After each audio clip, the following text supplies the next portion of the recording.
AI Read to Me presents Sense and Sensibility by Jane Austen. Chapter 1. The family of Dashwood had long been settled in Sussex. Their estate was large, and their residence was at Northanger Park, in the centre of their property, where for many generations they had lived in so respectable a manner as to engage the general good opinion of their surrounding acquaintance. The late owner of this estate was a single man who lived to a very advanced age, and who for many years of his life had a constant companion and housekeeper in his sister. But her death, which happened 10 years before his own, produced a great alteration in his home. For to supply her loss, he invited and received into his house the family of his nephew, Mr. Henry Dashwood, the legal inheritor of the Norland estate, and the person to whom he intended to bequeath it. In the society of his nephew and niece, and their children, the old gentleman's days were comfortably spent. His attachment to them all increased. The constant attention of Mr. and Mrs. Henry Dashwood to his wishes, which proceeded not merely from interest, but from goodness of heart, gave him every degree of solid comfort which his age could receive, and the cheerfulness of the children added a relish to his existence. By a former marriage, Mr. Henry Dashwood had one son, by his present lady, 3 daughters. The son, a steady, respectable young man, was amply provided for by the fortune of his mother, which had been large, and half of which devolved on him on his coming of age. By his own marriage, likewise, which happened soon afterwards, he added to his wealth. To him, therefore, the succession to the Norland estate was not so really important as to his sisters, for their fortune, independent of what might arise to them from their fathers inheriting that property, could be but small. Their mother had nothing, and their father only £7,000 in his own disposal, for the remaining moiety of his first wife's fortune was also secured to her child, and he had only a life interest in it. The old gentleman died. His will was read, and like almost every other will, gave as much disappointment as pleasure. He was neither so unjust, nor so ungrateful, as to leave his estate from his nephew, but he left it to him on such terms as destroyed half the value of the bequest. Mr. Dashwood had wished for it more for the sake of his wife and daughters than for himself or his son. But to his son and his son's son, a child of 4 years old, it was secured in such a way as to leave to himself no power of providing for those who were most dear to him, and who most needed a provision by any charge on the estate or by any sale of its valuable woods. The whole was tied up for the benefit of this child, who, in occasional visits with his father and mother at Norland, had so far gained on the affections of his uncle by such attractions as are by no means unusual in children of 2 or 3 years old, an imperfect articulation, an earnest desire of having his own way, many cunning tricks, and a great deal of noise, as to outweigh all the value of all the attention which, for years, he had received from his niece and her daughters. He meant not to be unkind, however, and, as a mark of his affection for the 3 girls, he left them £1,000 apiece. Mr. Dashwood's disappointment was, at first, severe, but his temper was cheerful and sanguine, and he might reasonably hope to live many years, and by living economically, lay by a considerable sum from the produce of an estate already large and capable of almost immediate improvement. But the fortune, which had been so tardy in coming, was his only one 12-month. He survived his uncle no longer, and £10,000, including the late legacies, was all that remained for his widow and daughters. His son was sent for as soon as his danger was known, and to him Mr. Dashwood recommended, with all the strength and urgency which illness could command, the interest of his mother-in-law and sisters. Mr. John Dashwood had not the strong feelings of the rest of the family, but he was affected by a recommendation of such a nature at such a time, and he promised to do everything in his power to make them comfortable. His father was rendered easy by such an assurance, and Mr. John Dashwood had then leisure to consider how much there might prudently be in his power to do for them. He was not an ill-disposed young man, unless to be rather cold-hearted and rather selfish is to be ill-disposed, but he was in general well respected, for he conducted himself with propriety in the discharge of his ordinary duties. Had he married a more amiable woman, he might have been made still more respectable than he was. He might even have been made amiable himself, for he was very young when he married, and very fond of his wife. But Mrs. John Dashwood was a strong caricature of himself, more narrow-minded and selfish. When he gave his promise to his father, he meditated within himself to increase the fortunes of his sisters by the present of £1,000 apiece. He then really thought himself equal to it.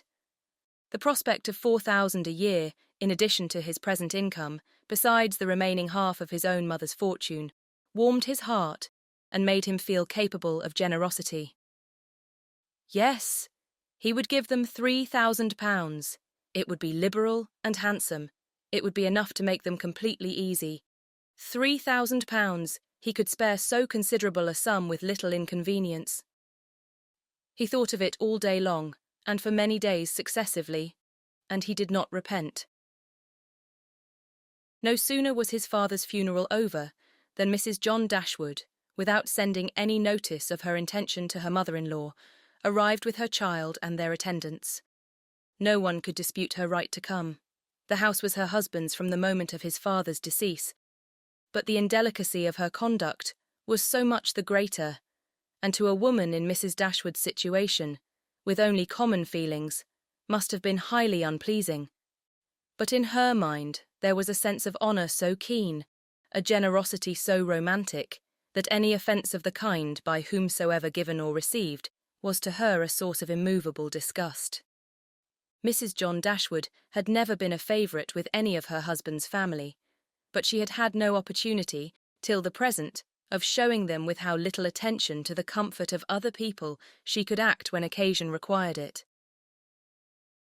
So acutely did Mrs. Dashwood feel this ungracious behaviour, and so earnestly did she despise her daughter-in-law for it, that on the arrival of the latter she would have quitted the house forever, had not the entreaty of her eldest girl induced her first to reflect on the propriety of going, and her own tender love for all her 3 children determined her afterwards to stay, and for their sakes avoid a breach with their brother.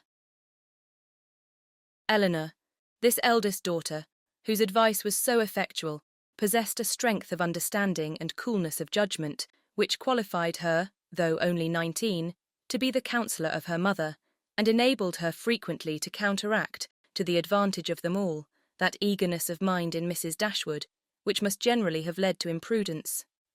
She had an excellent heart, her disposition was affectionate, and her feelings were strong, but she knew how to govern them. It was a knowledge which her mother had yet to learn, and which one of her sisters had resolved never to be taught. Marianne's abilities were, in many respects, quite equal to Eleanor's. She was sensible and clever, but eager in everything. Her sorrows, her joys, could have no moderation. She was generous, amiable, interesting. She was everything but prudent. The resemblance between her and her mother was strikingly great. Eleanor saw with concern the excess of her sister's sensibility, but by Mrs. Dashwood it was valued and cherished. They encouraged each other now in the violence of their affliction. The agony of grief which overpowered them at first was voluntarily renewed, was sought for, was created again and again.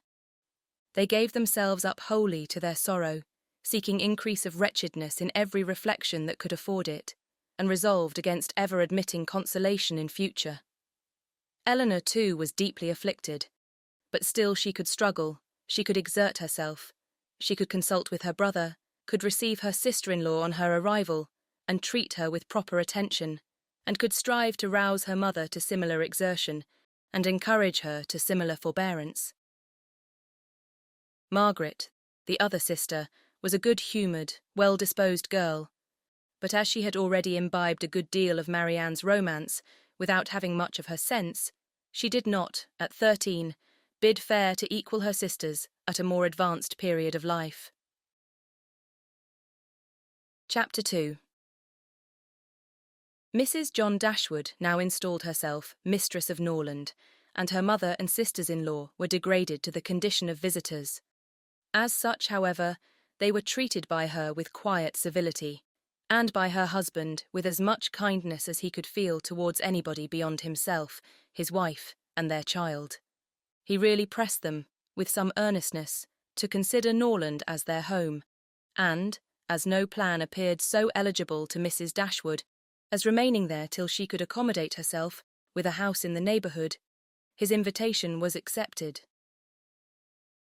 A continuance in a place where everything reminded her of former delight was exactly what suited her mind. In seasons of cheerfulness, no temper could be more cheerful than hers, or possess, in a greater degree, that sanguine expectation of happiness which is happiness itself. But in sorrow she must be equally carried away by her fancy, and as far beyond consolation as in pleasure she was beyond alloy. Mrs. John Dashwood did not at all approve of what her husband intended to do for his sisters. To take £3,000 from the fortune of their dear little boy would be impoverishing him to the most dreadful degree. She begged him to think again on the subject. How could he answer it to himself to rob his child, and his only child too, of so large a sum? And what possible claim could the Miss Dashwoods, who were related to him only by half-blood, which she considered as no relationship at all, have on his generosity to so large an amount? It was very well known that no affection was ever supposed to exist between the children of any man by different marriages. And why was he to ruin himself, and their poor little Harry, by giving away all his money to his half-sisters? "It was my father's last request to me," replied her husband, "that I should assist his widow and daughters." He did not know what he was talking of, I dare say. 10 to 1, but he was light-headed at the time. Had he been in his right senses, he could not have thought of such a thing as begging you to give away half your fortune from your own child. "He did not stipulate for any particular sum, my dear Fanny. He only requested me in general terms to assist them and make their situation more comfortable than it was in his power to do. Perhaps it would have been as well if he had left it wholly to myself. He could hardly suppose I should neglect them, but as he required the promise, I could not do less than give it. At least I thought so at the time. The promise, therefore, was given and must be performed. Something must be done for them whenever they leave Norland and settle in a new home." Well then, let something be done for them, but that something need not be £3,000.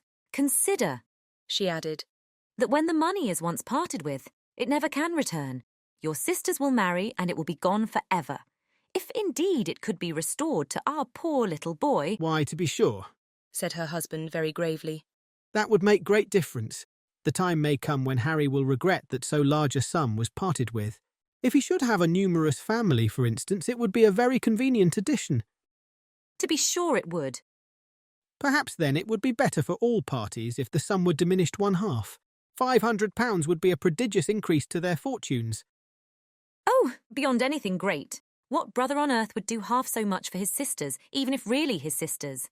And as it is, only half-blood. But you have such a generous spirit. "I would not wish to do anything mean," he replied. "One had rather on such occasions do too much than too little. No one at least can think I have not done enough for them. Even themselves, they can hardly expect more." There is no knowing what they may expect, said the lady. But we are not to think of their expectations. The question is what you can afford to do. "Certainly, and I think I may afford to give them £500 apiece. As it is, without any addition of mine, they will each have about £3,000 on their mother's death, a very comfortable fortune for any young woman." To be sure it is, and indeed it strikes me that they can want no addition at all. They will have £10,000 divided amongst them. If they marry, they will be sure of doing well, and if they do not, they may all live very comfortably together on the interest of £10,000. "That is very true, and therefore I do not know whether, upon the whole, it would not be more advisable to do something for their mother while she lives, rather than for them, something of the annuity kind, I mean. My sisters would feel the good effects of it as well as herself. 100 a year would make them all perfectly comfortable." His wife hesitated a little, however, in giving her consent to this plan. To be sure, said she, it is better than parting with £1,500 at once. But then, if Mrs. Dashwood should live 15 years, we shall be completely taken in. 15 years, my dear Fanny. Her life cannot be worth half that purchase. Certainly not. But if you observe, people always live forever when there is an annuity to be paid them, and she is very stout and healthy, and hardly 40. An annuity is a very serious business. It comes over and over every year, and there is no getting rid of it. You are not aware of what you are doing. I have known a great deal of the trouble of annuities, for my mother was clogged with the payment of 3 to old superannuated servants by my father's will, and it is amazing how disagreeable she found it. Twice every year these annuities were to be paid, and then there was the trouble of getting it to them, and then one of them was said to have died, and afterwards it turned out to be no such thing. My mother was quite sick of it. Her income was not her own, she said, with such perpetual claims on it, and it was the more unkind in my father, because otherwise the money would have been entirely at my mother's disposal, without any restriction whatever. It has given me such an abhorrence of annuities that I am sure I would not pin myself down to the payment of one for all the world. It is certainly an unpleasant thing, replied Mr. Dashwood, to have those kind of yearly drains on one's income. One's fortune, as your mother justly says, is not one's own. To be tied down to the regular payment of such a sum on every rent day is by no means desirable. It takes away one's independence. Undoubtedly, and after all, you have no thanks for it. They think themselves secure. You do no more than what is expected, and it raises no gratitude at all. If I were you, whatever I did should be done at my own discretion entirely. I would not bind myself to allow them anything yearly. It may be very inconvenient some years to spare £100 or even £50 from our own expenses. I believe you are right, my love. It will be better that there should be no annuity in the case. Whatever I may give them occasionally will be of far greater assistance than a yearly allowance, because they would only enlarge their style of living if they felt sure of a larger income and would not be sixpence the richer for it at the end of the year.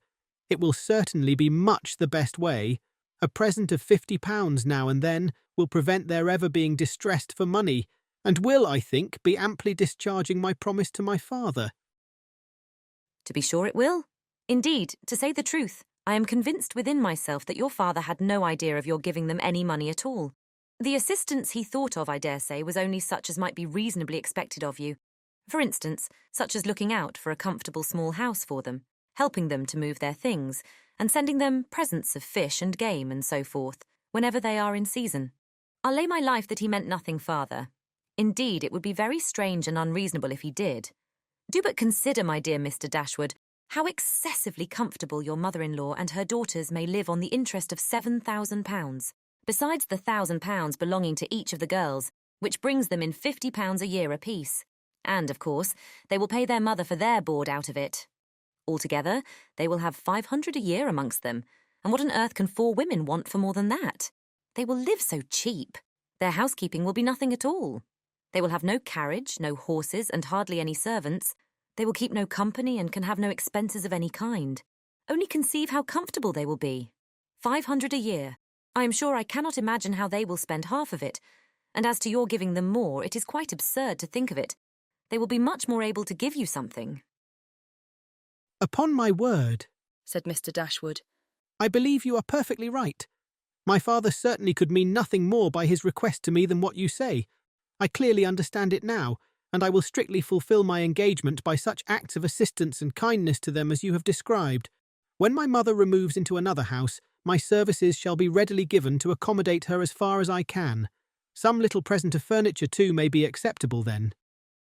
Certainly, returned Mrs. John Dashwood. But however, one thing must be considered. When your father and mother moved to Norland, though the furniture of Stanhill was sold, all the china, plate and linen was saved, and is now left to your mother. Her house will therefore be almost completely fitted up as soon as she takes it. That is a material consideration, undoubtedly. A valuable legacy indeed. And yet some of the plate would have been a very pleasant addition to our own stock here. Yes, and the set of breakfast china is twice as handsome as what belongs to this house. A great deal too handsome, in my opinion, for any place they can ever afford to live in. But, however, so it is. Your father thought only of them, and I must say this, that you owe no particular gratitude to him nor attention to his wishes, for we very well know that if he could, he would have left almost everything in the world to them. This argument was irresistible. It gave to his intentions whatever of decision was wanting before, and he finally resolved that it would be absolutely unnecessary, if not highly indecorous, to do more for the widow and children of his father than such kind of neighbourly acts as his own wife pointed out. Chapter 3. Mrs. Dashwood remained at Norland several months, not from any disinclination to move when the sight of every well-known spot ceased to raise the violent emotion which it produced for a while.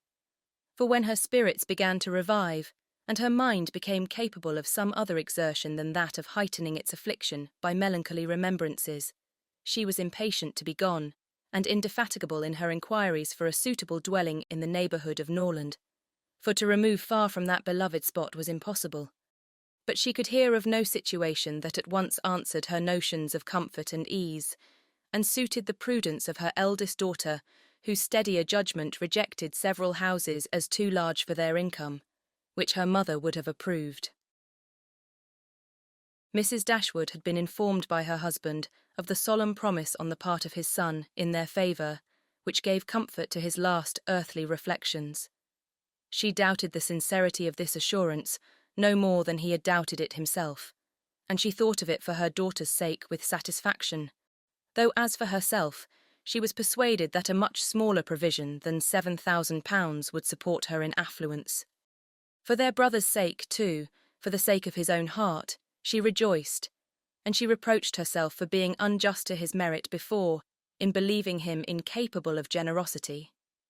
His attentive behaviour to herself and his sisters convinced her that their welfare was dear to him, and for a long time she firmly relied on the liberality of his intentions.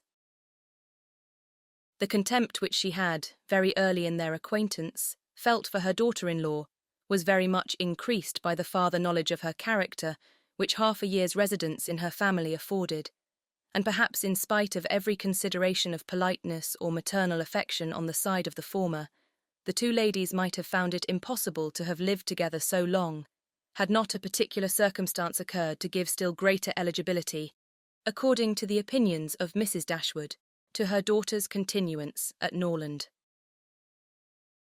This circumstance was a growing attachment between her eldest girl and the brother of Mrs. John Dashwood, a gentlemanlike and pleasing young man who was introduced to their acquaintance soon after his sister's establishment at Norland, and who had since spent the greatest part of his time there. Some mothers might have encouraged the intimacy from motives of interest, for Edward Ferrars was the eldest son of a man who had died very rich, and some might have repressed it from motives of prudence, for, except a trifling sum, the whole of his fortune depended on the will of his mother. But Mrs. Dashwood was alike uninfluenced by either consideration. It was enough for her that he appeared to be amiable, that he loved her daughter, and that Eleanor returned the partiality. It was contrary to every doctrine of hers that difference of fortune should keep any couple asunder who were attracted by resemblance of disposition, and that Eleanor's merit should not be acknowledged by everyone who knew her was to her comprehension impossible. Edward Ferrars was not recommended to their good opinion by any peculiar graces of person or address. He was not handsome, and his manners required intimacy to make them pleasing. He was too diffident to do justice to himself. But when his natural shyness was overcome, his behaviour gave every indication of an open, affectionate heart. His understanding was good, and his education had given it solid improvement. But he was neither fitted by abilities nor disposition to answer the wishes of his mother and sister, who longed to see him distinguished, as, they hardly knew what. They wanted him to make a fine figure in the world in some manner or other. His mother wished to interest him in political concerns, to get him into Parliament, or to see him connected with some of the great men of the day. Mrs. John Dashwood wished it likewise, but in the meanwhile, till one of these superior blessings could be attained, it would have quieted her ambition to see him driving a barouche. But Edward had no turn for great men or barouches. All his wishes centred in domestic comfort and the quiet of private life. Fortunately, he had a younger brother who was more promising. Edward had been staying several weeks in the house before he engaged much of Mrs. Dashwood's attention. for she was at that time in such affliction as rendered her careless of surrounding objects. She saw only that he was quiet and unobtrusive, and she liked him for it. He did not disturb the wretchedness of her mind by ill-timed conversation. She was first called to observe and approve him farther by a reflection which Eleanor chanced one day to make on the difference between him and his sister. It was a contrast which recommended him most forcibly to her mother. "It is enough," said she. "To say that he is unlike Fanny is enough. It implies everything amiable. I love him already." I think you will like him, said Eleanor. when you know more of him. "Like him?" replied her mother with a smile. "I feel no sentiment of approbation inferior to love. You may esteem him. I have never yet known what it was to separate esteem and love." Mrs. Dashwood now took pains to get acquainted with him. Her manners were attaching, and soon banished his reserve. She speedily comprehended all his merits. The persuasion of his regard for Eleanor perhaps assisted her penetration, but she really felt assured of his worth, and even that quietness of manner, which militated against all her established ideas of what a young man's address ought to be, was no longer uninteresting when she knew his heart to be warm and his temper affectionate. No sooner did she perceive any symptom of love in his behaviour to Eleanor than she considered their serious attachment as certain, and looked forward to their marriage as rapidly approaching. "In a few months, my dear Marianne," said she, "Eleanor will in all probability be settled for life. We shall miss her, but she will be happy." "Oh, Mamma, how shall we do without her?" "My love, it will be scarcely a separation. We shall live within a few miles of each other, and shall meet every day of our lives. You will gain a brother, a real affectionate brother. I have the highest opinion in the world of Edward's heart. But you look grave, Marianne. Do you disapprove your sister's choice?" "Perhaps," said Marianne. "I may consider it with some surprise. Edward is very amiable, and I love him tenderly. But yet he's not the kind of young man. There is something wanting. His figure is not striking. It has none of that grace which I should expect in the man who could seriously attach my sister. His eyes want all that spirit, that fire, which at once announce virtue and intelligence. And besides all this, I am afraid, Mamma, he has no real taste. Music seems scarcely to attract him, and though he admires Eleanor's drawings very much, it is not the admiration of a person who can understand their worth. It is evident, in spite of his frequent attention to her while she draws, that in fact he knows nothing of the matter. He admires as a lover, not as a connoisseur. To satisfy me, those characters must be united. I could not be happy with a man whose taste did not in every point coincide with my own. He must enter into all my feelings. The same books, the same music must charm us both. Oh, Mamma, how spiritless, how tame was Edward's manner in reading to us last night.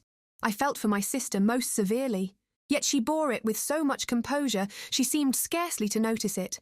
I could hardly keep my seat.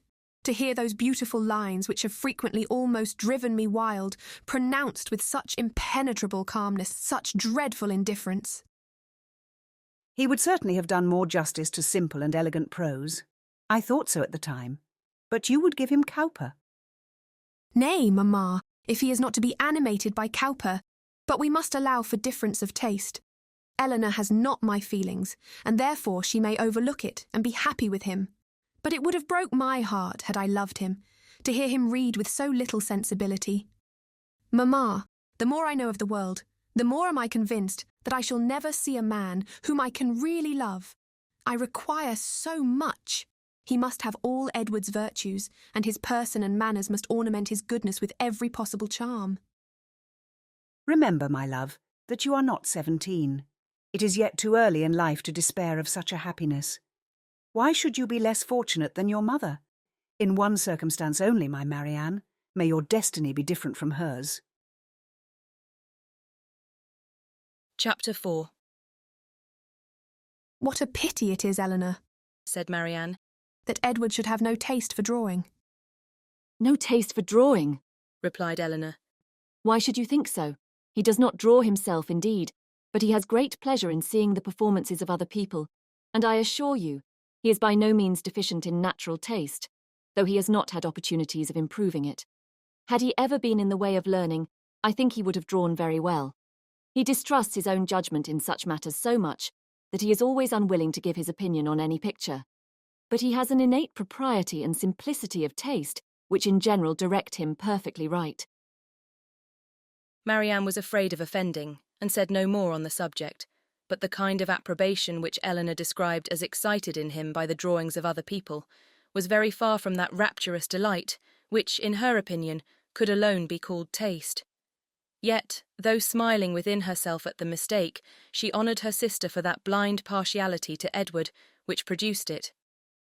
I hope, Marianne, continued Eleanor, you do not consider him as deficient in general taste.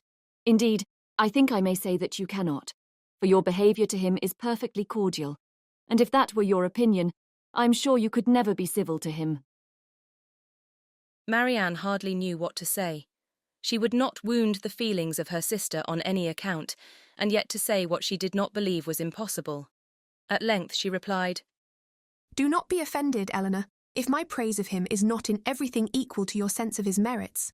I have not had so many opportunities of estimating the minuter propensities of his mind, his inclinations and tastes, as you have, but I have the highest opinion in the world of his goodness and sense. I think him everything that is worthy and amiable. I am sure, replied Eleanor with a smile, that his dearest friends could not be dissatisfied with such commendation as that. I do not perceive how you could express yourself more warmly. Marianne was rejoiced to find her sister so easily pleased. Of his sense and his goodness, continued Eleanor, no one can, I think, be in doubt, who has seen him often enough to engage him in unreserved conversation. The excellence of his understanding and his principles can be concealed only by that shyness which too often keeps him silent. You know enough of him to do justice to his solid worth, but of his minuter propensities, as you call them, you have, from peculiar circumstances, been kept more ignorant than myself. He and I have been at times thrown a good deal together, while you have been wholly engrossed on the most affectionate principle by my mother. I have seen a great deal of him, have studied his sentiments, and heard his opinion on subjects of literature and taste, and upon the whole, I venture to pronounce that his mind is well informed, enjoyment of books exceedingly great, his imagination lively, his observation just and correct, and his taste delicate and pure. His abilities, in every respect, improve as much upon acquaintance as his manners and person. At first sight, his address is certainly not striking, and his person can hardly be called handsome, till the expression of his eyes, which are uncommonly good, and the general sweetness of his countenance is perceived. At present I know him so well that I think him really handsome, or at least almost so. What say you, Marianne? I shall very soon think him handsome, Eleanor, if I do not now. When you tell me to love him as a brother, I shall no more see imperfection in his face than I now do in his heart. Eleanor started at this declaration, and was sorry for the warmth she had been betrayed into in speaking of him. She felt that Edward stood very high in her opinion.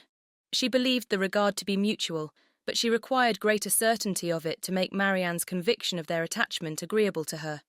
She knew that what Marianne and her mother conjectured one moment, they believed the next, that with them, to wish was to hope, and to hope was to expect. She tried to explain the real state of the case to her sister.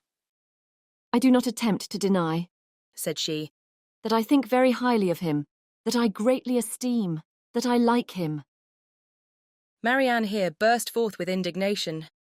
Esteem him, like him, cold-hearted Eleanor, oh, worse than cold-hearted. Ashamed of being otherwise, use those words again, and I will leave the room this moment. Eleanor could not help laughing. Excuse me, said she, and be assured that I meant no offence to you by speaking in so quiet a way of my own feelings. Believe them to be stronger than I have declared. Believe them, in short, to be such as his merit, and the suspicion, the hope of his affection for me may warrant, without imprudence or folly. But farther than this you must not believe. I am by no means assured of his regard for me. There are moments when the extent of it seems doubtful. Until his sentiments are fully known, you cannot wonder at my wishing to avoid any encouragement of my own partiality, by believing or calling it more than it is. In my heart I feel little, scarcely any doubt of his preference. But there are other points to be considered, besides his inclination. He is very far from being independent.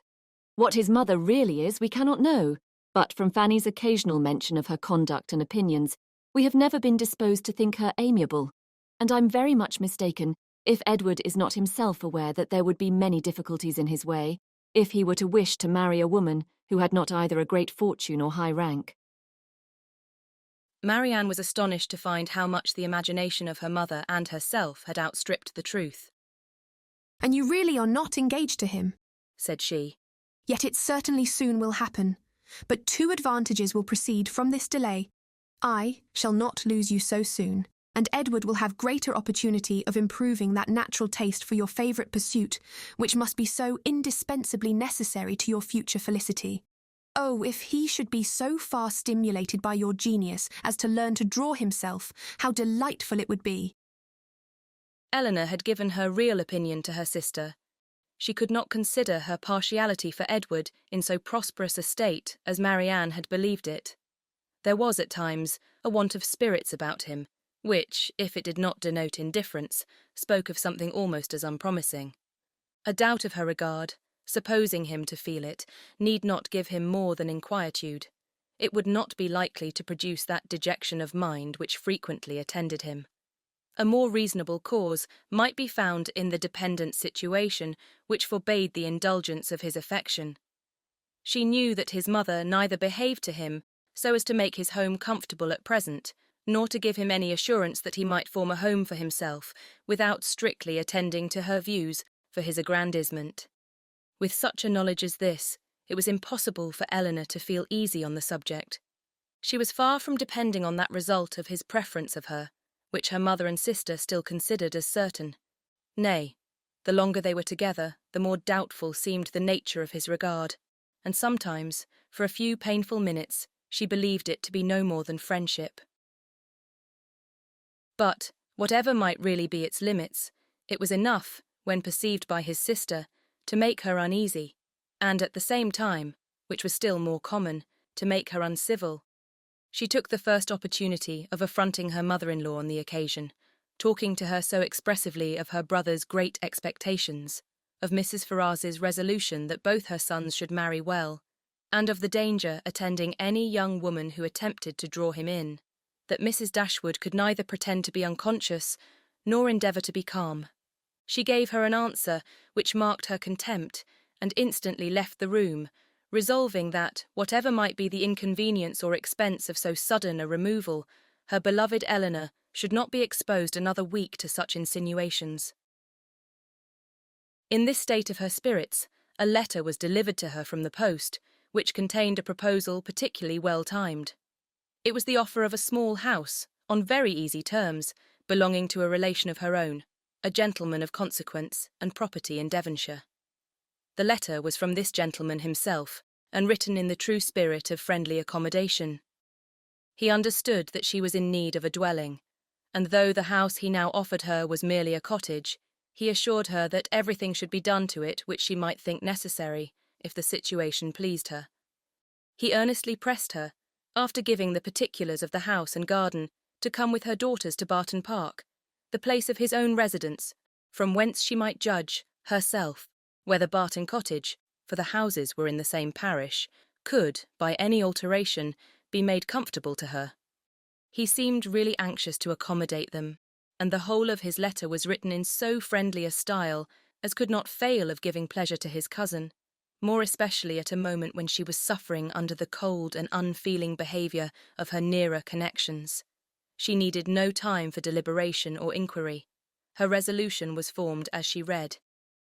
The situation of Barton, in a county so far distant from Sussex as Devonshire, which but a few hours before would have been a sufficient objection to outweigh every possible advantage belonging to the place, was now its first recommendation. To quit the neighbourhood of Norland was no longer an evil, it was an object of desire, it was a blessing, in comparison of the misery of continuing her daughter-in-law's guest, and to remove for ever from that beloved place would be less painful than to inhabit or visit it while such a woman was its mistress. She instantly wrote Sir John Middleton her acknowledgment of his kindness and her acceptance of his proposal, and then hastened to show both letters to her daughters, that she might be secure of their approbation before her answer were sent. Eleanor had always thought it would be more prudent for them to settle at some distance from Norland than immediately amongst their present acquaintance.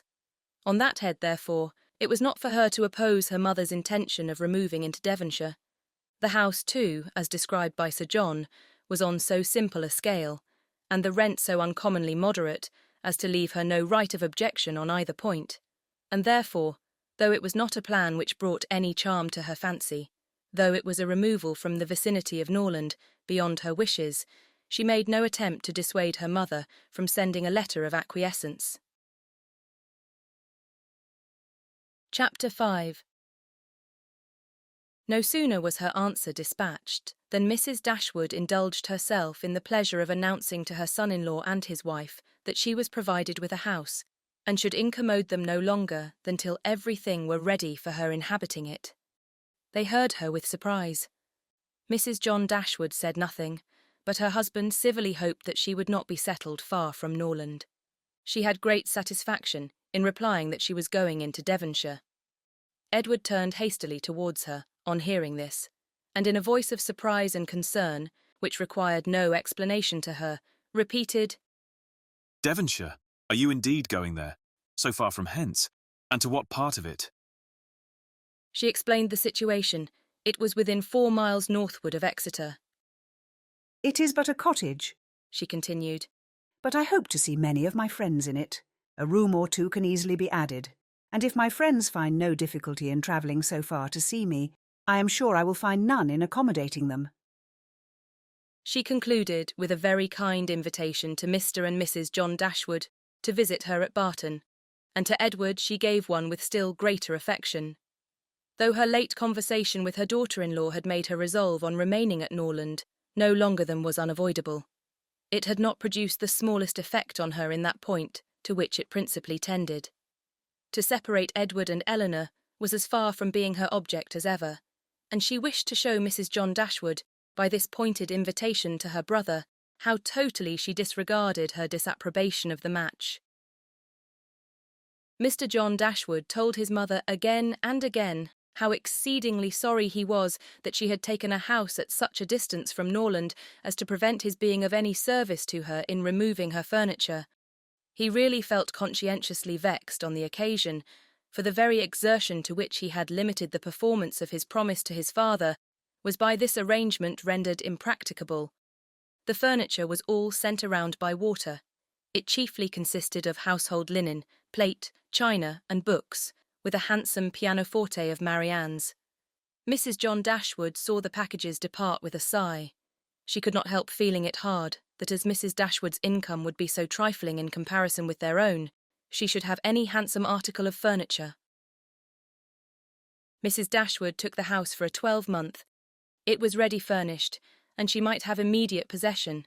No difficulty arose on either side in the agreement, and she waited only for the disposal of her effects at Norland, and to determine her future household, before she set off for the West. And this, as she was exceedingly rapid in the performance of everything that interested her, was soon done. The horses which were left her by her husband had been sold soon after his death, and an opportunity now offering of disposing of her carriage, she agreed to sell that likewise, at the earnest advice of her eldest daughter. For the comfort of her children, had she consulted only her own wishes, she would have kept it. But the discretion of Eleanor prevailed. Her wisdom too limited the number of their servants to 3, 2 maids and a man, with whom they were speedily provided from amongst those who had formed their establishment at Norland. The man and one of the maids were sent off immediately into Devonshire to prepare the house for their mistress's arrival, for as Lady Middleton was entirely unknown to Mrs. Dashwood, she preferred going directly to the cottage to being a visitor at Barton Park, and she relied so undoubtingly on Sir John's description of the house as to feel no curiosity to examine it herself till she entered it as her own. Her eagerness to be gone from Norland was preserved from diminution by the evident satisfaction of her daughter-in-law in the prospect of her removal, a satisfaction which was but feebly attempted to be concealed under a cold invitation to her to defer her departure. Now was the time when her son-in-law's promise to his father might with particular propriety be fulfilled. Since he had neglected to do it on first coming to the estate, their quitting his house might be looked on as the most suitable period for its accomplishment. But Mrs. Dashwood began shortly to give over every hope of the kind, and to be convinced, from the general drift of his discourse, that his assistance extended no farther than their maintenance for 6 months at Norland. He so frequently talked of the increasing expenses of housekeeping, and of the perpetual demands upon his purse, which a man of any consequence in the world was beyond calculation exposed to, that he seemed rather to stand in need of more money himself than to have any design of giving money away. In a very few weeks from the day which brought Sir John Middleton's first letter to Norland, everything was so far settled in their future abode as to enable Mrs. Dashwood and her daughters to begin their journey. Many were the tears shed by them in their last adieus to a place so much beloved. "Dear, dear Norland," said Marianne as she wandered alone before the house, on the last evening of their being there. "When shall I cease to regret you? When learn to feel a home elsewhere? Oh, happy house, could you know what I suffer in now viewing you from this spot, from whence perhaps I may view you no more? And you, ye well-known trees, but you will continue the same. No leaf will decay because we are removed, nor any branch become motionless, although we can observe you no longer. No, you will continue the same, unconscious of the pleasure or the regret you occasion, and insensible of any change in those who walk under your shade. But who will remain to enjoy you?" Chapter 6. The first part of their journey was performed in too melancholy a disposition to be otherwise than tedious and unpleasant. But as they drew towards the end of it, their interest in the appearance of a country which they were to inhabit overcame their dejection, and a view of Barton Valley as they entered it gave them cheerfulness. It was a pleasant, fertile spot, well wooded and rich in pasture. After winding along it for more than a mile, they reached their own house. A small green court was the whole of its domain in front, and a neat wicket gate admitted them into it. As a house, Barton Cottage, though small, was comfortable and compact. But as a cottage it was defective, for the building was regular, the roof was tiled, the window shutters were not painted green, nor were the walls covered with honeysuckles. A narrow passage led directly through the house into the garden behind. On each side of the entrance was a sitting room, about 16 feet square, and beyond them were the offices and the stairs. 4 bedrooms and 2 garrets formed the rest of the house. It had not been built many years and was in good repair. In comparison of Norland, it was poor and small indeed, but the tears which recollection called forth as they entered the house were soon dried away. They were cheered by the joy of the servants on their arrival, and each for the sake of the others resolved to appear happy. It was very early in September, the season was fine, and from first seeing the place under the advantage of good weather, they received an impression in its favour, which was of material service in recommending it to their lasting approbation. The situation of the house was good. High hills rose immediately behind, and at no great distance on each side, some of which were open downs, the others cultivated and woody. The village of Barton was chiefly on one of these hills, and formed a pleasant view from the cottage windows. The prospect in front was more extensive. It commanded the whole of the valley, and reached into the country beyond. The hills which surrounded the cottage terminated the valley in that direction. Under another name, and in another course, it branched out again between 2 of the steepest of them. With the size and furniture of the house, Mrs. Dashwood was upon the whole well satisfied, for though her former style of life rendered many additions to the latter indispensable, yet, to add and improve, was a delight to her, and she had at this time ready money enough to supply all that was wanted of greater elegance to the apartments. "As for the house itself, to be sure," said she, "it is too small for our family, but we will make ourselves tolerably comfortable for the present, as it is too late in the year for improvements. Perhaps in the spring, if I have plenty of money, as I dare say I shall, we may think about building. These parlours are both too small for such parties of our friends as I hope to see often collected here, and I have some thoughts of throwing the passage into one of them, with perhaps a part of the other. and so leave the remainder of that other for an entrance. This, with a new drawing-room which may be easily added, and a bedchamber and garret above, will make it a very snug little cottage. I could wish the stairs were handsome, but one must not expect everything, though I suppose it would be no difficult matter to widen them. I shall see how much I am beforehand with the world in the spring, and we will plan our improvements accordingly.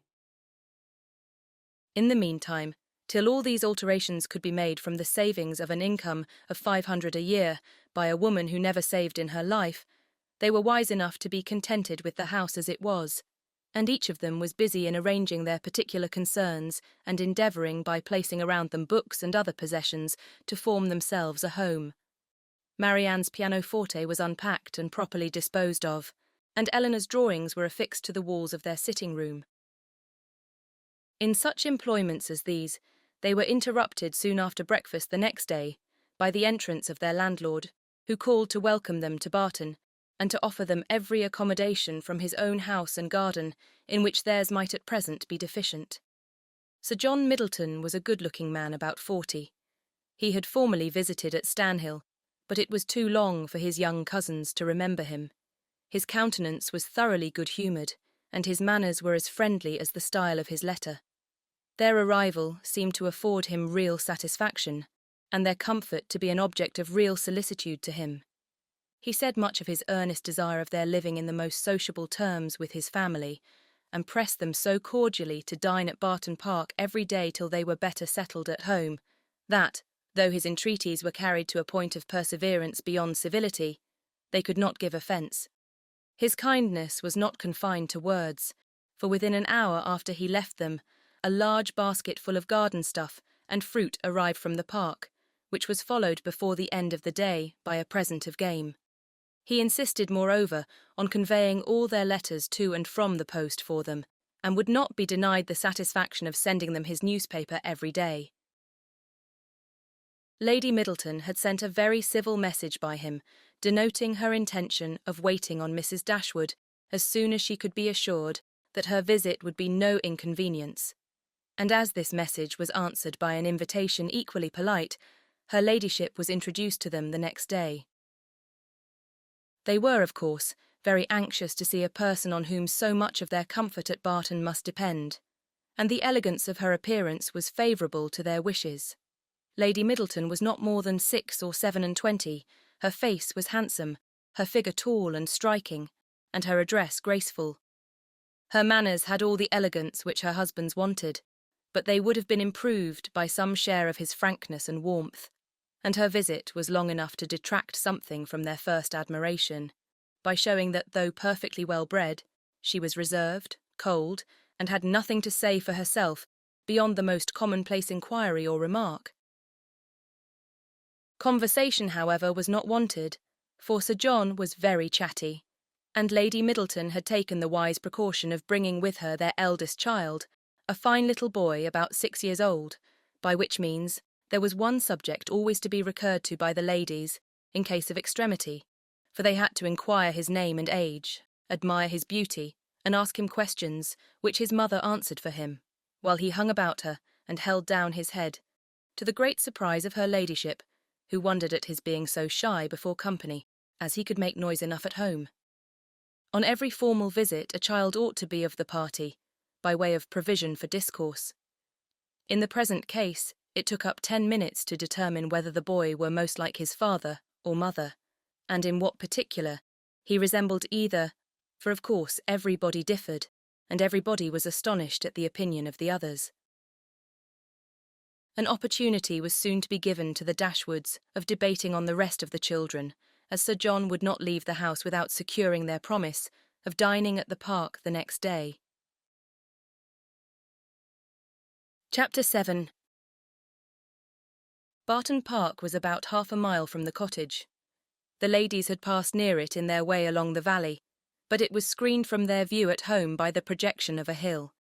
The house was large and handsome, and the Middletons lived in a style of equal hospitality and elegance.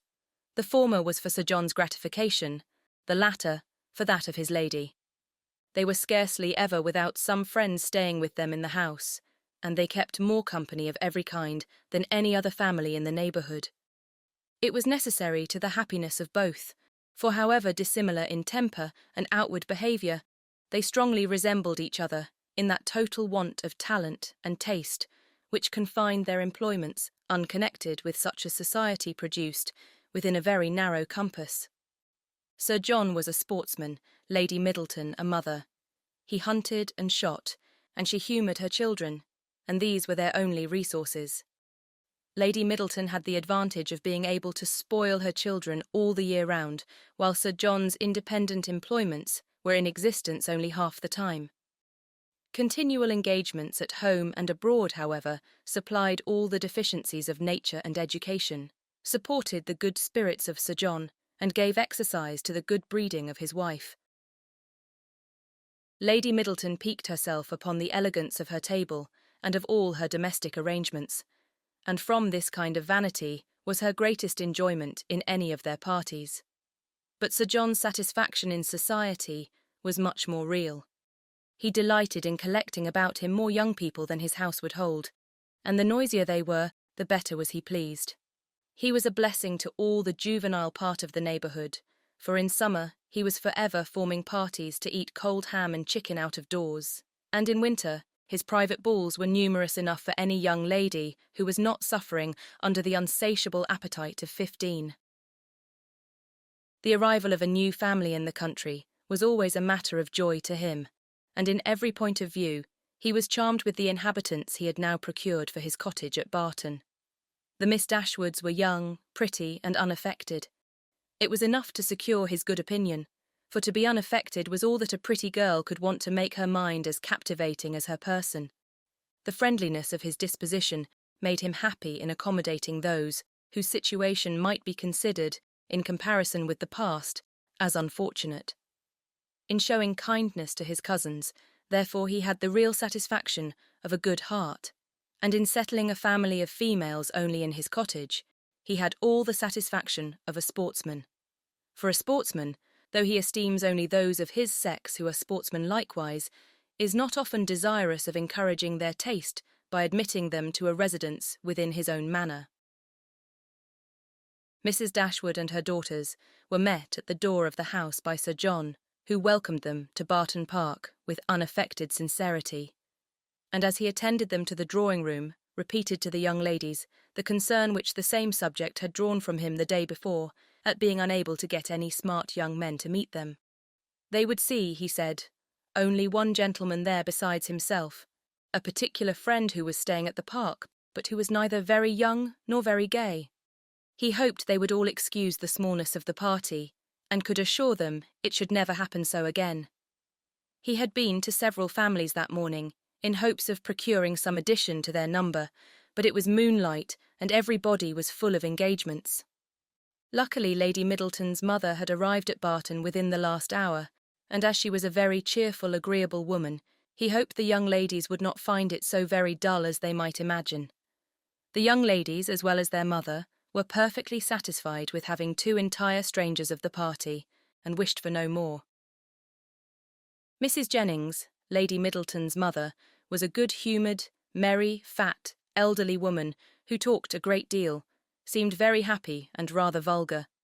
She was full of jokes and laughter, and before dinner was over had said many witty things on the subject of lovers and husbands, hoped they had not left their hearts behind them in Sussex, and pretended to see them blush, whether they did or not.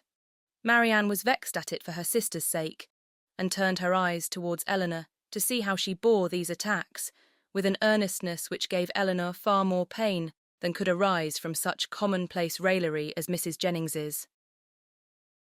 Colonel Brandon, the friend of Sir John, seemed no more adapted by resemblance of manner to be his friend than Lady Middleton was to be his wife, or Mrs. Jennings to be Lady Middleton's mother. He was silent and grave.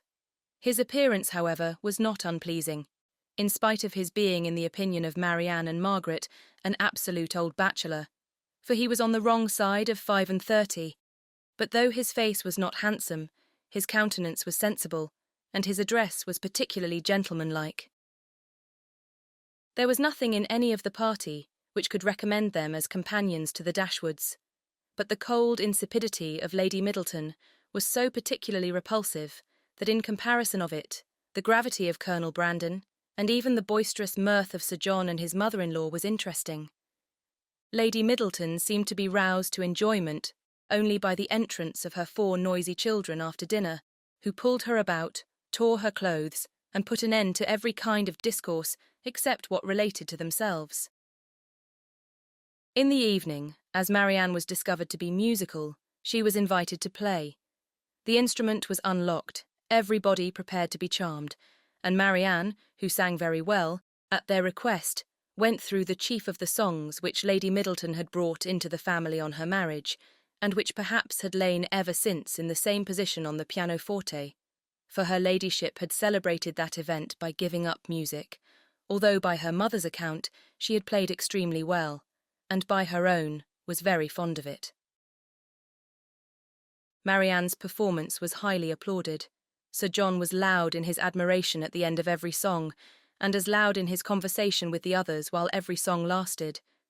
Lady Middleton frequently called him to order, wondered how anyone's attention could be diverted from music for a moment, and asked Marianne to sing a particular song which Marianne had just finished. Colonel Brandon alone, of all the party, heard her without being in raptures. He paid her only the compliment of attention, and she felt a respect for him on the occasion, which the others had reasonably forfeited by their shameless want of taste.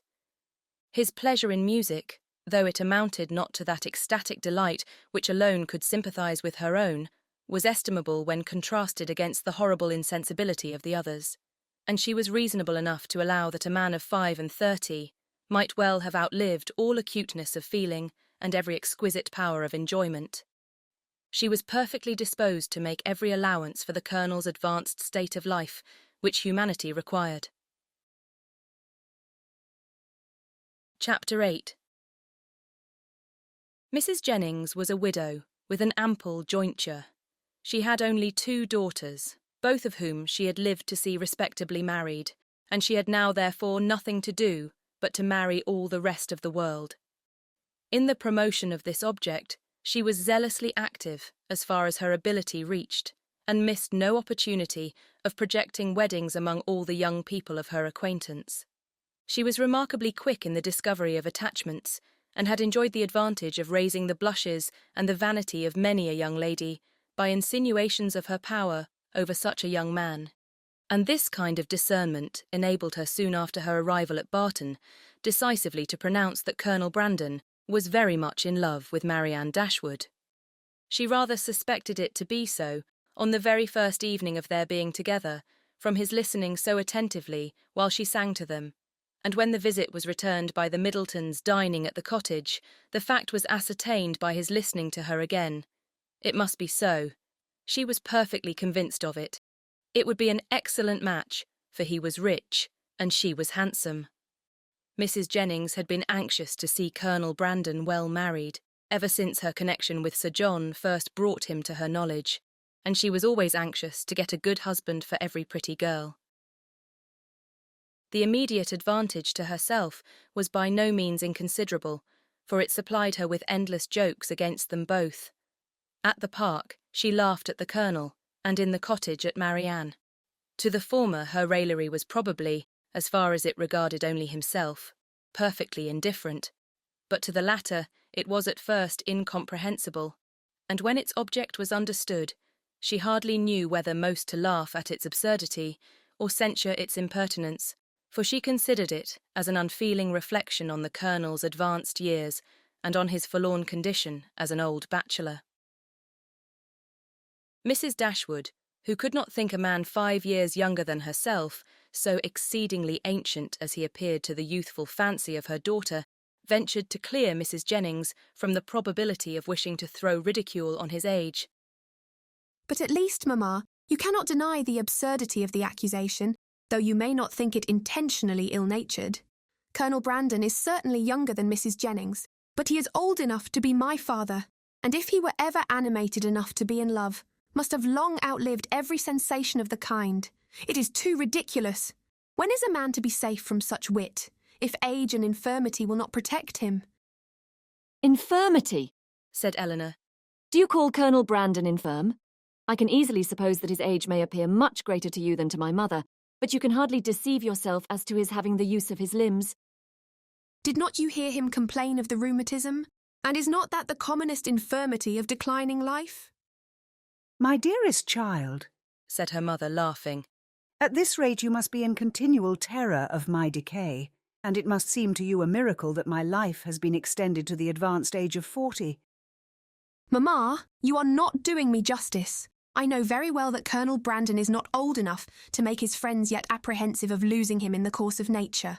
He may live 20 years longer, but 35 has nothing to do with matrimony. Perhaps, said Eleanor, 35 and 17 had better not have anything to do with matrimony together. But if there should by any chance happen to be a woman who is single at 7 and 20, I should not think Colonel Brandon's being 35 any objection to his marrying her. A woman of 7 and 20, said Marianne, after pausing a moment, can never hope to feel or inspire affection again, and if her home be uncomfortable or her fortune small, I can suppose that she might bring herself to submit to the offices of a nurse for the sake of the provision and security of a wife. In his marrying such a woman, therefore, there would be nothing unsuitable. It would be a compact of convenience, and the world would be satisfied. In my eyes, it would be no marriage at all, but that would be nothing. To me, it would seem only a commercial exchange, in which each wished to be benefited at the expense of the other. It would be impossible, I know, replied Eleanor, to convince you that a woman of 7 and 20 could feel for a man of 35 anything near enough to love, to make him a desirable companion to her. But I must object to your dooming Colonel Brandon and his wife to the constant confinement of a sick chamber, merely because he chanced to complain yesterday, a very cold damp day, of a slight rheumatic feel in one of his shoulders. But he talked of flannel waistcoats, said Marianne, and with me, a flannel waistcoat is invariably connected with aches, cramps, rheumatisms, and every species of ailment that can afflict the old and the feeble. Had he been only in a violent fever, you would not have despised him half so much. Confess, Marianne, is not there something interesting to you in the flushed cheek, hollow eye, and quick pulse of a fever? Soon after this, upon Eleanor's leaving the room, Mamma, said Marianne, I have an alarm on the subject of illness which I cannot conceal from you. I am sure Edward Ferrars is not well. We have now been here almost a fortnight, and yet he does not come. Nothing but real indisposition could occasion this extraordinary delay. What else can detain him at Norland? Had you any idea of his coming so soon? said Mrs. Dashwood. I had none. If I felt any anxiety at all on the subject, it has been in recollecting that he sometimes showed a want of pleasure and readiness in accepting my invitation when I talked of his coming to Barton. Does Eleanor expect him already? I have never mentioned it to her, but of course she must. I rather think you're mistaken, for when I was talking to her yesterday of getting a new grate for the spare bedchamber, she observed that there was no immediate hurry for it, as it was not likely that the room would be wanted for some time. How strange this is! What can be the meaning of it? But the whole of their behaviour to each other has been unaccountable. How cold, how composed were their last adieus, how languid their conversation the last evening of their being together. In Edward's farewell there was no distinction between Eleanor and me. It was the good wishes of an affectionate brother to both. Twice did I leave them purposely together in the course of the last morning, and each time did he most unaccountably follow me out of the room. And Eleanor, in quitting Norland and Edward, cried not as I did. Even now her self-command is invariable. When is she dejected or melancholy? When does she try to avoid society or appear restless and dissatisfied in it? Chapter 9. The Dashwoods were now settled at Barton with tolerable comfort to themselves. The house and the garden, with all the objects surrounding them, were now become familiar, and the ordinary pursuits which had given to Norland half its charms were engaged in again, with far greater enjoyment than Norland had been able to afford since the loss of their father. Sir John Middleton, who called on them every day for the first fortnight, and who was not in the habit of seeing much occupation at home, could not conceal his amazement on finding them always employed.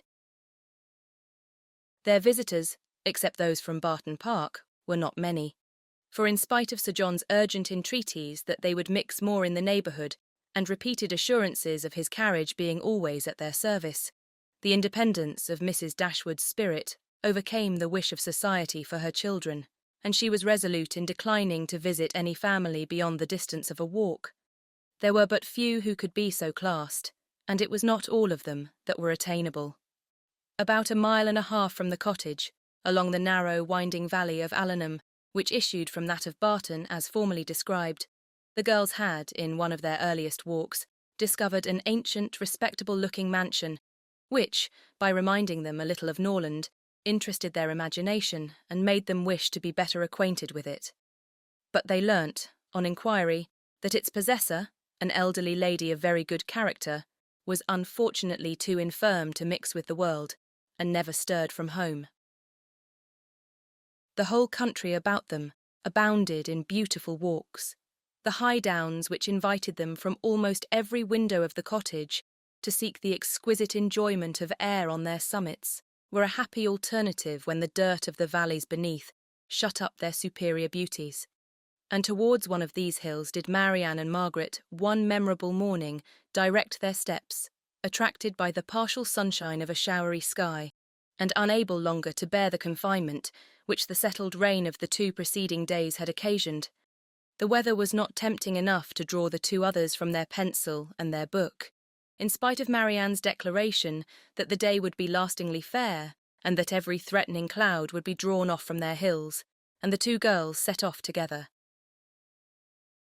They gaily ascended the downs, rejoicing in their own penetration at every glimpse of blue sky, and when they caught in their faces the animating gales of a high south-westerly wind, they pitied the fears which had prevented their mother and Eleanor from sharing such delightful sensations. "Is there a felicity in the world," said Marianne, "superior to this? Margaret, we will walk here at least 2 hours. Margaret agreed, and they pursued their way against the wind, resisting it with laughing delight for about 20 minutes longer, when suddenly the clouds united over their heads and a driving rain set full in their face. Chagrined and surprised, they were obliged, though unwillingly, to turn back, for no shelter was nearer than their own house. One consolation, however, remained for them, to which the exigence of the moment gave more than usual propriety. It was that of running with all possible speed down the steep side of the hill which led immediately to their garden gate. They set off. Marianne had at first the advantage, but a false step brought her suddenly to the ground, and Margaret, unable to stop herself to assist her, was involuntarily hurried along and reached the bottom in safety. A gentleman carrying a gun, with 2 pointers playing round him, was passing up the hill, and within a few yards of Marianne, when her accident happened. He put down his gun and ran to her assistance. She had raised herself from the ground, but her foot had been twisted in her fall, and she was scarcely able to stand. The gentleman offered his services, and perceiving that her modesty declined what her situation rendered necessary, took her up in his arms without farther delay, and carried her down the hill. Then, passing through the garden, the gate of which had been left open by Margaret, he bore her directly into the house, whither Margaret was just arrived, and quitted not his hold till he had seated her in a chair in the parlour. Eleanor and her mother rose up in amazement at their entrance, and while the eyes of both were fixed on him with an evident wonder and a secret admiration which equally sprung from his appearance, he apologised for his intrusion by relating its cause, in a manner so frank and so graceful that his person, which was uncommonly handsome, received additional charms from his voice and expression. Had he been even old, ugly, and vulgar, the gratitude and kindness of Mrs. Dashwood would have been secured by any act of attention to her child. But the influence of youth, beauty, and elegance gave an interest to the action which came home to her feelings. She thanked him again and again, and with a sweetness of address which always attended her, invited him to be seated. But this he declined, as he was dirty and wet. Mrs. Dashwood then begged to know to whom she was obliged. His name, he replied, was Willoughby, and his present home was at Allenham, from whence he hoped she would allow him the honour of calling tomorrow to inquire after Miss Dashwood. The honour was readily granted, and he then departed to make himself still more interesting in the midst of a heavy rain. His manly beauty and more than common gracefulness were instantly the theme of general admiration, and the laugh which his gallantry raised against Marianne received particular spirit from his exterior attractions. Marianne herself had seen less of his person than the rest, for the confusion which crimsoned over her face on his lifting her up had robbed her of the power of regarding him after their entering the house. But she had seen enough of him to join in all the admiration of the others, and with an energy which always adorned her praise. His person and air were equal to what her fancy had ever drawn for the hero of a favourite story, and in his carrying her into the house with so little previous formality, there was a rapidity of thought which particularly recommended the action to her. Every circumstance belonging to him was interesting. His name was good, his residence was in their favourite village, and she soon found out that of all manly dresses, a shooting jacket was the most becoming. Her imagination was busy, her reflections were pleasant, and the pain of a sprained ankle was disregarded.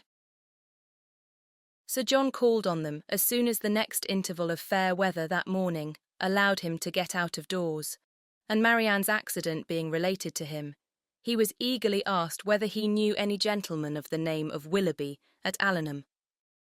"Willoughby!" cried Sir John. "What, is he in the country? That is good news, however. I will ride over tomorrow and ask him to dinner on Thursday." You know him, then? Said Mrs. Dashwood. "Know him? To be sure I do. Why, he is down here every year." And what sort of a young man is he? "As good a kind of fellow as ever lived, I assure you. A very decent shot, and there is not a bolder rider in England." And is that all you can say for him? Cried Marianne indignantly. But what are his manners on more intimate acquaintance? What his pursuits, his talents and genius? Sir John was rather puzzled. "Upon my soul," said he, "I do not know much about him as to all that, but he is a pleasant, good-humoured fellow, and has got the nicest little black bitch of a pointer I ever saw." But Marianne could no more satisfy him as to the colour of Mr. Willoughby's pointer than he could describe to her the shades of his mind. "But who is he?" said Eleanor. "Where does he come from? Has he a house at Allenham?" On this point, Sir John could give more certain intelligence, and he told them that Mr. Willoughby had no property of his own in the country, that he resided there only while he was visiting the old lady at Allenham Court, to whom he was related, and whose possessions he was to inherit, adding, Yes, he is very well worth catching, I can tell you, Miss Dashwood. He has a pretty little estate of his own in Somersetshire besides, and if I were you, I would not give him up to my younger sister, in spite of all this tumbling down hills. Miss Marianne must not expect to have all the men to herself. Brandon will be jealous if she does not take care." I do not believe, said Mrs. Dashwood with a good-humoured smile, that Mr. Willoughby will be incommoded by the attempts of either of my daughters towards what you call catching him. It is not an employment to which they have been brought up. Men are very safe with us. Let them be ever so rich. I am glad to find, however, from what you say, that he is a respectable young man, and one whose acquaintance will not be ineligible. "He is as good a sort of fellow, I believe, as ever lived," repeated Sir John. "I remember last Christmas at a little hop at the park. He danced from 8 o'clock till 4, without once sitting down." Did he indeed? Cried Marianne with sparkling eyes. And with elegance, with spirit?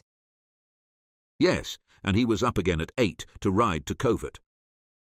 That is what I like. That is what a young man ought to be. Whatever be his pursuits, his eagerness in them should know no moderation, and leave him no sense of fatigue. "I see how it will be," said Sir John. "I see how it will be. You will be setting your cap at him now and never think of poor Brandon." That is an expression, Sir John, said Marianne warmly, which I particularly dislike. I abhor every commonplace phrase by which wit is intended, and setting one's cap at a man or making a conquest are the most odious of all. Their tendency is gross and illiberal, and if their construction could ever be deemed clever, time has long ago destroyed all its ingenuity. Sir John did not much understand this reproof, but he laughed as heartily as if he did, and then replied, "Aye, you will make conquests enough, I dare say, one way or other. Poor Brandon! He is quite smitten already, and he is very well worth setting your cap at, I can tell you, in spite of all this tumbling about and spraining of ankles. Chapter 10. Marianne's preserver, as Margaret, with more elegance than precision, styled Willoughby, called at the cottage early the next morning to make his personal inquiries. He was received by Mrs. Dashwood with more than politeness, with a kindness which Sir John's account of him and her own gratitude prompted, and everything that passed during the visit tended to assure him of the sense, elegance, mutual affection, and domestic comfort of the family to whom accident had now introduced him. Of their personal charms he had not required a second interview to be convinced. Miss Dashwood had a delicate complexion, regular features, and a remarkably pretty figure. Marianne was still handsomer. Her form, though not so correct as her sister's, in having the advantage of height, was more striking, and her face was so lovely that when in the common cant of praise she was called a beautiful girl, truth was less violently outraged than usually happens. Her skin was very brown, but from its transparency, her complexion was uncommonly brilliant. Her features were all good. Her smile was sweet and attractive, and in her eyes, which were very dark, there was a life, a spirit, an eagerness which could hardly be seen without delight. From Willoughby their expression was at first held back by the embarrassment which the remembrance of his assistance created. But when this passed away, when her spirits became collected, when she saw that to the perfect good breeding of the gentleman he united frankness and vivacity, and above all when she heard him declare that of music and dancing he was passionately fond, she gave him such a look of approbation as secured the largest share of his discourse to herself for the rest of his stay. It was only necessary to mention any favourite amusement to engage her to talk. She could not be silent when such points were introduced, and she had neither shyness nor reserve in their discussion. They speedily discovered that their enjoyment of dancing and music was mutual, and that it arose from a general conformity of judgment in all that related to either. Encouraged by this to a further examination of his opinions, she proceeded to question him on the subject of books. Her favourite authors were brought forward and dwelt upon with so rapturous a delight that any young man of 25 must have been insensible indeed not to become an immediate convert to the excellence of such works, however disregarded before. Their taste was strikingly alike. The same books, the same passages were idolised by each, or if any difference appeared, any objection arose, it lasted no longer than till the force of her arguments and the brightness of her eyes could be displayed.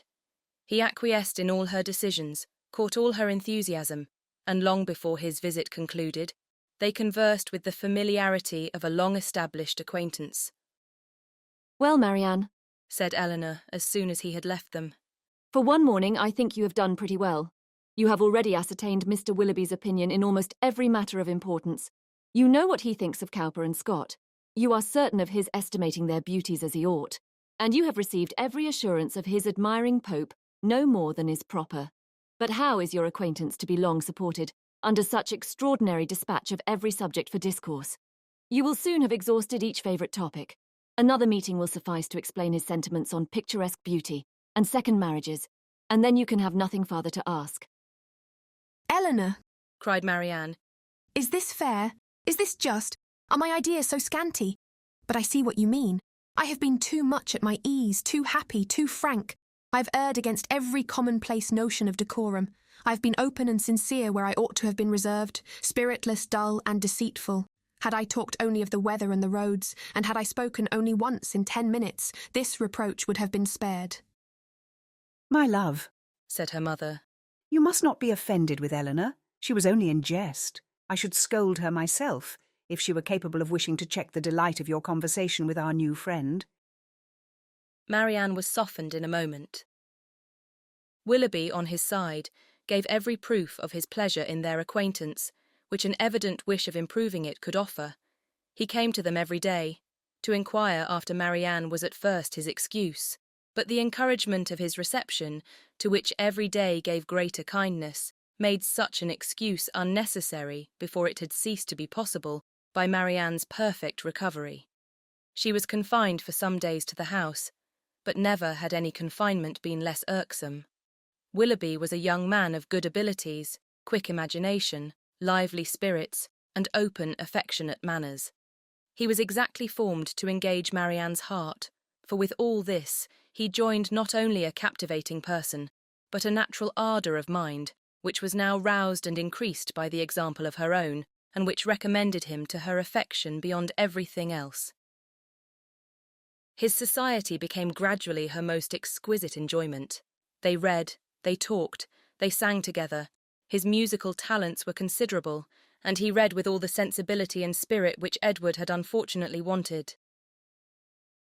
In Mrs. Dashwood's estimation, he was as faultless as in Marianne's, and Elinor saw nothing to censure in him but a propensity, in which he strongly resembled and peculiarly delighted her sister, of saying too much what he thought on every occasion, without attention to persons or circumstances.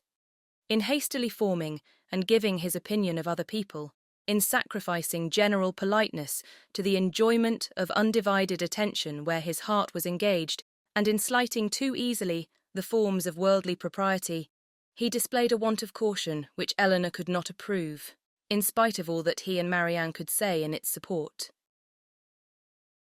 Marianne began now to perceive that the desperation which had seized her at 16.5 of ever seeing a man who could satisfy her ideas of perfection had been rash and unjustifiable. Willoughby was all that her fancy had delineated in that unhappy hour and in every brighter period, as capable of attaching her, and his behaviour declared his wishes to be in that respect as earnest as his abilities were strong. Her mother, too, in whose mind not one speculative thought of their marriage had been raised by his prospect of riches, was led before the end of a week to hope and expect it, and secretly to congratulate herself on having gained 2 such sons-in-law as Edward and Willoughby. Colonel Brandon's partiality for Marianne, which had so early been discovered by his friends, now first became perceptible to Elinor, when it ceased to be noticed by them. Their attention and wit were drawn off to his more fortunate rival, and the raillery which the other had incurred before any partiality arose was removed when his feelings began really to call for the ridicule so justly annexed to sensibility.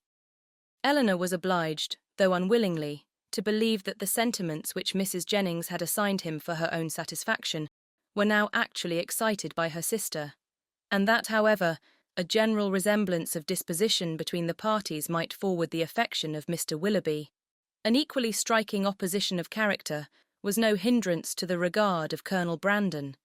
She saw it with concern, for what could a silent man of 35 hope when opposed to a very lively one of 25?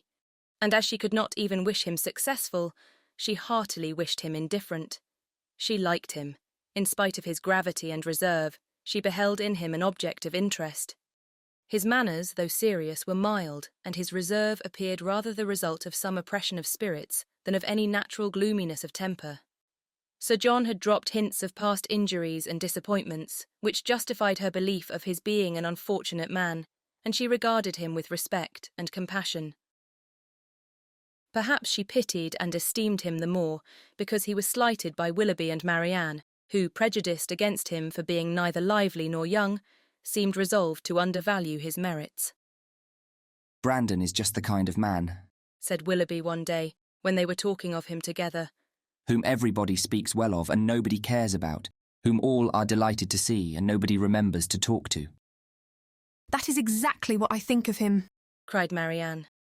Do not boast of it, however, said Elinor, for it is injustice in both of you, and I never see him myself without taking pains to converse with him.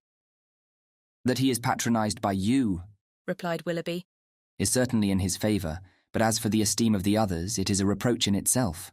Who would submit to the indignity of being approved by such a woman as Lady Middleton and Mrs. Jennings that could command the indifference of anybody else? But perhaps the abuse of such people as yourself and Marianne will make amends for the regard of Lady Middleton and her mother.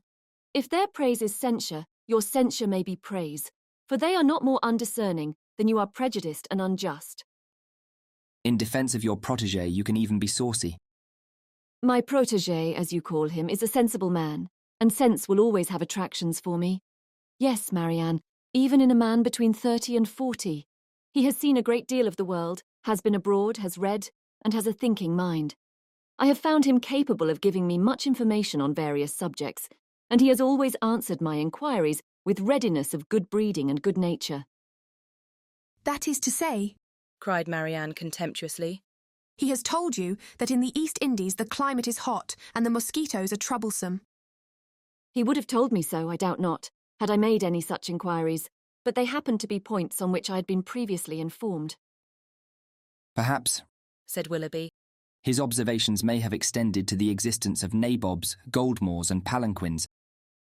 I may venture to say that his observations have stretched much further than your candour.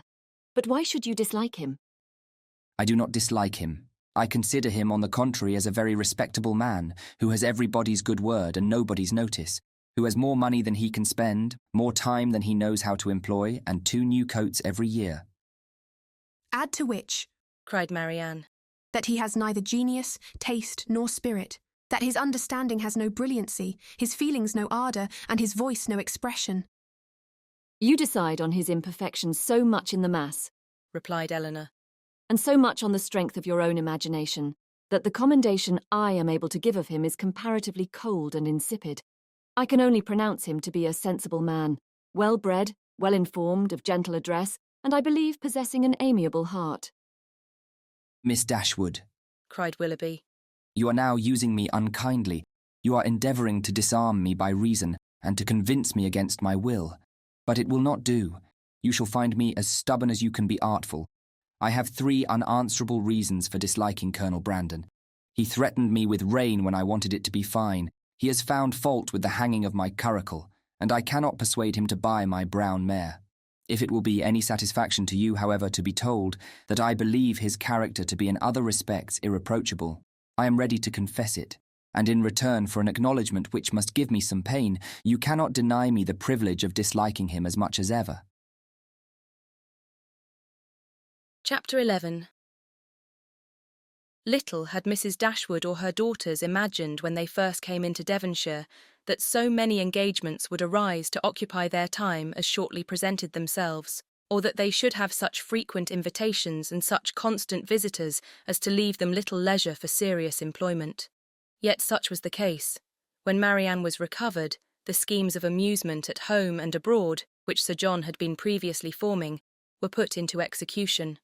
The private balls at the park then began, and parties on the water were made and accomplished as often as a showery October would allow. In every meeting of the kind, Willoughby was included, and the ease and familiarity which naturally attended these parties were exactly calculated to give increasing intimacy to his acquaintance with the Dashwoods, to afford him opportunity of witnessing the excellencies of Marianne, of marking his animated admiration of her, and of receiving in her behaviour to himself the most pointed assurance of her affection. Eleanor could not be surprised at their attachment. She only wished that it were less openly shown, and once or twice did venture to suggest the propriety of some self-command to Marianne. But Marianne abhorred all concealment where no real disgrace could attend unreserve, and to aim at the restraint of sentiments which were not in themselves ilaudable appeared to her not merely an unnecessary effort, but a disgraceful subjection of reason to commonplace and mistaken notions. Willoughby thought the same, and their behaviour at all times was an illustration of their opinions. When he was present, she had no eyes for anyone else. Everything he did was right. Everything he said was clever. If their evenings at the park were concluded with cards, he cheated himself and all the rest of the party to get her a good hand. If dancing formed the amusement of the night, they were partners for half the time, and when obliged to separate for a couple of dances, were careful to stand together and scarcely spoke a word to anybody else. Such conduct made them, of course, most exceedingly laughed at, but ridicule could not shame, and seemed hardly to provoke them. Mrs. Dashwood entered into all their feelings with a warmth which left her no inclination for checking this excessive display of them. To her, it was but the natural consequence of a strong affection in a young and ardent mind. This was the season of happiness to Marianne. Her heart was devoted to Willoughby, and the fond attachment to Norland, which she brought with her from Sussex, was more likely to be softened than she had thought it possible before, by the charms which his society bestowed on her present home. Eleanor's happiness was not so great. Her heart was not so much at ease, nor her satisfaction in their amusements so pure. They afforded her no companion that could make amends for what she had left behind, nor that could teach her to think of Norland with less regret than ever. Neither Lady Middleton nor Mrs. Jennings could supply to her the conversation she missed, although the latter was an everlasting talker, and from the first had regarded her with a kindness which ensured her a large share of her discourse. She had already repeated her own history to Eleanor 3 or 4 times, and had Eleanor's memory been equal to her means of improvement, she might have known very early in their acquaintance all the particulars of Mr. Jennings's last illness, and what he said to his wife a few minutes before he died. Lady Middleton was more agreeable than her mother only in being more silent. Eleanor needed little observation to perceive that her reserve was a mere calmness of manner with which sense had nothing to do. Towards her husband and mother she was the same as to them, and intimacy was therefore neither to be looked for nor desired. She had nothing to say one day that she had not said the day before. Her insipidity was invariable, for even her spirits were always the same, and though she did not oppose the parties arranged by her husband, provided everything were conducted in style, and her 2 eldest children attended her, she never appeared to receive more enjoyment from them than she might have experienced in sitting at home, and so little did her presence add to the pleasure of the others by any share in their conversation, that they were sometimes only reminded of her being amongst them by her solicitude about her troublesome boys. In Colonel Brandon alone, of all her new acquaintance, did Eleanor find a person who could in any degree claim the respect of abilities, excite the interest of friendship, or give pleasure as a companion. Willoughby was out of the question. Her admiration and regard, even her sisterly regard, was all his own, but he was a lover. His attentions were wholly Marianne's, and a far less agreeable man might have been more generally pleasing. Colonel Brandon, unfortunately for himself, had no such encouragement to think only of Marianne, and in conversing with Eleanor, he found the greatest consolation for the indifference of her sister. Eleanor's compassion for him increased, as she had reason to suspect that the misery of disappointed love had already been known to him. This suspicion was given by some words which accidentally dropped from him one evening at the park, when they were sitting down together by mutual consent while the others were dancing. His eyes were fixed on Marianne, and after a silence of some minutes, he said with a faint smile, "Your sister, I understand, does not approve of second attachments." No, replied Eleanor. her opinions are all romantic. Or rather, as I believe, she considers them impossible to exist. I believe she does, but how she contrives it without reflecting on the character of her own father, who had himself 2 wives, I know not. A few years, however, will settle her opinions on the reasonable basis of common sense and observation, and then they may be more easy to define and to justify than they now are, by anybody but herself. This will probably be the case. He replied. And yet there is something so amiable in the prejudices of a young mind that one is sorry to see them give way to the reception of more general opinions. I cannot agree with you there, said Eleanor. There are inconveniences attending such feelings as Marianne's, which all the charms of enthusiasm and ignorance of the world cannot atone for.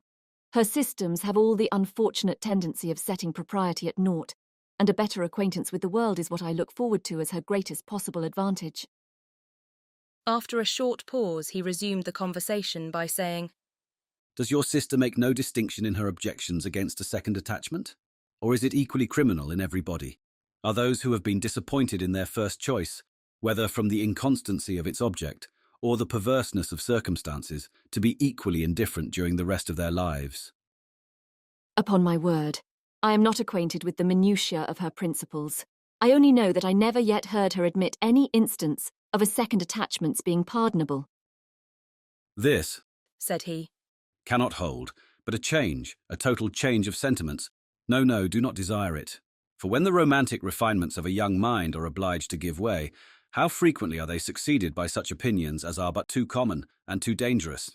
I speak from experience. I once knew a lady who in temper and mind greatly resembled your sister, who thought and judged like her, but who from an enforced change from a series of unfortunate circumstances. Here he stopped suddenly, appeared to think that he had said too much, and by his countenance gave rise to conjectures, which might not otherwise have entered Eleanor's head. The lady would probably have passed without suspicion had he not convinced Miss Dashwood that what concerned her ought not to escape his lips. As it was, it required but a slight effort of fancy to connect his emotion with the tender recollection of past regard. Eleanor attempted no more, but Marianne, in her place, would not have done so little. The whole story would have been speedily formed under her active imagination, and everything established in the most melancholy order of disastrous love. Chapter 12. As Eleanor and Marianne were walking together the next morning, the latter communicated a piece of news to her sister, which, in spite of all that she knew before of Marianne's imprudence and want of thought, surprised her by its extravagant testimony of both.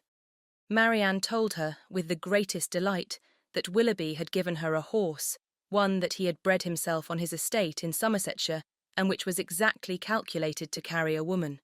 Without considering that it was not in her mother's plan to keep any horse, that if she were to alter her resolution in favour of this gift, she must buy another for the servant, and keep a servant to ride it, and after all, build a stable to receive them. She had accepted the present without hesitation, and told her sister of it in raptures. "He intends to send his groom into Somersetshire immediately for it," she added, "and when it arrives we will ride every day. You shall share its use with me. Imagine to yourself, my dear Eleanor, the delight of a gallop on some of these downs." Most unwilling was she to awaken from such a dream of felicity to comprehend all the unhappy truths which attended the affair, and for some time she refused to submit to them. As to an additional servant, the expense would be a trifle. Mamma, she was sure, would never object to it, and any horse would do for him. He might always get one at the park. As to a stable, the merest shed would be sufficient.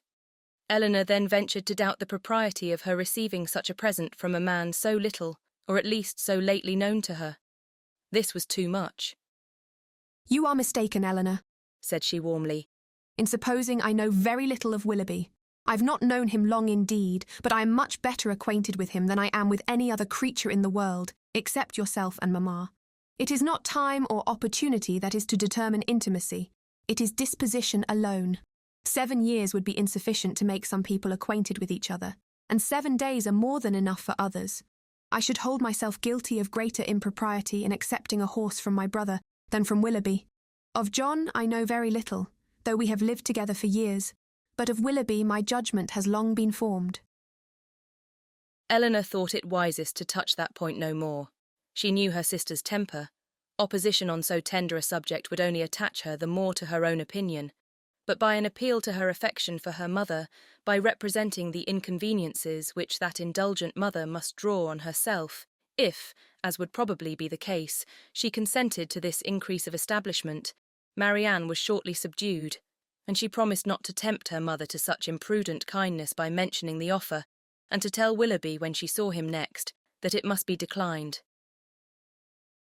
She was faithful to her word, and when Willoughby called at the cottage the same day, Eleanor heard her express her disappointment to him in a low voice, on being obliged to forego the acceptance of his present. The reasons for this alteration were at the same time related, and they were such as to make further entreaty on his side impossible. His concern, however, was very apparent, and after expressing it with earnestness, he added in the same low voice, "But Marianne, the horse is still yours, though you cannot use it now. I shall keep it only till you can claim it. When you leave Barton to form your own establishment in a more lasting home, Queen Mab shall receive you." This was all overheard by Miss Dashwood, and in the whole of the sentence, in his manner of pronouncing it, and in his addressing her sister by her Christian name alone, she instantly saw an intimacy so decided, a meaning so direct, as marked a perfect agreement between them. From that moment she doubted not of their being engaged to each other, and the belief of it created no other surprise than that she, or any of their friends, should be left by tempers so frank to discover it by accident. Margaret related something to her the next day, which placed this matter in a still clearer light. Willoughby had spent the preceding evening with them, and Margaret, by being left some time in the parlour with only him and Marianne, had had opportunity for observations, which, with a most important face, she communicated to her eldest sister when they were next by themselves. "Oh, Eleanor," she cried, "I have such a secret to tell you about Marianne. I'm sure she will be married to Mr. Willoughby very soon." "You have said so," replied Eleanor. "almost every day since they first met on High Church Down, and they had not known each other a week, I believe, before you were certain that Marianne wore his picture round her neck, but it turned out to be only the miniature of our great-uncle." "But indeed this is quite another thing. I'm sure they will be married very soon, for he has got a lock of her hair." "Take care, Margaret. It may be only the hair of some great-uncle of his." "But indeed, Eleanor, it is Marianne's. I'm almost sure it is, for I saw him cut it off. Last night after tea, when you and Mamma went out of the room, they were whispering and talking together as fast as could be, and he seemed to be begging something of her, and presently he took up her scissors and cut off a long lock of her hair, for it was all tumbled down her back, and he kissed it, and folded it up in a piece of white paper, and put it into his pocket-book." For such particulars, stated on such authority, Eleanor could not withhold her credit, nor was she disposed to it, for the circumstance was in perfect unison with what she had heard and seen herself. Margaret's sagacity was not always displayed in a way so satisfactory to her sister. When Mrs. Jennings attacked her one evening at the park to give the name of the young man who was Eleanor's particular favourite, which had been long a matter of great curiosity to her, Margaret answered by looking at her sister and saying, "I must not tell. May I, Eleanor?" This, of course, made everybody laugh, and Eleanor tried to laugh too, but the effort was painful.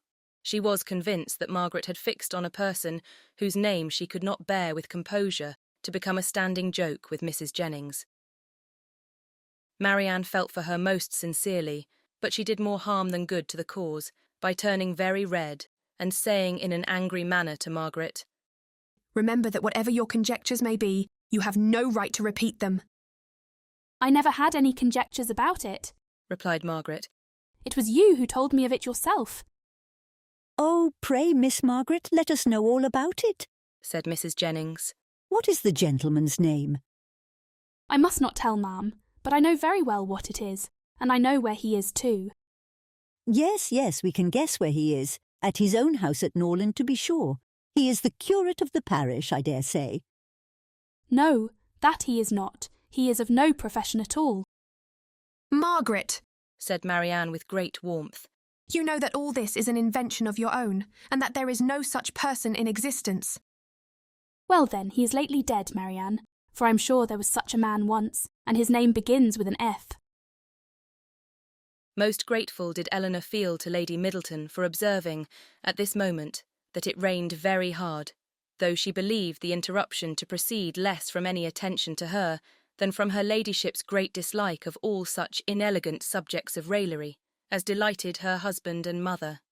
The idea, however, started by her, was immediately pursued by Colonel Brandon, who was on every occasion mindful of the feelings of others, and much was said on the subject of rain by both of them. Willoughby opened the pianoforte and asked Marianne to sit down to it, and thus, amidst the various endeavours of different people to quit the topic, it fell to the ground. But not so easily did Eleanor recover from the alarm into which it had thrown her. A party was formed this evening for going on the following day to see a very fine place about 12 miles from Barton, belonging to a brother-in-law of Colonel Brandon, without whose interest it could not be seen, as the proprietor, who was then abroad, had left strict orders on that head. The grounds were declared to be highly beautiful, and Sir John, who was particularly warm in their praise, might be allowed to be a tolerable judge, for he had formed parties to visit them, at least twice every summer for the last 10 years. They contained a noble piece of water, a sail on which was to form a great part of the morning's amusement. Cold provisions were to be taken, open carriages only to be employed, and everything conducted in the usual style of a complete party of pleasure. To some few of the company it appeared rather a bold undertaking, considering the time of year, and that it had rained every day for the last fortnight, and Mrs. Dashwood, who had already a cold, was persuaded by Eleanor to stay at home. Chapter 13. Their intended excursion to Whitwell turned out very different from what Eleanor had expected. She was prepared to be wet through, fatigued, and frightened, but the event was still more unfortunate, for they did not go at all.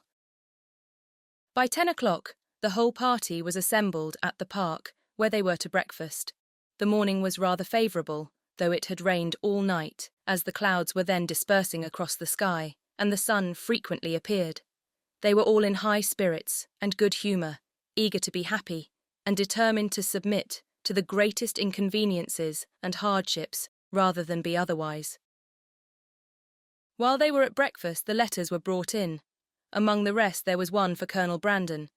He took it, looked at the direction, changed colour, and immediately left the room. "What is the matter with Brandon?" said Sir John. Nobody could tell, "I hope he has had no bad news," said Lady Middleton. "It must be something extraordinary that could make Colonel Brandon leave my breakfast table so suddenly." In about 5 minutes he returned. "No bad news, Colonel, I hope," said Mrs. Jennings as soon as he entered the room. None at all, ma'am, I thank you. "Was it from Avignon? I hope it is not to say that your sister is worse." No, ma'am. It came from town and is merely a letter of business. "But how came the hand to discompose you so much if it was only a letter of business? Come, this won't do, Colonel, so let us hear the truth of it." "My dear madam," said Lady Middleton, "recollect what you are saying." "Perhaps it is to tell you that your cousin Fanny is married," said Mrs. Jennings, without attending to her daughter's reproof. No, indeed, it is not. "Well then, I know who it is from, Colonel, and I hope she's well." Whom do you mean, ma'am? said he, colouring a little. "Oh, you know who I mean." I am particularly sorry, ma'am, said he, addressing Lady Middleton, that I should receive this letter today, for it is on business which requires my immediate attendance in town. "In town?" cried Mrs. Jennings. "What can you have to do in town at this time of year?" My own loss is great, he continued, in being obliged to leave so agreeable a party, but I am the more concerned as I fear my presence is necessary to gain your admittance at Whitwell. What a blow upon them all was this! "But if you write a note to the housekeeper, Mr. Brandon," said Marianne eagerly. "will it not be sufficient?" He shook his head. "We must go," said Sir John. "It shall not be put off when we are so near it. You cannot go to town till tomorrow, Brandon. That is all." I wish it could be so easily settled, but it is not in my power to delay my journey for one day. "If you would but let us know what your business is," said Mrs. Jennings, "we might see whether it could be put off or not." "You would not be 6 hours later," said Willoughby, "if you were to defer your journey till our return." I cannot afford to lose 1 hour. Eleanor then heard Willoughby say in a low voice to Marianne, "There are some people who cannot bear a party of pleasure. Brandon is one of them. He was afraid of catching cold, I dare say, and invented this trick for getting out of it. I would lay 50 guineas the letter was of his own writing." "I have no doubt of it," replied Marianne. "There is no persuading you to change your mind, Brandon. I know of old," said Sir John. "when once you are determined on anything. But, however, I hope you will think better of it. Consider, here are the 2 Miss Careys come over from Newton, the 3 Miss Dashwoods walked up from the cottage, and Mr. Willoughby got up 2 hours before his usual time, on purpose to go to Whitwell." Colonel Brandon again repeated his sorrow at being the cause of disappointing the party, but at the same time declared it to be unavoidable. "Well then, when will you come back again?" "I hope we shall see you at Barton," added her ladyship. "as soon as you can conveniently leave town, and we must put off the party to Whitwell till you return." You're very obliging, but it is so uncertain, when I may have it in my power to return, that I dare not engage for it at all. "Oh, he must and shall come back," cried Sir John. "If he's not here by the end of the week, I shall go after him." "I so do, Sir John." cried Mrs. Jennings. "And then perhaps you may find out what his business is." "I do not want to pry into other men's concerns. I suppose it is something he is ashamed of." Colonel Brandon's horses were announced, "You do not go to town on horseback, do you?" added Sir John. Only to Honiton. I shall then go post. "Well, as you are resolved to go, I wish you a good journey, but you had better change your mind." I assure you, it is not in my power. He then took leave of the whole party. Is there no chance of my seeing you and your sisters in town this winter, Miss Dashwood? I am afraid none at all. Then I must bid you farewell for a longer time than I should wish to do. To Marianne, he merely bowed and said nothing. Come, Colonel, said Mrs. Jennings. Before you go, do let us know what you are going about. He wished her a good morning, and, attended by Sir John, left the room. The complaints and lamentations which politeness had hitherto restrained now burst forth universally, and they all agreed again and again how provoking it was to be so disappointed. I can guess what his business is, however, said Mrs. Jennings exultingly. Can you, ma'am? Said almost everybody. Yes, it is about Miss Williams, I'm sure. And who is Miss Williams? Asked Marianne. What? Do not you know who Miss Williams is? She is a relation of the Colonel's, my dear, a very near relation. We will not say how near, for fear of shocking the young ladies. Then, lowering her voice a little, she said to Eleanor, She is his natural daughter. Indeed. Oh, yes, and as like him as she can stare. I dare say the Colonel will leave her all his fortune. When Sir John returned, he joined most heartily in the general regret on so unfortunate an event, concluding, however, by observing that as they were all got together, they must do something by way of being happy. And after some consultation, it was agreed that although happiness could only be enjoyed at Whitwell, they might procure a tolerable composure of mind by driving about the country. The carriages were then ordered. Willoughby's was first, and Marianne never looked happier than when she got into it. He drove through the park very fast, and they were soon out of sight, and nothing more of them was seen till their return, which did not happen till after the return of all the rest. They both seemed delighted with their drive, but said only in general terms that they had kept in the lanes, while the others went on the downs. It was settled that there should be a dance in the evening, and that everybody should be extremely merry all day long. Some more of the Careys came to dinner, and they had the pleasure of sitting down, nearly 20 to table, which Sir John observed with great contentment. Willoughby took his usual place between the two elder Miss Dashwoods. Mrs. Jennings sat on Eleanor's right hand, and they had not been long seated before she leant behind her and Willoughby, and said to Marianne, loud enough for them both to hear, I have found you out in spite of all your tricks. I know where you spent the morning. Marianne coloured and replied very hastily, Where, pray?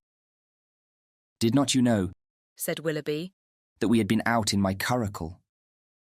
Yes, yes, Mr. Impudence. I know that very well, and I was determined to find out where you had been to. I hope you like your house, Miss Marianne. It is a very large one, I know, and when I come to see you, I hope you will have new furnished it, for it wanted it very much when I was there 6 years ago. Marianne turned away in great confusion. Mrs. Jennings laughed heartily, and Eleanor found that in her resolution to know where they had been, she had actually made her own woman inquire of Mr. Willoughby's groom, and that she had by that method been informed that they had gone to Allenham, and spent a considerable time there in walking about the garden and going all over the house. Eleanor could hardly believe this to be true, as it seemed very unlikely that Willoughby should propose, or Marianne consent, to enter the house while Mrs. Smith was in it, with whom Marianne had not the smallest acquaintance. As soon as they left the dining-room, Eleanor inquired of her about it, and great was her surprise when she found that every circumstance related by Mrs. Jennings was perfectly true. Marianne was quite angry with her for doubting it. Why should you imagine, Eleanor, that we did not go there, or that we did not see the house? Is not it what you have often wished to do yourself? Yes, Marianne, but I would not go while Mrs. Smith was there, and with no other companion than Mr. Willoughby. Mr. Willoughby, however, is the only person who can have a right to show that house. And as he went in an open carriage, it was impossible to have any other companion. I never spent a pleasanter morning in my life. I am afraid, replied Eleanor, that the pleasantness of an employment does not always evince its propriety. On the contrary, nothing can be a stronger proof of it, Eleanor. For if there had been any real impropriety in what I did, I should have been sensible of it at the time, for we always know when we are acting wrong, and with such a conviction I could have had no pleasure.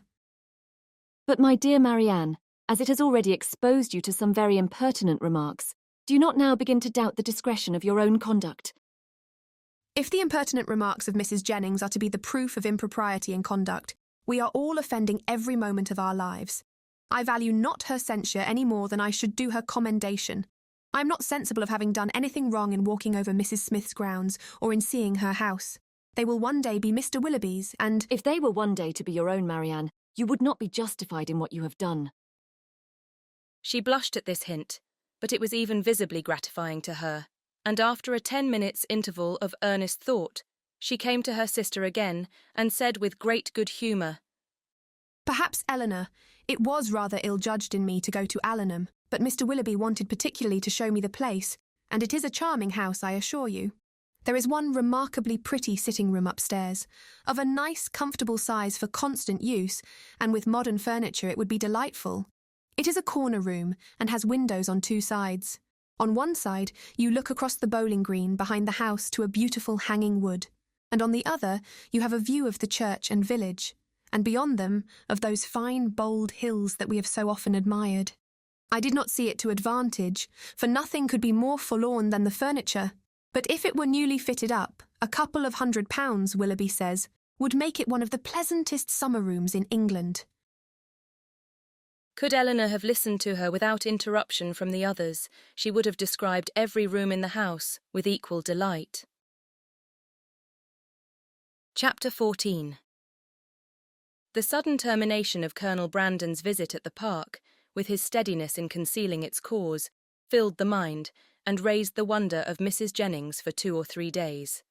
She was a great wonderer, as everyone must be who takes a very lively interest in all the comings and goings of all their acquaintance. She wondered, with little intermission, what could be the reason of it, was sure there must be some bad news, and thought over every kind of distress that could have befallen him, with a fixed determination that he should not escape them all. Something very melancholy must be the matter, I'm sure, said she. I could see it in his face. Poor man. I'm afraid his circumstances may be bad. The estate at Delaford was never reckoned more than 2,000 a year, and his brother left everything sadly involved. I do think he must have been sent for about money matters, for what else can it be? I wonder whether it is so. I would give anything to know the truth of it. Perhaps it is about Miss Williams, and by the by I dare say it is, because he looked so conscious when I mentioned her. Maybe she is ill in town. Nothing in the world more likely, for I have a notion she is always rather sickly. I would lay any wager it is about Miss Williams. It is not so very likely he should be distressed in his circumstances now, for he is a very prudent man, and to be sure must have cleared the estate by this time. I wonder what it can be. Maybe his sister is worse at Avignon, and has sent for him over. His setting off in such a hurry seems very like it. Well, I wish him out of all his trouble with all my heart, and a good wife into the bargain. So wondered, so talked Mrs. Jennings, her opinion varying with every fresh conjecture, and all seeming equally probable as they arose. Eleanor, though she felt really interested in the welfare of Colonel Brandon, could not bestow all the wonder on his going so suddenly away, which Mrs. Jennings was desirous of her feeling. For besides that the circumstance did not in her opinion justify such lasting amazement or variety of speculation, her wonder was otherwise disposed of. It was engrossed by the extraordinary silence of her sister and Willoughby on the subject, which they must know to be peculiarly interesting to them all. As this silence continued, every day made it appear more strange and more incompatible with the disposition of both. Why they should not openly acknowledge to her mother and herself what their constant behaviour to each other declared to have taken place, Eleanor could not imagine. She could easily conceive that marriage might not be immediately in their power, for though Willoughby was independent, there was no reason to believe him rich. His estate had been rated by Sir John at about 600 or 700 a year, but he lived at an expense to which that income could hardly be equal, and he had himself often complained of his poverty. But for this strange kind of secrecy maintained by them relative to their engagement, which in fact concealed nothing at all, she could not account, and it was so wholly contradictory to their general opinions and practice that a doubt sometimes entered her mind of their being really engaged, and this doubt was enough to prevent her making any inquiry of Marianne. Nothing could be more expressive of attachment to them all than Willoughby's behaviour. To Marianne, it had all the distinguishing tenderness which a lover's heart could give, and to the rest of the family, it was the affectionate attention of a son and a brother. The cottage seemed to be considered and loved by him as his home. Many more of his hours were spent there than at Allenham, and if no general engagement collected them at the park, the exercise which called him out in the morning was almost certain of ending there, where the rest of the day was spent by himself at the side of Marianne, and by his favourite pointer at her feet. One evening in particular, about a week after Colonel Brandon left the country, his heart seemed more than usually open to every feeling of attachment to the objects around him, and on Mrs. Dashwood's happening to mention her design of improving the cottage in the spring, he warmly opposed every alteration of a place which affection had established as perfect with him. "What?" he exclaimed. "Improve this dear cottage? No, that I will never consent to. Not a stone must be added to its walls, not an inch to its size, if my feelings are regarded." Do not be alarmed, said Miss Dashwood. Nothing of the kind will be done, for my mother will never have money enough to attempt it. "I am heartily glad of it," he cried. "May she always be poor if she can employ her riches no better." Thank you, Willoughby. But you may be assured that I would not sacrifice one sentiment of local attachment of yours, or of anyone whom I loved, for all the improvements in the world. Depend upon it that whatever unemployed sum may remain, when I make up my accounts in the spring, I would even rather lay it uselessly by than dispose of it in a manner so painful to you. But are you really so attached to this place as to see no defect in it? "I am," said he. "To me it is faultless. Nay, more, I consider it as the only form of building in which happiness is attainable. And were I rich enough, I would instantly pull Combe down and build it up again in the exact plan of this cottage." With dark, narrow stairs and a kitchen that smokes, I suppose, said Eleanor. "Yes," cried he in the same eager tone. "with all and everything belonging to it. In no one convenience or inconvenience about it should the least variation be perceptible. Then, and then only under such a roof, I might perhaps be as happy at Combe as I have been at Barton." I flatter myself, replied Eleanor, that even under the disadvantage of better rooms and a broader staircase, you will hereafter find your own house as faultless as you now do this. "There certainly are circumstances," said Willoughby, "which might greatly endear it to me, but this place will always have one claim of my affection, which no other can possibly share." Mrs. Dashwood looked with pleasure at Marianne, whose fine eyes were fixed so expressively on Willoughby, as plainly denoted how well she understood him.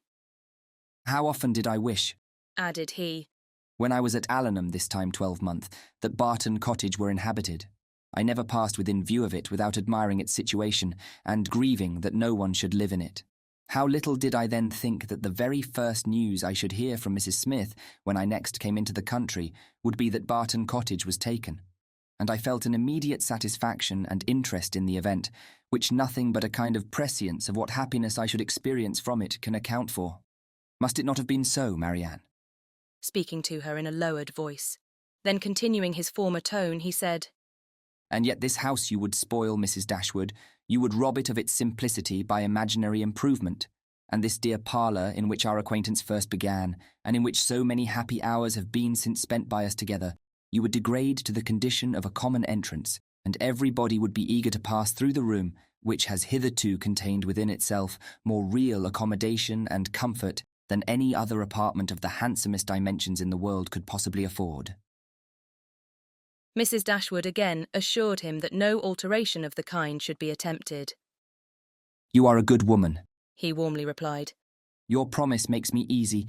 Extend it a little farther, and it will make me happy. Tell me that not only your house will remain the same, but that I shall ever find you and yours as unchanged as your dwelling, and that you will always consider me with the kindness which has made everything belonging to you so dear to me." The promise was readily given, and Willoughby's behaviour, during the whole of the evening, declared at once his affection and happiness. "Shall we see you tomorrow to dinner?" said Mrs. Dashwood when he was leaving them. "I do not ask you to come in the morning, for we must walk to the park to call on Lady Middleton." He engaged to be with them by 4 o'clock. Chapter 15. Mrs. Dashwood's visit to Lady Middleton took place the next day, and 2 of her daughters went with her. But Marianne excused herself from being of the party under some trifling pretext of employment, and her mother, who concluded that a promise had been made by Willoughby the night before of calling on her while they were absent, was perfectly satisfied with her remaining at home. On their return from the park, they found Willoughby's curricle and servant in waiting at the cottage, and Mrs. Dashwood was convinced that her conjecture had been just. So far it was all as she had foreseen, but on entering the house she beheld what no foresight had taught her to expect. They were no sooner in the passage than Marianne came hastily out of the parlour, apparently in violent affliction, with her handkerchief at her eyes, and without noticing them, ran upstairs. Surprised and alarmed, they proceeded directly into the room she had just quitted, where they found only Willoughby, who was leaning against the mantelpiece with his back towards them. He turned round on their coming in, and his countenance showed that he strongly partook of the emotion which overpowered Marianne. "Is anything the matter with her?" cried Mrs. Dashwood as she entered. "Is she ill?" I hope not. He replied, trying to look cheerful, and with a forced smile presently added, It is I who may rather expect to be ill, for I am now suffering under a very heavy disappointment. Disappointment? Yes, for I am unable to keep my engagement with you. Mrs. Smith has this morning exercised the privilege of riches upon a poor dependent cousin by sending me on business to London. I have just received my dispatches and taken my farewell of Allenham, and, by way of exhilaration, I am now come to take my farewell of you. To London? And are you going this morning? Almost this moment. This is very unfortunate, but Mrs. Smith must be obliged, and her business will not detain you from us long, I hope. He coloured as he replied, You are very kind, but I have no idea of returning into Devonshire immediately. My visits to Mrs. Smith are never repeated within the 12-month. And is Mrs. Smith your only friend? Is Allenham the only house in the neighbourhood to which you will be welcome? For shame, Willoughby, can you wait for an invitation here? His colour increased, and with his eyes fixed on the ground, he only replied, You are too good. Mrs. Dashwood looked at Eleanor with surprise. Eleanor felt equal amazement. For a few moments everyone was silent. Mrs. Dashwood first spoke. I have only to add, my dear Willoughby, that at Barton Cottage you will always be welcome, for I will not press you to return here immediately, because you only can judge how far that might be pleasing to Mrs. Smith, and on this head I shall be no more disposed to question your judgment than to doubt your inclination. My engagements at present, replied Willoughby confusedly, are of such a nature that I dare not flatter myself. He stopped. Mrs. Dashwood was too much astonished to speak, and another pause succeeded. This was broken by Willoughby, who said with a faint smile, It is folly to linger in this manner. I will not torment myself any longer by remaining among friends whose society it is impossible for me now to enjoy. He then hastily took leave of them all and left the room. They saw him step into his carriage, and in a minute it was out of sight. Mrs. Dashwood felt too much for speech, and instantly quitted the parlour to give way in solitude to the concern and alarm which this sudden departure occasioned. Eleanor's uneasiness was at least equal to her mother's. She thought of what had just passed with anxiety and distrust. Willoughby's behaviour in taking leave of them, his embarrassment and affectation of cheerfulness, and above all, his unwillingness to accept her mother's invitation, a backwardness so unlike a lover, so unlike himself, greatly disturbed her. One moment she feared that no serious design had ever been formed on his side, and the next, that some unfortunate quarrel had taken place between him and her sister.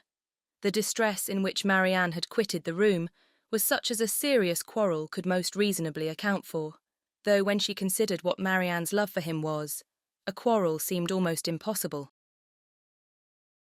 But whatever might be the particulars of their separation, her sister's affliction was indubitable, and she thought with the tenderest compassion of that violent sorrow which Marianne was in all probability not merely giving way to as a relief, but feeding and encouraging as a duty.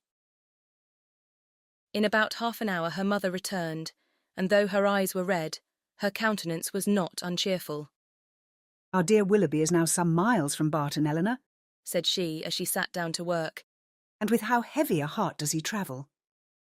It is all very strange, so suddenly to be gone. It seems but the work of a moment. And last night he was with us so happy, so cheerful, so affectionate. And now, after only 10 minutes' notice, gone too without intending to return.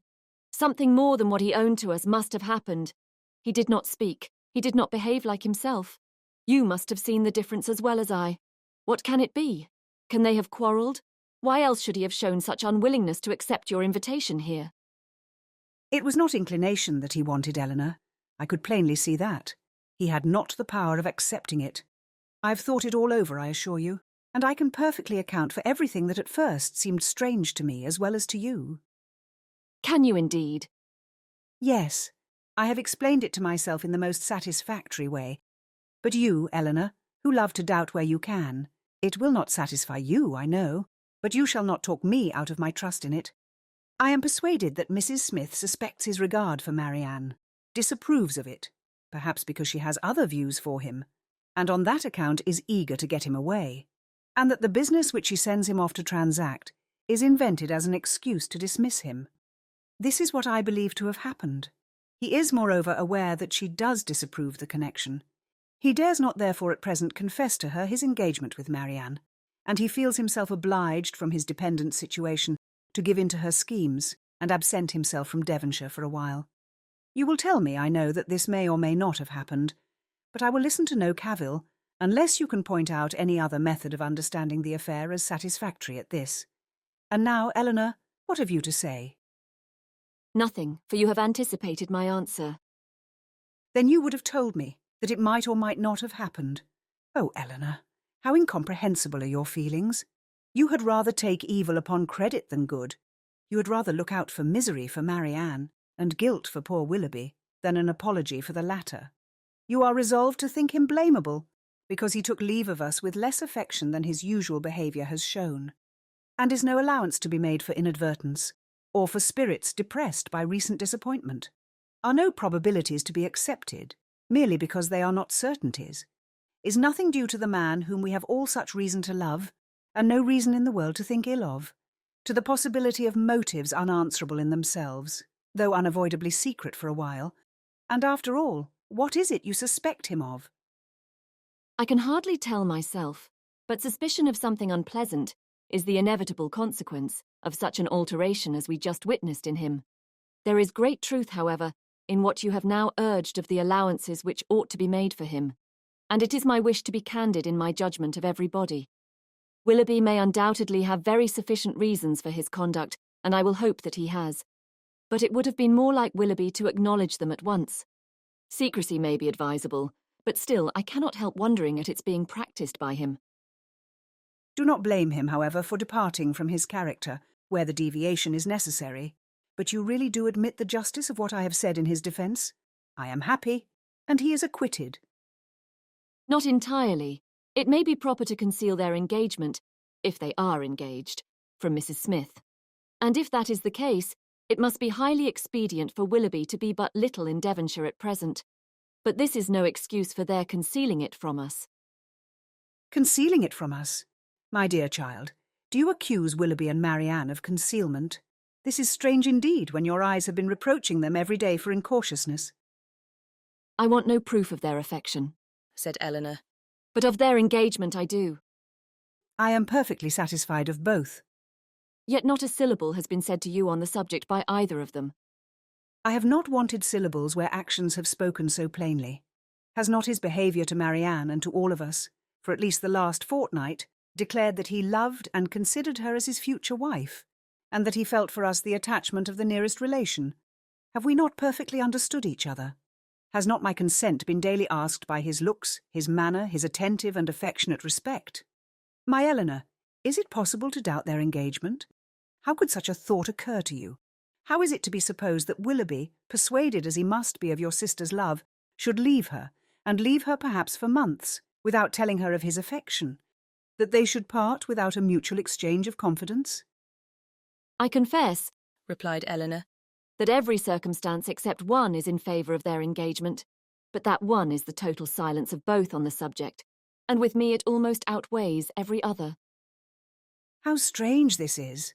You must think wretchedly indeed of Willoughby, if after all that has openly passed between them you can doubt the nature of the terms on which they are together. Has he been acting a part in his behaviour to your sister all this time? Do you suppose him really indifferent to her? No, I cannot think that. He must and does love her, I am sure. But with a strange kind of tenderness, if he can leave her with such indifference, such carelessness of the future as you attribute to him. You must remember, my dear mother, that I have never considered this matter as certain. I have had my doubts, I confess, but they are fainter than they were, and they may soon be entirely done away. If we find they correspond, every fear of mine will be removed. A mighty concession indeed. If you were to see them at the altar, you would suppose they were going to be married. Ungracious girl. But I require no such proof. Nothing in my opinion has ever passed to justify doubt. No secrecy has been attempted. All has been uniformly open and unreserved. You cannot doubt your sister's wishes. It must be Willoughby, therefore, whom you suspect. But why? Is he not a man of honour and feeling? Has there been any inconsistency on his side to create alarm? Can he be deceitful? I hope not. I believe not, cried Eleanor. I love Willoughby, sincerely love him, and suspicion of his integrity cannot be more painful to yourself than to me. It has been involuntary, and I will not encourage it. I was startled, I confess, by the alteration in his manners this morning. He did not speak like himself, and did not return your kindness with any cordiality. But all this may be explained by such a situation of his affairs as you have supposed. He had just parted from my sister, had seen her leave him in the greatest affliction, and if he felt obliged, from a fear of offending Mrs. Smith, to resist the temptation of returning here soon, and yet aware that by declining your invitation, by saying that he was going away for some time, he should seem to act an ungenerous, a suspicious part by our family. He might well be embarrassed and disturbed. In such a case, a plain and open avowal of his difficulties would have been more to his honour, I think, as well as more consistent with his general character. But I will not raise objections against anyone's conduct on so illiberal a foundation, as a difference in judgment from myself, or a deviation from what I may think right and consistent. You speak very properly. Willoughby certainly does not deserve to be suspected. Though we have not known him long, he is no stranger in this part of the world, and who has ever spoken to his disadvantage? Had he been in a situation to act independently and marry immediately, it might have been odd that he should leave us without acknowledging everything to me at once. But this is not the case. It is an engagement in some respects not prosperously begun, for their marriage must be at a very uncertain distance, and even secrecy, as far as it can be observed, may now be very advisable. They were interrupted by the entrance of Margaret, and Eleanor was then at liberty to think over the representations of her mother, to acknowledge the probability of many, and hope for the justice of all. They saw nothing of Marianne till dinner-time, when she entered the room and took her place at the table without saying a word. Her eyes were red and swollen, and it seemed as if her tears were even then restrained with difficulty. She avoided the looks of them all, could neither eat nor speak, and after some time, on her mother's silently pressing her hand with tender compassion, her small degree of fortitude was quite overcome. She burst into tears and left the room. This violent oppression of spirits continued the whole evening. She was without any power, because she was without any desire of command over herself. The slightest mention of anything relative to Willoughby overpowered her in an instant, and though her family were most anxiously attentive to her comfort, it was impossible for them, if they spoke at all, to keep clear of every subject which her feelings connected with him. Chapter 16. Marianne would have thought herself very inexcusable had she been able to sleep at all the first night after parting from Willoughby. She would have been ashamed to look her family in the face the next morning, had she not risen from her bed in more need of repose than when she lay down in it.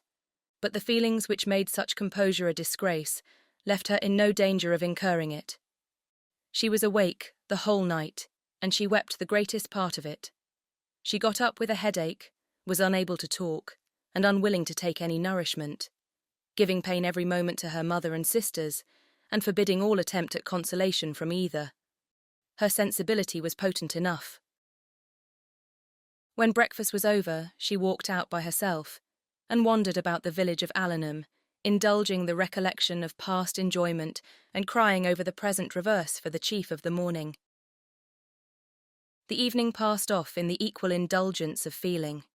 She played over every favourite song that she had been used to play to Willoughby, every air in which their voices had been oftenest joined, and sat at the instrument, gazing on every line of music that he had written out for her, till her heart was so heavy that no farther sadness could be gained, and this nourishment of grief was every day applied.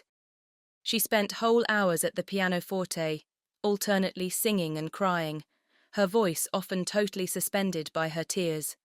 In books, too, as well as in music, she courted the misery which a contrast between the past and present was certain of giving. She read nothing but what they had been used to read together. Such violence of affliction indeed could not be supported forever. It sunk within a few days into a calmer melancholy. But these employments, to which she daily recurred, her solitary walks and silent meditations, still produced occasional effusions of sorrow as lively as ever. No letter from Willoughby came, and none seemed expected by Marianne. Her mother was surprised, and Eleanor again became uneasy, but Mrs. Dashwood could find explanations whenever she wanted them, which at least satisfied herself. "Remember, Eleanor," said she, "how very often Sir John fetches our letters himself from the post and carries them to it. We have already agreed that secrecy may be necessary, and we must acknowledge that it could not be maintained if their correspondence were to pass through Sir John's hands." Eleanor could not deny the truth of this, and she tried to find in it a motive sufficient for their silence. But there was one method so direct, so simple, and in her opinion so eligible of knowing the real state of the affair, and of instantly removing all mystery, that she could not help suggesting it to her mother. "Why do you not ask Marianne at once," said she, "whether she is or she is not engaged to Willoughby? From you, her mother, and so kind, so indulgent a mother, the question could not give offence. It would be the natural result of your affection for her. She used to be all unreserve, and to you more especially." "I would not ask such a question for the world. Supposing it possible that they are not engaged, what distress would not such an inquiry inflict? At any rate, it would be most ungenerous. I should never deserve her confidence again, after forcing from her a confession of what is meant at present to be unacknowledged to anyone. I know Marianne's heart. I know that she dearly loves me, and that I shall not be the last to whom the affair is made known, when circumstances make the revealment of it eligible. I would not attempt to force the confidence of anyone, of a child much less, because a sense of duty would prevent the denial which her wishes might direct." Eleanor thought this generosity overstrained, considering her sister's youth, and urged the matter farther, but in vain. Common sense, common care, common prudence were all sunk in Mrs. Dashwood's romantic delicacy. It was several days before Willoughby's name was mentioned before Marianne by any of her family. Sir John and Mrs. Jennings, indeed, were not so nice. Their witticisms added pain to many a painful hour. But one evening, Mrs. Dashwood, accidentally taking up a volume of Shakespeare, exclaimed, "We have never finished Hamlet, Marianne. Our dear Willoughby went away before we could get through it. We will put it by that when he comes again, but it may be months perhaps before that happens." "Months?" cried Marianne with strong surprise. "No, nor many weeks." Mrs. Dashwood was sorry for what she had said, but it gave Eleanor pleasure, as it produced a reply from Marianne, so expressive of confidence in Willoughby and knowledge of his intentions. One morning, about a week after his leaving the country, Marianne was prevailed on to join her sisters in their usual walk, instead of wandering away by herself. Hitherto she had carefully avoided every companion in her rambles. If her sisters intended to walk on the downs, she directly stole away towards the lanes. If they talked of the valley, she was as speedy in climbing the hills, and could never be found when the others set off. But at length she was secured by the exertions of Eleanor, who greatly disapproved such continual seclusion. They walked along the road through the valley, and chiefly in silence, for Marianne's mind could not be controlled, and Eleanor, satisfied with gaining one point, would not then attempt more. Beyond the entrance of the valley, where the country, though still rich, was less wild and more open. A long stretch of the road which they had travelled on first coming to Barton lay before them, and on reaching that point, they stopped to look around them and examine a prospect which formed the distance of their view from the cottage, from a spot which they had never happened to reach in any of their walks before. Amongst the objects in the scene, they soon discovered an animated one. It was a man on horseback riding towards them. In a few minutes, they could distinguish him to be a gentleman, and in a moment afterwards, Marianne rapturously exclaimed, "It is he! It is indeed! I know it is!" and was hastening to meet him, when Eleanor cried out, Indeed, Marianne, I think you are mistaken. It is not Willoughby. The person is not tall enough for him, and has not his air. He has! He has! cried Marianne. I am sure he has. His air, his coat, his horse. I knew how soon he would come. She walked eagerly on as she spoke, and Eleanor, to screen Marianne from particularity, as she felt almost certain of its not being Willoughby, quickened her pace and kept up with her. They were soon within 30 yards of the gentleman. Marianne looked again. Her heart sunk within her, and abruptly turning round, she was hurrying back, when the voices of both her sisters were raised to detain her. A third, almost as well known as Willoughby's, joined them in begging her to stop, and she turned round with surprise to see and welcome Edward Ferrars.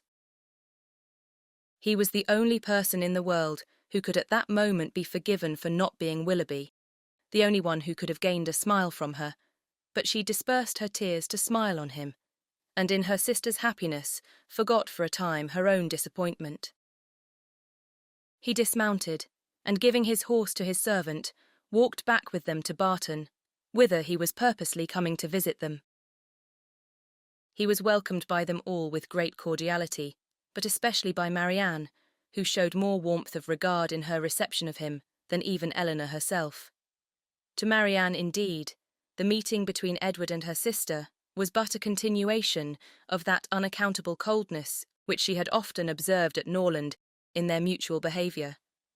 On Edward's side, more particularly, there was a deficiency of all that a lover ought to look and say on such an occasion. He was confused, seemed scarcely sensible of pleasure in seeing them, looked neither rapturous nor gay, said little but what was forced from him by questions, and distinguished Eleanor by no mark of affection. Marianne saw and listened with increasing surprise. She began almost to feel a dislike of Edward, and it ended, as every feeling must end with her, by carrying back her thoughts to Willoughby, whose manners formed a contrast sufficiently striking to those of his brother-elect. After a short silence which succeeded the first surprise and inquiries of meeting, Marianne asked Edward if he came directly from London. No, he had been in Devonshire a fortnight. A fortnight? She repeated, surprised at his being so long in the same county with Eleanor without seeing her before. He looked rather distressed as he added that he had been staying with some friends near Plymouth. Have you been lately in Sussex? Said Eleanor. I was at Norland about a month ago. And how does dear, dear Norland look? Cried Marianne. Dear, dear Norland, said Eleanor. Probably looks much as it always does at this time of the year. The woods and walks thickly covered with dead leaves. Oh, cried Marianne. With what transporting sensation have I formerly seen them fall? How have I delighted, as I walked, to see them driven in showers about me by the wind? What feelings have they, the season, the air altogether inspired? Now there is no one to regard them. They are seen only as a nuisance, swept hastily off and driven as much as possible from the sight. It is not everyone, said Eleanor, who has your passion for dead leaves. No, my feelings are not often shared, not often understood, but sometimes they are. As she said this, she sunk into a reverie for a few moments, but rousing herself again. Now, Edward, said she, calling his attention to the prospect. Here is Barton Valley. Look up to it and be tranquil if you can. Look at those hills. Did you ever see their equals? To the left is Barton Park, amongst those woods and plantations.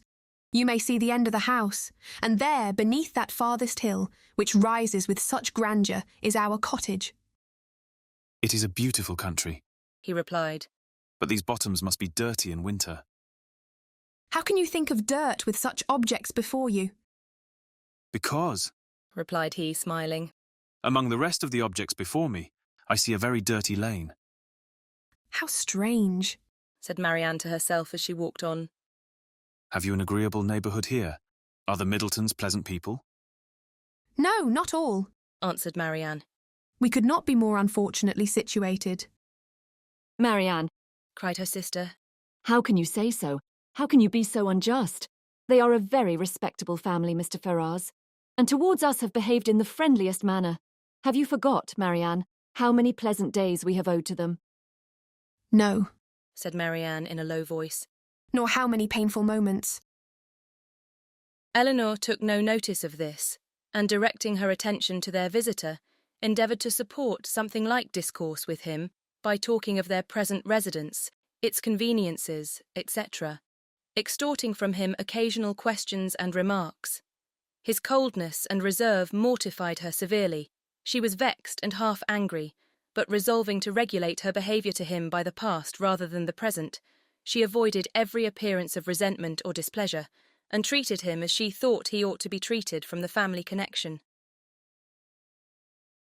Chapter 17. Mrs. Dashwood was surprised only for a moment at seeing him, for his coming to Barton was, in her opinion, of all things the most natural. Her joy and expression of regard long outlived her wonder. He received the kindest welcome from her, and shyness, coldness, reserve could not stand against such a reception.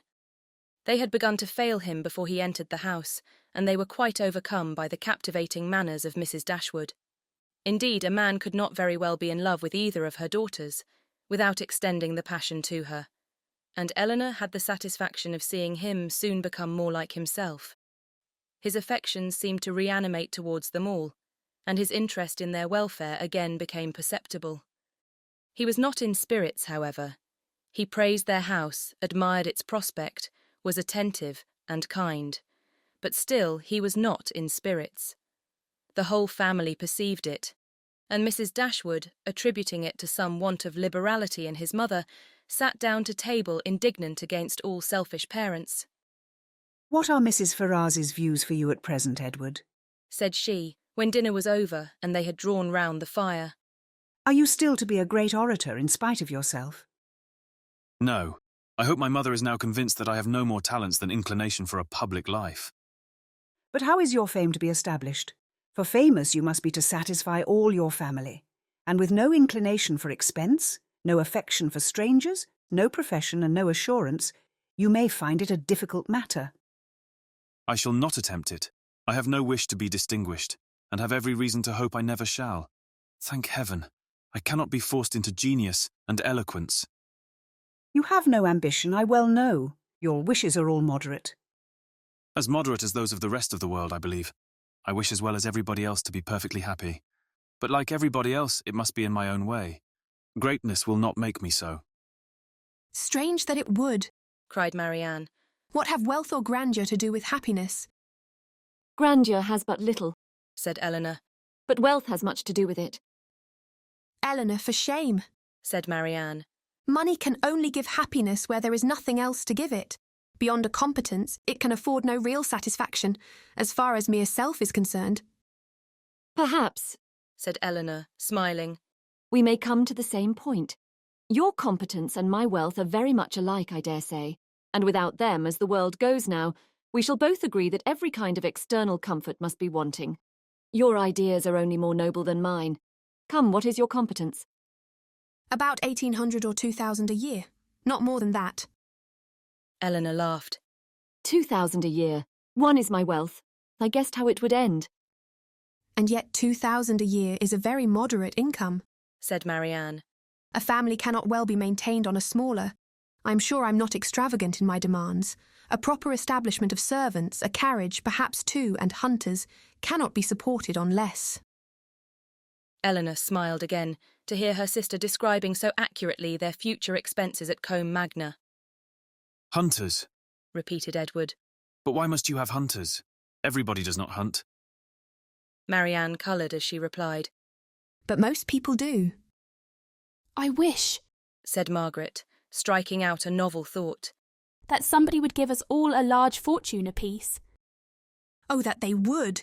cried Marianne, her eyes sparkling with animation and her cheeks glowing with the delight of such imaginary happiness. We are all unanimous in that wish, I suppose, said Eleanor. in spite of the insufficiency of wealth. Oh dear, cried Margaret. how happy I should be. I wonder what I should do with it. Marianne looked as if she had no doubt on that point. I should be puzzled to spend so large a fortune myself, said Mrs. Dashwood. if my children were all to be rich without my help. You must begin your improvements on this house, observed Eleanor. and your difficulties will soon vanish. What magnificent orders would travel from this family to London, said Edward. in such an event? What a happy day for booksellers, music sellers and print shops. You, Miss Dashwood, would give a general commission for every new print of merit to be sent you. And as for Marianne, I know her greatness of soul. There would not be music enough in London to content her. And books, Thomson, Cowper, Scott, she would buy them all over and over again. She would buy up every copy, I believe, to prevent their falling into unworthy hands. And she would have every book that tells her how to admire an old twisted tree. Should not you, Marianne? Forgive me if I am very saucy, but I was willing to show you that I had not forgot our old disputes. I love to be reminded of the past, Edward. Whether it be melancholy or gay, I love to recall it. And you will never offend me by talking of former times. You are very right in supposing how my money would be spent. Some of it, at least. My loose cash would certainly be employed in improving my collection of music and books. And the bulk of your fortune would be laid out in annuities on the authors or their heirs. No, Edward, I should have something else to do with it. Perhaps, then, you would bestow it as a reward on that person who wrote the ablest defence of your favourite maxim, that no one can ever be in love more than once in their life. Your opinion on that point is unchanged, I presume. Undoubtedly. At my time of life, opinions are tolerably fixed. It is not likely that I should now see or hear anything to change them. Marianne is as steadfast as ever, you see, said Eleanor. She is not at all altered. She's only grown a little more grave than she was. Nay, Edward, said Marianne. you need not reproach me. You are not very gay yourself. Why should you think so? Replied he with a sigh. But gaiety never was a part of my character. Nor do I think it a part of Marianne's, said Eleanor. I should hardly call her a lively girl. She is very earnest, very eager in all she does, sometimes talks a great deal and always with animation, but she is not often really merry. I believe you are right, he replied. and yet I have always set her down as a lively girl. I have frequently detected myself in such kind of mistakes, said Eleanor. in a total misapprehension of character in some point or other, fancying people so much more gay or grave or ingenious or stupid than they really are, and I can hardly tell why or in what the deception originated. Sometimes one is guided by what they say of themselves, and very frequently by what other people say of them, without giving oneself time to deliberate and judge. But I thought it was right, Eleanor, said Marianne. to be guided wholly by the opinion of other people. I thought our judgments were given us merely to be subservient to those of neighbours. This has always been your doctrine, I am sure. No, Marianne, never. My doctrine has never aimed at the subjection of the understanding. All I have ever attempted to influence has been the behaviour. You must not confound my meaning. I am guilty, I confess, of having often wished you to treat our acquaintance in general with greater attention. But when have I advised you to adopt their sentiments, or to conform to their judgment in serious matters? You have not been able to bring your sister over to your plan of general civility, said Edward to Eleanor. Do you gain no ground? Quite the contrary, replied Eleanor, looking expressively at Marianne. My judgment, he returned, is all on your side of the question, but I'm afraid my practice is much more on your sister's. I never wish to offend, but I am so foolishly shy that I often seem negligent when I am only kept back by my natural awkwardness. I have frequently thought that I must have been intended by nature to be fond of low company. I am so little at my ease among strangers of gentility. Marianne has not shyness to excuse any inattention of hers, said Eleanor. She knows her own worth too well for false shame, replied Edward. Shyness is only the effect of a sense of inferiority in some way or other. If I could persuade myself that my manners were perfectly easy and graceful, I should not be shy. But you would still be reserved, said Marianne. and that is worse. Edward started. Reserved? Am I reserved, Marianne? Yes, very. I do not understand you, replied he, colouring. Reserved? How? In what manner? What am I to tell you? What can you suppose? Eleanor looked surprised at his emotion, but trying to laugh off the subject, she said to him, Do not you know my sister well enough to understand what she means? Do not you know she calls everyone reserved who does not talk as fast, and admire what she admires as rapturously as herself? Edward made no answer. His gravity and thoughtfulness returned on him in their fullest extent, and he sat for some time, silent and dull. Chapter 18. Eleanor saw with great uneasiness the low spirits of her friend. His visit afforded her but a very partial satisfaction, while his own enjoyment in it appeared so imperfect. It was evident that he was unhappy. She wished it were equally evident that he still distinguished her by the same affection which once she had felt no doubt of inspiring. But hitherto the continuance of his preference seemed very uncertain, and the reservedness of his manner towards her contradicted one moment what a more animated look had intimated the preceding one. He joined her and Marianne in the breakfast-room the next morning before the others were down, and Marianne, who was always eager to promote their happiness as far as she could, soon left them to themselves. But before she was halfway upstairs, she heard the parlour door open, and turning round, was astonished to see Edward himself come out. I am going into the village to see my horses, said he, as you are not yet ready for breakfast. I shall be back again presently. Edward returned to them with fresh admiration of the surrounding country. In his walk to the village, he had seen many parts of the valley to advantage, and the village itself, in a much higher situation than the cottage, afforded a general view of the whole, which had exceedingly pleased him. This was a subject which ensured Marianne's attention, and she was beginning to describe her own admiration of these scenes, and to question him more minutely on the objects that had particularly struck him, when Edward interrupted her by saying, You must not inquire too far, Marianne.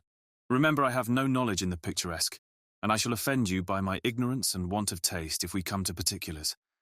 I shall call hills steep, which ought to be bold, surfaces strange and uncouth, which ought to be irregular and rugged, and distant objects out of sight, which ought only to be indistinct through the soft medium of a hazy atmosphere. You must be satisfied with such admiration as I can honestly give. I call it a very fine country. The hills are steep, the woods seem full of fine timber, and the valley looks comfortable and snug, with rich meadows and several neat farmhouses scattered here and there. It exactly answers my idea of a fine country, because it unites beauty with utility. And I dare say it is a picturesque one too, because you admire it. I can easily believe it to be full of rocks and promontories, grey moss and brushwood, but these are all lost on me. I know nothing of the picturesque. I am afraid it is but too true, said Marianne. But why should you boast of it? I suspect, said Eleanor, that to avoid one kind of affectation, Edward here falls into another, because he believes many people pretend to more admiration of the beauties of nature than they really feel, and is disgusted with such pretensions. He affects greater indifference and less discrimination in viewing them himself than he possesses. He is fastidious, and will have an affectation of his own. It is very true, said Marianne, that admiration of landscape scenery is become a mere jargon. Everybody pretends to feel and tries to describe with the taste and elegance of him who first defined what picturesque beauty was. I detest jargon of every kind, and sometimes I have kept my feelings to myself, because I could find no language to describe them in but what was worn and hackneyed out of all sense and meaning. I am convinced, said Edward, that you really feel all the delight in a fine prospect which you profess to feel. But in return, your sister must allow me to feel no more than I profess. I like a fine prospect, but not on picturesque principles. I do not like crooked, twisted, blasted trees. I admire them much more if they are tall, straight, and flourishing. I do not like ruined, tattered cottages. I'm not fond of nettles or thistles or heath blossoms. I have more pleasure in a snug farmhouse than a watchtower, and a troop of tidy, happy villagers please me better than the finest banditti in the world. Marianne looked with amazement at Edward, with compassion at her sister. Eleanor only laughed. The subject was continued no farther, and Marianne remained thoughtfully silent till a new object suddenly engaged her attention. She was sitting by Edward, and in taking his tea from Mrs. Dashwood, his hand passed so directly before her as to make a ring with a plait of hair in the centre, very conspicuous on one of his fingers. "I never saw you wear a ring before, Edward," she cried. "Is that Fanny's hair? I remember her promising to give you some, but I should have thought her hair had been darker." Marianne spoke inconsiderately what she really felt, but when she saw how much she had pained Edward, her own vexation at her want of thought could not be surpassed by his. He coloured very deeply, and giving a momentary glance at Eleanor, replied, Yes, it is my sister's hair. The setting always casts a different shade on it, you know. Eleanor had met his eye, and looked conscious likewise. That the hair was her own, she instantaneously felt, as well satisfied as Marianne. The only difference in their conclusions was that what Marianne considered as a free gift from her sister, Eleanor was conscious must have been procured by some theft or contrivance unknown to herself. She was not in a humour, however, to regard it as an affront, and affecting to take no notice of what passed, by instantly talking of something else, she internally resolved henceforward to catch every opportunity of eyeing the hair, and of satisfying herself, beyond all doubt, that it was exactly the shade of her own. Edward's embarrassment lasted some time, and it ended in an absence of mind still more settled. He was particularly grave the whole morning. Marianne severely censured herself for what she had said, but her own forgiveness might have been more speedy, had she known how little offence it had given her sister. Before the middle of the day, they were visited by Sir John and Mrs. Jennings, who, having heard of the arrival of a gentleman at the cottage, came to take a survey of the guest. With the assistance of his mother-in-law, Sir John was not long in discovering that the name of Ferrars began with an F, and this prepared a future mine of raillery against the devoted Eleanor, which nothing but the newness of their acquaintance with Edward could have prevented from being immediately sprung, but as it was, she only learned, from some very significant looks, how far their penetration, founded on Margaret's instructions, extended. Sir John never came to the Dashwoods without either inviting them to dine at the park the next day, or to drink tea with them that evening. On the present occasion, for the better entertainment of their visitor, towards whose amusement he felt himself bound to contribute, he wished to engage them for both. "You must drink tea with us tonight," said he, "for we shall be quite alone, and tomorrow you must absolutely dine with us, for we shall be a large party." Mrs. Jennings enforced the necessity. "And who knows but you may raise a dance," said she. "and that will tempt you, Miss Marianne." "A dance?" cried Marianne. "Impossible. Who is to dance?" "Who? Why, yourselves and the Careys and Whitakers, to be sure. What? You thought nobody could dance, because a certain person that shall be nameless is gone?" "I wish with all my soul," cried Sir John, "that Willoughby were among us again." This, and Marianne's blushing, gave new suspicions to Edward. And who is Willoughby? said he, in a low voice to Miss Dashwood, by whom he was sitting. She gave him a brief reply. Marianne's countenance was more communicative. Edward saw enough to comprehend, not only the meaning of others, but such of Marianne's expressions as had puzzled him before, and when their visitors left them, he went immediately round her and said in a whisper, I have been guessing. Shall I tell you my guess? What do you mean? Shall I tell you? Certainly. Well then, I guess that Mr. Willoughby hunts. Marianne was surprised and confused, yet she could not help smiling at the quiet archness of his manner, and after a moment's silence, said, Oh, Edward, how can you? But the time will come, I hope. I'm sure you will like him. I do not doubt it, replied he, rather astonished at her earnestness and warmth, for had he not imagined it to be a joke for the good of her acquaintance in general, founded only on a something or a nothing between Mr. Willoughby and herself, he would not have ventured to mention it. Chapter 19. Edward remained a week at the cottage. He was earnestly pressed by Mrs. Dashwood to stay longer, but, as if he were bent only on self-mortification, he seemed resolved to be gone when his enjoyment among his friends was at the height. His spirits, during the last 2 or 3 days, though still very unequal, were greatly improved. He grew more and more partial to the house and environs, never spoke of going away without a sigh, declared his time to be wholly disengaged, even doubted to what place he should go when he left them. But still, go he must. Never had any week passed so quickly. He could hardly believe it to be gone. He said so repeatedly.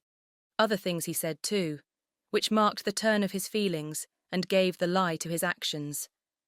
He had no pleasure at Norland. He detested being in town, but either to Norland or London he must go. He valued their kindness beyond anything, and his greatest happiness was in being with them. Yet he must leave them at the end of a week, in spite of their wishes and his own, and without any restraint on his time. Eleanor placed all that was astonishing in this way of acting to his mother's account, and it was happy for her that he had a mother whose character was so imperfectly known to her as to be the general excuse for everything strange on the part of her son. Disappointed, however, and vexed as she was, and sometimes displeased with his uncertain behaviour to herself, she was very well disposed on the whole to regard his actions with all the candid allowances and generous qualifications which had been rather more painfully extorted from her for Willoughby's service by her mother.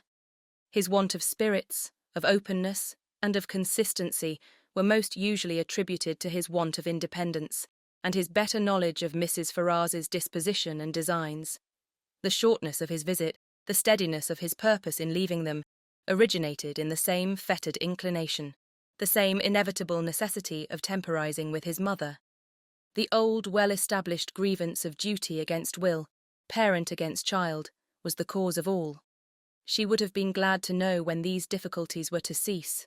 This opposition was to yield, when Mrs. Ferrars would be reformed, and her son be at liberty to be happy.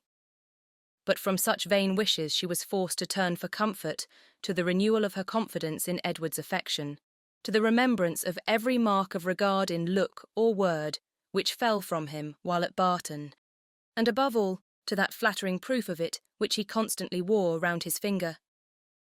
"I think, Edward," said Mrs. Dashwood, as they were at breakfast the last morning, "you would be a happier man if you had any profession to engage your time and give an interest to your plans and actions. Some inconvenience to your friends, indeed, might result from it. You would not be able to give them so much of your time. But," with a smile, "you would be materially benefited in one particular at least. You would know where to go when you left them."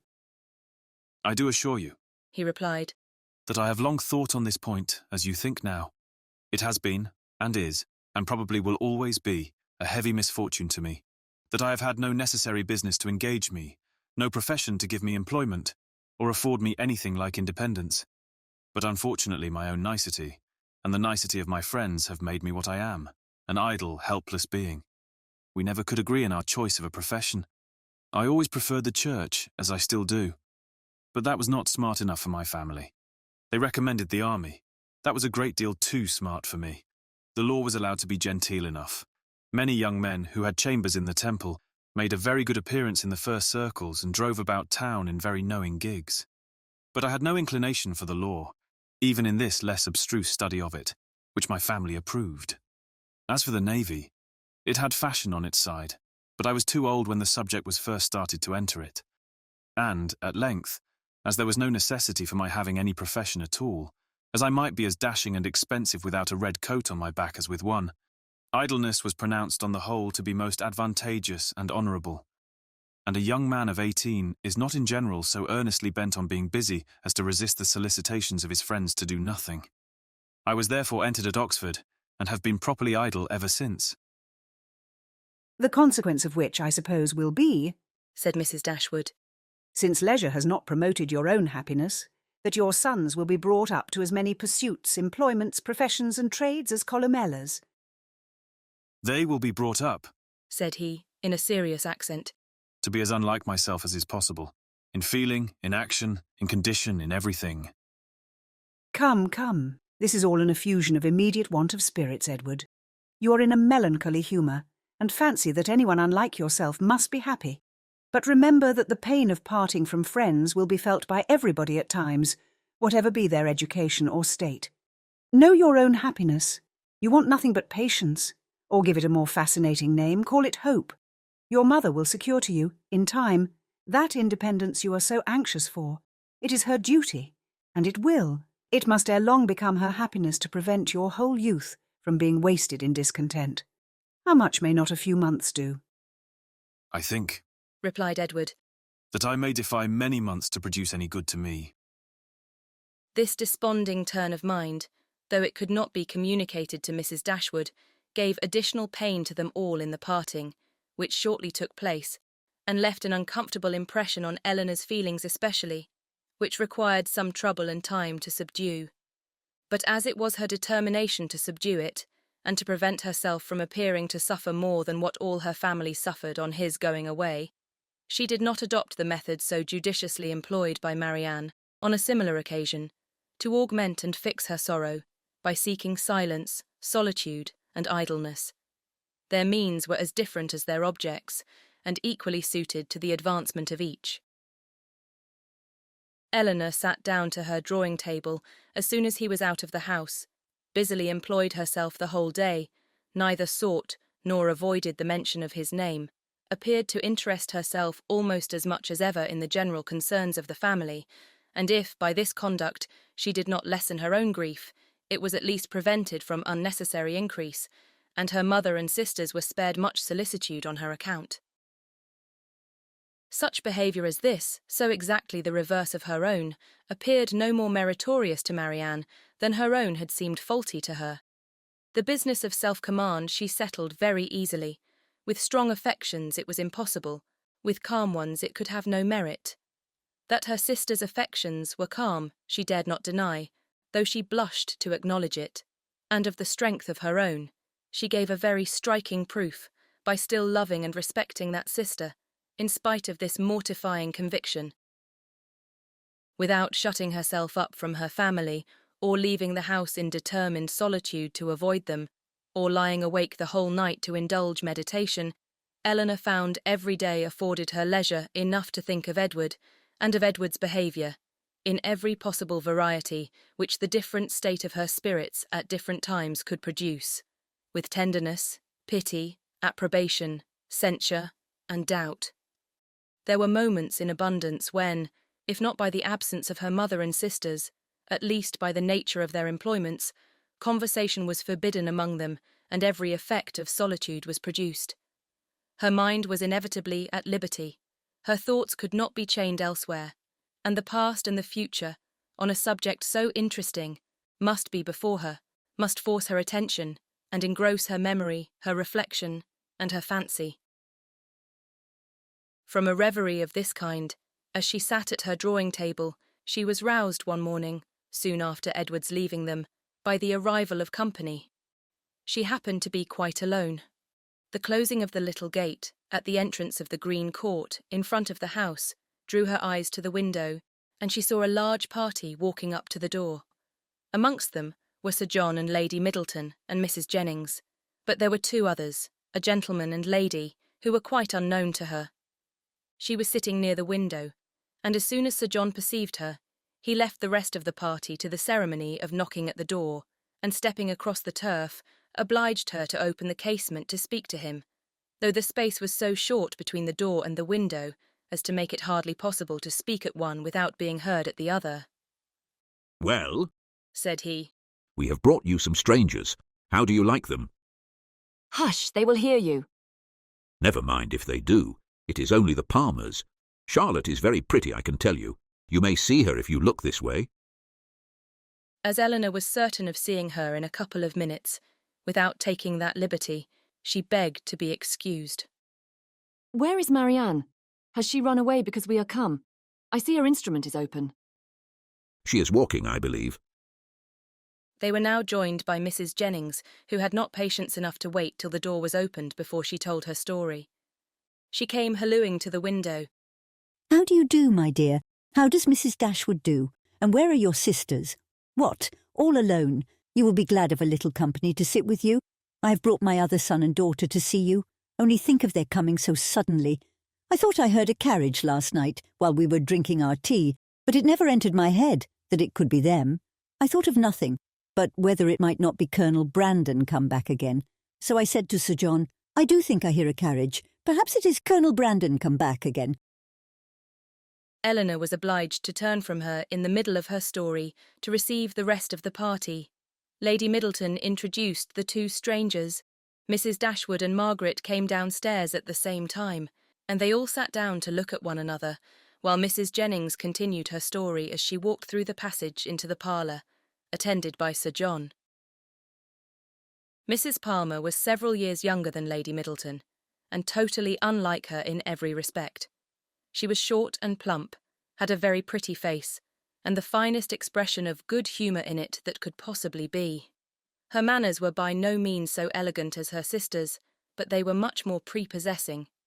She came in with a smile, smiled all the time of her visit, except when she laughed, and smiled when she went away. Her husband was a grave-looking young man of 5 or 26, with an air of more fashion and sense than his wife, but of less willingness to please or be pleased.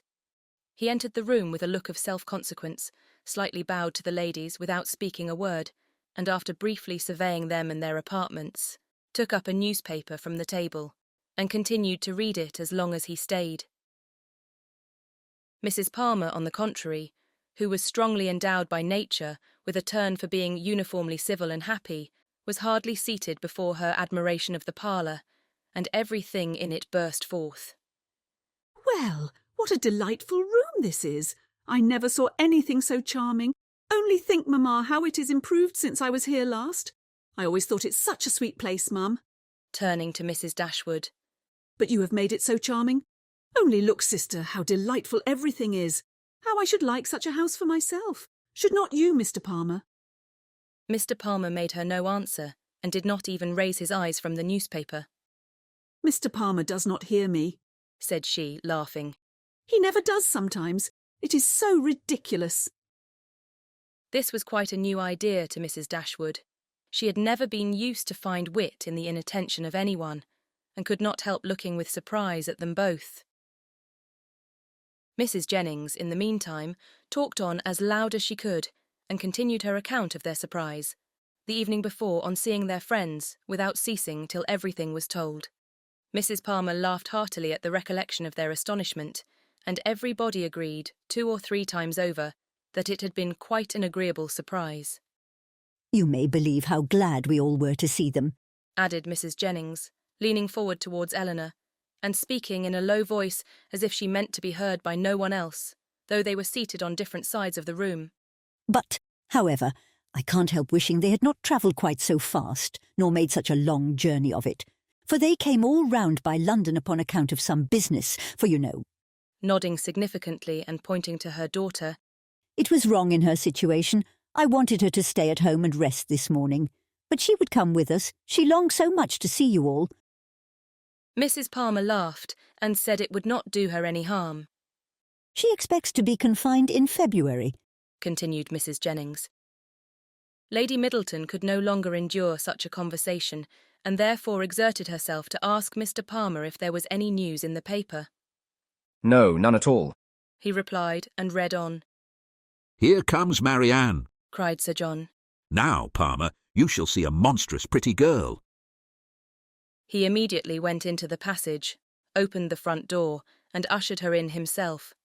Mrs. Jennings asked her, as soon as she appeared, if she had not been to Allenham, and Mrs. Palmer laughed so heartily at the question as to show she understood it. Mr. Palmer looked up on her entering the room, stared at her some minutes, and then returned to his newspaper. Mrs. Palmer's eye was now caught by the drawings which hung round the room. She got up to examine them. "Oh dear, how beautiful these are! Well, how delightful! Do but look, Mamma, how sweet! I declare they are quite charming. I could look at them forever." And then sitting down again, she very soon forgot that there were any such things in the room. When Lady Middleton rose to go away, Mr. Palmer rose also, laid down the newspaper, stretched himself and looked at them all around. "My love, have you been asleep?" said his wife, laughing. He made her no answer, and only observed, after again examining the room, that it was very low-pitched and that the ceiling was crooked. He then made his bow and departed with the rest. Sir John had been very urgent with them all to spend the next day at the park. Mrs. Dashwood, who did not choose to dine with them oftener than they dined at the cottage, absolutely refused on her own account. Her daughters might do as they pleased. But they had no curiosity to see how Mr. and Mrs. Palmer ate their dinner, and no expectation of pleasure from them in any other way. They attempted, therefore, likewise, to excuse themselves. The weather was uncertain, and not likely to be good. But Sir John would not be satisfied. The carriage should be sent for them, and they must come. Lady Middleton, too, though she did not press their mother, pressed them. Mrs. Jennings and Mrs. Palmer joined their entreaties. All seemed equally anxious to avoid a family party, and the young ladies were obliged to yield. "Why should they ask us?" said Marianne, as soon as they were gone. "The rent of this cottage is said to be low, but we have it on very hard terms, if we are to dine at the park whenever anyone is staying either with them or with us." "They mean no less to be civil and kind to us now," said Eleanor, "by these frequent invitations than by those which we received from them a few weeks ago. The alteration is not in them, if their parties are grown tedious and dull. We must look for the change elsewhere." Chapter 20.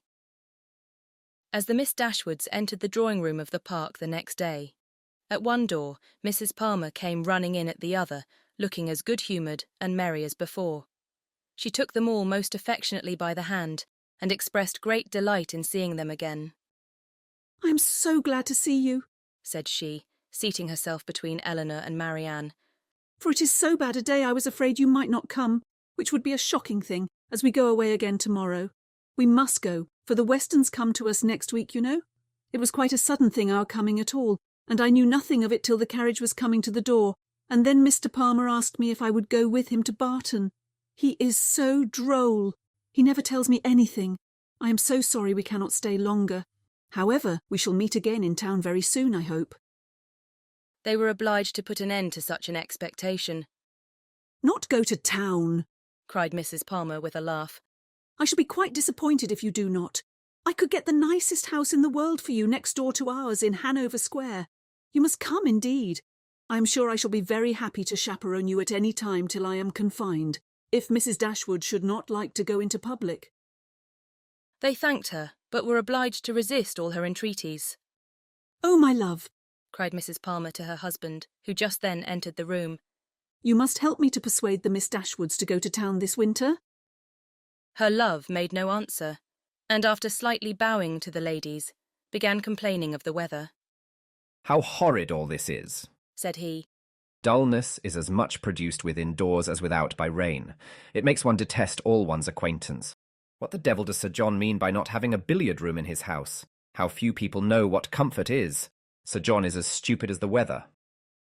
The rest of the company soon dropped in. "I am afraid, Miss Marianne," said Sir John, "you have not been able to take your usual walk to Allenham today."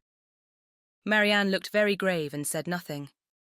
"Oh, don't be so sly before us," said Mrs. Palmer, "for we know all about it, I assure you, and I admire your taste very much, for I think he is extremely handsome. We do not live a great way from him in the country, you know. Not above 10 miles, I dare say." "Much nearer 30. said her husband. "Ah, well, there is not much difference. I never was at his house, but they say it is a sweet, pretty place." "As vile a spot as I ever saw in my life," said Mr. Palmer. Marianne remained perfectly silent, though her countenance betrayed her interest in what was said. "Is it very ugly?" continued Mrs. Palmer. "Then it must be some other place that is so pretty, I suppose." When they were seated in the dining-room, Sir John observed with regret that they were only 8 altogether. "My dear," said he to his lady, "it is very provoking that we should be so few. Why did not you ask the Gilberts to come to us today?" "Did not I tell you, Sir John, when you spoke to me about it before, that it could not be done? They dined with us last." "You and I, Sir John," said Mrs. Jennings, "should not stand upon such ceremony." "Then you would be very ill-bred," cried Mr. Palmer. "My love, you contradict everybody. Do you know that you are quite rude?" said his wife with her usual laugh. "I did not know I contradicted anybody in calling your mother ill-bred." "Ah, you may abuse me as you please," said the good-natured old lady. You have taken Charlotte off my hands and cannot give her back again, so there I have the whip hand of you. Charlotte laughed heartily to think that her husband could not get rid of her, and exultingly said she did not care how cross he was to her, as they must live together. It was impossible for anyone to be more thoroughly good-natured or more determined to be happy than Mrs. Palmer. The studied indifference, insolence, and discontent of her husband gave her no pain, and when he scolded or abused her, she was highly diverted. "Mr. Palmer is so droll," said she in a whisper to Eleanor. "He is always out of humour."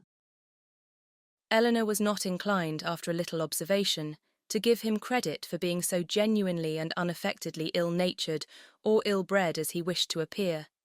His temper might perhaps be a little soured by finding, like many others of his sex, that through some unaccountable bias in favour of beauty, he was the husband of a very silly woman, but she knew that this kind of blunder was too common for any sensible man to be lastingly hurt by it. It was rather a wish of distinction, she believed, which produced his contemptuous treatment of everybody, and his general abuse of everything before him. It was the desire of appearing superior to other people.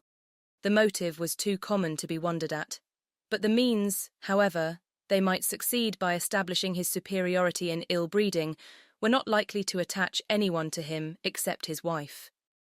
"Oh, my dear Miss Dashwood," said Mrs. Palmer soon afterwards, "I've got such a favour to ask of you and your sister. Will you come and spend some time at Cleveland this Christmas? Now pray do, and come while the Westons are with us. You cannot think how happy I shall be. It will be quite delightful. My love," applying to her husband, "don't you long to have the Miss Dashwoods come to Cleveland?" "Certainly," he replied with a sneer. "I came into Devonshire with no other view." "There now," said his lady.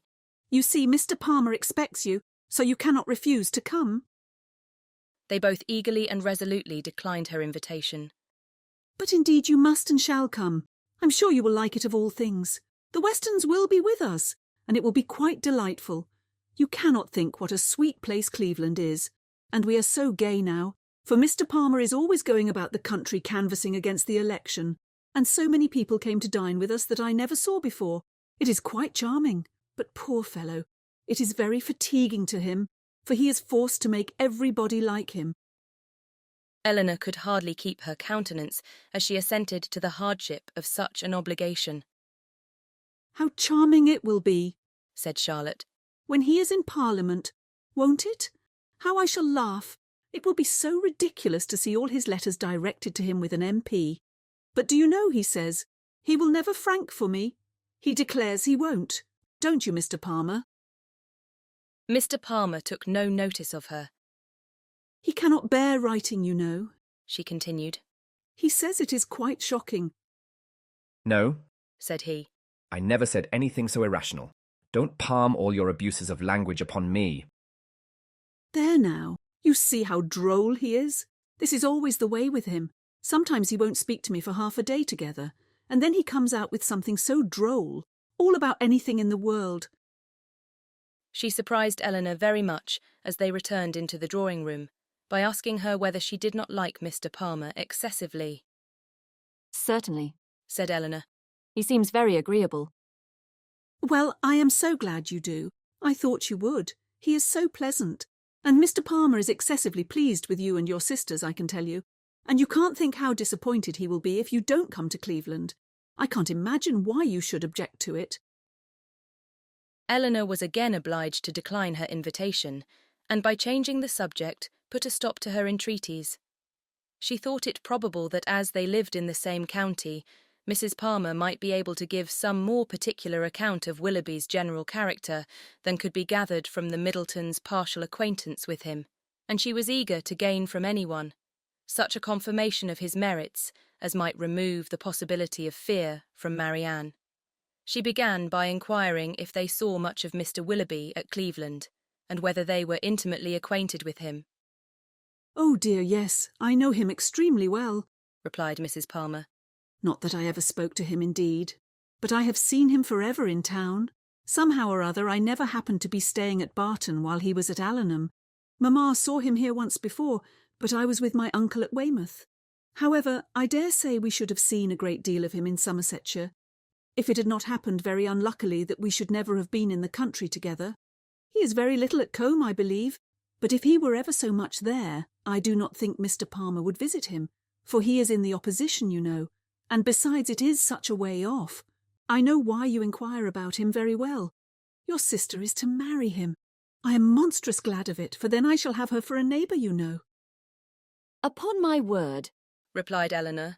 You know much more of the matter than I do, if you have any reason to expect such a match. Don't pretend to deny it, because you know it is what everybody talks of. I assure you I heard of it in my way through town. My dear Mrs. Palmer. Upon my honour I did. I met Colonel Brandon Monday morning in Bond Street, just before we left town, and he told me of it directly. You surprise me very much, Colonel Brandon tell you of it. Surely you must be mistaken. To give such intelligence to a person who could not be interested in it, even if it were true, is not what I should expect Colonel Brandon to do. But I do assure you it was so for all that, and I will tell you how it happened. When we met him, he turned back and walked with us, and so we began talking of my brother and sister, and one thing and another, and I said to him, "So, Colonel, there is a new family come to Barton Cottage, I hear, and Mamma sends me word they are very pretty, and that one of them is going to be married to Mr. Willoughby of Combe Magna. Is it true, pray? For of course you must know, as you have been in Devonshire so lately." And what did the Colonel say? Oh, he did not say much, but he looked as if he knew it to be true. So from that moment I set it down as certain. It will be quite delightful, I declare. When is it to take place? Mr. Brandon was very well, I hope. Oh, yes, quite well, and so full of your praises, he did nothing but say fine things of you. I am flattered by his commendation. He seems an excellent man, and I think him uncommonly pleasing. So do I. He's such a charming man, that it is quite a pity he should be so grave and so dull. Mamma says he was in love with your sister too. I assure you it was a great compliment if he was, for he hardly ever falls in love with anybody. Is Mr. Willoughby much known in your part of Somersetshire? Said Eleanor. Oh, yes, extremely well. That is, I do not believe many people are acquainted with him, because Combe Magna is so far off. But they all think him extremely agreeable, I assure you. Nobody is more liked than Mr. Willoughby wherever he goes.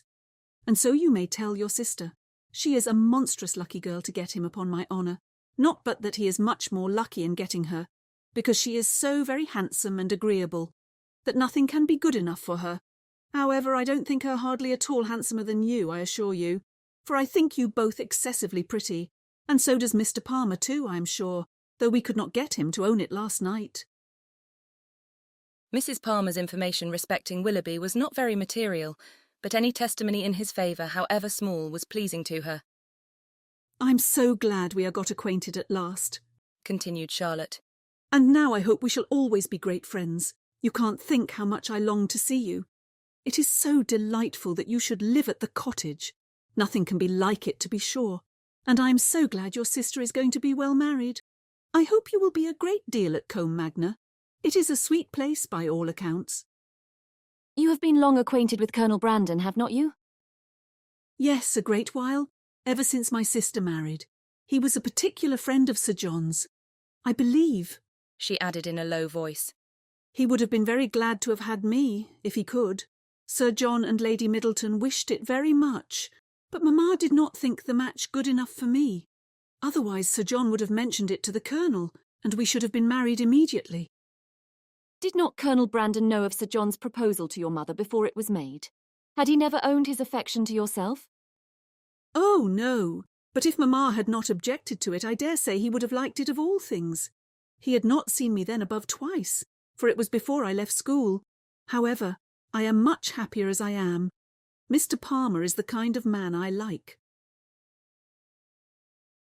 Chapter 21. The Palmers returned to Cleveland the next day, and the two families at Barton were again left to entertain each other. But this did not last long. Eleanor had hardly got their last visitors out of her head, had hardly done wondering at Charlotte's being so happy without a cause, at Mr. Palmer's acting so simply, with good abilities, and at the strange unsuitableness which often existed between husband and wife, before Sir John's and Mrs. Jennings's active zeal in the cause of society procured her some other new acquaintance to see and observe.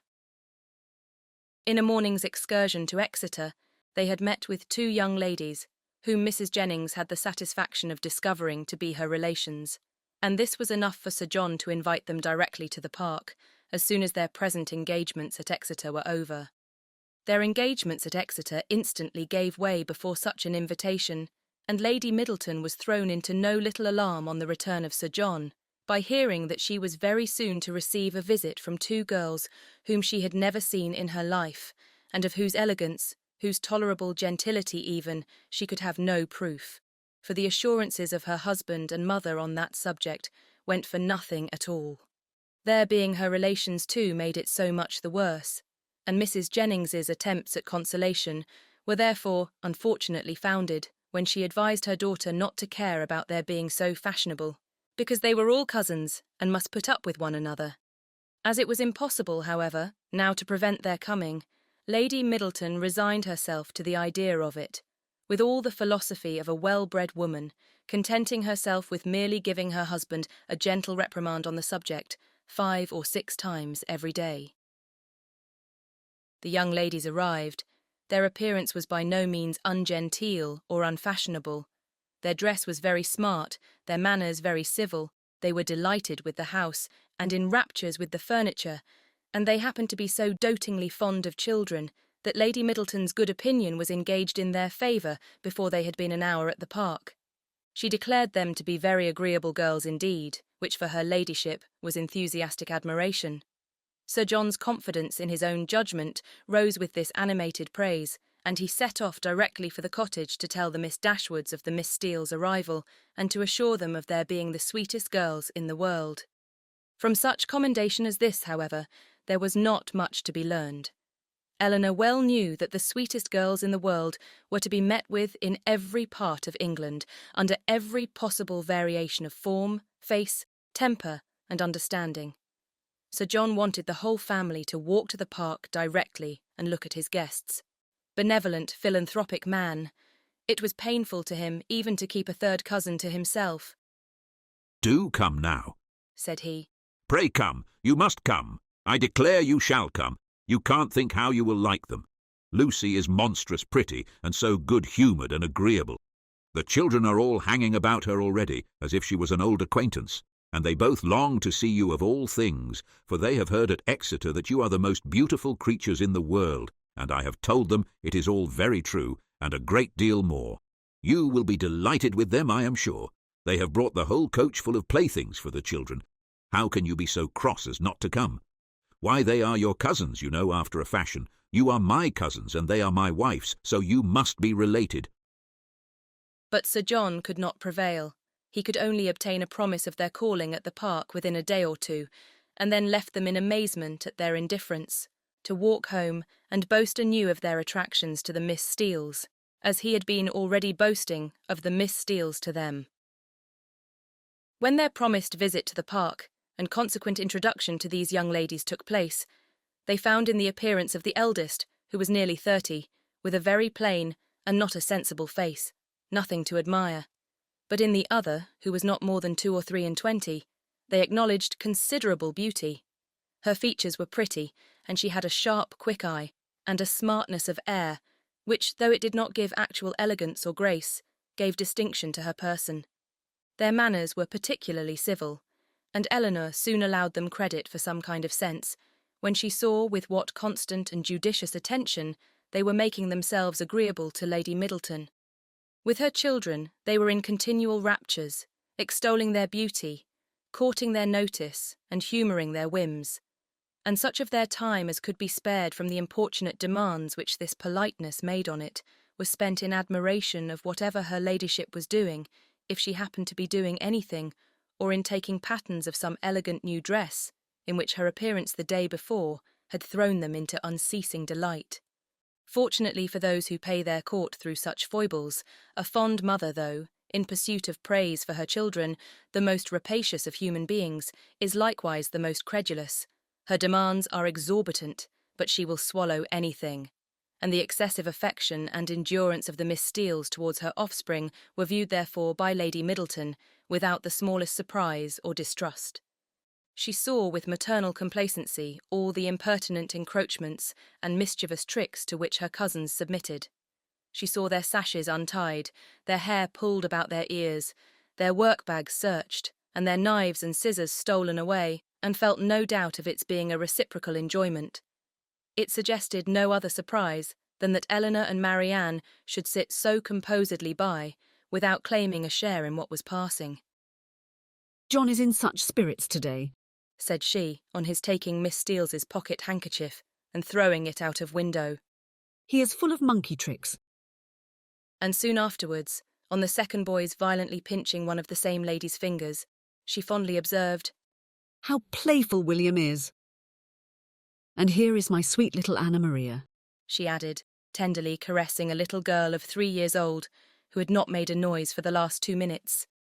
"And she is always so gentle and quiet. Never was there such a quiet little thing."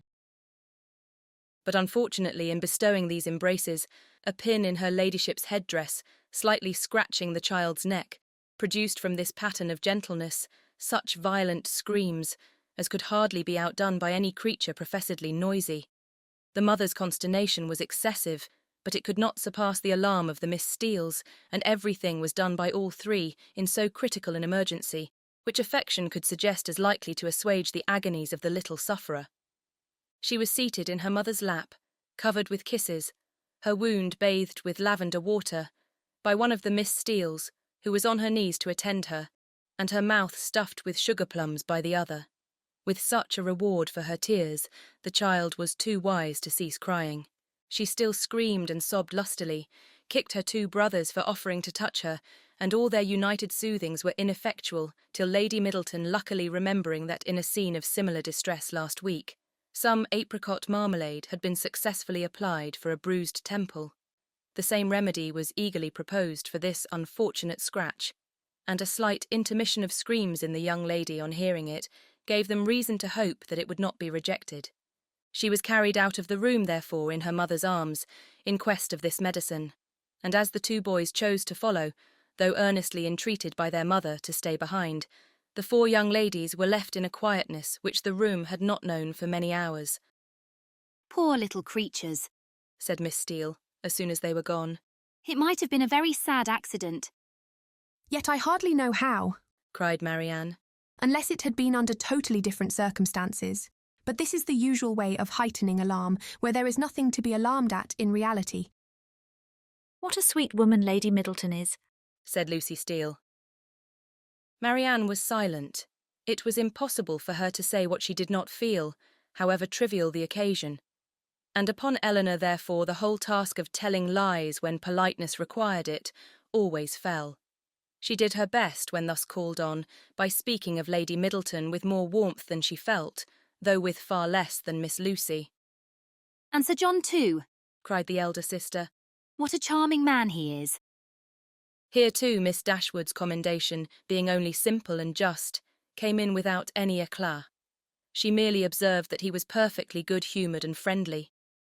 "And what a charming little family they have! I never saw such fine children in my life. I declare I quite dote upon them already. And indeed I am always distractedly fond of children." "I should guess so," said Eleanor with a smile, "from what I've witnessed this morning." "I have a notion," said Lucy. "You think the little Middletons rather too much indulged. Perhaps they may be the outside of enough, but it is so natural in Lady Middleton. And for my part, I love to see children full of life and spirits. I cannot bear them if they are tame and quiet." "I confess," replied Eleanor, "that while I am at Barton Park, I never think of tame and quiet children with any abhorrence." A short pause succeeded this speech, which was first broken by Miss Steele, who seemed very much disposed for conversation, and who now said rather abruptly, "And how do you like Devonshire, Miss Dashwood? I suppose you were very sorry to leave Sussex?" In some surprise at the familiarity of this question, or at least of the manner in which it was spoken, Eleanor replied that she was. "Norland is a prodigious beautiful place, is not it?" added Miss Steele. "We have heard Sir John admire it excessively. said Lucy, who seemed to think some apology necessary for the freedom of her sister. I think everyone must admire it, replied Eleanor. Whoever saw the place, though it is not to be supposed that anyone can estimate its beauties as we do. And had you a great many smart beaux there? I suppose you have not so many in this part of the world? For my part, I think they are a vast addition always. But why should you think, said Lucy, looking ashamed of her sister, that there are not as many genteel young men in Devonshire as Sussex? Nay, my dear, I'm sure I don't pretend to say that there aren't. I'm sure there's a vast many smart beaux in Exeter. But you know, how could I tell what smart beaux there might be about Norland? And I was only afraid the Miss Dashwoods might find it dull at Barton, if they had not so many as they used to have. But perhaps you young ladies may not care about the beaux, and had as lief be without them as with them. For my part, I think they are vastly agreeable, provided they dress smart and behave civil, but I can't bear to see them dirty and nasty. Now there's Mr. Rose at Exeter, a prodigious smart young man, quite a beau, clerk to Mr. Simpson, you know, and yet, if you do but meet him of a morning, he is not fit to be seen. I suppose your brother was quite a beau, Miss Dashwood, before he married, as he was so rich? Upon my word, replied Eleanor, I cannot tell you, for I do not perfectly comprehend the meaning of the word. But this I can say, that if he ever was a beau before he married, he is one still, for there is not the smallest alteration in him. Oh dear, one never thinks of married men's being beaux. They have something else to do. Lord, Anne, cried her sister, you can talk of nothing but beaux. You will make Miss Dashwood believe you think of nothing else. And then, to turn the discourse, she began admiring the house and the furniture. This specimen of the Miss Steeles was enough. The vulgar freedom and folly of the eldest left her no recommendation, and as Eleanor was not blinded by the beauty or the shrewd look of the youngest to her want of real elegance and artlessness, she left the house without any wish of knowing them better. Not so the Miss Steeles. They came from Exeter, well provided with admiration for the use of Sir John Middleton, his family, and all his relations, and no small proportion was now dealt out to his fair cousins, whom they declared to be the most beautiful, elegant, accomplished, and agreeable girls they had ever beheld, and with whom they were particularly anxious to be better acquainted. And to be better acquainted, therefore, Eleanor soon found was their inevitable lot, for as Sir John was entirely on the side of the Miss Steeles, their party would be too strong for opposition, and that kind of intimacy must be submitted to, which consists of sitting an hour or two together in the same room almost every day. Sir John could do no more, but he did not know that any more was required. To be together was, in his opinion, to be intimate, and while his continual schemes for their meeting were effectual, he had not a doubt of their being established friends. To do him justice, he did everything in his power to promote their unreserve by making the Miss Steeles acquainted with whatever he knew or supposed of his cousin's situations in the most delicate particulars, and Eleanor had not seen them more than twice before the eldest of them wished her joy on her sister's having been so lucky as to make a conquest of a very smart beau since she came to Barton. "'Twill be a fine thing to have her married so young, to be sure," said she. "And I hear he is quite a beau, and prodigious handsome, and I hope you may have as good luck yourself soon, but perhaps you may have a friend in the corner already." Eleanor could not suppose that Sir John would be more nice in proclaiming his suspicions of her regard for Edward than he had been with respect to Marianne. Indeed, it was rather his favourite joke of the two, as being somewhat newer and more conjectural. And since Edward's visit, they had never dined together without his drinking to her best affections with so much significancy and so many nods and winks as to excite general attention. The letter F had been likewise invariably brought forward and found productive of such countless jokes, that its character as the wittiest letter in the alphabet had been long established with Eleanor. The Miss Steeles, as she expected, had now all the benefit of these jokes, and in the eldest of them they raised a curiosity to know the name of the gentleman alluded to, which, though often impertinently expressed, was perfectly of a piece with her general inquisitiveness into the concerns of their family. But Sir John did not sport long with the curiosity which he delighted to raise, for he had at least as much pleasure in telling the name as Miss Steele had in hearing it. His name is Ferrars, said he in a very audible whisper. But pray do not tell it, for it's a great secret. Ferrars, repeated Miss Steele. Mr. Ferrars is the happy man, is he? What? Your sister-in-law's brother, Miss Dashwood. A very agreeable young man, to be sure. I know him very well. How can you say so, Anne? Cried Lucy, who generally made an amendment to all her sister's assertions. Though we have seen him once or twice at my uncle's, it is rather too much to pretend to know him very well. Eleanor heard all this with attention and surprise. And who was this uncle? Where did he live? How came they acquainted? She wished very much to have the subject continued, though she did not choose to join in it herself. But nothing more of it was said, and for the first time in her life she thought Mrs. Jennings deficient, either in curiosity after petty information, or in a disposition to communicate it. The manner in which Miss Steele had spoken of Edward increased her curiosity, for it struck her as being rather ill-natured, and suggested the suspicion of that lady's knowing, or fancying herself to know something to his disadvantage. But her curiosity was unavailing, for no farther notice was taken of Mr. Ferrars's name by Miss Steele when alluded to, or even openly mentioned by Sir John. Chapter 22. Marianne, who had never much toleration for anything like impertinence, vulgarity, inferiority of parts, or even difference of taste from herself, was at this time particularly ill-disposed, from the state of her spirits, to be pleased with the Miss Steeles, or to encourage their advances, and to the invariable coldness of her behaviour towards them, which checked every endeavour at intimacy on their side. Eleanor principally attributed that preference of herself, which soon became evident in the manners of both, but especially of Lucy, who missed no opportunity of engaging her in conversation, or of striving to improve their acquaintance by an easy and frank communication of her sentiments. Lucy was naturally clever. Her remarks were often just and amusing, and as a companion for half an hour, Eleanor frequently found her agreeable. But her powers had received no aid from education. She was ignorant and illiterate, and her deficiency of all mental improvement, her want of information in the most common particulars, could not be concealed from Miss Dashwood, in spite of her constant endeavour to appear to advantage. Eleanor saw, and pitied her for, the neglect of abilities which education might have rendered so respectable, but she saw, with less tenderness of feeling, the thorough want of delicacy, of rectitude, and integrity of mind, which her attentions, her assiduities, her flatteries at the park betrayed, and she could have no lasting satisfaction in the company of a person who joined insincerity with ignorance, whose want of instruction prevented their meeting in conversation on terms of equality, and whose conduct toward others made every show of attention and deference towards herself perfectly valueless. You will think my question an odd one, I dare say, said Lucy to her one day, as they were walking together from the park to the cottage. But pray, are you personally acquainted with your sister-in-law's mother, Mrs. Ferrars?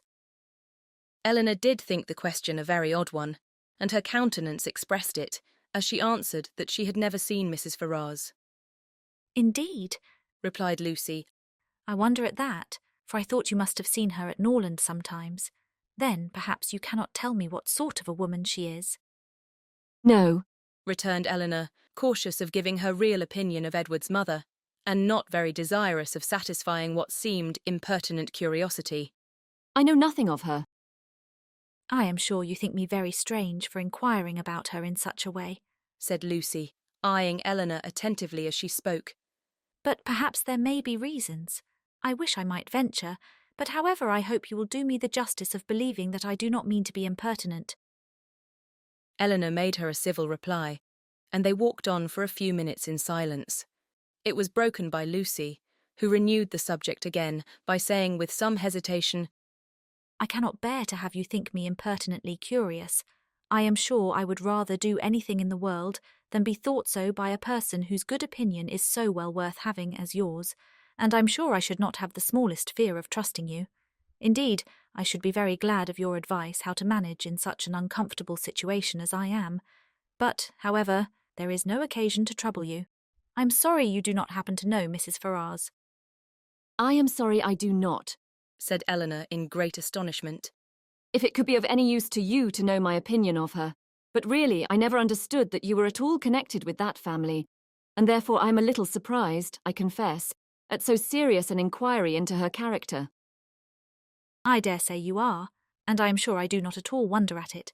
But if I dared tell you all, you would not be so much surprised.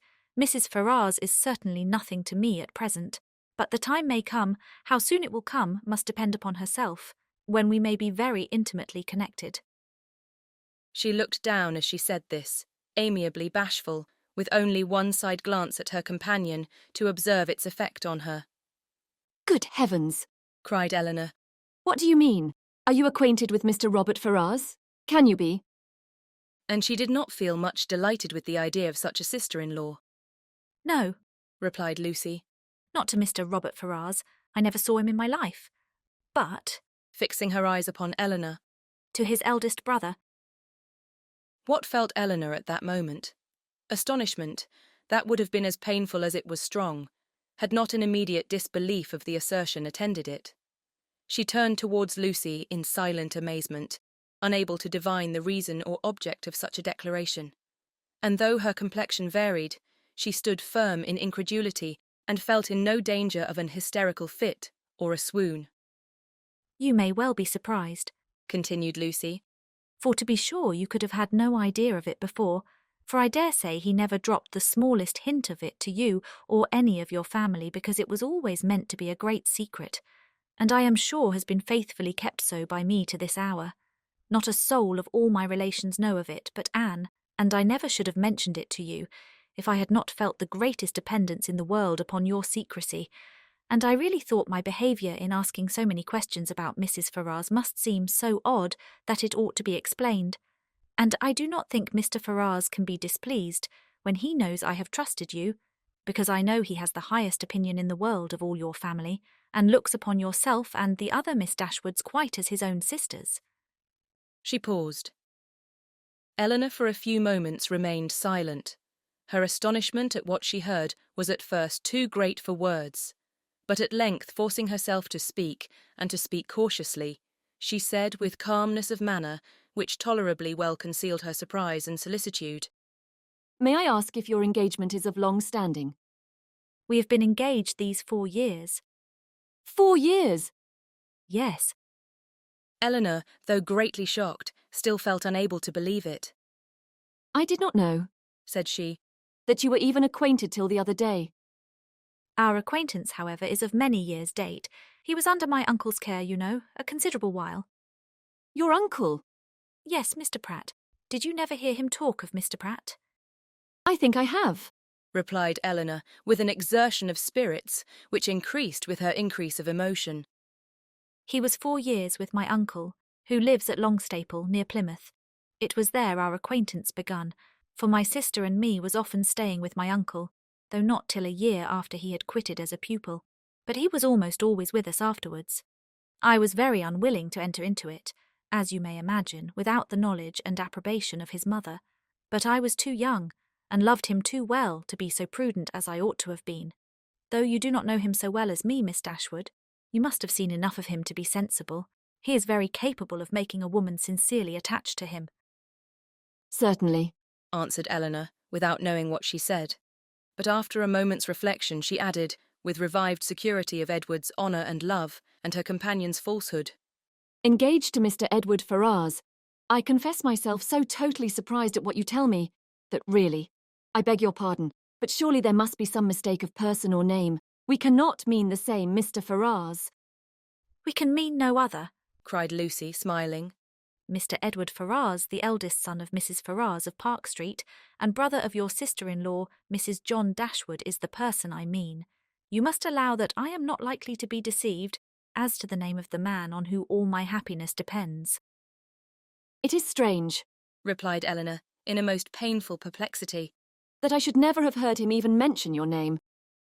No, considering our situation, it was not strange. Our first care has been to keep the matter secret. You knew nothing of me or my family, and therefore there could be no occasion for ever mentioning my name to you. And as he was always particularly afraid of his sisters suspecting anything, that was reason enough for his not mentioning it. She was silent. Eleanor's security sunk, but her self-command did not sink with it. 4 years you have been engaged, said she with a firm voice. Yes, and heaven knows how much longer we may have to wait. Poor Edward, it puts him quite out of heart. Then taking a small miniature from her pocket, she added, To prevent the possibility of mistake, be so good as to look at this face. It does not do him justice, to be sure, but yet I think you cannot be deceived as to the person it was drew for. I have had it above these 3 years. She put it into her hands as she spoke, and when Eleanor saw the painting, whatever other doubts her fear of a too hasty decision or her wish of detecting falsehood might suffer to linger in her mind, she could have none of its being Edward's face. She returned it almost instantly, acknowledging the likeness. I have never been able, continued Lucy, to give him my picture in return, which I am very much vexed at, for he has been always so anxious to get it, but I am determined to set for it the very first opportunity. You are quite in the right, replied Eleanor calmly. They then proceeded a few paces in silence. Lucy spoke first. I am sure, said she. I have no doubt in the world of your faithfully keeping this secret, because you must know of what importance it is to us not to have it reach his mother, for she would never approve of it, I dare say. I shall have no fortune, and I fancy she is an exceeding proud woman. I certainly did not seek your confidence, said Eleanor. But you do me no more than justice in imagining that I may be depended on. Your secret is safe with me, but pardon me if I express some surprise at so unnecessary a communication. You must at least have felt that my being acquainted with it could not add to its safety. As she said this, she looked earnestly at Lucy, hoping to discover something in her countenance. Perhaps the falsehood of the greatest part of what she had been saying. But Lucy's countenance suffered no change. I was afraid you would think I was taking a great liberty with you, said she, in telling you all this. I have not known you long, to be sure, personally at least, but I have known you and all your family by description a great while, and as soon as I saw you, I felt almost as if you was an old acquaintance. Besides, in the present case, I really thought some explanation was due to you after my making such particular inquiries about Edward's mother, and I am so unfortunate that I have not a creature whose advice I can ask. Anne is the only person that knows of it, and she has no judgment at all. Indeed, she does me a great deal more harm than good, for I am in constant fear of her betraying me. She does not know how to hold her tongue, as you must perceive, and I am sure I was in the greatest fright in the world t'other day, when Edward's name was mentioned by Sir John, lest she should out with it all. You can't think how much I go through in my mind from it altogether. I only wonder that I am alive, after what I have suffered for Edward's sake these last 4 years. Everything in such suspense and uncertainty, and seeing him so seldom, we can hardly meet above twice a year. I'm sure I wonder my heart is not quite broke. Here she took out her handkerchief, but Eleanor did not feel very compassionate. Sometimes, continued Lucy, after wiping her eyes, I think whether it would not be better for us both to break off the matter entirely. As she said this, she looked directly at her companion. But then at other times I have not resolution enough for it. I cannot bear the thoughts of making him so miserable, as I know the very mention of such a thing would do. And on my own account too, so dear as he is to me, I don't think I could be equal to it. What would you advise me to do in such a case, Miss Dashwood? What would you do yourself? Pardon me, replied Eleanor, startled by the question. But I can give you no advice under such circumstances. Your own judgment must direct you. To be sure, continued Lucy, after a few minutes' silence on both sides.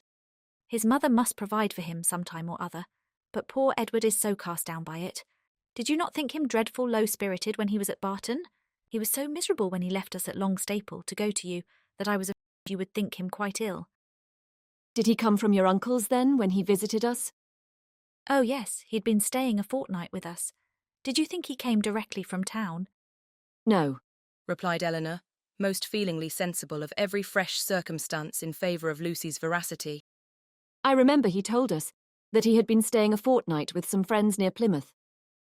She remembered, too, her own surprise at the time, at his mentioning nothing farther of those friends, at his total silence with respect, even to their names.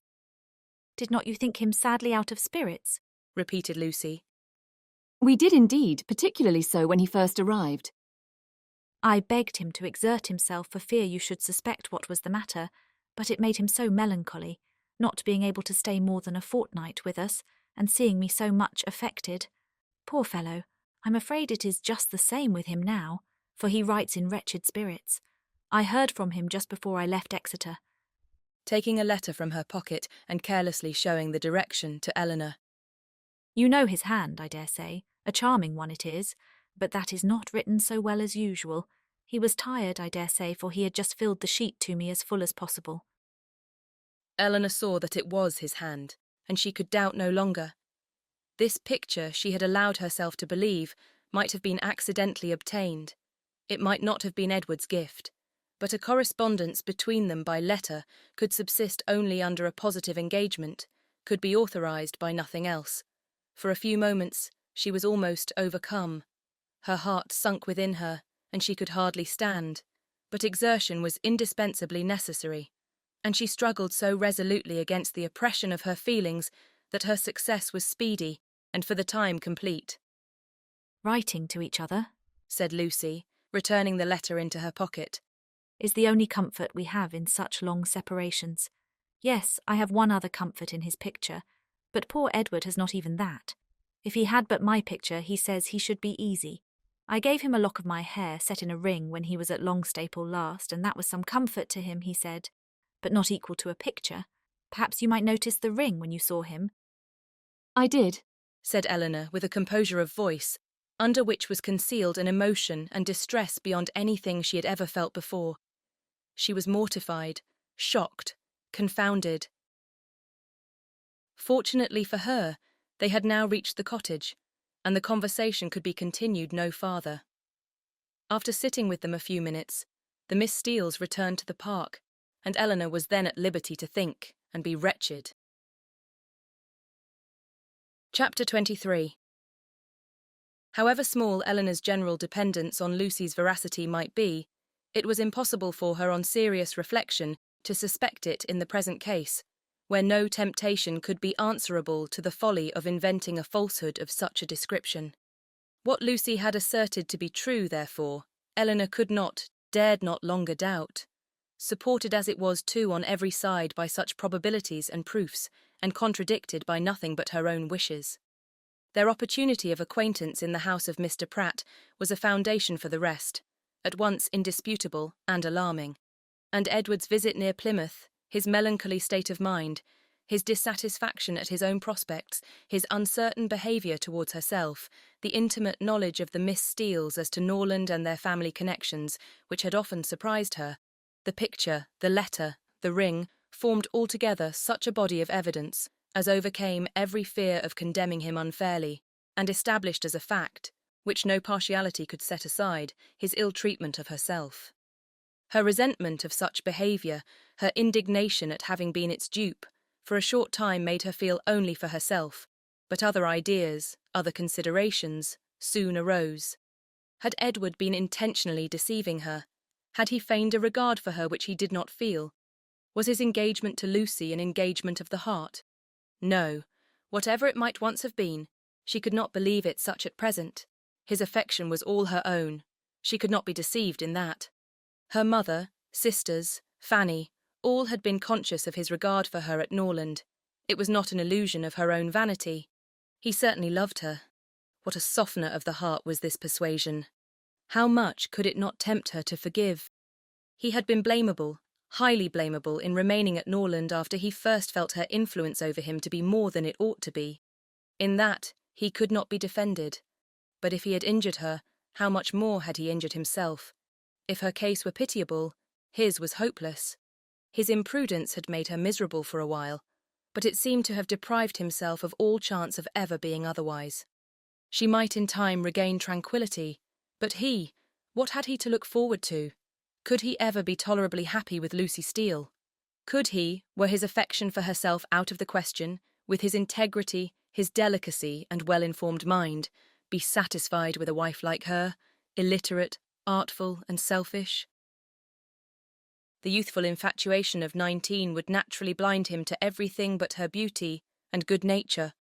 But the 4 succeeding years, years which, if rationally spent, give such improvement to the understanding, must have opened his eyes to her defects of education, while the same period of time, spent on her side in inferior society and more frivolous pursuits, had perhaps robbed her of that simplicity which might once have given an interesting character to her beauty.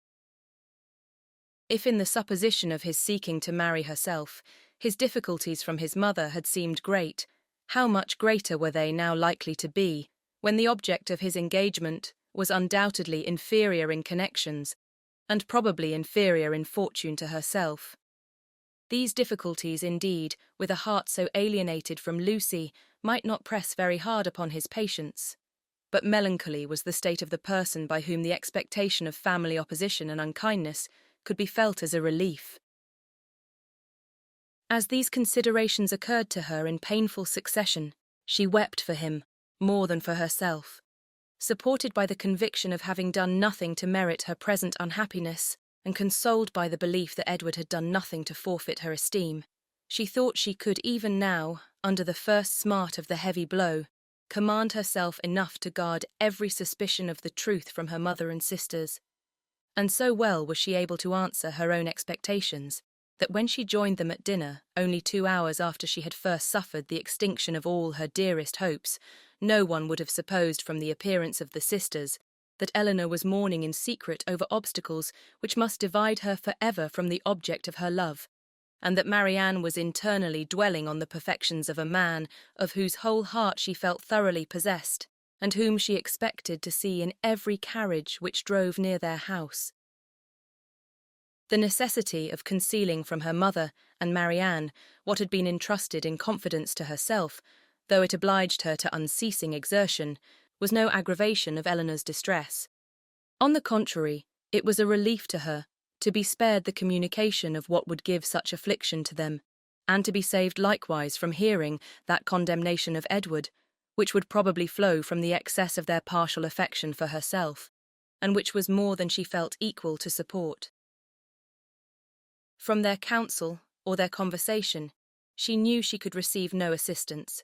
Their tenderness and sorrow must add to her distress, while her self-command would neither receive encouragement from their example nor from their praise.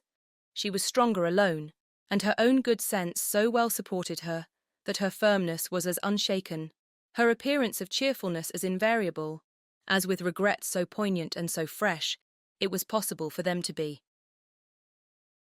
Much as she had suffered from her first conversation with Lucy on the subject, she soon felt an earnest wish of renewing it, and this for more reasons than one. She wanted to hear many particulars of their engagement repeated again. She wanted more clearly to understand what Lucy really felt for Edward, whether there were any sincerity in her declaration of tender regard for him, and she particularly wanted to convince Lucy, by her readiness to enter on the matter again, and her calmness in conversing on it, that she was no otherwise interested in it than as a friend, which she very much feared her involuntary agitation in their morning discourse must have left at least doubtful. That Lucy was disposed to be jealous of her appeared very probable. It was plain that Edward had always spoken highly in her praise, not merely from Lucy's assertion, but from her venturing to trust her on so short a personal acquaintance with a secret so confessedly and evidently important. And even Sir John's joking intelligence must have had some weight. But indeed, while Eleanor remained so well assured within herself of being really beloved by Edward, it required no other consideration of probabilities to make it natural that Lucy should be jealous, and that she was so, her very confidence was a proof. What other reason for the disclosure of the affair could there be, but that Eleanor might be informed by it of Lucy's superior claims on Edward, and be taught to avoid him in future?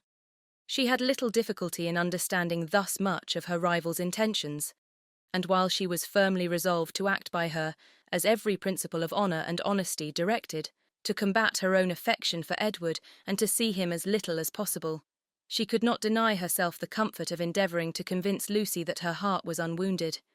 And as she could now have nothing more painful to hear on the subject than had already been told, she did not mistrust her own ability of going through a repetition of particulars with composure. But it was not immediately that an opportunity of doing so could be commanded, though Lucy was as well disposed as herself to take advantage of any that occurred, for the weather was not often fine enough to allow of their joining in a walk where they might most easily separate themselves from the others, and though they met at least every other evening, either at the park or cottage, and chiefly at the former, they could not be supposed to meet for the sake of conversation.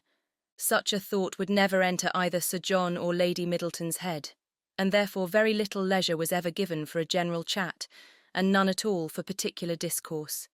They met for the sake of eating, drinking, and laughing together, playing at cards or consequences, or any other game that was sufficiently noisy.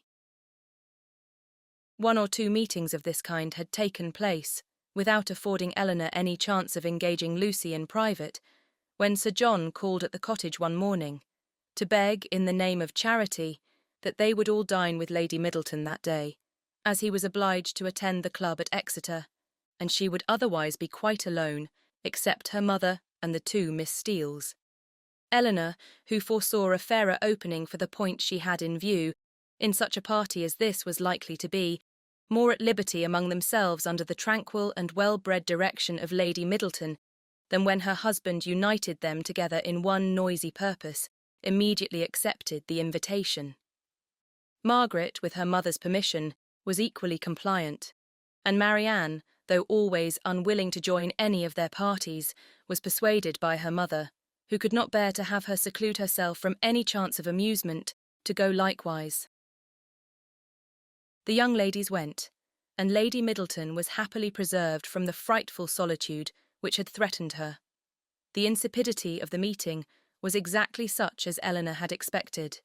It produced not one novelty of thought or expression, and nothing could be less interesting than the whole of their discourse, both in the dining-parlour and drawing-room. To the latter, the children accompanied them, and while they remained there, she was too well convinced of the impossibility of engaging Lucy's attention to attempt it. They quitted it only with the removal of the tea-things. The card-table was then placed, and Eleanor began to wonder at herself for having ever entertained a hope of finding time for conversation at the park. They all rose up in preparation for a round game. "I am glad," said Lady Middleton to Lucy. "You're not going to finish poor little Anna Maria's basket this evening, for I'm sure it must hurt your eyes to work filigree by candlelight, and we will make the dear little love some amends for her disappointment tomorrow, and then I hope she will not much mind it." This hint was enough. Lucy recollected herself instantly, and replied, "Indeed, you are very much mistaken, Lady Middleton. I am only waiting to know whether you can make your party without me, or I should have been at my filigree already. I would not disappoint the little angel for all the world, and if you want me at the card-table now, I am resolved to finish the basket after supper." "You are very good. I hope it won't hurt your eyes. Will you ring the bell for some working candles? My poor little girl would be sadly disappointed, I know, if the basket was not finished tomorrow, for though I told her it certainly would not, I am sure she depends upon having it done." Lucy directly drew her work-table near her and reseated herself with an alacrity and cheerfulness which seemed to infer that she could taste no greater delight than in making a filigree basket for a spoilt child.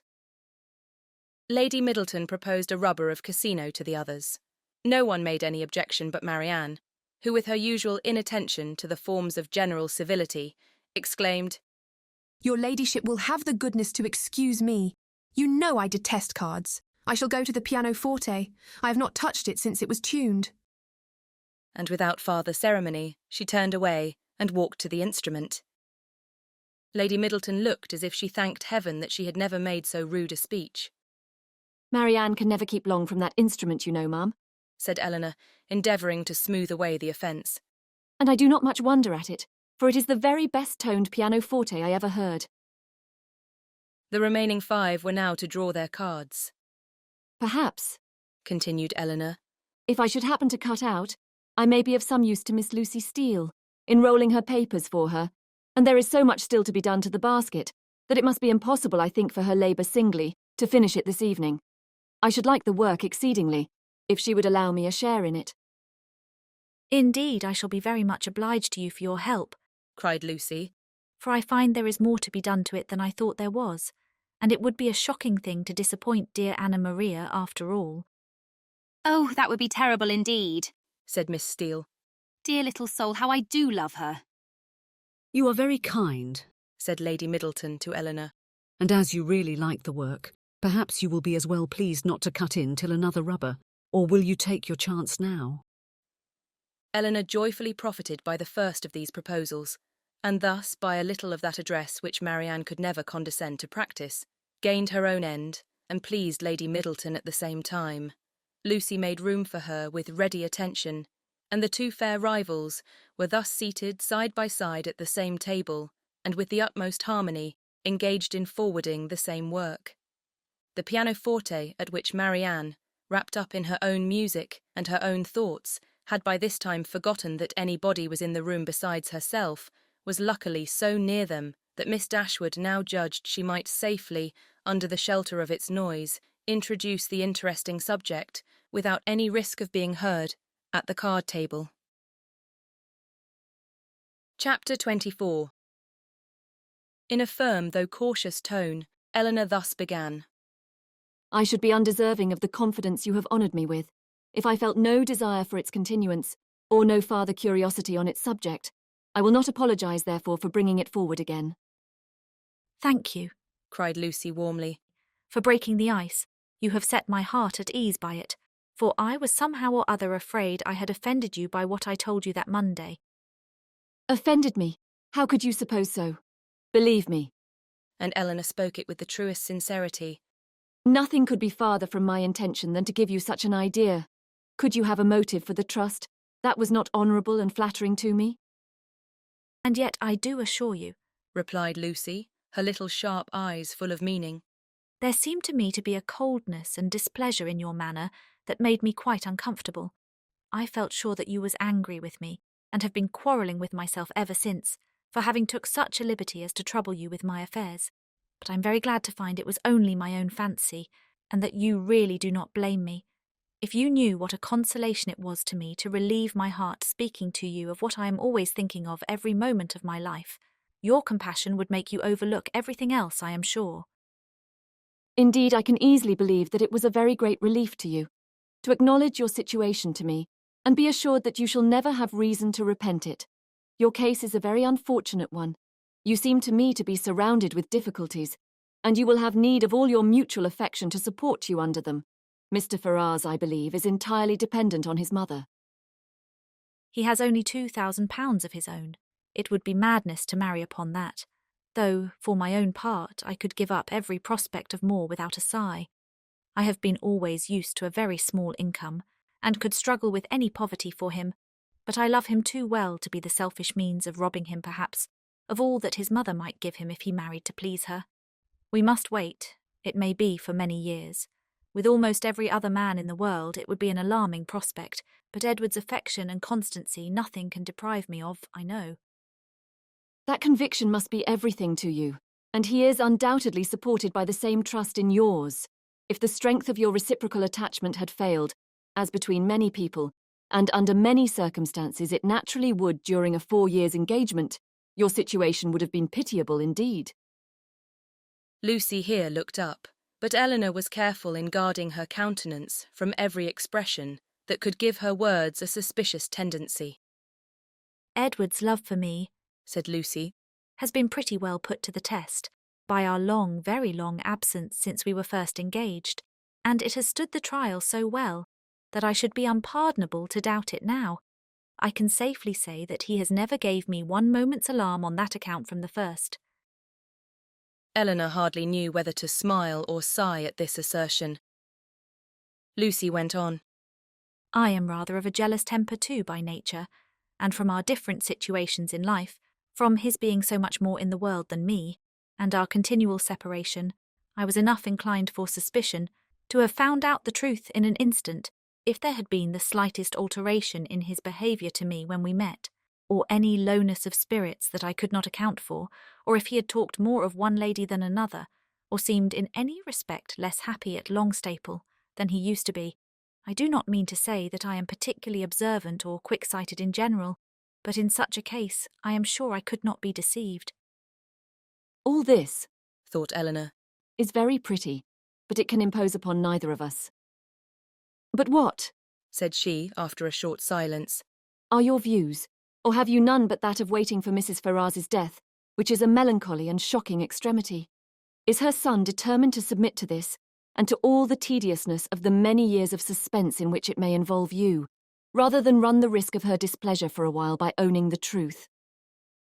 If we could be certain that it would be only for a while, but Mrs. Ferrars is a very headstrong, proud woman, and in her first fit of anger upon hearing it, would very likely secure everything to Robert, and the idea of that, for Edward's sake, frightens away all my inclination for hasty measures. And for your own sake, too, or you are carrying your disinterestedness beyond reason. Lucy looked at Eleanor again and was silent. Do you know Mr. Robert Ferrars? Asked Eleanor. Not at all, I never saw him, but I fancy he's very unlike his brother, silly and a great coxcomb. A great coxcomb, repeated Miss Steele, whose ear had caught those words by a sudden pause in Marianne's music. They are talking of their favourite beau, I dare say. No, sister, cried Lucy. You are mistaken there. Our favourite beaux are not great coxcombs.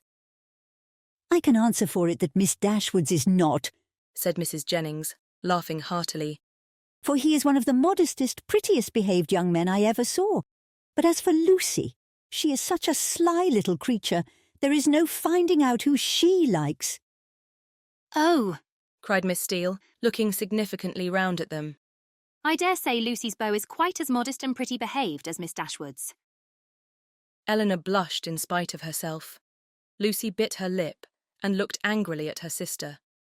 A mutual silence took place for some time.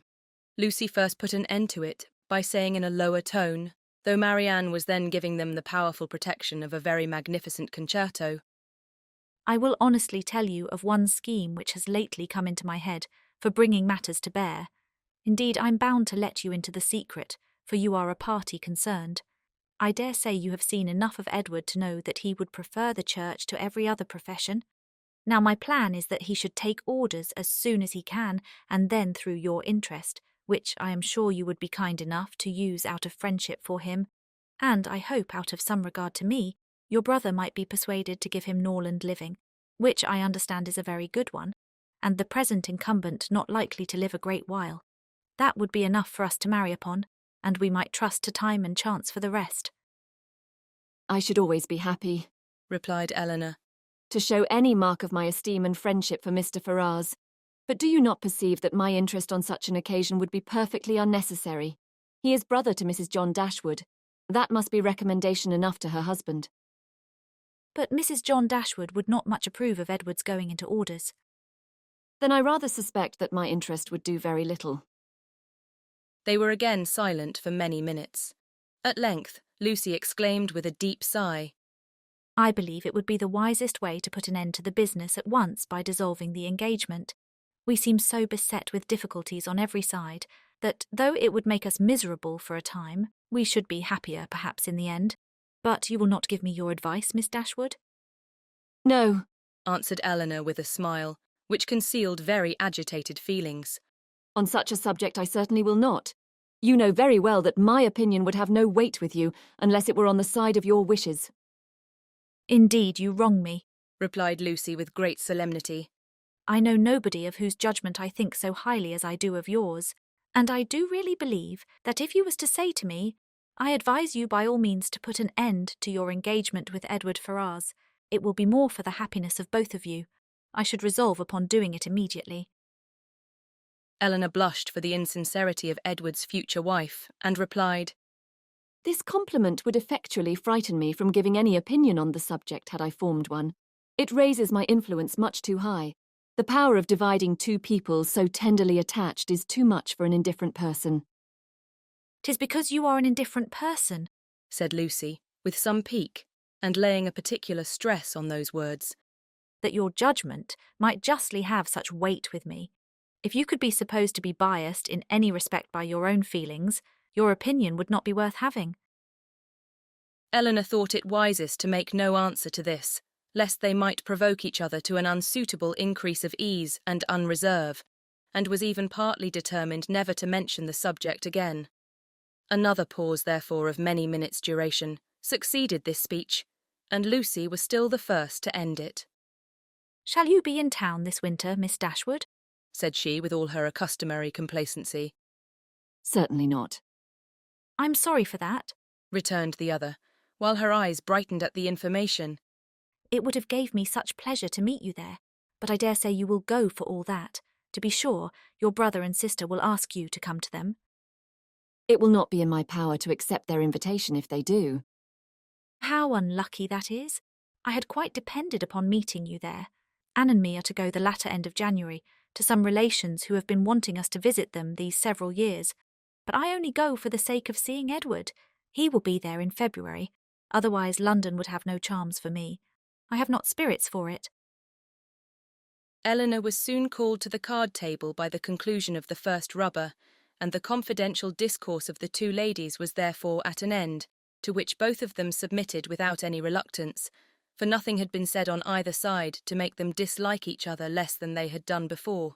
And Eleanor sat down to the card table with the melancholy persuasion that Edward was not only without affection for the person who was to be his wife, but that he had not even the chance of being tolerably happy in marriage, which sincere affection on her side would have given, for self-interest alone could induce a woman to keep a man to an engagement of which she seemed so thoroughly aware that he was weary.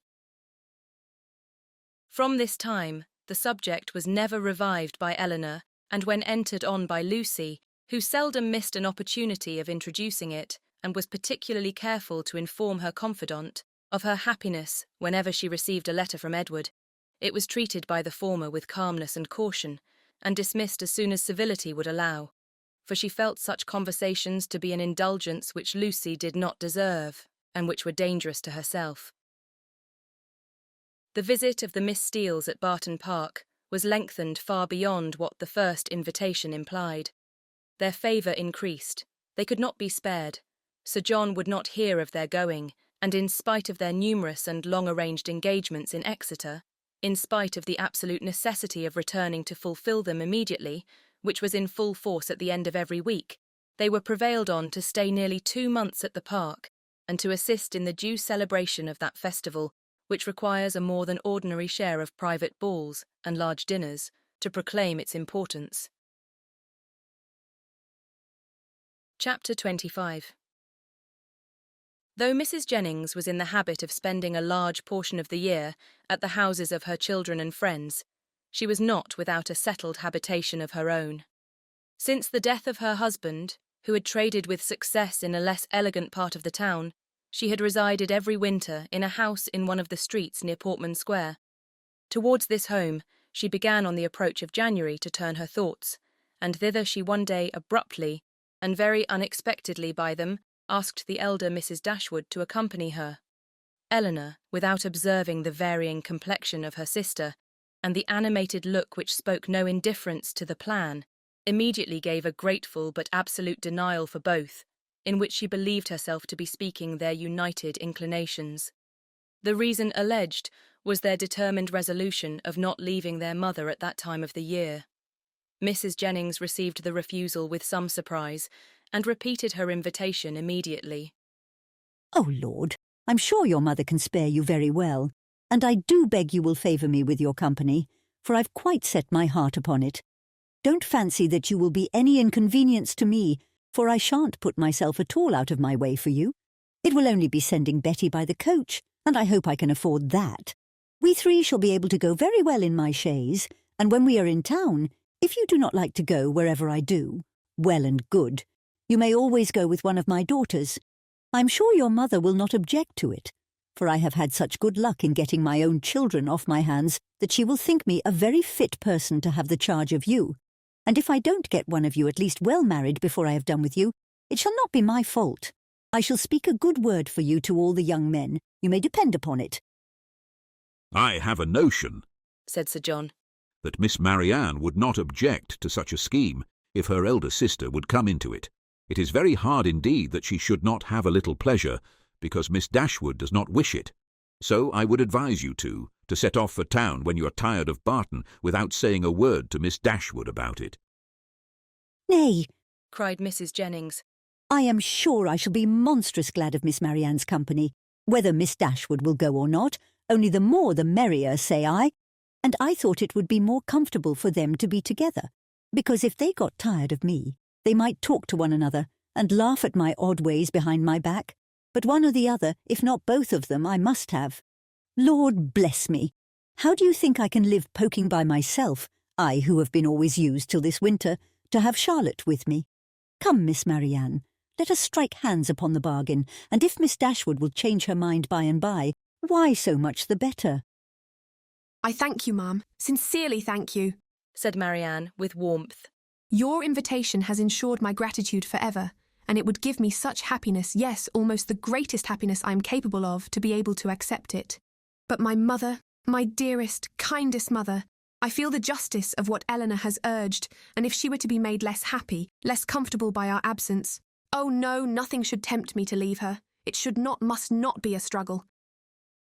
Mrs. Jennings repeated her assurance that Mrs. Dashwood could spare them perfectly well, and Eleanor, who now understood her sister, and saw to what indifference to almost everything else she was carried by her eagerness to be with Willoughby again, made no farther direct opposition to the plan, and merely referred it to her mother's decision, from whom, however, she scarcely expected to receive any support in her endeavour to prevent a visit which she could not approve of for Marianne, and which on her own account she had particular reasons to avoid. Whatever Marianne was desirous of, her mother would be eager to promote.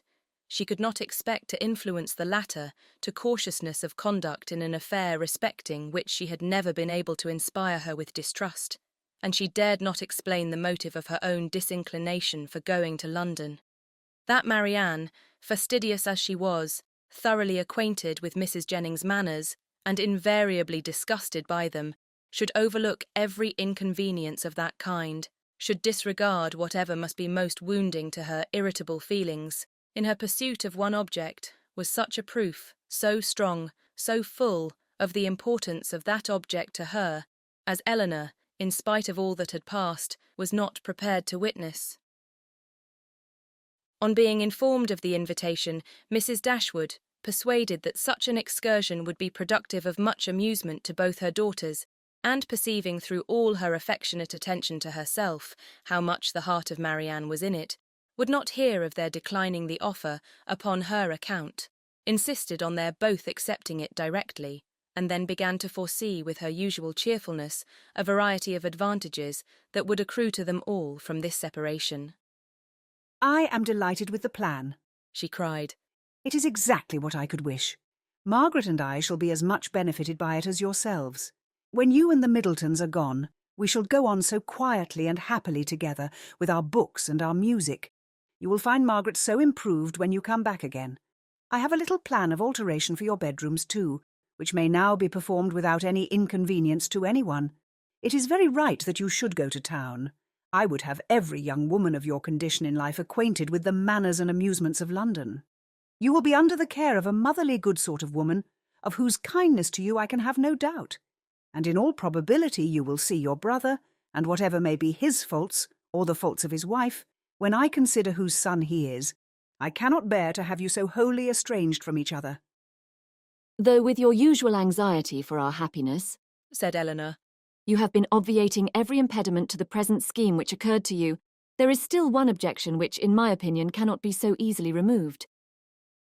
Marianne's countenance sunk. And what, said Mrs. Dashwood, is my dear prudent Eleanor going to suggest? What formidable obstacle is she now to bring forward? Do not let me hear a word about the expense of it. My objection is this. Though I think very well of Mrs. Jennings's heart, she is not a woman whose society can afford us pleasure, or whose protection will give us consequence. That is very true, replied her mother. But of her society, separately from that of other people, you will scarcely have anything at all, and you will almost always appear in public with Lady Middleton. If Eleanor is frightened away by her dislike of Mrs. Jennings, said Marianne, at least it need not prevent my accepting her invitation.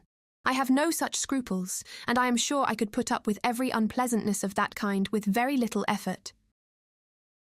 Eleanor could not help smiling at this display of indifference towards the manners of a person to whom she had often had difficulty in persuading Marianne to behave with tolerable politeness, and resolved within herself that if her sister persisted in going, she would go likewise, as she did not think it proper that Marianne should be left to the sole guidance of her own judgment, or that Mrs. Jennings should be abandoned to the mercy of Marianne for all the comfort of her domestic hours. To this determination she was the more easily reconciled by recollecting that Edward Ferrars, by Lucy's account, was not to be in town before February, and that their visit, without any unreasonable abridgment, might be previously finished. "I will have you both go," said Mrs. Dashwood. "These objections are nonsensical. You will have much pleasure in being in London, and especially in being together. And if Eleanor would ever condescend to anticipate enjoyment, she would foresee it there from a variety of sources. She would, perhaps, expect some from improving her acquaintance with her sister-in-law's family."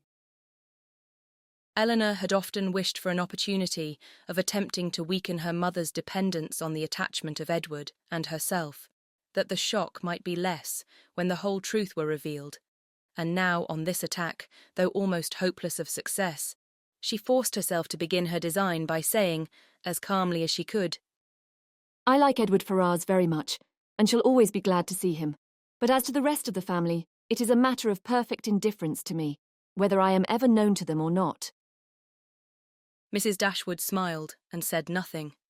Marianne lifted up her eyes in astonishment, and Eleanor conjectured that she might as well have held her tongue. After very little farther discourse, it was finally settled that the invitation should be fully accepted. Mrs. Jennings received the information with a great deal of joy and many assurances of kindness and care, nor was it a matter of pleasure merely to her.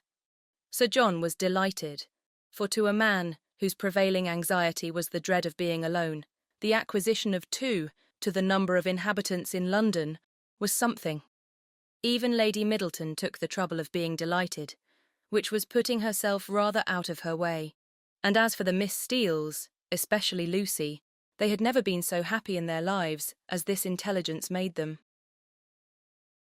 Eleanor submitted to the arrangement which counteracted her wishes with less reluctance than she had expected to feel. With regard to herself, it was now a matter of unconcern whether she went to town or not, and when she saw her mother so thoroughly pleased with the plan, and her sister exhilarated by it in look, voice, and manner, restored to all her usual animation, and elevated to more than her usual gaiety, she could not be dissatisfied with the cause, and would hardly allow herself to distrust the consequence. Marianne's joy was almost a degree beyond happiness. So great was the perturbation of her spirits and her impatience to be gone. Her unwillingness to quit her mother was her only restorative to calmness, and at the moment of parting her grief on that score was excessive. Her mother's affliction was hardly less, and Eleanor was the only one of the 3 who seemed to consider the separation as anything short of eternal. Their departure took place in the first week in January. The Middletons were to follow in about a week. The Miss Steeles kept their station at the park and were to quit it only with the rest of the family. Chapter 26. Eleanor could not find herself in the carriage with Mrs. Jennings and beginning a journey to London under her protection, and as her guest, without wondering at her own situation, so short had their acquaintance with that lady been, so wholly unsuited were they in age and disposition, and so many had been her objections against such a measure only a few days before. But these objections had all, with that happy ardour of youth which Marianne and her mother equally shared, been overcome or overlooked, and Eleanor, in spite of every occasional doubt of Willoughby's constancy, could not witness the rapture of delightful expectation which filled the whole soul and beamed in the eyes of Marianne, without feeling how blank was her own prospect, how cheerless her own state of mind in the comparison, and how gladly she would engage in the solicitude of Marianne's situation to have the same animating object in view, the same possibility of hope. A very short time, however, must now decide what Willoughby's intentions were. In all probability he was already in town. Marianne's eagerness to be gone declared her dependence on finding him there, and Eleanor was resolved not only upon gaining every new light as to his character which her own observation or the intelligence of others could give her, but likewise upon watching his behaviour to her sister with such zealous attention as to ascertain what he was and what he meant before many meetings had taken place. Should the result of her observations be unfavourable, she was determined at all events to open the eyes of her sister. Should it be otherwise, her exertions would be of a different nature. She must then learn to avoid every selfish comparison and banish every regret which might lessen her satisfaction in the happiness of Marianne. They were 3 days on their journey, and Marianne's behaviour as they travelled was a happy specimen of what future complacence and companionableness to Mrs. Jennings might be expected to be. She sat in silence almost all the way, wrapped in her own meditations, and scarcely ever voluntarily speaking, except when any object of picturesque beauty within their view drew from her an exclamation of delight exclusively addressed to her sister. To atone for this conduct, therefore, Eleanor took immediate possession of the post of civility which she had assigned herself, behaved with the greatest attention to Mrs. Jennings, talked with her, laughed with her, and listened to her whenever she could, and Mrs. Jennings on her side treated them both with all possible kindness, was solicitous on every occasion for their ease and enjoyment, and only disturbed that she could not make them choose their own dinners at the inn, nor extort a confession of their preferring salmon to cod, or boiled fowls to veal cutlets. They reached town by 3 o'clock the 3rd day, glad to be released after such a journey from the confinement of a carriage, and ready to enjoy all the luxury of a good fire. The house was handsome, and handsomely fitted up, and the young ladies were immediately put in possession of a very comfortable apartment. It had formerly been Charlotte's, and over the mantelpiece still hung a landscape in coloured silks of her performance, in proof of her having spent 7 years at a great school in town to some effect. As dinner was not to be ready in less than 2 hours from their arrival, Eleanor determined to employ the interval in writing to her mother, and sat down for that purpose. In a few moments, Marianne did the same. "I am writing home, Marianne," said Eleanor. "Had not you better defer your letter for a day or 2? I am not going to write to my mother," replied Marianne hastily, and as if wishing to avoid any farther inquiry. Eleanor said no more. It immediately struck her that she must then be writing to Willoughby, and the conclusion which as instantly followed was that, however mysteriously they might wish to conduct the affair, they must be engaged. This conviction, though not entirely satisfactory, gave her pleasure, and she continued her letter with greater alacrity. Marianne's was finished in a very few minutes. In length it could be no more than a note. It was then folded up, sealed, and directed with eager rapidity. Eleanor thought she could distinguish a large W in the direction, and no sooner was it complete than Marianne, ringing the bell, requested the footman who answered it to get that letter conveyed for her to the 2-penny post. This decided the matter at once. Her spirits still continued very high, but there was a flutter in them which prevented their giving much pleasure to her sister, and this agitation increased as the evening drew on. She could scarcely eat any dinner, and when they afterwards returned to the drawing-room, seemed anxiously listening to the sound of every carriage. It was a great satisfaction to Eleanor that Mrs. Jennings, by being much engaged in her own room, could see little of what was passing.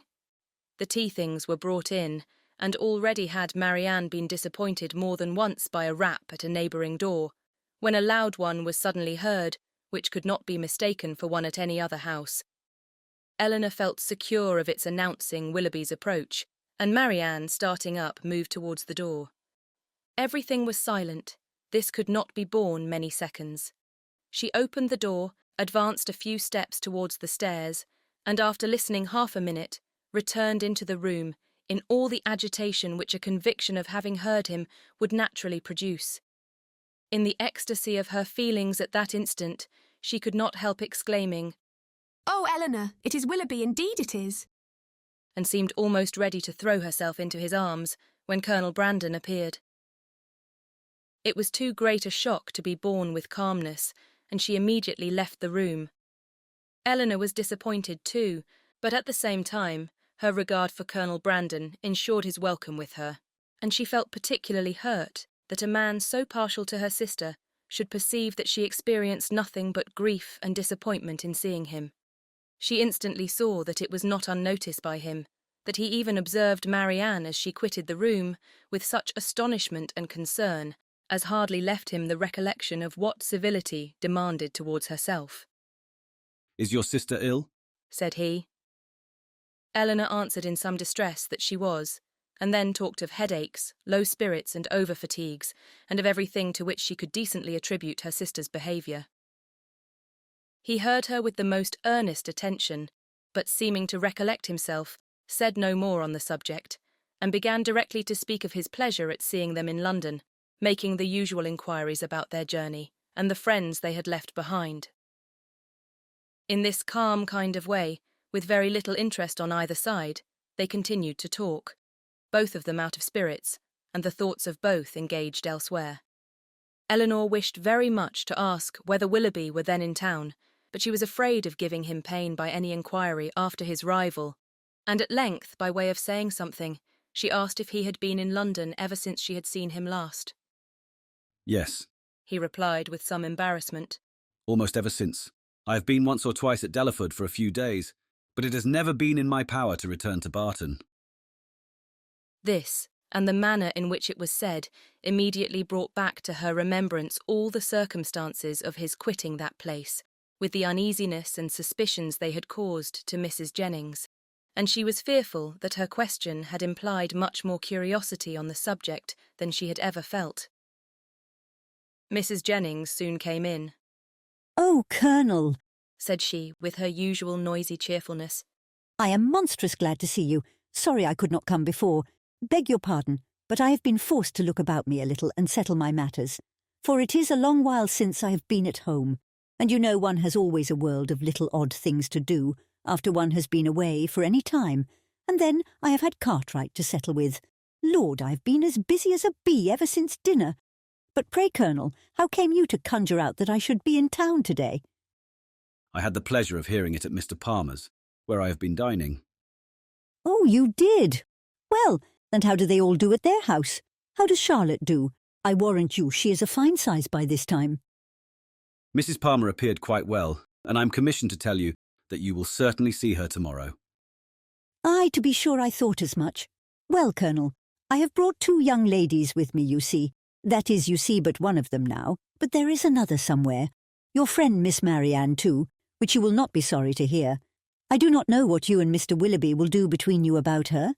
Aye, it is a fine thing to be young and handsome. Well, I was young once, but I never was very handsome. Worse luck for me. However, I got a very good husband, and I don't know what the greatest beauty can do more. Ah, poor man, he has been dead these 8 years and better. But, Colonel, where have you been to since we parted, and how does your business go on? Come, come, let's have no secrets among friends." He replied with his customary mildness to all her inquiries, but without satisfying her in any. Eleanor now began to make the tea, and Marianne was obliged to appear again. After her entrance, Colonel Brandon became more thoughtful and silent than he had been before, and Mrs. Jennings could not prevail on him to stay long. No other visitor appeared that evening, and the ladies were unanimous in agreeing to go early to bed. Marianne rose the next morning with recovered spirits and happy looks. The disappointment of the evening before seemed forgotten in the expectation of what was to happen that day. They had not long finished their breakfast before Mrs. Palmer's barouche stopped at the door, and in a few minutes she came laughing into the room. So delighted to see them all that it was hard to say whether she received most pleasure from meeting her mother or the Miss Dashwoods again. So surprised at their coming to town, though it was what she had rather expected all along. So angry at their accepting her mother's invitation after having declined her own, though at the same time she would never have forgiven them if they had not come. "Mr. Palmer will be so happy to see you," said she.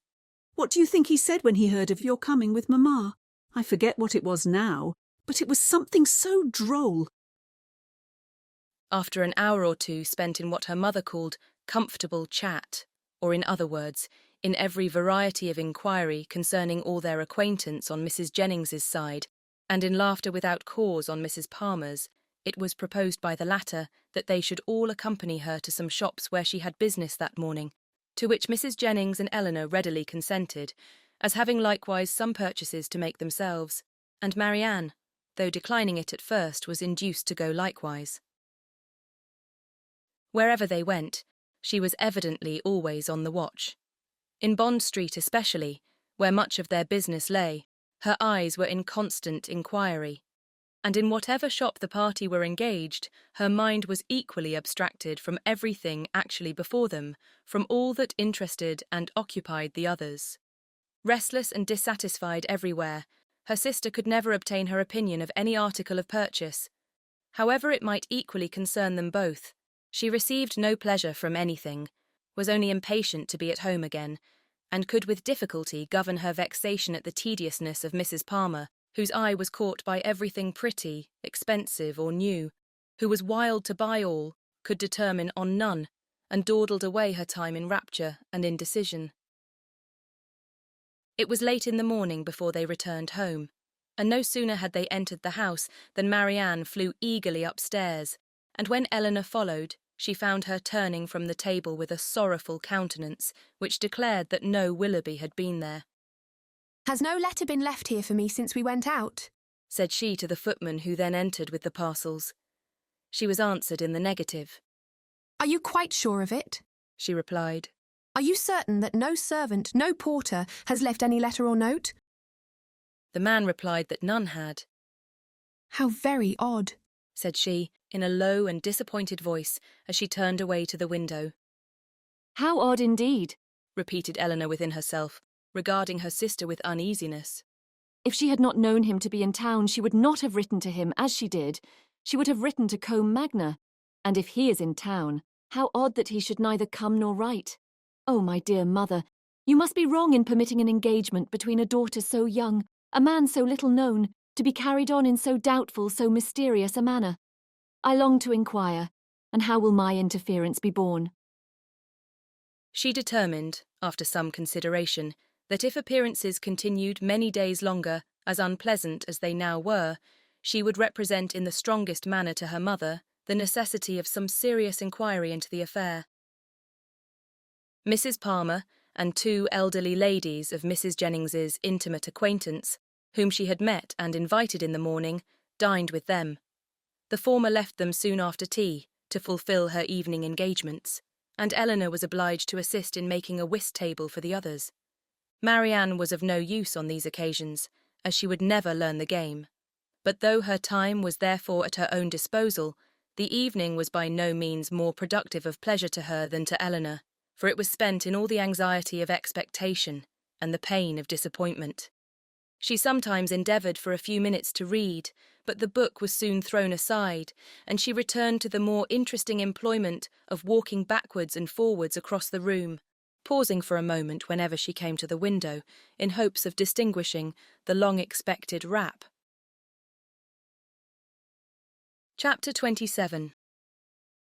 "If this open weather holds much longer," said Mrs. Jennings, when they met at breakfast the following morning, "Sir John will not like leaving Barton next week. 'Tis a sad thing for sportsmen to lose a day's pleasure. Poor souls! I always pity them when they do. They seem to take it so much to heart." "That is true," cried Marianne in a cheerful voice, and walking to the window as she spoke to examine the day. "I had not thought of that. This weather will keep many sportsmen in the country." It was a lucky recollection. All her good spirits were restored by it. "It is charming weather for them indeed," she continued, as she sat down to the breakfast table with a happy countenance.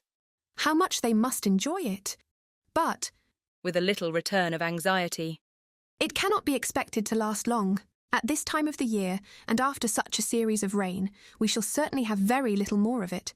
Frosts will soon set in, and in all probability with severity. In another day or two, perhaps. This extreme mildness can hardly last longer. Nay, perhaps it may freeze tonight." "At any rate," said Eleanor, wishing to prevent Mrs. Jennings from seeing her sister's thoughts as clearly as she did, "I dare say we shall have Sir John and Lady Middleton in town by the end of next week." "Aye, my dear, I'll warrant you we do. Mary always has her own way." "And now," silently conjectured Eleanor, "she will write to Combe by this day's post." But if she did, the letter was written and sent away with a privacy which eluded all her watchfulness to ascertain the fact. Whatever the truth of it might be, and far as Eleanor was from feeling thorough contentment about it, yet, while she saw Marianne in spirits, she could not be very uncomfortable herself. And Marianne was in spirits, happy in the mildness of the weather, and still happier in her expectation of a frost. The morning was chiefly spent in leaving cards at the houses of Mrs. Jennings's acquaintance to inform them of her being in town, and Marianne was all the time busy in observing the direction of the wind, watching the variations of the sky, and imagining an alteration in the air. Don't you find it colder than it was in the morning, Eleanor? There seems to me a very decided difference. I can hardly keep my hands warm even in my muff. It was not so yesterday, I think. The clouds seem parting too. The sun will be out in a moment, and we shall have a clear afternoon. Eleanor was alternately diverted and pained, but Marianne persevered, and saw every night in the brightness of the fire, and every morning in the appearance of the atmosphere, the certain symptoms of approaching frost. The Miss Dashwoods had no greater reason to be dissatisfied with Mrs. Jennings's style of living and set of acquaintance than with her behaviour to themselves, which was invariably kind. Everything in her household arrangements was conducted on the most liberal plan, and excepting a few old city friends, whom, to Lady Middleton's regret, she had never dropped, she visited no one to whom an introduction could at all discompose the feelings of her young companions. Pleased to find herself more comfortably situated in that particular than she had expected, Eleanor was very willing to compound for the want of much real enjoyment from any of their evening parties, which, whether at home or abroad, formed only for cards, could have little to amuse her. Colonel Brandon, who had a general invitation to the house, was with them almost every day. He came to look at Marianne and talk to Eleanor, who often derived more satisfaction from conversing with him than from any other daily occurrence, but who saw at the same time with much concern his continued regard for her sister. She feared it was a strengthening regard. It grieved her to see the earnestness with which he often watched Marianne, and his spirits were certainly worse than when at Barton. About a week after their arrival, it became certain that Willoughby was also arrived. His card was on the table when they came in from the morning's drive. Good God! Cried Marianne. He has been here while we were out. Eleanor, rejoiced to be assured of his being in London, now ventured to say, Depend upon it, he will call again tomorrow. But Marianne seemed hardly to hear her, and on Mrs. Jennings's entrance, escaped with the precious card.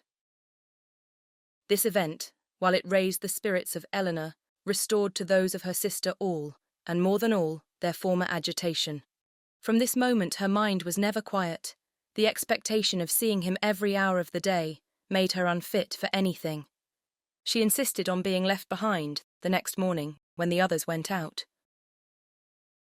Eleanor's thoughts were full of what might be passing in Berkeley Street during their absence, but a moment's glance at her sister when they returned was enough to inform her that Willoughby had paid no second visit there. A note was just then brought in and laid on the table. For me! Cried Marianne, stepping hastily forward. No, ma'am, for my mistress. But Marianne, not convinced, took it instantly up. It is indeed for Mrs. Jennings. How provoking! You are expecting a letter, then? Said Eleanor, unable to be longer silent. Yes, a little. Not much. After a short pause. You have no confidence in me, Marianne. Nay, Eleanor, this reproach from you, you who have confidence in no one. Me? Returned Eleanor in some confusion. Indeed, Marianne, I have nothing to tell. Nor I, answered Marianne with energy. Our situations then are alike. We have neither of us anything to tell. You, because you do not communicate, and I, because I conceal nothing.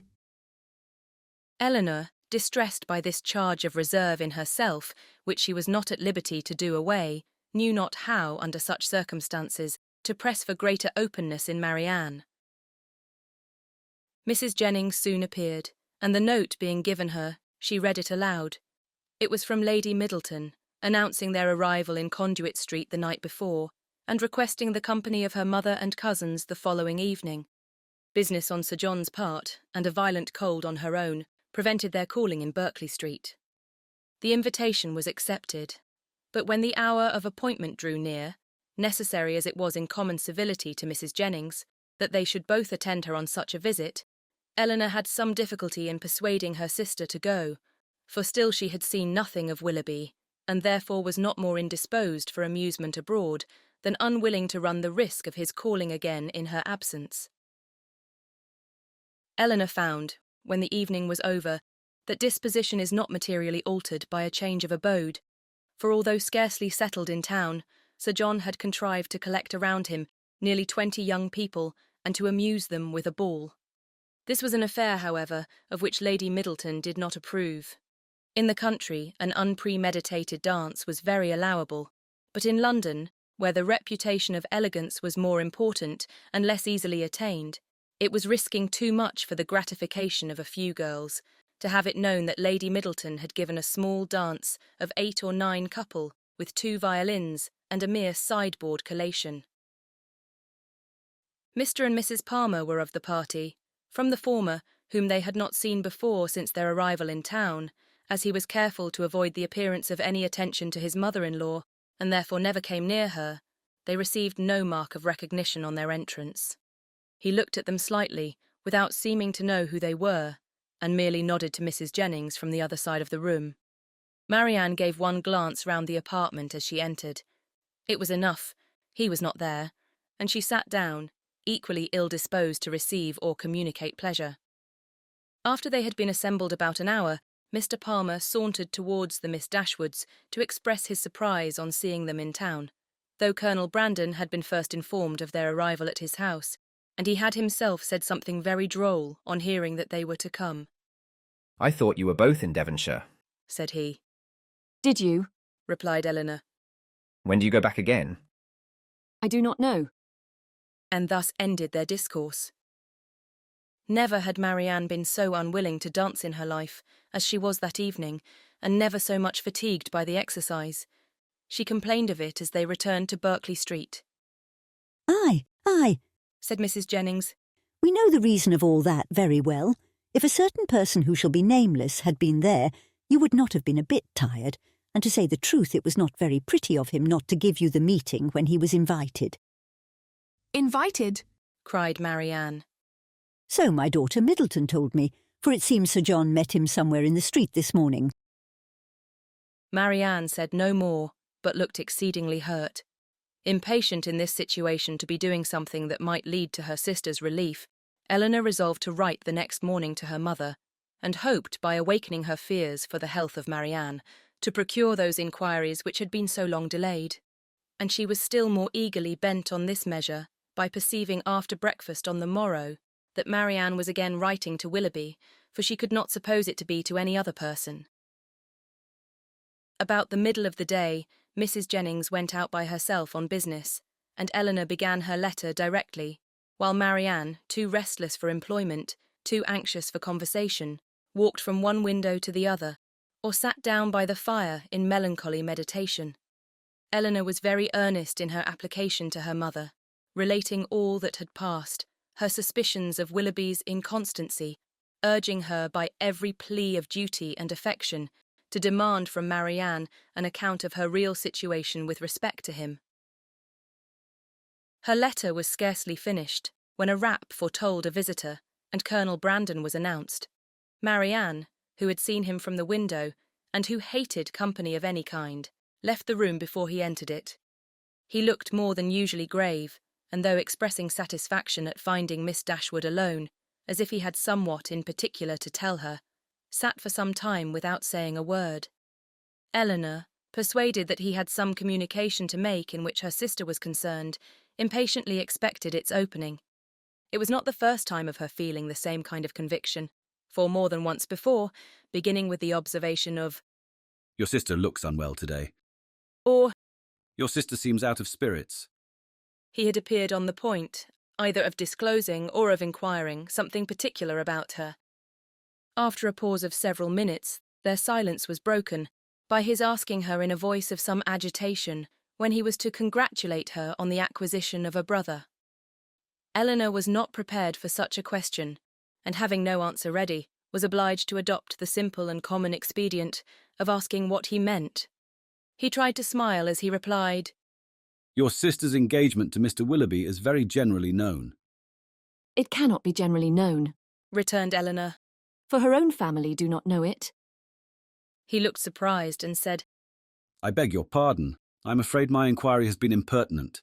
But I had not supposed any secrecy intended, as they openly correspond, and their marriage is universally talked of. How can that be? By whom can you have heard it mentioned? By many, by some of whom you know nothing, by others with whom you are most intimate, Mrs. Jennings, Mrs. Palmer, and the Middletons. But still, I might not have believed it, for where the mind is perhaps rather unwilling to be convinced, it will always find something to support its doubts. If I had not, when the servant let me in today, accidentally seen a letter in his hand, directed to Mr. Willoughby in your sister's writing, I came to inquire, but I was convinced, before I could ask the question. Is everything finally settled? Is it impossible to— But I have no right, and I could have no chance of succeeding. Excuse me, Miss Dashwood. I believe I have been wrong in saying so much, but I hardly know what to do, and on your prudence I have the strongest dependence. Tell me that it is all absolutely resolved on, that any attempt, that in short concealment, if concealment be possible, is all that remains. These words, which conveyed to Eleanor a direct avowal of his love for her sister, affected her very much. She was not immediately able to say anything, and even when her spirits were recovered, she debated for a short time on the answer it would be most proper to give. The real state of things between Willoughby and her sister was so little known to herself that in endeavouring to explain it, she might be as liable to say too much as too little.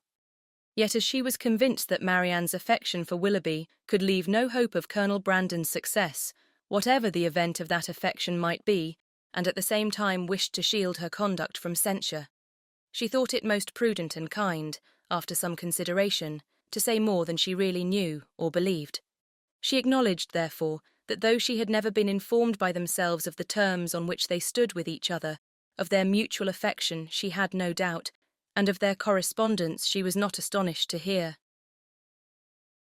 He listened to her with silent attention, and on her ceasing to speak, rose directly from his seat, and after saying in a voice of emotion, To your sister, I wish all imaginable happiness.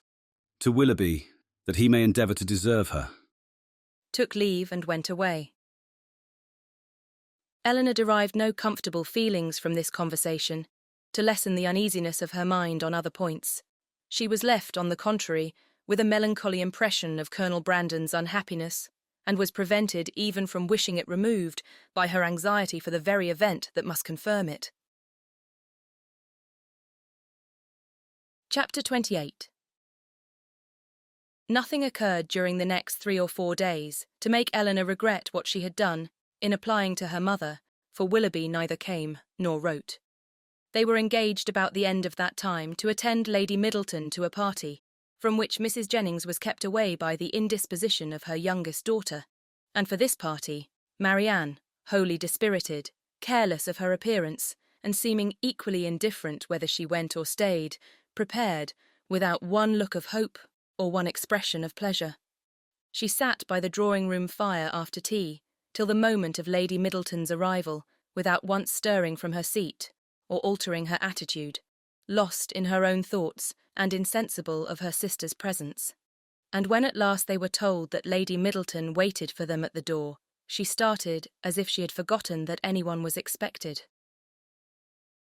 They arrived in due time at the place of destination, and as soon as the string of carriages before them would allow, alighted, ascended the stairs, heard their names announced from one landing-place to another, in an audible voice, and entered a room splendidly lit up, quite full of company, and insufferably hot. When they had paid their tribute of politeness by curtsying to the lady of the house, they were permitted to mingle in the crowd, and take their share of the heat and inconvenience, to which their arrival must necessarily add. After some time spent in saying little or doing less, Lady Middleton sat down to Casino, and as Marianne was not in spirits for moving about, she and Eleanor, luckily succeeding to chairs, placed themselves at no great distance from the table.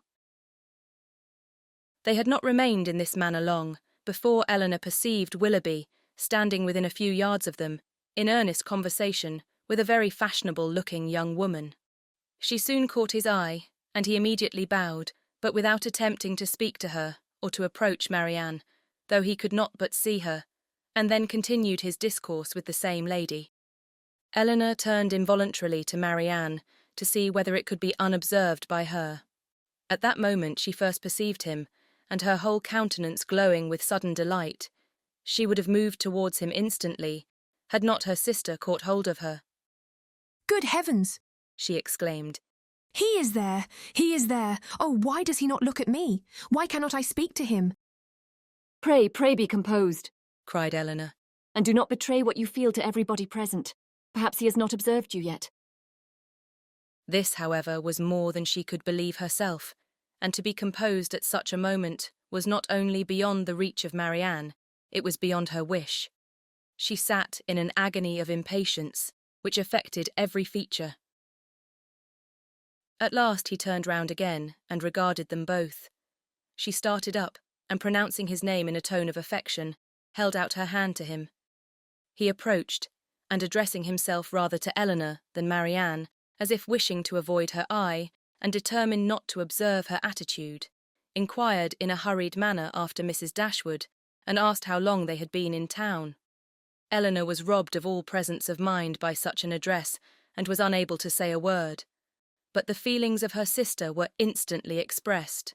Her face was crimsoned over, and she exclaimed, in a voice of the greatest emotion, "Good God! Willoughby, what is the meaning of this? Have you not received my letters? Will you not shake hands with me?" He could not then avoid it, but her touch seemed painful to him, and he held her hand only for a moment. During all this time, he was evidently struggling for composure. Eleanor watched his countenance and saw its expression becoming more tranquil. After a moment's pause, he spoke with calmness. "I did myself the honour of calling in Berkeley Street last Tuesday, and very much regretted that I was not fortunate enough to find yourselves and Mrs. Jennings at home. My card was not lost, I hope." "But have you not received my notes?" cried Marianne in the wildest anxiety. "Here is some mistake, I am sure, some dreadful mistake. What can be the meaning of it? Tell me, Willoughby, for heaven's sake, tell me, what is the matter?" He made no reply. His complexion changed, and all his embarrassment returned. But as if, on catching the eye of the young lady with whom he had been previously talking, he felt the necessity of instant exertion. He recovered himself again, and after saying, "Yes, I had the pleasure of receiving the information of your arrival in town, which you were so good as to send me," turned hastily away with a slight bow and joined his friend. Marianne, now looking dreadfully white and unable to stand, sunk into her chair, and Eleanor, expecting every moment to see her faint, tried to screen her from the observation of others, while reviving her with lavender water. "Go to him, Eleanor," she cried, as soon as she could speak, "and force him to come to me. Tell him I must see him again, must speak to him instantly. I cannot rest. I shall not have a moment's peace till this is explained. Some dreadful misapprehension or other. Oh, go to him this moment." "How can that be done? No, my dearest Marianne, you must wait. This is not the place for explanations. Wait only till tomorrow." With difficulty, however, could she prevent her from following him herself, and to persuade her to check her agitation, to wait at least with the appearance of composure, till she might speak to him with more privacy and more effect, was impossible. For Marianne continued incessantly to give way in a low voice to the misery of her feelings by exclamations of wretchedness. In a short time, Eleanor saw Willoughby quit the room by the door towards the staircase, and telling Marianne that he was gone, urged the impossibility of speaking to him again that evening, as a fresh argument for her to be calm. She instantly begged her sister would entreat Lady Middleton to take them home, as she was too miserable to stay a minute longer. Lady Middleton, though in the middle of a rubber, on being informed that Marianne was unwell, was too polite to object for a moment to her wish of going away, and making over her cards to a friend, they departed as soon as the carriage could be found. Scarcely a word was spoken during their return to Berkeley Street. Marianne was in a silent agony, too much oppressed even for tears, but as Mrs. Jennings was luckily not come home, they could go directly to their own room, where hartshorn restored her a little to herself. She was soon undressed and in bed, and as she seemed desirous of being alone, her sister then left her, and while she waited the return of Mrs. Jennings, had leisure enough for thinking over the past. That some kind of engagement had subsisted between Willoughby and Marianne, she could not doubt, and that Willoughby was weary of it seemed equally clear. For however Marianne might still feed her own wishes, she could not attribute such behaviour to mistake or misapprehension of any kind. Nothing but a thorough change of sentiment could account for it.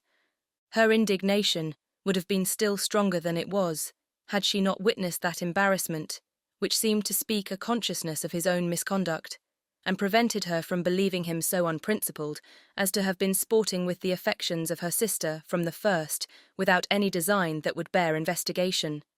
Absence might have weakened his regard, and convenience might have determined him to overcome it, but that such a regard had formerly existed, she could not bring herself to doubt.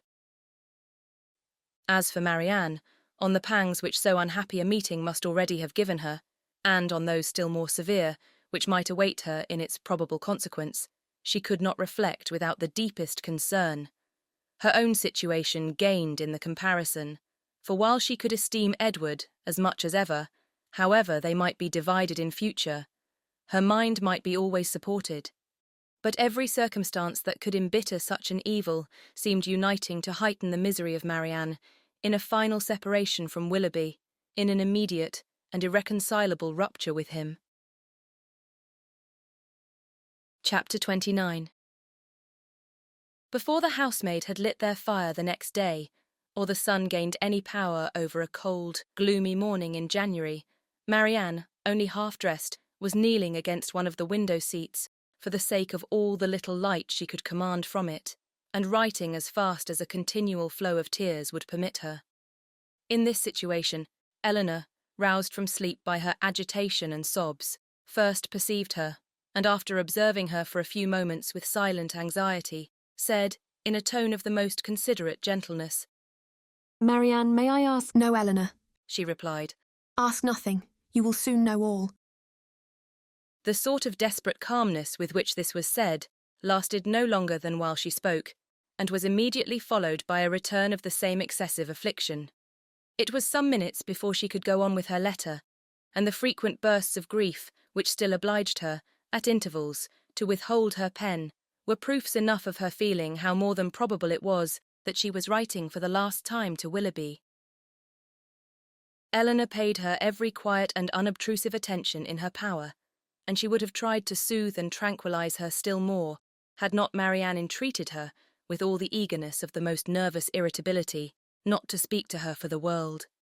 In such circumstances, it was better for both that they should not be long together, and the restless state of Marianne's mind not only prevented her from remaining in the room a moment after she was dressed, but requiring at once solitude and continual change of place, made her wander about the house till breakfast time, avoiding the sight of everybody.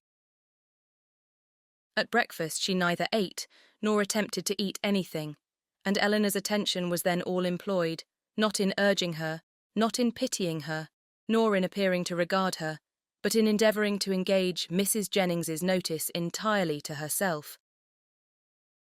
As this was a favourite meal with Mrs. Jennings, it lasted a considerable time, and they were just setting themselves, after it, round the common working table, when a letter was delivered to Marianne, which she eagerly caught from the servant, and turning of a death-like paleness, instantly ran out of the room. Eleanor, who saw as plainly by this, as if she had seen the direction, that it must come from Willoughby, felt immediately such a sickness at heart as made her hardly able to hold up her head, and sat in such a general tremor as made her fear it impossible to escape Mrs. Jennings's notice. That good lady, however, saw only that Marianne had received a letter from Willoughby, which appeared to her a very good joke, and which she treated accordingly, by hoping, with a laugh, that she would find it to her liking.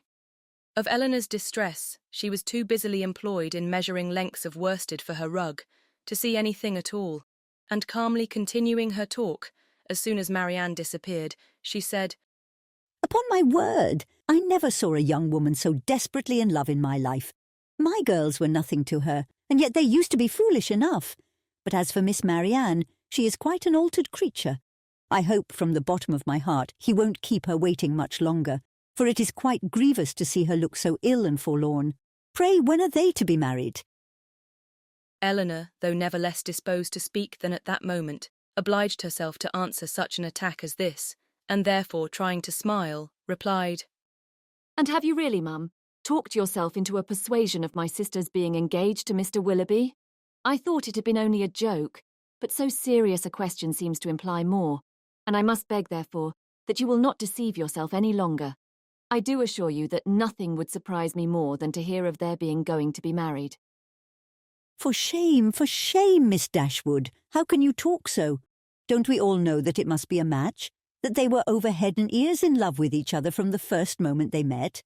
Did not I see them together in Devonshire every day and all day long? And did not I know that your sister came to town with me on purpose to buy wedding clothes? Come, this won't do. Because you are so sly about it yourself. You think nobody else has any senses. But it is no such thing, I can tell you. For it has been known all over town this ever so long. I tell everybody of it, and so does Charlotte. Indeed, ma'am, said Eleanor, very seriously. You are mistaken. Indeed, you are doing a very unkind thing in spreading the report, and you will find that you have, though you will not believe me now. Mrs. Jennings laughed again, but Eleanor had not spirits to say more, and eager at all events to know what Willoughby had written, hurried away to their room, where, on opening the door, she saw Marianne stretched on the bed, almost choked by grief, one letter in her hand, and 2 or 3 others lying by her. Eleanor drew near, but without saying a word, and seating herself on the bed, took her hand, kissed her affectionately several times, and then gave way to a burst of tears, which at first was scarcely less violent than Marianne's. The latter, though unable to speak, seemed to feel all the tenderness of this behaviour, and after some time thus spent in joint affliction, she put all the letters into Eleanor's hands, and then covering her face with her handkerchief, almost screamed with agony. Eleanor, who knew that such grief, shocking as it was to witness it, must have its course, watched by her till this excess of suffering had somewhat spent itself, and then turning eagerly to Willoughby's letter, read as follows. Bond Street, January. My dear Madam, I have just had the honour of receiving your letter, for which I beg to return my sincere acknowledgements. I am much concerned to find there was anything in my behaviour last night that did not meet your approbation, and though I am quite at a loss to discover in what point I could be so unfortunate as to offend you, I entreat your forgiveness of what I can assure you to have been perfectly unintentional. I shall never reflect on my former acquaintance with your family in Devonshire without the most grateful pleasure, and flatter myself it will not be broken by any mistake or misapprehension of my actions. My esteem for your whole family is very sincere, but if I have been so unfortunate as to give rise to a belief of more than I felt, or meant to express, I shall reproach myself for not having been more guarded in my professions of that esteem. That I should ever have meant more, you will allow to be impossible, when you understand that my affections have been long engaged elsewhere, and it will not be many weeks, I believe, before this engagement is fulfilled. It is with great regret that I obey your commands in returning the letters with which I have been honoured from you, and the lock of hair which you so obligingly bestowed on me. I am, dear madam, your most obedient humble servant, John Willoughby. With what indignation such a letter as this must be read by Miss Dashwood may be imagined, though aware, before she began it, that it must bring a confession of his inconstancy, and confirm their separation forever. She was not aware that such language could be suffered to announce it, nor could she have supposed Willoughby capable of departing so far from the appearance of every honourable and delicate feeling, so far from the common decorum of a gentleman, as to send a letter so impudently cruel. A letter which, instead of bringing with his desire of a release any professions of regret, acknowledged no breach of faith, denied all peculiar affection whatever, a letter of which every line was an insult, and which proclaimed its writer to be deep in hardened villainy.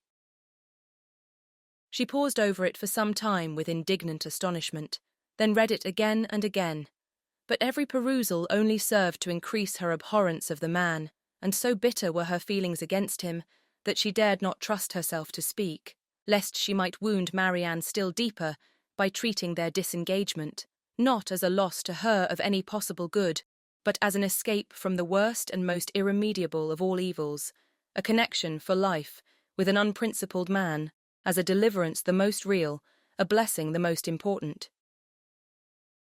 In her earnest meditations on the contents of the letter, on the depravity of that mind which could dictate it, and probably on the very different mind of a very different person, who had no other connection whatever with the affair than what her heart gave him with everything that passed.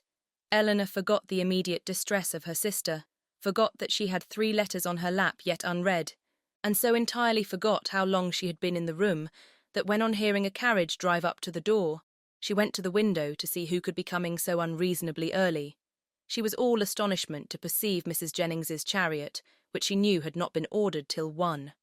Determined not to quit Marianne, though hopeless of contributing, at present, to her ease, she hurried away to excuse herself from attending Mrs. Jennings, on account of her sister being indisposed.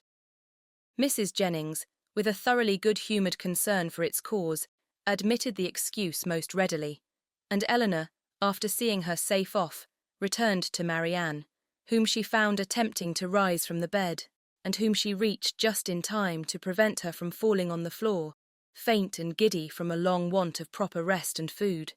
For it was many days since she had any appetite, and many nights since she had really slept, and now, when her mind was no longer supported by the fever of suspense, the consequence of all this was felt in an aching head, a weakened stomach, and a general nervous faintness. A glass of wine, which Eleanor procured for her directly, made her more comfortable, and she was at last able to express some sense of her kindness by saying, "Poor Eleanor, how unhappy I make you!" "I only wish," replied her sister, "there were anything I could do which might be of comfort to you." This, as everything else would have been, was too much for Marianne, who could only exclaim in the anguish of her heart, "Oh, Eleanor, I am miserable indeed," before her voice was entirely lost in sobs. Eleanor could no longer witness this torrent of unresisted grief in silence. "Exert yourself, dear Marianne," she cried. "If you would not kill yourself and all who love you, think of your mother. Think of her misery while you suffer. For her sake, you must exert yourself." I cannot, cried Marianne. Leave me if I distress you. Leave me, hate me, forget me, but do not torture me so. Oh, how easy for those who have no sorrow of their own to talk of exertion. Happy, happy Eleanor, you cannot have an idea of what I suffer. "Do you call me happy, Marianne? Ah, if you knew! And can you believe me to be so while I see you so wretched?" Forgive me! Throwing her arms round her sister's neck. I know you feel for me. I know what a heart you have, but yet you are. You must be happy. Edward loves you. What can do away such happiness as that? "Many, many circumstances," said Eleanor solemnly. No, cried Marianne wildly.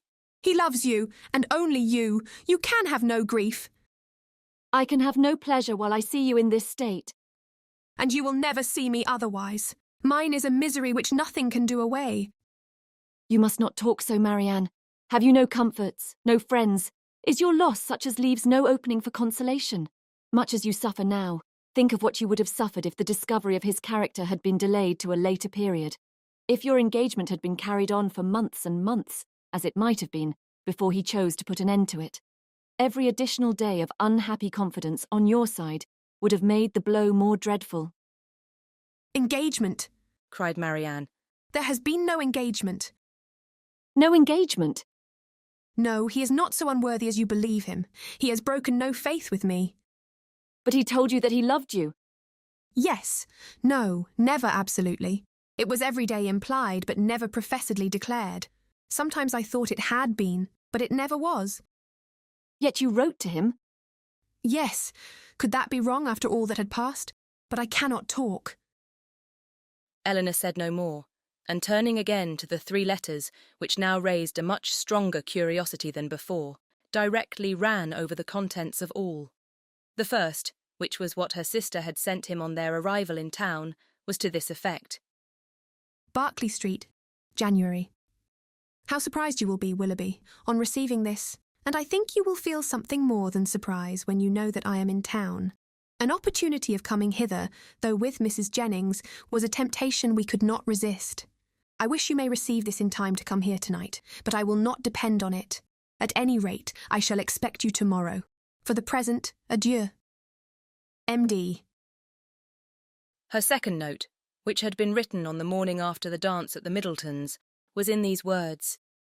I cannot express my disappointment in having missed you the day before yesterday, nor my astonishment at not having received any answer to a note which I sent you above a week ago.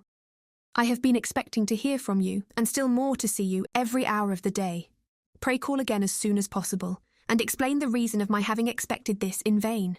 You had better come earlier another time, because we are generally out by 1. We were last night at Lady Middleton's, where there was a dance. I have been told that you were asked to be of the party, but could it be so? You must be very much altered indeed since we parted, if that could be the case, and you not there, but I will not suppose this possible, and I hope very soon to receive your personal assurance of its being otherwise. M.D. The contents of her last note to him were these. What am I to imagine, Willoughby, by your behaviour last night? Again I demand an explanation of it. I was prepared to meet you with the pleasure which our separation naturally produced, with the familiarity which our intimacy at Barton appeared to me to justify. I was repulsed indeed. I have passed a wretched night in endeavouring to excuse a conduct which can scarcely be called less than insulting. But though I have not yet been able to form any reasonable apology for your behaviour, I am perfectly ready to hear your justification of it. You have perhaps been misinformed or purposely deceived in something concerning me, which may have lowered me in your opinion. Tell me what it is, explain the grounds on which you acted, and I shall be satisfied in being able to satisfy you. It would grieve me indeed to be obliged to think ill of you, but if I am to do it, if I am to learn that you are not what we have hitherto believed you, that your regard for us all was insincere, that your behaviour to me was intended only to deceive, let it be told as soon as possible. My feelings are at present in a state of dreadful indecision. I wish to acquit you, but certainty on either side will be ease to what I now suffer. If your sentiments are no longer what they were, you will return my notes and the lock of my hair which is in your possession. M.D. That such letters, so full of affection and confidence, could have been so answered, Eleanor, for Willoughby's sake, would have been unwilling to believe.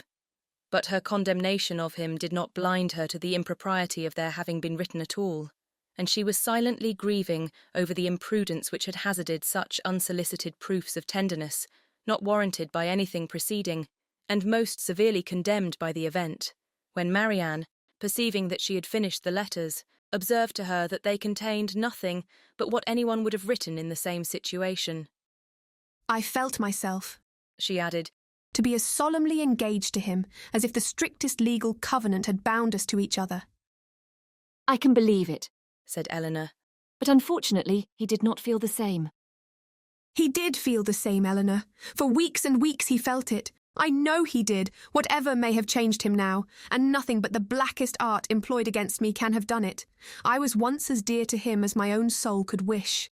This lock of hair, which now he can so readily give up, was begged of me with the most earnest supplication. Had you seen his look, his manner, had you heard his voice at that moment?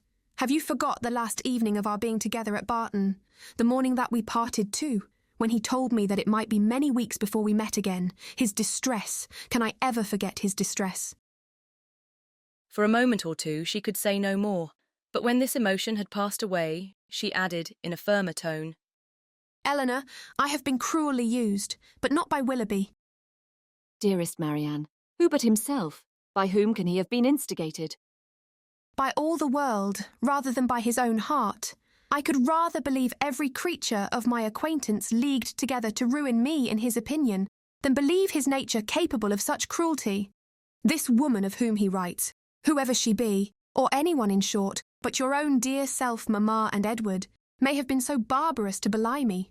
Beyond you three, is there a creature in the world whom I would not rather suspect of evil than Willoughby, whose heart I know so well?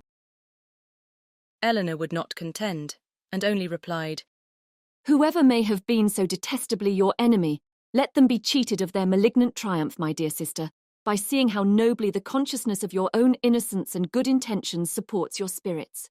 It is a reasonable and laudable pride which resists such malevolence. No, no, cried Marianne. Misery such as mine has no pride. I care not who knows that I am wretched. The triumph of seeing me so may be open to all the world. Eleanor, Eleanor, they who suffer little may be proud and independent as they like, but I cannot. I must feel, I must be wretched, and they are welcome to enjoy the consciousness of it that can. But for my mother's sake and mine... I would do more than for my own, but to appear happy when I am so miserable. Oh, who can require it? Again they were both silent. Eleanor was employed in walking thoughtfully from the fire to the window, from the window to the fire, without knowing that she received warmth from one or discerning objects through the other. And Marianne, seated at the foot of the bed, with her head leaning against one of its posts, again took up Willoughby's letter, and after shuddering over every sentence, exclaimed, "It is too much. Oh, Willoughby, Willoughby, could this be yours? Cruel, cruel, nothing can acquit you. Eleanor, nothing can. Whatever he might have heard against me, ought he not to have suspended his belief? Ought he not to have told me of it, to have given me the power of clearing myself? The lock of hair," repeating it from the letter, "which you so obligingly bestowed on me, that is unpardonable. Willoughby, where was your heart when you wrote those words? Oh, barbarously insolent! Eleanor, can he be justified?" "No, Marianne, in no possible way." "And yet this woman, who knows what her art may have been, how long it may have been premeditated, and how deeply contrived by her? Who is she? Who can she be? Whom did I ever hear him talk of as young and attractive among his female acquaintance? Oh, no one, no one. He talked to me only of myself." Another pause ensued. Marianne was greatly agitated, and it ended thus. "Eleanor, I must go home. I must go and comfort Mamma. Cannot we be gone tomorrow?" "Tomorrow, Marianne?" "Yes. Why should I stay here? I came only for Willoughby's sake, and now who cares for me? Who regards me?" "It would be impossible to go tomorrow. We owe Mrs. Jennings much more than civility, and civility of the commonest kind must prevent such a hasty removal as that." "Well then, another day or two perhaps. But I cannot stay here long. I cannot stay to endure the questions and remarks of all these people, the Middletons and Palmers. How am I to bear their pity? The pity of such a woman as Lady Middleton. Oh, what would he say to that?" Eleanor advised her to lie down again, and for a moment she did so, but no attitude could give her ease, and in restless pain of mind and body she moved from one posture to another, till growing more and more hysterical, her sister could with difficulty keep her on the bed at all, and for some time was fearful of being constrained to call for assistance. Some lavender drops, however, which she was at length persuaded to take, were of use, and from that time till Mrs. Jennings returned, she continued on the bed, quiet and motionless. Chapter 30. Mrs. Jennings came immediately to their room on her return, and without waiting to have her request of admittance answered, opened the door and walked in with a look of real concern. "How do you do, my dear?" said she in a voice of great compassion to Marianne, who turned away her face without attempting to answer. "How is she, Miss Dashwood? Poor thing! She looks very bad. No wonder. Aye, it is but too true. He is to be married very soon. A good-for-nothing fellow. I have no patience with him. Mrs. Taylor told me of it half an hour ago, and she was told it by a particular friend of Miss Grey herself. Else I'm sure I should not have believed it, and I was almost ready to sink as it was. Well, said I, all I can say is that if this be true, he has used a young lady of my acquaintance abominably ill, and I wish with all my soul his wife may plague his heart out. And so I shall always say, my dear, you may depend on it. I have no notion of men's going on in this way, and if ever I meet him again I will give him such a dressing as he has not had this many a day. But there is one comfort, my dear Miss Marianne. He is not the only young man in the world worth having, and with your pretty face you will never want admirers. Well, poor thing, I won't disturb her any longer, for she had better have her cry out at once and have done with. The Parrys and Sandersons, luckily, are coming tonight, you know, and that will amuse her. She then went away, walking on tiptoe out of the room as if she supposed her young friend's affliction could be increased by noise. Marianne, to the surprise of her sister, determined on dining with them. Eleanor even advised her against it. But, no, she would go down. She could bear it very well, and the bustle about her would be less. Eleanor, pleased to have her governed for a moment by such a motive, though believing it hardly possible that she could sit out the dinner, said no more, and adjusting her dress for her as well as she could, while Marianne still remained on the bed, was ready to assist her into the dining-room as soon as they were summoned to it. When there, though looking most wretchedly, she ate more, and was calmer than her sister had expected. Had she tried to speak, or had she been conscious of half Mrs. Jennings's well-meant but ill-judged attentions to her, this calmness could not have been maintained, but not a syllable escaped her lips, and the abstraction of her thoughts preserved her in ignorance of everything that was passing before her. Eleanor, who did justice to Mrs. Jennings's kindness, though its effusions were often distressing and sometimes almost ridiculous, made her those acknowledgments and returned her those civilities which her sister could not make or return for herself. Their good friend saw that Marianne was unhappy, and felt that everything was due to her, which might make her at all less so. She treated her, therefore, with all the indulgent fondness of a parent towards a favourite child on the last day of its holidays. Marianne was to have the best place by the fire, was to be tempted to eat by every delicacy in the house, and to be amused by the relation of all the news of the day. Had not Eleanor, in the sad countenance of her sister, seen a check to all mirth, she could have been entertained by Mrs. Jennings's endeavours to cure a disappointment in love by a variety of sweetmeats and olives and a good fire. As soon, however, as the consciousness of all this was forced by continual repetition on Marianne, she could stay no longer. With a hasty exclamation of misery and a sign to her sister not to follow her, she directly got up and hurried out of the room. "Poor soul," cried Mrs. Jennings, as soon as she was gone. "How it grieves me to see her, and I declare if she is not gone away without finishing her wine. And the dried cherries, too. Lord, nothing seems to do her any good. I am sure if I knew of anything she would like, I would send all over the town for it. Well, it is the oddest thing to me that a man should use such a pretty girl so ill, but when there is plenty of money on one side and next to none on the other, Lord bless you, they care no more about such things." The lady, then, Miss Grey, I think you called her, is very rich. £50,000, my dear. Did you ever see her? A smart, stylish girl, they say, but not handsome. I remember her aunt very well, Biddy Henshaw. She married a very wealthy man. But the family are all rich together. £50,000, and by all accounts it won't come before it's wanted, for they say he is all to pieces. No wonder, dashing about with his curricle and hunters. Well, it don't signify talking, but when a young man, be who he will, comes and make love to a pretty girl and promises marriage, he has no business to fly off from his word only because he grows poor, and a richer girl is ready to have him. Why don't he, in such a case, sell his horses, let his house, turn off his servants, and make a thorough reform at once? I warrant you, Miss Marianne would have been ready to wait till matters came round, but that won't do nowadays. Nothing in the way of pleasure can ever be given up by the young men of this age. Do you know what kind of a girl Miss Grey is? Is she said to be amiable? I never heard any harm of her. Indeed, I hardly ever heard her mentioned, except that Mrs. Taylor did say this morning that one day Miss Walker hinted to her that she believed Mr. and Mrs. Ellison would not be sorry to have Miss Grey married, for she and Mrs. Ellison could never agree.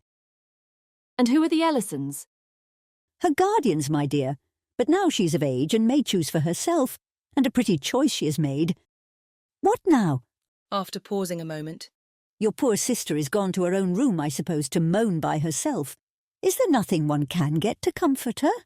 Poor dear, it seems quite cruel to let her be alone. Well, by and by we shall have a few friends, and that will amuse her a little. What shall we play at? She hates whist, I know, but is there no round game she cares for? Dear ma'am, this kindness is quite unnecessary. Marianne, I dare say, will not leave her room again this evening. I shall persuade her if I can to go early to bed, for I'm sure she wants rest. I believe that will be best for her. Let her name her own supper and go to bed. Lord, no wonder she's been looking so bad and so cast down this last week or two, for this matter, I suppose, has been hanging over her head as long as that. And so the letter that came today finished it. Poor soul, I'm sure if I had had a notion of it, I would not have joked her about it for all my money. But then, you know, how should I guess such a thing? I made sure of its being nothing but a common love letter, and you know young people like to be laughed at about them. Lord, how concerned Sir John and my daughters will be when they hear it. If I had my senses about me, I might have called in Conduit Street in my way home and told them of it. But I shall see them tomorrow.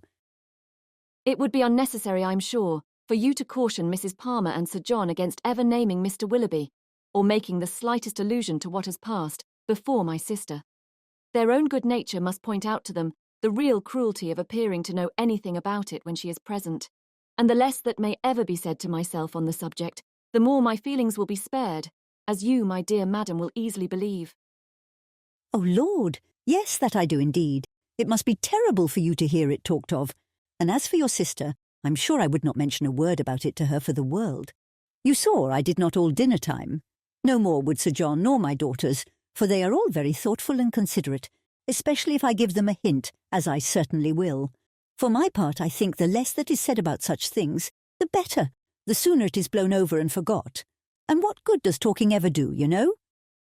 In this affair, it can only do harm, more so perhaps than in many cases of a similar kind, for it has been attended by circumstances which, for the sake of everyone concerned in it, make it unfit to become the public conversation. I must do this justice to Mr. Willoughby. He has broken no positive engagement with my sister. Law, my dear, don't pretend to defend him. No positive engagement indeed, after taking her all over Allenham House and fixing on the very rooms they were to live in hereafter. Eleanor, for her sister's sake, could not press the subject farther, and she hoped it was not required of her for Willoughby's, since though Marianne might lose much, he could gain very little by the enforcement of the real truth. After a short silence on both sides, Mrs. Jennings, with all her natural hilarity, burst forth again. Well, my dear, 'tis a true saying about an ill wind, for it will be all the better for Colonel Brandon. He will have her at last, aye, that he will. Mind me now, if they aren't married by midsummer. Lord, how he'll chuckle over this news. I hope he will come tonight. It will be all to one a better match for your sister. 2,000 a year without debt or drawback, except the little love-child indeed. Aye, I had forgot her. But she may be prenticed out at a small cost, and then what does it signify? Delaford is a nice place, I can tell you, exactly what I call a nice old-fashioned place, full of comforts and conveniences, quite shut in, with great garden walls that are covered with the best fruit trees in the country, and such a mulberry tree in one corner. Lord, how Charlotte and I did stuff the only time we were there. Then there is a dovecote, some delightful stew ponds, and a very pretty canal, and everything, in short, that one could wish for, and moreover it is close to the church, and only a quarter of a mile from the turnpike road, so it is never dull, for if you only go and sit up in an old yew arbour behind the house, you may see all the carriages that pass along. Oh, 'tis a nice place, a butcher hard by in the village, and the parsonage house within a stone's throw. To my fancy 1,000 times prettier than Barton Park, where they are forced to send 3 miles for their meat, and have not a neighbour nearer than your mother. Well, I shall spirit up the Colonel as soon as I can. One shoulder of mutton, you know, drives another down, if we can but put Willoughby out of her head. Aye, if we can do that, ma'am, said Eleanor. We shall do very well with or without Colonel Brandon. And then rising, she went away to join Marianne, whom she found, as she expected, in her own room, leaning in silent misery over the small remains of a fire, which, till Eleanor's entrance, had been her only light. You had better leave me, was all the notice that her sister received from her. I will leave you, said Eleanor, if you will go to bed. But this, from the momentary perverseness of impatient suffering, she at first refused to do. Her sister's earnest though gentle persuasion, however, soon softened her to compliance, and Eleanor saw her lay her aching head on the pillow, and as she hoped, in a way to get some quiet rest before she left her. In the drawing-room, whither she then repaired, she was soon joined by Mrs. Jennings, with a wine-glass, full of something, in her hand. My dear, said she, entering, I've just recollected that I have some of the finest old Constantia wine in the house that ever was tasted, so I've brought a glass of it for your sister. My poor husband, how fond he was of it. Whenever he had a touch of his old colicky gout, he said it did him more good than anything else in the world. Do take it to your sister. Dear ma'am, replied Eleanor, smiling at the difference of the complaints for which it was recommended. How good you are, but I have just left Marianne in bed, and I hope almost asleep, and as I think nothing will be of so much service to her as rest, if you will give me leave, I will drink the wine myself. Mrs. Jennings, though regretting that she had not been 5 minutes earlier, was satisfied with the compromise, and Eleanor, as she swallowed the chief of it, reflected, that though its effects on a colicky gout were, at present, of little importance to her, its healing powers, on a disappointed heart, might be as reasonably tried on herself as on her sister. Colonel Brandon came in while the party were at tea, and by his manner of looking round the room for Marianne, Eleanor immediately fancied that he neither expected nor wished to see her there, and, in short, that he was already aware of what occasioned her absence. Mrs. Jennings was not struck by the same thought, for soon after his entrance, she walked across the room to the tea-table where Eleanor presided, and whispered, "The Colonel looks as grave as ever you see. He knows nothing of it. Do tell him, my dear." He shortly afterwards drew a chair close to hers, and, with a look which perfectly assured her of his good information, inquired after her sister. "Marianne is not well," said she.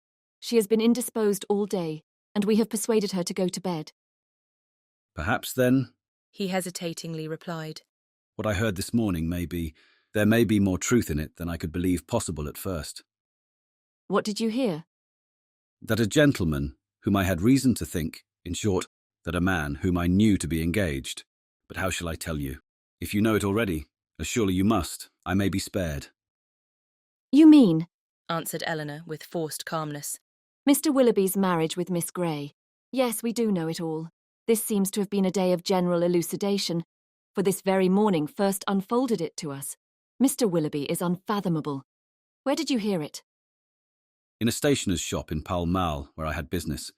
2 ladies were waiting for their carriage, and one of them was giving the other an account of the intended match, in a voice so little attempting concealment that it was impossible for me not to hear all.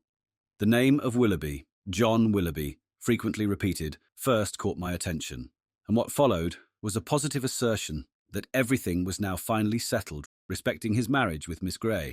It was no longer to be a secret. It would take place even within a few weeks, with many particulars of preparations and other matters. One thing especially I remember, because it served to identify the man still more. As soon as the ceremony was over, they were to go to Combe Magna, his seat in Somersetshire. My astonishment!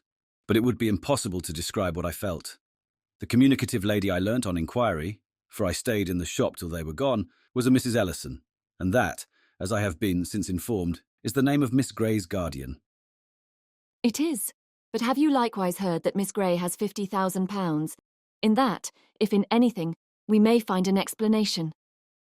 It may be so, but Willoughby is capable, at least I think. He stopped a moment, then added in a voice which seemed to distrust itself, "And your sister, how did she—" "Her sufferings have been very severe. I have only to hope that they may be proportionately short. It has been. It is a most cruel affliction, but I am almost convinced that he never was really attached to her. Till yesterday, I believe, she never doubted his regard, and even now, perhaps, but I am almost convinced that he never was really attached to her. He has been very deceitful, and in some points there seems a hardness of heart about him." "Ah," said Colonel Brandon. "There is indeed, but your sister does not. I think you said so. She does not consider quite as you do." "You know her disposition, and may believe how eagerly she would still justify him if she could." He made no answer, and soon afterwards, by the removal of the tea things and the arrangement of the card parties, the subject was necessarily dropped. Mrs. Jennings, who had watched them with pleasure while they were talking, and who expected to see the effect of Miss Dashwood's communication, in such an instantaneous gaiety on Colonel Brandon's side as might have become a man in the bloom of youth, of hope and happiness, saw him, with amazement, remain the whole evening, more serious and thoughtful than usual. Chapter 31. From a night of more sleep than she had expected, Marianne awoke the next morning to the same consciousness of misery in which she had closed her eyes. Eleanor encouraged her as much as possible to talk of what she felt, and before breakfast was ready, they had gone through the subject again and again, and with the same steady conviction and affectionate counsel on Eleanor's side, the same impetuous feelings and varying opinions on Marianne's as before. Sometimes she could believe Willoughby to be as unfortunate and as innocent as herself, and at others lost every consolation in the impossibility of acquitting him. At one moment she was absolutely indifferent to the observation of all the world, At another she would seclude herself from it forever, and at a third could resist it with energy. In one thing, however, she was uniform, when it came to the point, in avoiding, where it was possible, the presence of Mrs. Jennings, and in a determined silence when obliged to endure it. Her heart was hardened against the belief of Mrs. Jennings's entering into her sorrows with any compassion. No, no, no, it cannot be, she cried. She cannot feel. Her kindness is not sympathy. Her good nature is not tenderness. All that she wants is gossip, and she only likes me now because I supply it. Eleanor had not needed this to be assured of the injustice to which her sister was often led in her opinion of others, by the irritable refinement of her own mind, and the too great importance placed by her on the delicacies of a strong sensibility and the graces of a polished manner. Like half the rest of the world, if more than half there be that are clever and good, Marianne, with excellent abilities and an excellent disposition, was neither reasonable nor candid. She expected from other people the same opinions and feelings as her own, and she judged of their motives by the immediate effect of their actions on herself. Thus a circumstance occurred, while the sisters were together in their own room after breakfast, which sunk the heart of Mrs. Jennings still lower in her estimation, because through her own weakness it chanced to prove a source of fresh pain to herself, though Mrs. Jennings was governed in it by an impulse of the utmost goodwill. With a letter in her outstretched hand, and countenance gaily smiling, from the persuasion of bringing comfort, she entered their room, saying, "Now, my dear, I bring you something that I am sure will do you good." Marianne heard enough.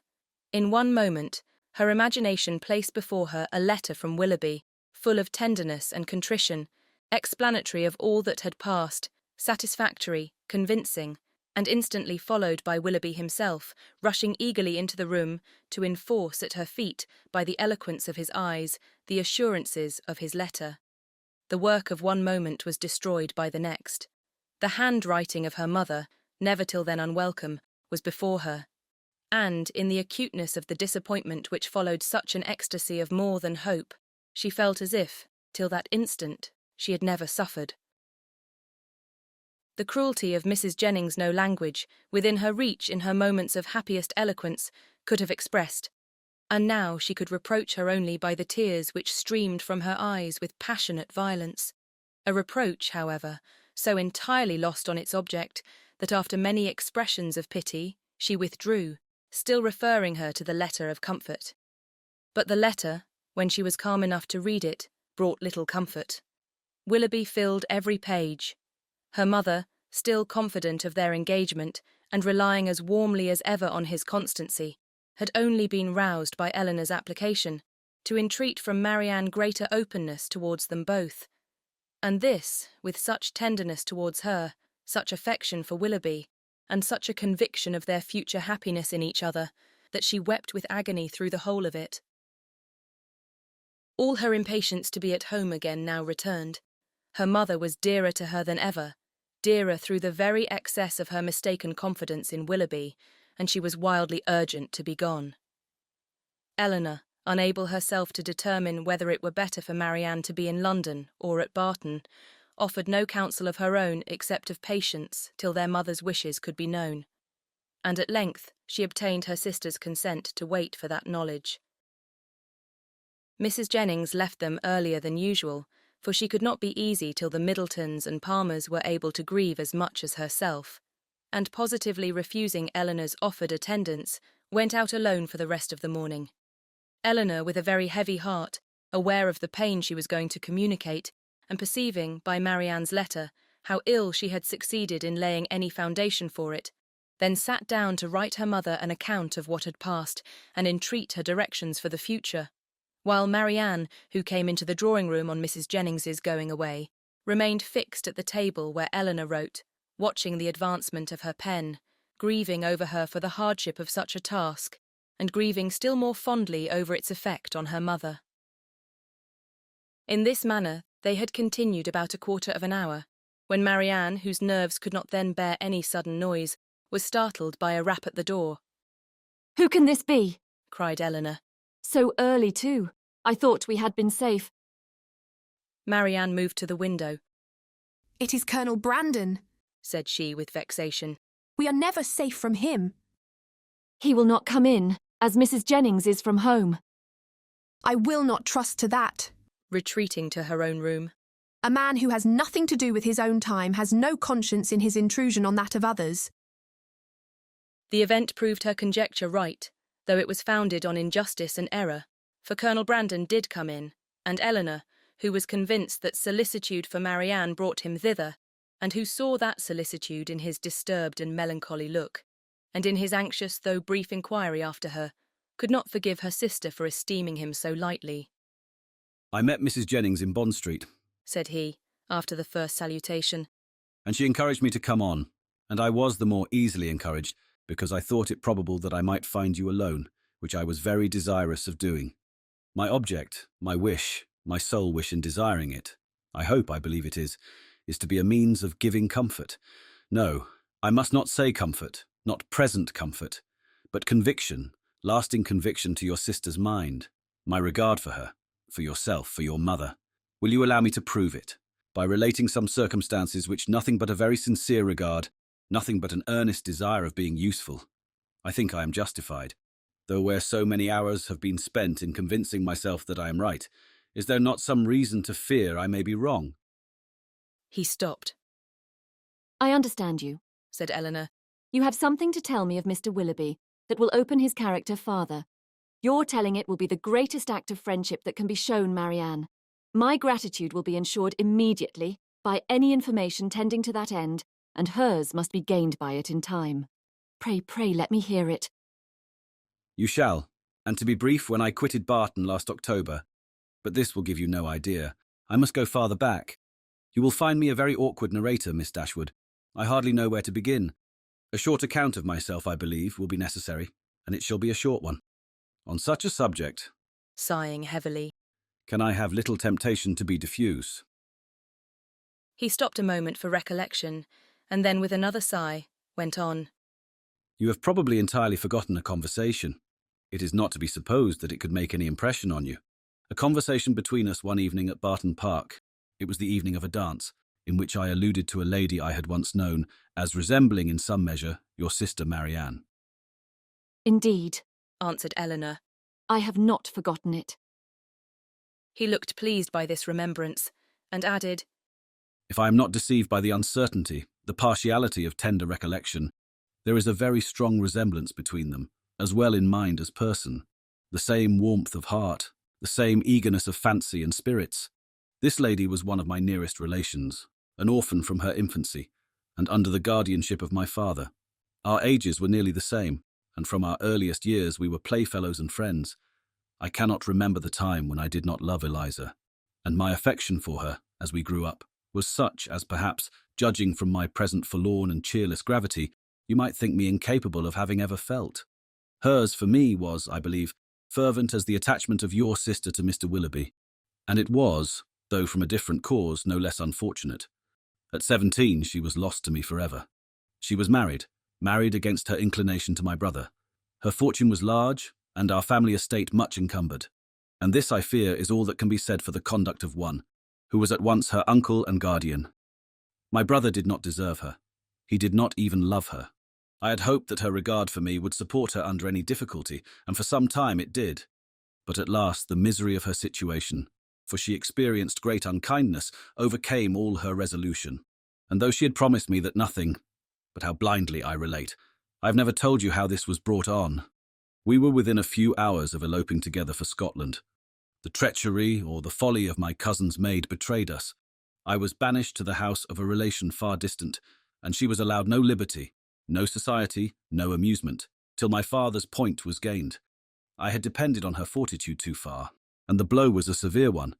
But had her marriage been happy, so young as I then was, a few months must have reconciled me to it, or at least I should not have now to lament it.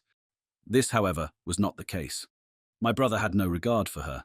His pleasures were not what they ought to have been, and from the first he treated her unkindly. The consequence of this, upon a mind so young, so lively, so inexperienced as Mrs. Brandon's, was but too natural. She resigned herself at first to all the misery of her situation, and happy had it been if she had not lived to overcome those regrets which the remembrance of me occasioned. But can we wonder that, with such a husband to provoke inconstancy, and without a friend to advise or restrain her, for my father lived only a few months after their marriage, and I was with my regiment in the East Indies, she should fall? Had I remained in England, perhaps, but I meant to promote the happiness of both by removing from her for years, and for that purpose had procured my exchange. The shock which her marriage had given me, he continued in a voice of great agitation, was of trifling weight, was nothing to what I felt when I heard, about 2 years afterwards, of her divorce. It was that which threw this gloom, even now the recollection of what I suffered. He could say no more, and rising hastily walked for a few minutes about the room. Eleanor, affected by his relation, and still more by his distress, could not speak. He saw her concern, and coming to her, took her hand, pressed it, and kissed it with grateful respect. A few minutes more of silent exertion enabled him to proceed with composure. It was nearly 3 years after this unhappy period before I returned to England. My first care when I did arrive was, of course, to seek for her, but the search was as fruitless as it was melancholy. I could not trace her beyond her first seducer, and there was every reason to fear that she had removed from him only to sink deeper in a life of sin.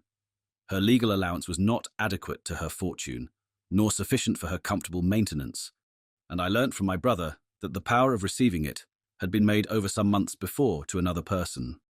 He imagined, and calmly could he imagine it, that her extravagance and consequent distress had obliged her to dispose of it for some immediate relief. At last, however, and after I had been 6 months in England, I did find her. Regard for a former servant of my own, who had since fallen into misfortune, carried me to visit him in a sponging house, where he was confined for debt. And there, in the same house, under a similar confinement, was my unfortunate sister. So altered, so faded, worn down by acute suffering of every kind. Hardly could I believe the melancholy and sickly figure before me to be the remains of the lovely, blooming, healthful girl on whom I had once doted. What I endured in so beholding her, but I have no right to wound your feelings by attempting to describe it. I have pained you too much already. That she was, to all appearance, in the last stage of a consumption was, yes, in such a situation it was my greatest comfort. Life could do nothing for her, beyond giving time for a better preparation for death, and that was given.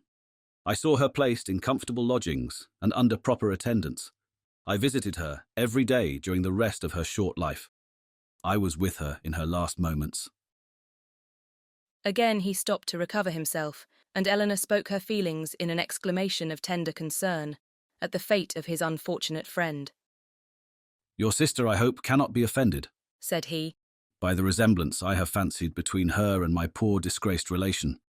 Their fates, their fortunes, cannot be the same, and had the natural sweet disposition of the one been guarded by a firmer mind, or a happier marriage, she might have been all that you will live to see the other be. But to what does all this lead? I seem to have been distressing you for nothing. Ah, Miss Dashwood, a subject such as this, untouched for 14 years, it is dangerous to handle it at all. I will be more collected, more concise. She left to my care her only child, a little girl, the offspring of her first guilty connection, who was then about 3 years old. She loved the child, and had always kept it with her. It was a valued, a precious trust to me, and gladly would I have discharged it in the strictest sense, by watching over her education myself, had the nature of our situations allowed it. But I had no family, no home, and my little Eliza was therefore placed at school. I saw her there whenever I could, and after the death of my brother, which happened about 5 years ago, and which left to me the possession of the family property, she visited me at Delaford. I called her a distant relation, but I am well aware that I have in general been suspected of a much nearer connection with her. It is now 3 years ago, she had just reached her 14th year, that I removed her from school to place her under the care of a very respectable woman residing in Dorsetshire, who had the charge of 4 or 5 other girls of about the same time of life, and for 2 years I had every reason to be pleased with her situation. But last February, almost a 12-month back, she suddenly disappeared. I had allowed her, imprudently, as it has since turned out, at her earnest desire, to go to Bath with one of her young friends, who was attending her father there for his health. I knew him to be a very good sort of man, and I thought well of his daughter, better than she deserved, for with a most obstinate and ill-judged secrecy, she would tell nothing, would give no clue, though she certainly knew all. He, her father, a well-meaning but not a quick-sighted man, could really, I believe, give no information, for he had been generally confined to the house, while the girls were ranging over the town and making what acquaintance they chose. And he tried to convince me, as thoroughly as he was convinced himself, of his daughter's being entirely unconcerned in the business. In short, I could learn nothing but that she was gone. All the rest, for 8 long months, was left to conjecture. What I thought, what I feared, may be imagined, and what I suffered too. Good heavens, cried Eleanor. Could it be? Could Willoughby? The first news that reached me of her, he continued, came in a letter from herself last October. It was forwarded to me from Delaford, and I received it on the very morning of our intended party to Whitwell. And this was the reason of my leaving Barton so suddenly, which I am sure must at the time have appeared strange to everybody, and which I believe gave offence to some. Little did Mr. Willoughby imagine, I suppose, when his looks censured me for incivility in breaking up the party, that I was called away to the relief of one whom he had made poor and miserable. But had he known it, what would it have availed? Would he have been less gay or less happy in the smiles of your sister? No, he had already done that, which no man who can feel for another would do. He had left the girl whose youth and innocence he had seduced in a situation of the utmost distress, with no creditable home, no help, no friends, ignorant of his address. He had left her, promising to return. He neither returned, nor wrote, nor relieved her. This is beyond everything, exclaimed Eleanor. His character is now before you, expensive, dissipated, and worse than both. Knowing all this, as I have now known it many weeks, guess what I must have felt on seeing your sister as fond of him as ever, and on being assured that she was to marry him. Guess what I must have felt for all your sakes. When I came to you last week and found you alone, I came determined to know the truth, though irresolute what to do when it was known. My behaviour must have seemed strange to you then, but now you will comprehend it. To suffer you all to be so deceived, to see your sister, but what could I do? I had no hope of interfering with success, and sometimes I thought your sister's influence might yet reclaim him. But now, after such dishonourable usage, who can tell what were his designs on her? Whatever they may have been, however, she may now, and hereafter doubtless will turn with gratitude towards her own condition, when she compares it with that of my poor Eliza, when she considers the wretched and hopeless situation of this poor girl, and pictures her to herself, with an affection for him so strong, still as strong as her own, and with a mind tormented by self-reproach, which must attend her through life. Surely this comparison must have its use with her. She will feel her own sufferings to be nothing. They proceed from no misconduct, and can bring no disgrace. On the contrary, every friend must be made still more her friend by them. Concern for her unhappiness, and respect for her fortitude under it, must strengthen every attachment. Use your own discretion, however, in communicating to her what I have told you. You must know best what will be its effect, but had I not seriously, and from my heart believed it might be of service, might lessen her regrets, I would not have suffered myself to trouble you with this account of my family afflictions, with a recital which may seem to have been intended to raise myself at the expense of others. Eleanor's thanks followed this speech with grateful earnestness, attended too with the assurance of her expecting material advantage to Marianne from the communication of what had passed. I have been more pained, said she, by her endeavours to acquit him than by all the rest, for it irritates her mind more than the most perfect conviction of his unworthiness can do. Now, though at first she will suffer much, I am sure she will soon become easier. Have you, she continued after a short silence, ever seen Mr. Willoughby since you left him at Barton? Yes, he replied gravely. Once I have. One meeting was unavoidable. Eleanor, startled by his manner, looked at him anxiously, saying, What? Have you met him I could meet him no other way. Eliza had confessed to me, though most reluctantly, the name of her lover, and when he returned to town, which was within a fortnight after myself, we met by appointment, he to defend, I to punish his conduct. We returned unwounded, and the meeting, therefore, never got abroad. Eleanor sighed over the fancied necessity of this, but to a man and a soldier she presumed not to censure it. Such, said Colonel Brandon after a pause, has been the unhappy resemblance between the fate of mother and daughter, and so imperfectly have I discharged my trust. Is she still in town? No.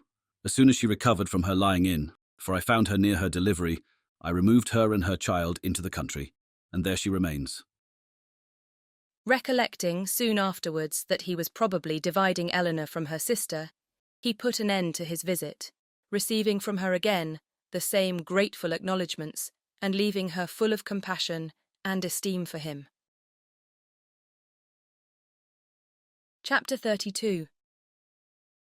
When the particulars of this conversation were repeated by Miss Dashwood to her sister, as they very soon were, the effect on her was not entirely such as the former had hoped to see.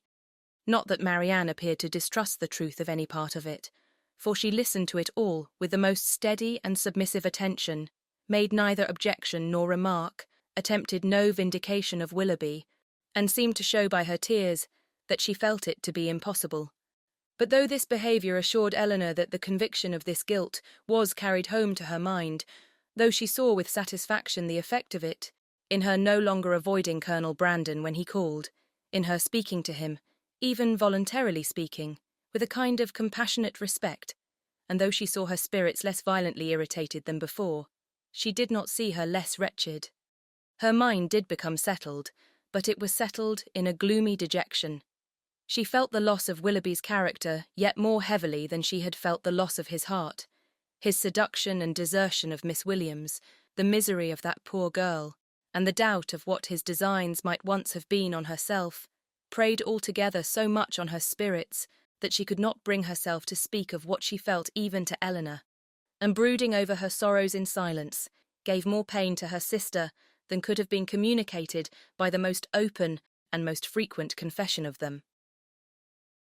To give the feelings or the language of Mrs. Dashwood on receiving and answering Eleanor's letter would be only to give a repetition of what her daughters had already felt and said, of a disappointment hardly less painful than Marianne's, and an indignation even greater than Eleanor's.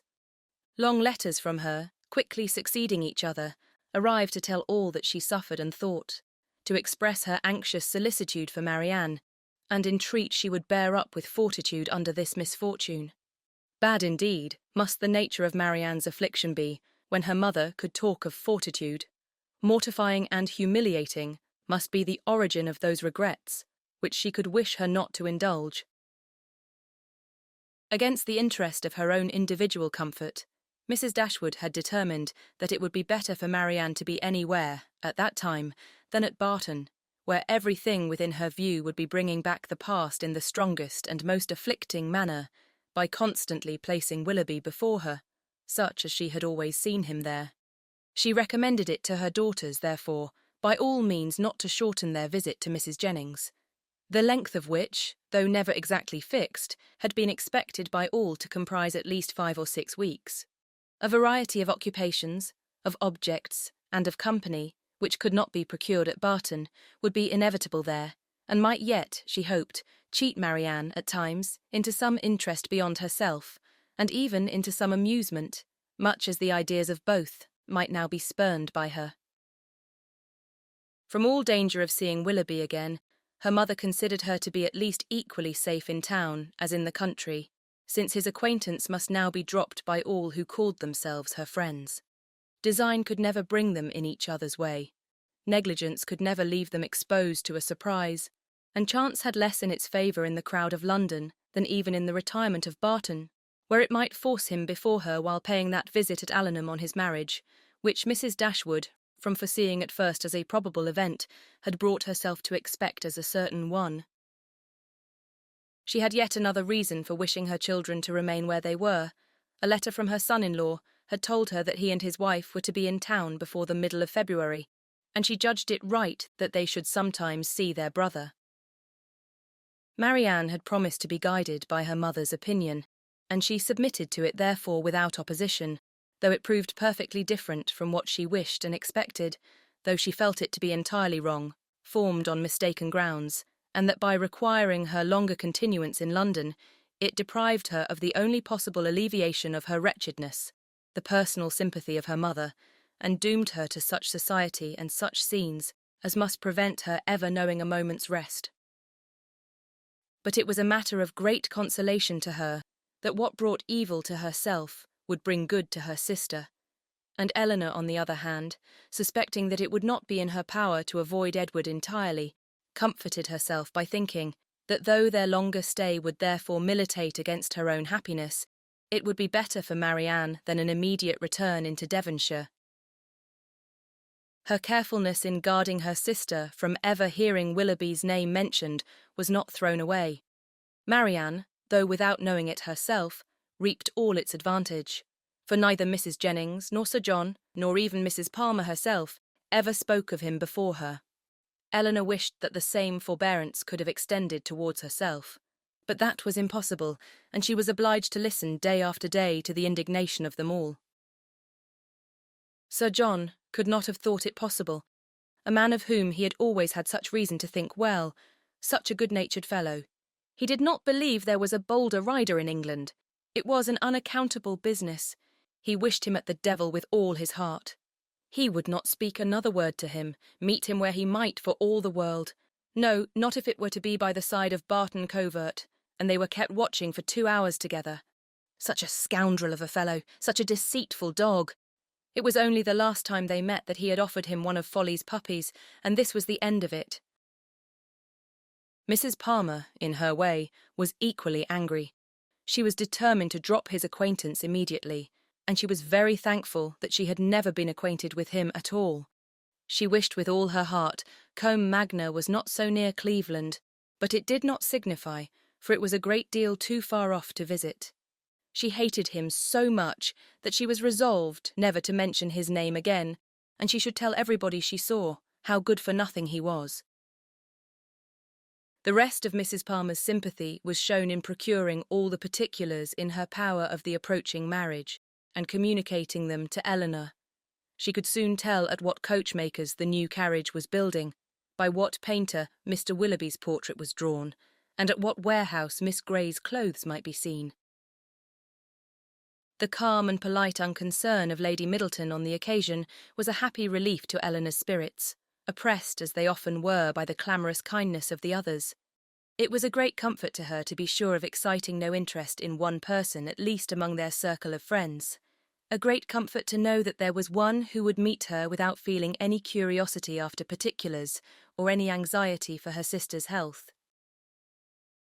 Every qualification is raised at times, by the circumstances of the moment, to more than its real value, and she was sometimes worried down by officious condolence to rate good breeding as more indispensable to comfort than good nature.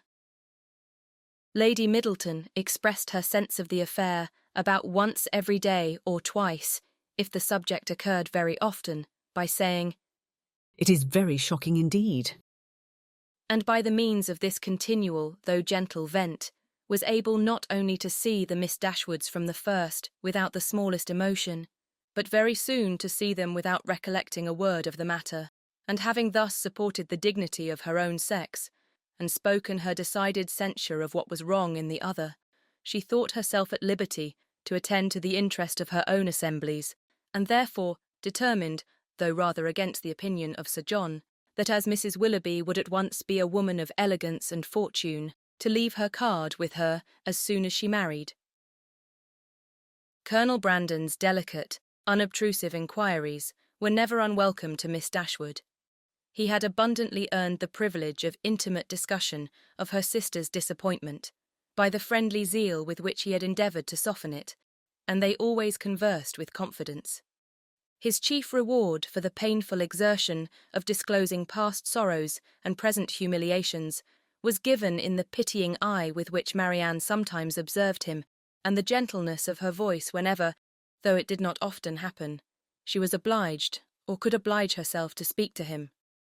These assured him that his exertion had produced an increase of goodwill towards himself, and these gave Eleanor hopes of its being farther augmented hereafter.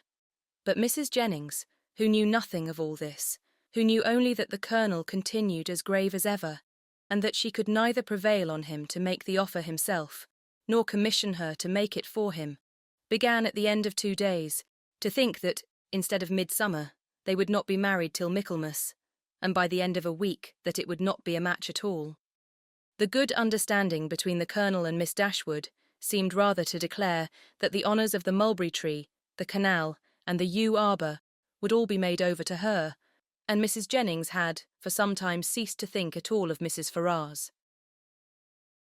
Early in February, within a fortnight from the receipt of Willoughby's letter, Eleanor had the painful office of informing her sister that he was married. She had taken care to have the intelligence conveyed to herself as soon as it was known that the ceremony was over, as she was desirous that Marianne should not receive the first notice of it from the public papers, which she saw her eagerly examining every morning. She received the news with resolute composure, made no observation on it, and at first shed no tears. But after a short time they would burst out, and for the rest of the day she was in a state hardly less pitiable than when she first learnt to expect the event.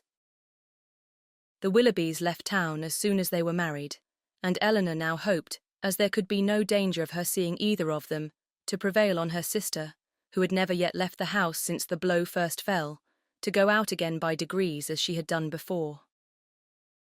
About this time the two Miss Steeles, lately arrived at their cousin's house in Bartlett's Buildings, Holborn, presented themselves again before their more grand relations in Conduit and Berkeley Streets, and were welcomed by them all with great cordiality. Eleanor only was sorry to see them. Their presence always gave her pain, and she hardly knew how to make a very gracious return to the overpowering delight of Lucy in finding her still in town. "I should have been quite disappointed if I had not found you here still," said she repeatedly, with a strong emphasis on the word. "But I always thought I should. I was almost sure you would not leave London yet a while, though you told me, you know, at Barton, that you should not stay above a month. But I thought at the time that you would most likely change your mind when it came to the point. It would have been such a great pity to have went away before your brother and sister came, and now to be sure you will be in no hurry to be gone. I am amazingly glad you did not keep to your word." Eleanor perfectly understood her, and was forced to use all her self-command to make it appear that she did not. "Well, my dear," said Mrs. Jennings. "and how did you travel?" "Not in the stage, I assure you," replied Miss Steele with quick exultation. "We came post all the way and had a very smart beau to attend us.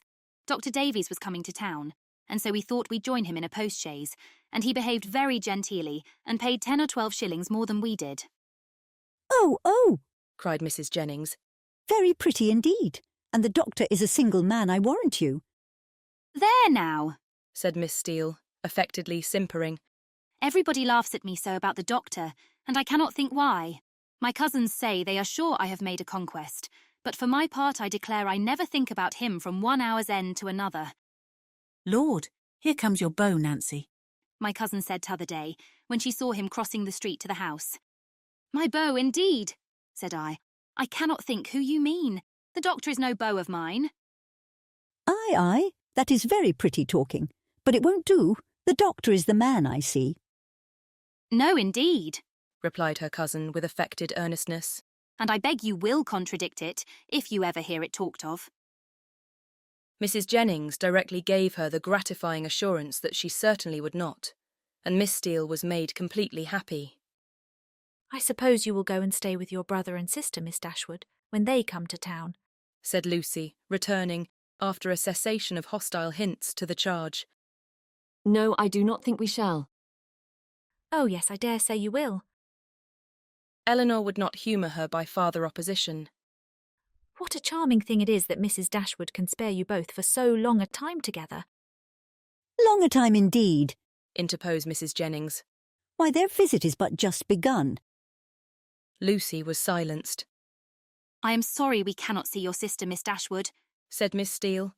"I am sorry she is not well." "You are very good. My sister will be equally sorry to miss the pleasure of seeing you, but she has been very much plagued lately with nervous headaches, which make her unfit for company or conversation." "Oh dear, that is a great pity. But such old friends as Lucy and me. I think she might see us, and I am sure we would not speak a word." Eleanor, with great civility, declined the proposal. Her sister was perhaps laid down upon the bed, or in her dressing gown, and therefore not able to come to them. "Oh, if that's all," cried Miss Steele, "we can just as well go and see her."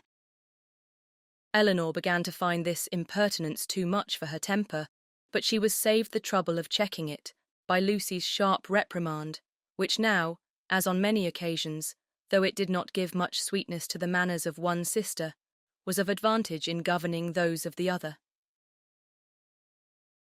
Chapter 33. After some opposition, Marianne yielded to her sister's entreaties and consented to go out with her and Mrs. Jennings one morning for half an hour. She expressly conditioned, however, for paying no visits, and would do no more than accompany them to Gray's in Sackville Street, where Eleanor was carrying on a negotiation for the exchange of a few old-fashioned jewels of her mother. When they stopped at the door, Mrs. Jennings recollected that there was a lady at the other end of the street on whom she ought to call, and as she had no business at Gray's, it was resolved that while her young friends transacted theirs, she should pay her visit and return for them. On ascending the stairs, the Miss Dashwoods found so many people before them in the room that there was not a person at liberty to tend to their orders, and they were obliged to wait. All that could be done was to sit down at that end of the counter which seemed to promise the quickest succession. One gentleman only was standing there, and it is probable that Eleanor was not without hope of exciting his politeness to a quicker dispatch. But the correctness of his eye and the delicacy of his taste proved to be beyond his politeness. He was giving orders for a toothpick case for himself, until its size, shape, and ornaments were determined, all of which, after examining and debating for a quarter of an hour over every toothpick case in the shop, were finally arranged by his own inventive fancy. He had no leisure to bestow any other attention on the two ladies than what was comprised in 3 or 4 very broad stares, a kind of notice which served to imprint on Eleanor the remembrance of a person and face of strong, natural, sterling insignificance, though adorned in the first style of fashion.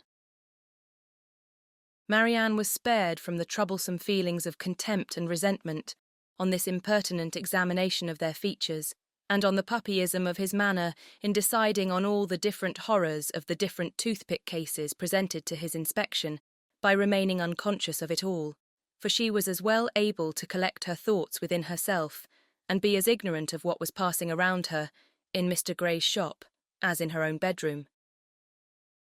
At last the affair was decided.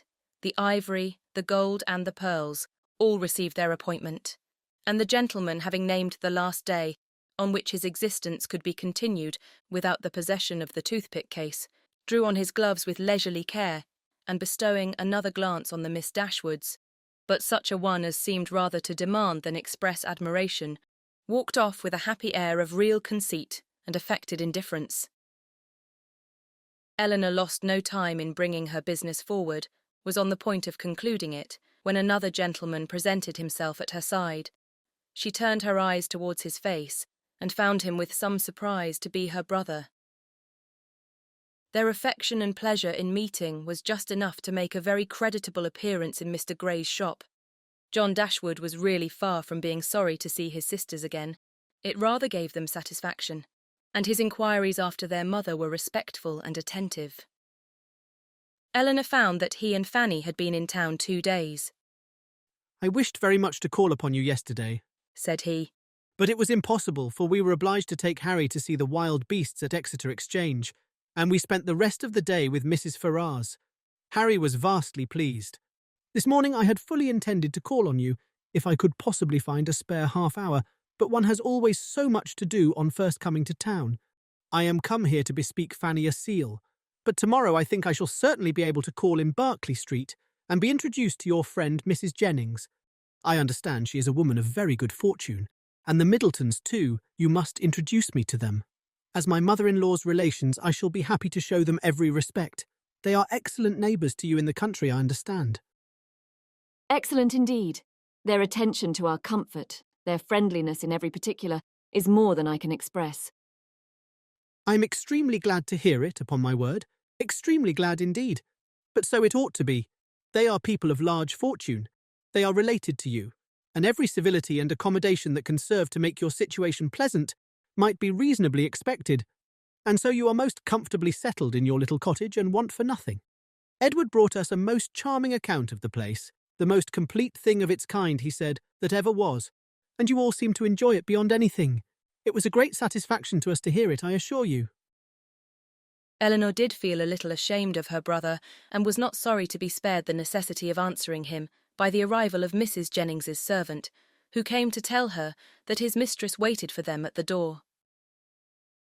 Mr. Dashwood attended them downstairs, was introduced to Mrs. Jennings at the door of her carriage, and repeating his hope of being able to call on them the next day, took leave. His visit was duly paid. He came with a pretence at an apology from their sister-in-law for not coming too, but she was so much engaged with her mother that really she had no leisure for going anywhere. Mrs. Jennings, however, assured him directly that she should not stand upon ceremony, for they were all cousins, or something like it, and she should certainly wait on Mrs. John Dashwood very soon, and bring her sisters to see her. His manners to them, though calm, were perfectly kind. To Mrs. Jennings, most attentively civil, and on Colonel Brandon's coming in soon after himself, he eyed him with a curiosity which seemed to say that he only wanted to know him to be rich, to be equally civil to him. After staying with them half an hour, he asked Eleanor to walk with him to Conduit Street and introduce him to Sir John and Lady Middleton. The weather was remarkably fine, and she readily consented. As soon as they were out of the house, his inquiries began. "Who is Colonel Brandon? Is he a man of fortune?"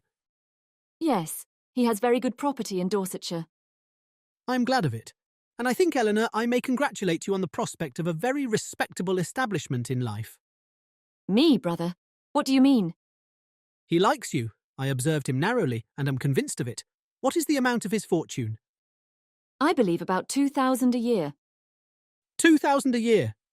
And then working himself up to a pitch of enthusiastic generosity. "Eleanor, I wish with all my heart it were twice as much for your sake." Indeed, I believe you, replied Eleanor. But I am very sure that Colonel Brandon has not the smallest wish of marrying me. "You are mistaken, Eleanor. You are very much mistaken. A very little trouble on your side secures him. Perhaps just at present he may be undecided. The smallness of your fortune may make him hang back. His friends may all advise him against it. But some of those little attentions and encouragements which ladies can so easily give will fix him, in spite of himself, and there can be no reason why you should not try for him. It is not to be supposed that any prior attachment on your side, in short, you know as to an attachment of that kind. It is quite out of the question. The objections are insurmountable.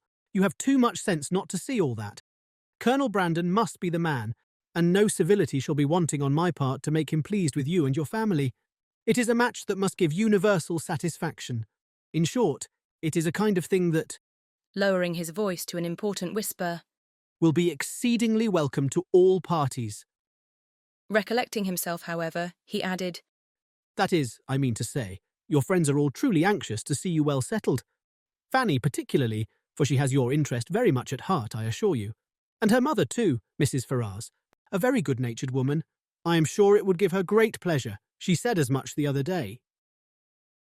Eleanor would not vouchsafe any answer. "It would be something remarkable now," he continued.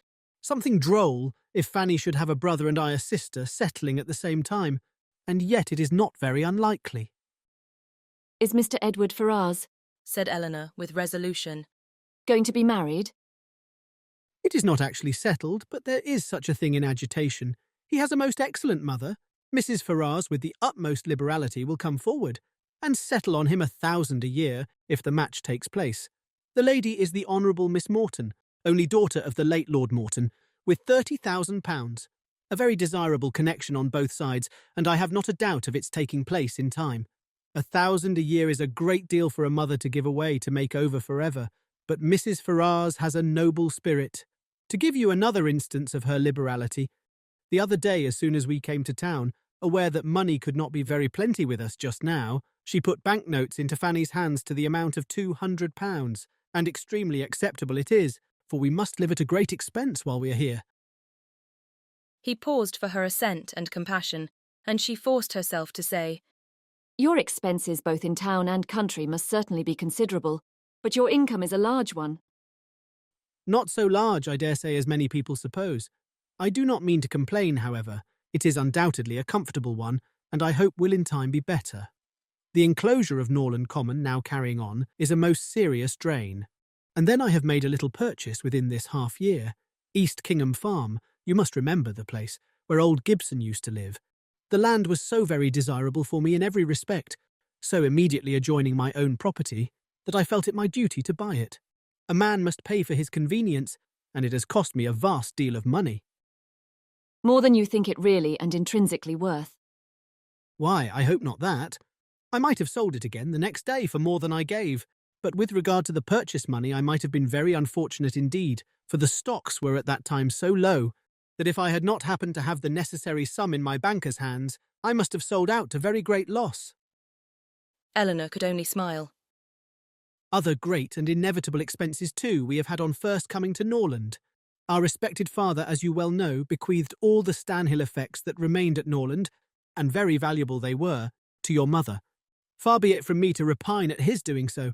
He had an undoubted right to dispose of his own property as he chose, but in consequence of it, we have been obliged to make large purchases of linen, china, etc., to supply the place of what was taken away.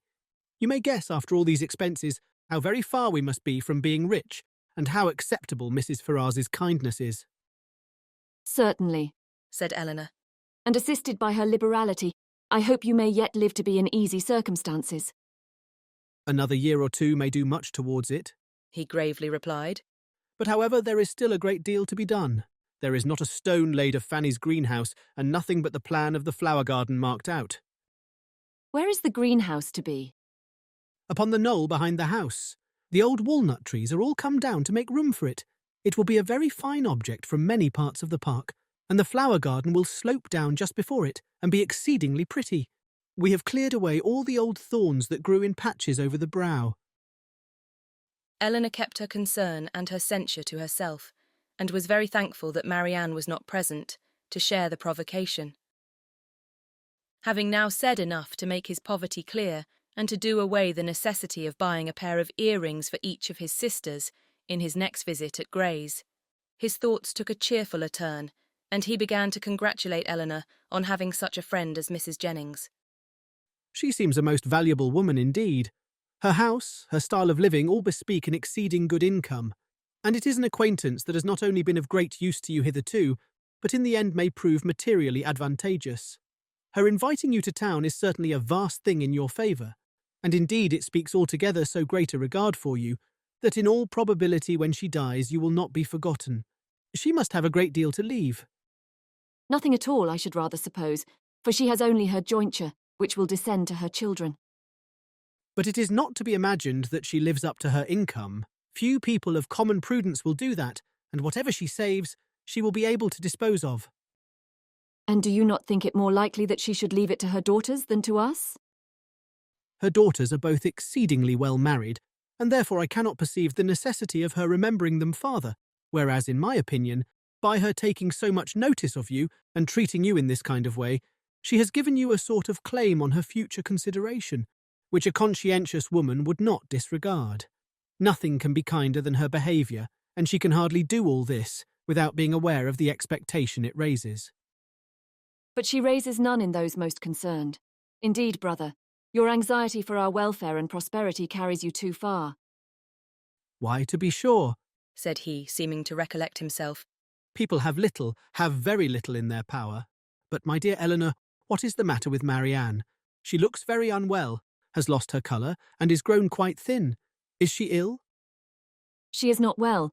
She's had a nervous complaint on her for several weeks. I am sorry for that. At her time of life, anything of an illness destroys the bloom forever. Hers has been a very short one. She was as handsome a girl last September as I ever saw, and as likely to attract the man. There was something in her style of beauty to please them particularly. I remember Fanny used to say that she would marry sooner and better than you did, not but what she is exceedingly fond of you, but so it happened to strike her. She will be mistaken, however. I question whether Marianne now will marry a man worth more than 500 or 600 a year at the utmost, and I am very much deceived if you do not do better. Dorsetshire. I know very little of Dorsetshire, but my dear Eleanor, I shall be exceedingly glad to know more of it, and I think I can answer for your having Fanny and myself among the earliest and best pleased of your visitors. Eleanor tried very seriously to convince him that there was no likelihood of her marrying Colonel Brandon, but it was an expectation of too much pleasure to himself to be relinquished, and he was really resolved on seeking an intimacy with that gentleman and promoting the marriage by every possible attention. He had just compunction enough, for having done nothing for his sisters himself, to be exceedingly anxious that everybody else should do a great deal, and an offer from Colonel Brandon, or a legacy from Mrs. Jennings, was the easiest means of atoning for his own neglect. They were lucky enough to find Lady Middleton at home, and Sir John came in before their visit ended. Abundance of civilities passed on all sides.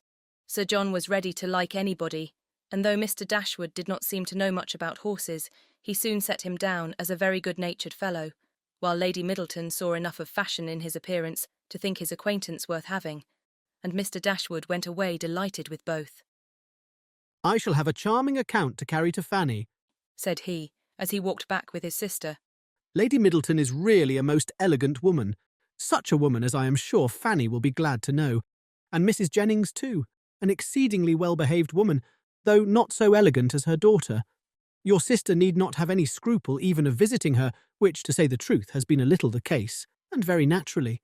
For we only knew that Mrs. Jennings was the widow of a man who had got all his money in a low way, and Fanny and Mrs. Ferrars were both strongly prepossessed, that neither she nor her daughters were such kind of women as Fanny would like to associate with.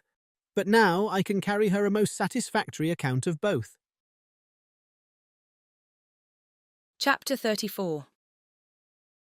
Mrs. John Dashwood had so much confidence in her husband's judgment that she waited the very next day both on Mrs. Jennings and her daughter, and her confidence was rewarded by finding even the former, even the woman with whom her sisters were staying, by no means unworthy her notice.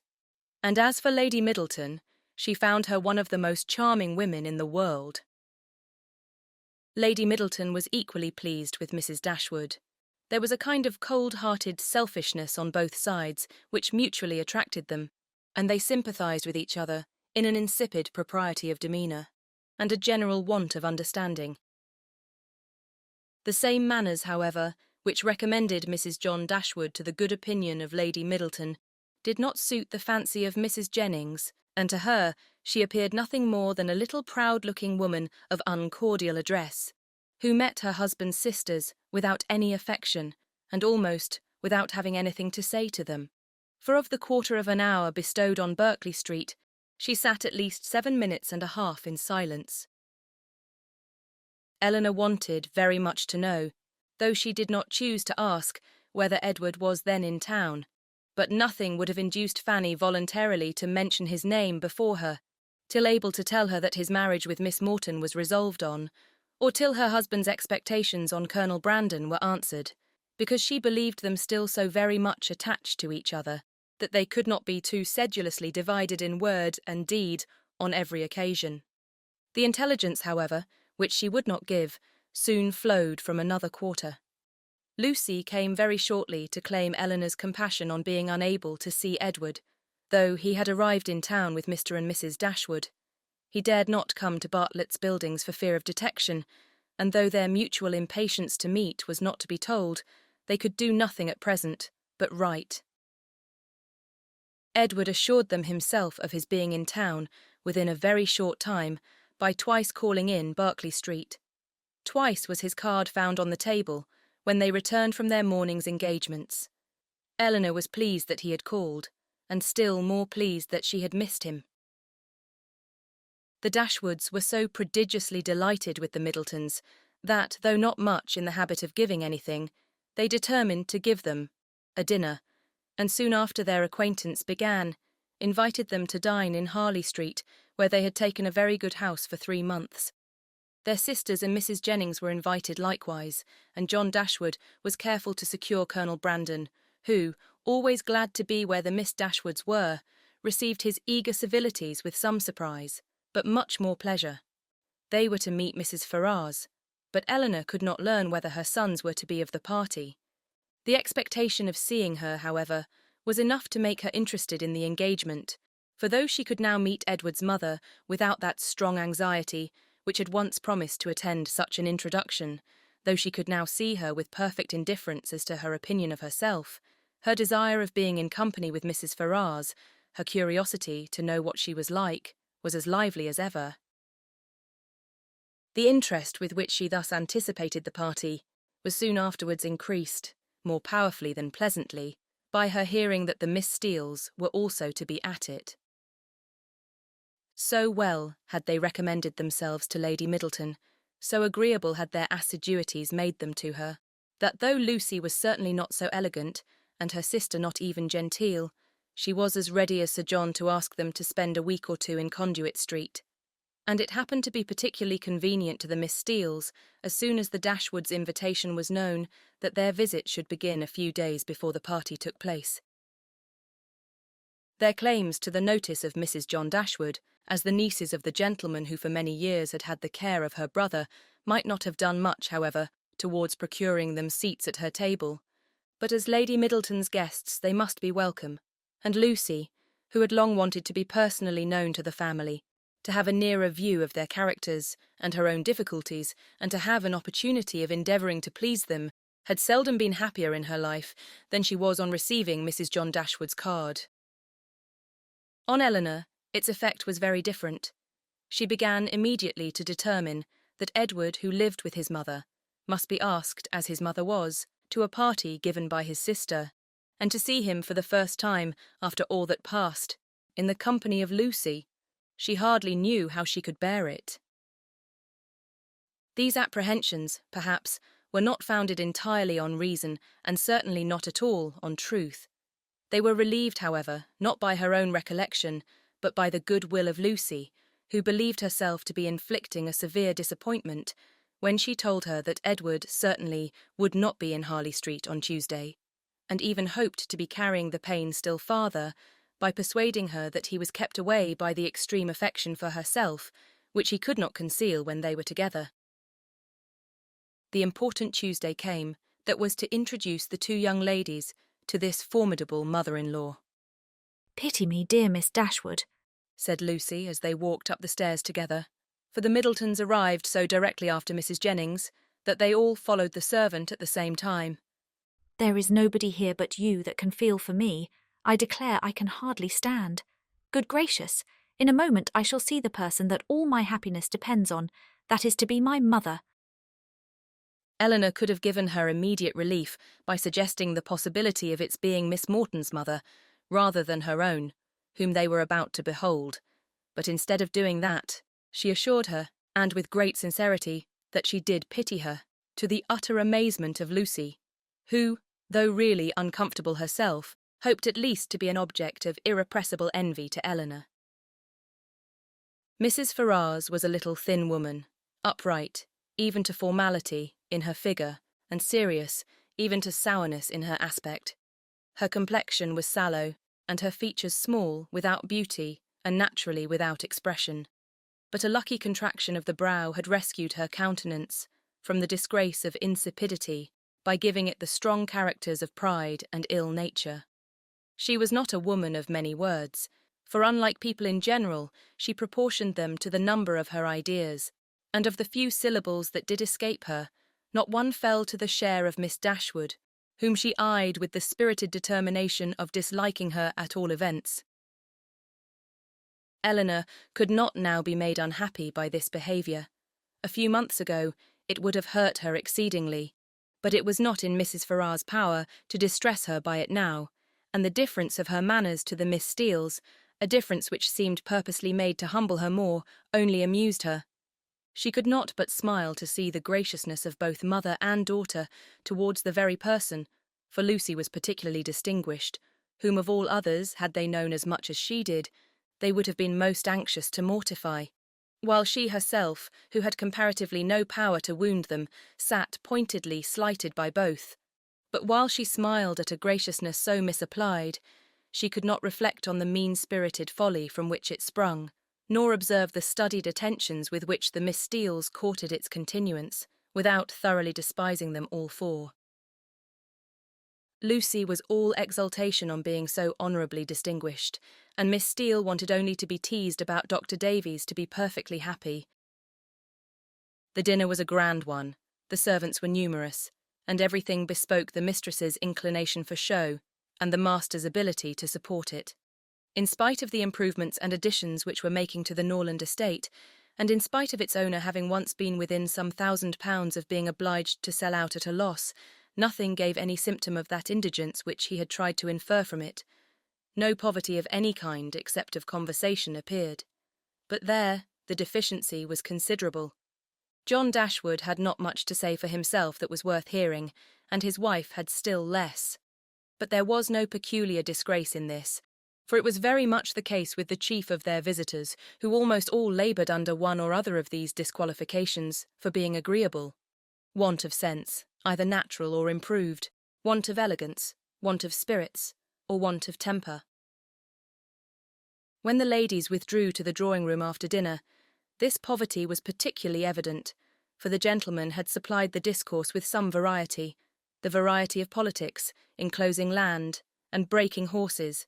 But then it was all over, and one subject only engaged the ladies till coffee came in, which was the comparative heights of Harry Dashwood and Lady Middleton's second son William, who were nearly of the same age.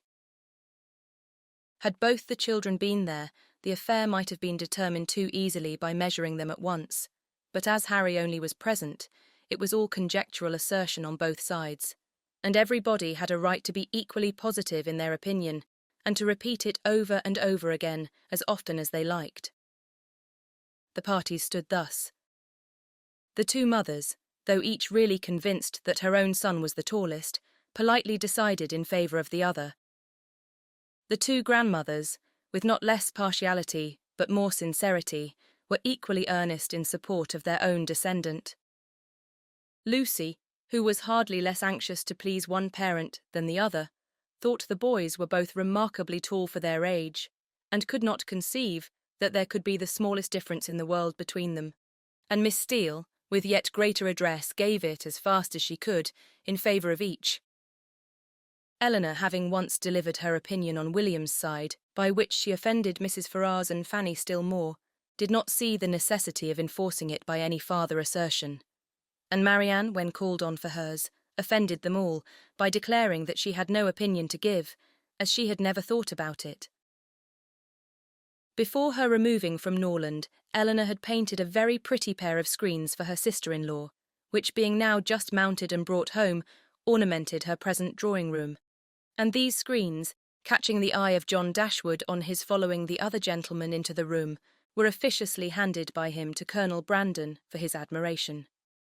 "These are done by my eldest sister," said he, "and you, as a man of taste, will, I dare say, be pleased with them. I do not know whether you have ever happened to see any of her performances before, but she is in general reckoned to draw extremely well." The Colonel, though disclaiming all pretensions to connoisseurship, warmly admired the screens, as he would have done anything painted by Miss Dashwood, and on the curiosity of the others being of course excited, they were handed round for general inspection. Mrs. Ferrars, not aware of their being Eleanor's work, particularly requested to look at them, and after they had received gratifying testimony of Lady Middleton's approbation, Fanny presented them to her mother, considerately informing her at the same time that they were done by Miss Dashwood. "Hum," said Mrs. Ferrars. "Very pretty."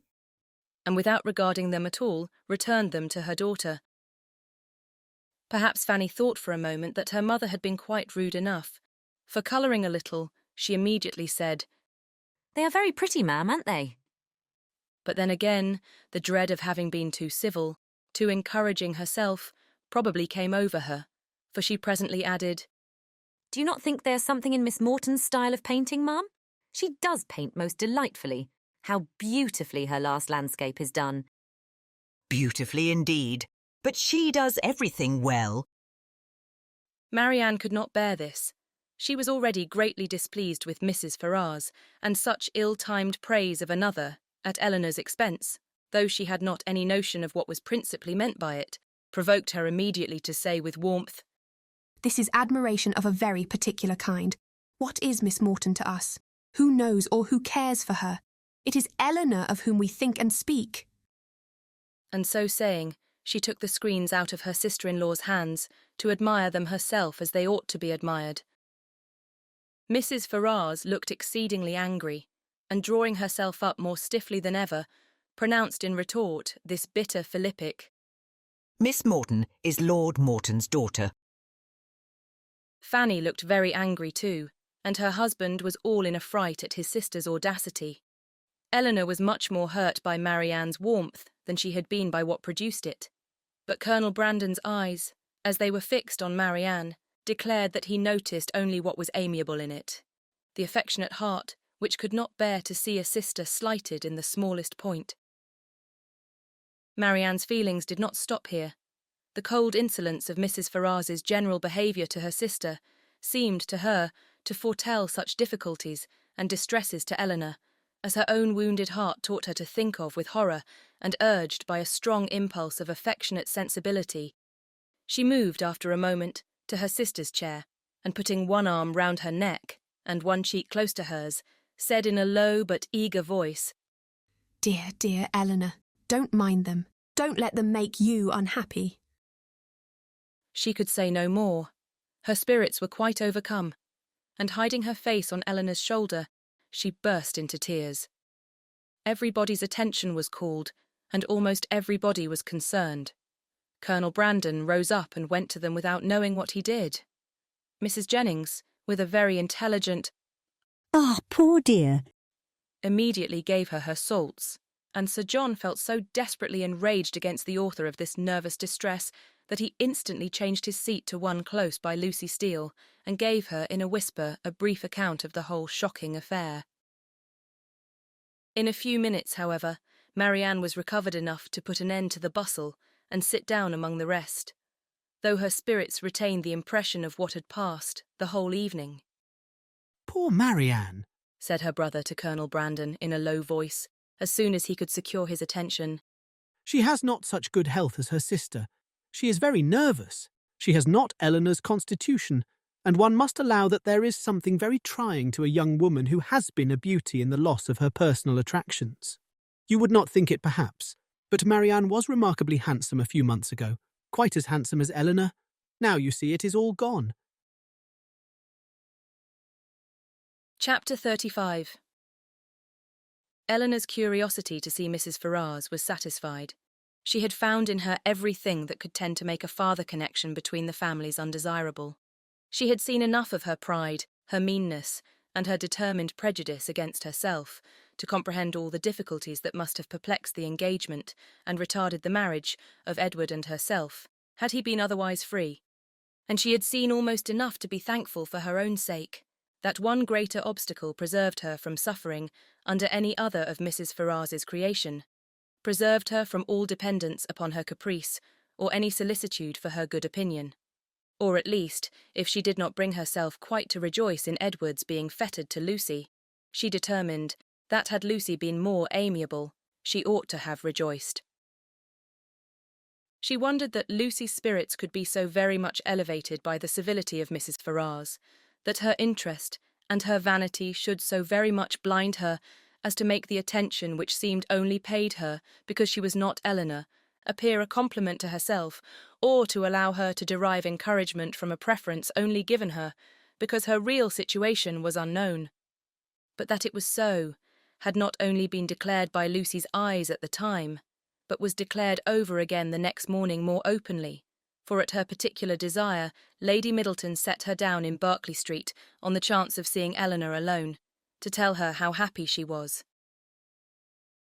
The chance proved a lucky one, for a message from Mrs. Palmer, soon after she arrived, carried Mrs. Jennings away.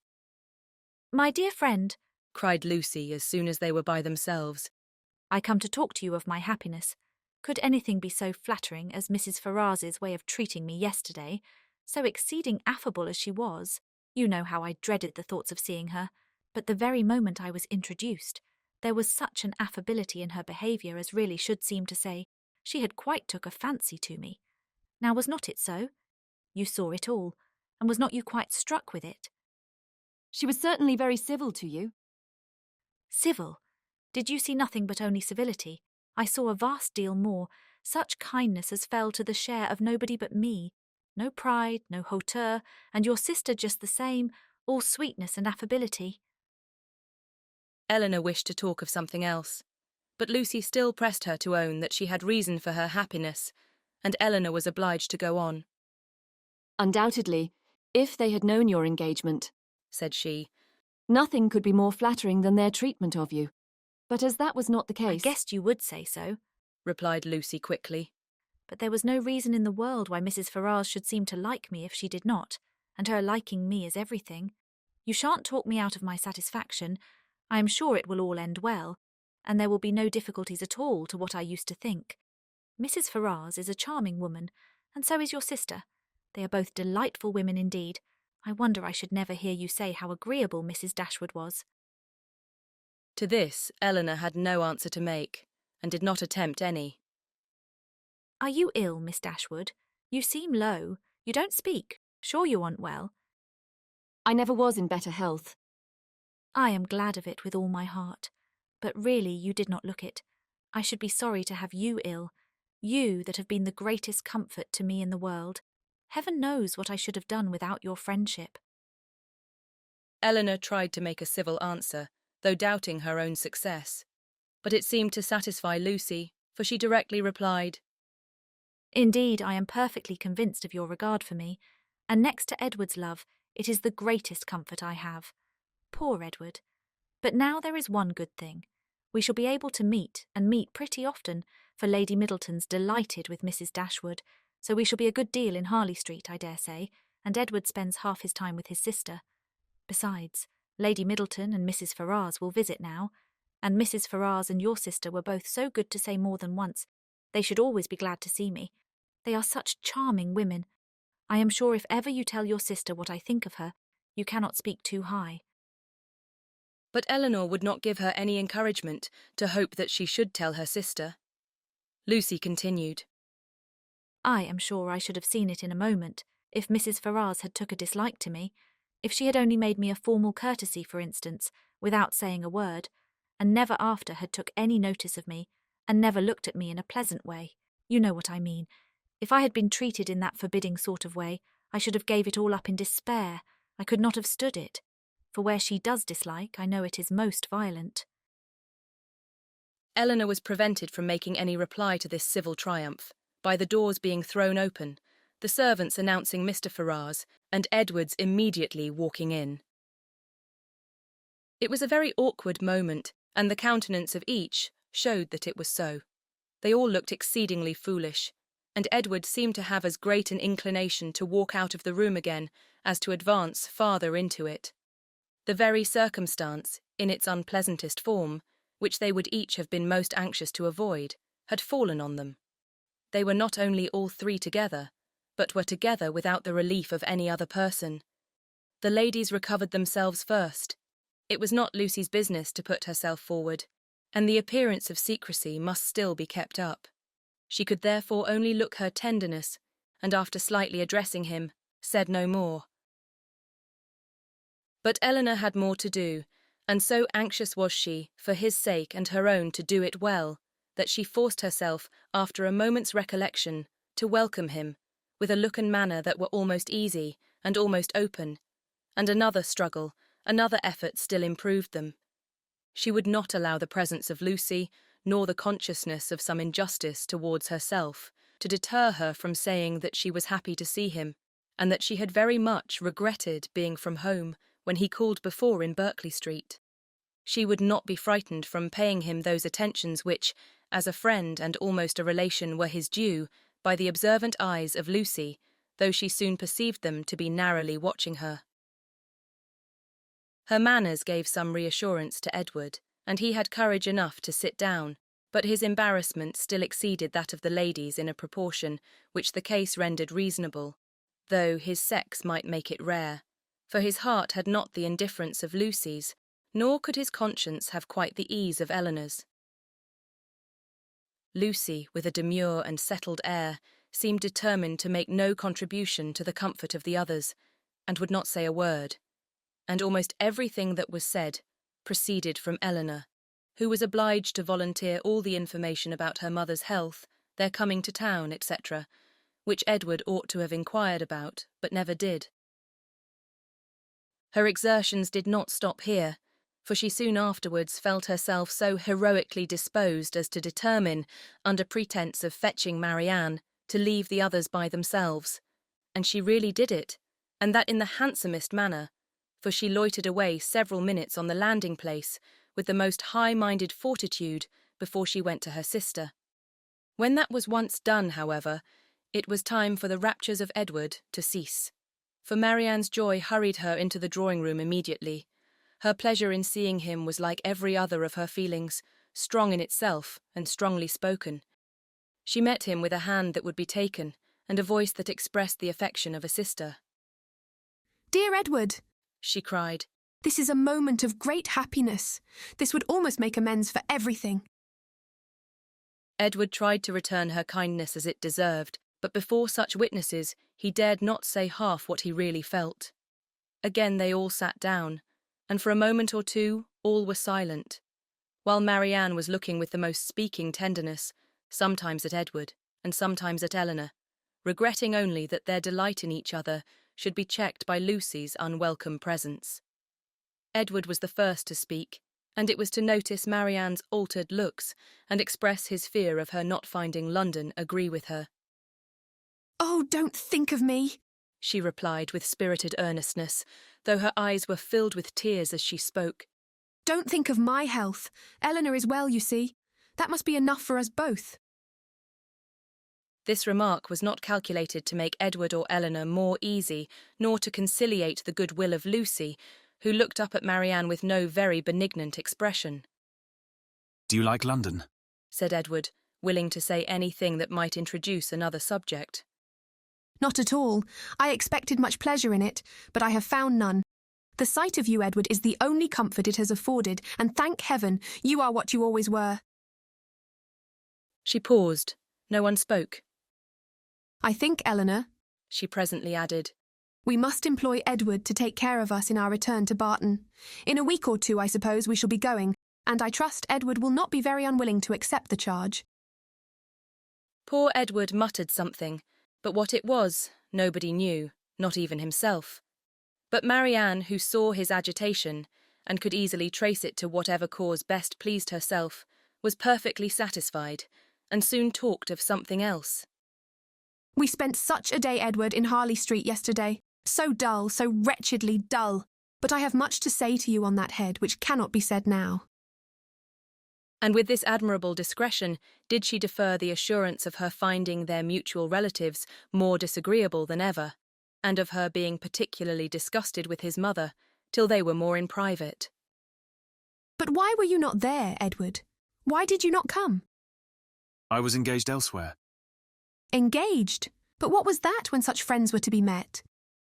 "Perhaps, Miss Marianne," cried Lucy, eager to take some revenge on her, "you think young men never stand upon engagements if they have no mind to keep them, little as well as great." Eleanor was very angry, but Marianne seemed entirely insensible of the sting, for she calmly replied, "Not so indeed. For seriously speaking, I'm very sure that conscience only kept Edward from Harley Street. And I really believe he has the most delicate conscience in the world, the most scrupulous in performing every engagement, however minute, and however it may make against his interest or pleasure. He is the most fearful of giving pain, of wounding expectation, and the most incapable of being selfish, of anybody I ever saw. Edward, it is so, and I will say it. What, are you never to hear yourself praised? Then you must be no friend of mine, for those who will accept of my love and esteem must submit to my open commendation." The nature of her commendation in the present case, however, happened to be particularly ill-suited to the feelings of 2/3 of her auditors, and was so very unexhilarating to Edward, that he very soon got up to go away. "Going so soon?" said Marianne. "My dear Edward, this must not be."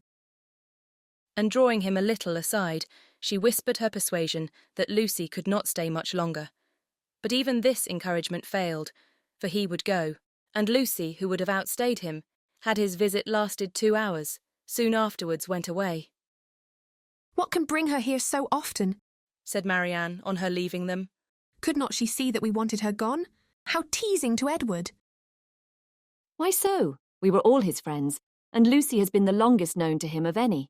It is but natural that he should like to see her as well as ourselves." Marianne looked at her steadily and said, "You know, Eleanor, that this is a kind of talking which I cannot bear.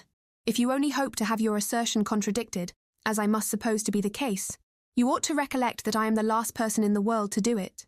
I cannot descend to be tricked out of assurances that are not really wanted. She then left the room, and Eleanor dared not follow her to say more, for bound as she was by her promise of secrecy to Lucy, she could give no information that would convince Marianne, and painful as the consequences of her still continuing in an error might be, she was obliged to submit to it. All that she could hope was that Edward would not often expose her or himself to the distress of hearing Marianne's mistaken warmth, nor to the repetition of any other part of the pain that had attended their recent meeting, and this she had every reason to expect. Chapter 36. Within a few days after this meeting, the newspapers announced to the world that the lady of Thomas Palmer, Esquire, was safely delivered of a son and heir, a very interesting and satisfactory paragraph, at least to all those intimate connections who knew it before.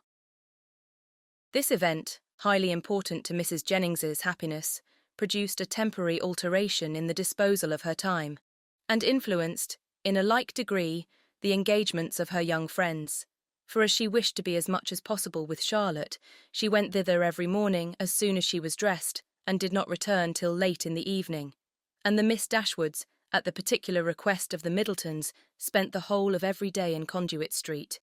For their own comfort, they would much rather have remained, at least all the morning, in Mrs. Jennings's house, but it was not a thing to be urged against the wishes of everybody.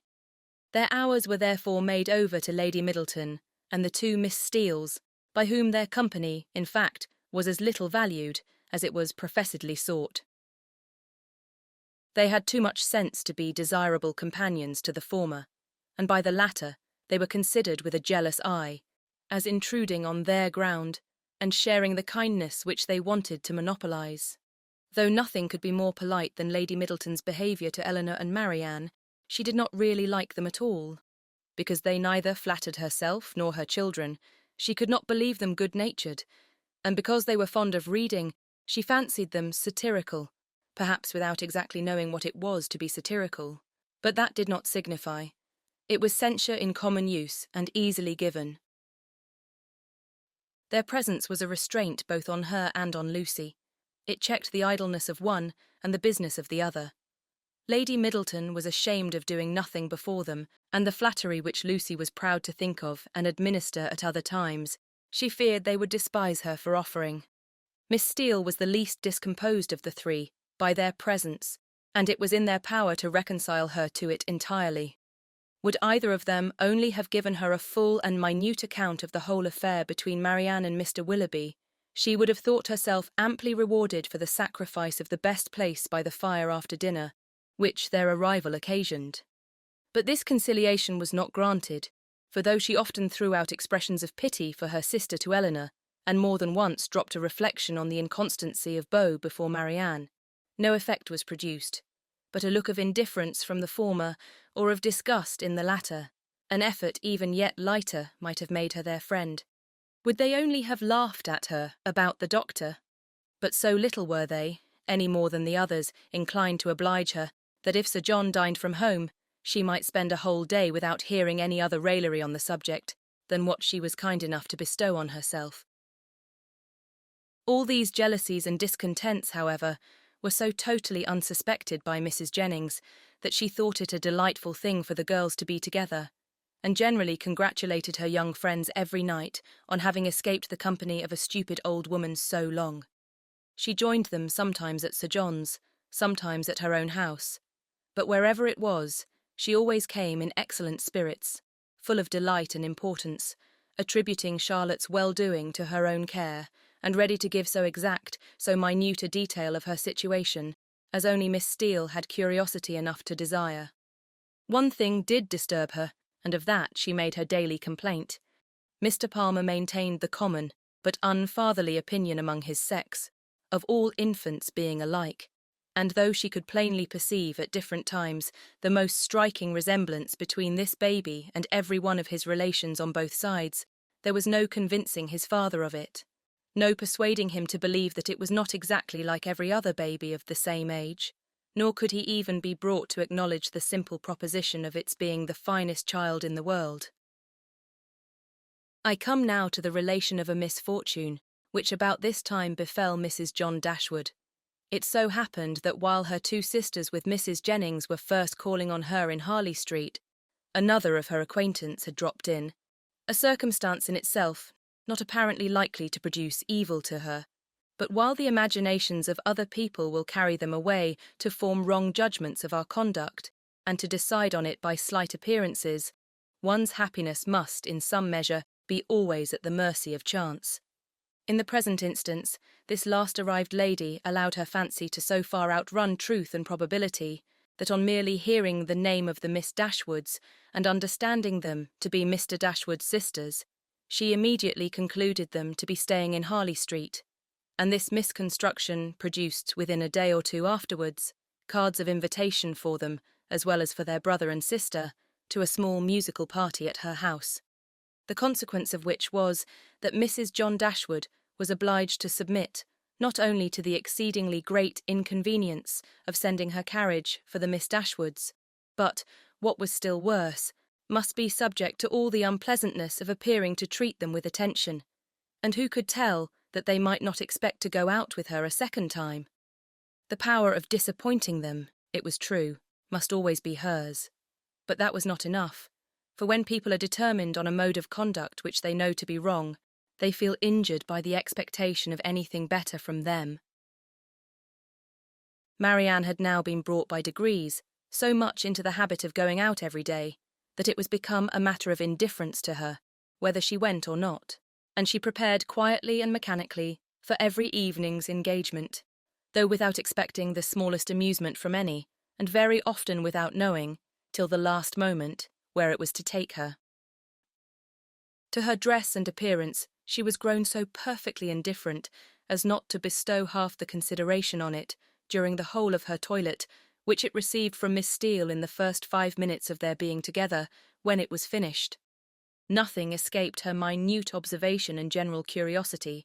She saw everything and asked everything, was never easy till she knew the price of every part of Marianne's dress, could have guessed the number of her gowns altogether with better judgment than Marianne herself, and was not without hopes of finding out before they parted how much her washing cost per week, and how much she had every year to spend upon herself. The impertinence of these kind of scrutinies, moreover, was generally concluded with a compliment, which, though meant as its douceur, was considered by Marianne as the greatest impertinence of all. For after undergoing an examination into the value and make of her gown, the colour of her shoes, and the arrangement of her hair, she was almost sure of being told that upon her word she looked vastly smart, and she dared to say she would make a great many conquests. With such encouragement as this was she dismissed on the present occasion to her brother's carriage, which they were ready to enter 5 minutes after it stopped at the door, a punctuality not very agreeable to their sister-in-law, who had preceded them to the house of her acquaintance, and was there hoping for some delay on their part that might inconvenience either herself or her coachman. The events of this evening were not very remarkable. The party, like other musical parties, comprehended a great many people who had real taste for the performance, and a great many more who had none at all, and the performers themselves were, as usual, in their own estimation, and that of their immediate friends, the first private performers in England. As Eleanor was neither musical nor affecting to be so, she made no scruple of turning her eyes from the grand pianoforte whenever it suited her, and unrestrained even by the presence of a harp and violoncello, would fix them at pleasure on any other object in the room. In one of these excursive glances, she perceived among a group of young men the very he who had given them a lecture on toothpick cases at Gray's. She perceived him soon afterwards looking at herself and speaking familiarly to her brother, and had just determined to find out his name from the latter when they both came towards her, and Mr. Dashwood introduced him to her as Mr. Robert Ferrars. He addressed her with easy civility and twisted his head into a bow which assured her as plainly as words could have done that he was exactly the coxcomb she had heard him described to be by Lucy. Happy had it been for her if her regard for Edward had depended less on his own merit than on the merit of his nearest relations. For then his brother's bow must have given the finishing stroke to what the ill humour of his mother and sister would have begun.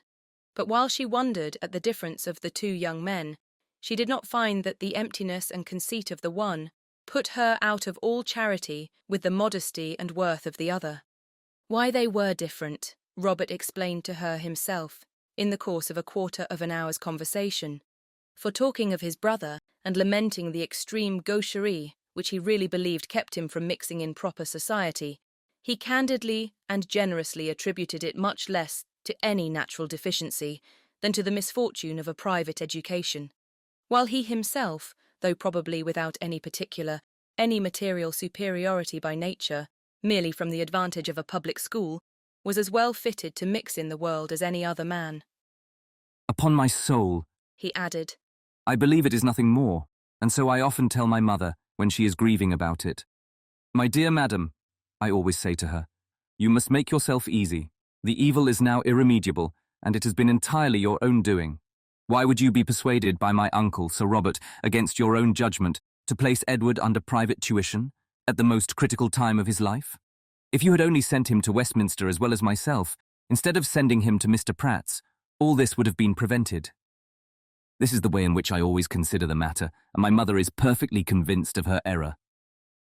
Eleanor would not oppose his opinion, because whatever might be her general estimation of the advantage of a public school, she could not think of Edward's abode in Mr. Pratt's family with any satisfaction. You reside in Devonshire, I think, was his next observation. In a cottage near Dawlish. Eleanor set him right as to its situation, and it seemed rather surprising to him that anybody could live in Devonshire without living near Dawlish. He bestowed his hearty approbation, however, on their species of house. For my own part, said he, I am excessively fond of a cottage. There is always so much comfort, so much elegance about them. And I protest, if I had any money to spare, I should buy a little land and build one myself, within a short distance of London, where I might drive myself down at any time and collect a few friends about me, and be happy. I advise everybody who is going to build a cottage. My friend Lord Courtland came to me the other day on purpose to ask my advice, and laid before me 3 different plans of Bonhomie's. I was to decide on the best of them. My dear Courtland, said I, immediately throwing them all into the fire, do not adopt either of them, but by all means build a cottage, and that, I fancy, will be the end of it. Some people imagine that there can be no accommodations, no space in a cottage, but this is all a mistake. I was last month at my friend Elliot's, near Dartford. Lady Elliot wished to give a dance. But how can it be done? Said she. My dear Ferrars, do tell me how it is to be managed. There is not a room in this cottage that will hold 10 couple, and where can the supper be? I immediately saw that there could be no difficulty in it, so I said, My dear Lady Elliot, do not be uneasy. The dining parlour will admit 18 couple with ease. Card tables may be placed in the drawing-room, the library may be open for tea and other refreshments, and let the supper be set out in the saloon. Lady Elliot was delighted with the thought. We measured the dining-room and found it would hold exactly 18 couple, and the affair was arranged precisely after my plan. So that, in fact, you see, if people do but know how to set about it, every comfort may be as well enjoyed in a cottage as in the most spacious dwelling. Eleanor agreed to it all, for she did not think he deserved the compliment of rational opposition. As John Dashwood had no more pleasure in music than his eldest sister, his mind was equally at liberty to fix on anything else, and a thought struck him during the evening, which he communicated to his wife for her approbation when they got home. The consideration of Mrs. Denison's mistake, in supposing his sisters their guests, had suggested the propriety of their being really invited to become such, while Mrs. Jennings's engagements kept her from home. The expense would be nothing, the inconvenience not more, and it was altogether an attention which the delicacy of his conscience pointed out to be requisite to its complete enfranchisement from his promise to his father. Fanny was startled at the proposal. I do not see how it can be done, said she, without affronting Lady Middleton, for they spend every day with her. Otherwise I should be exceedingly glad to do it.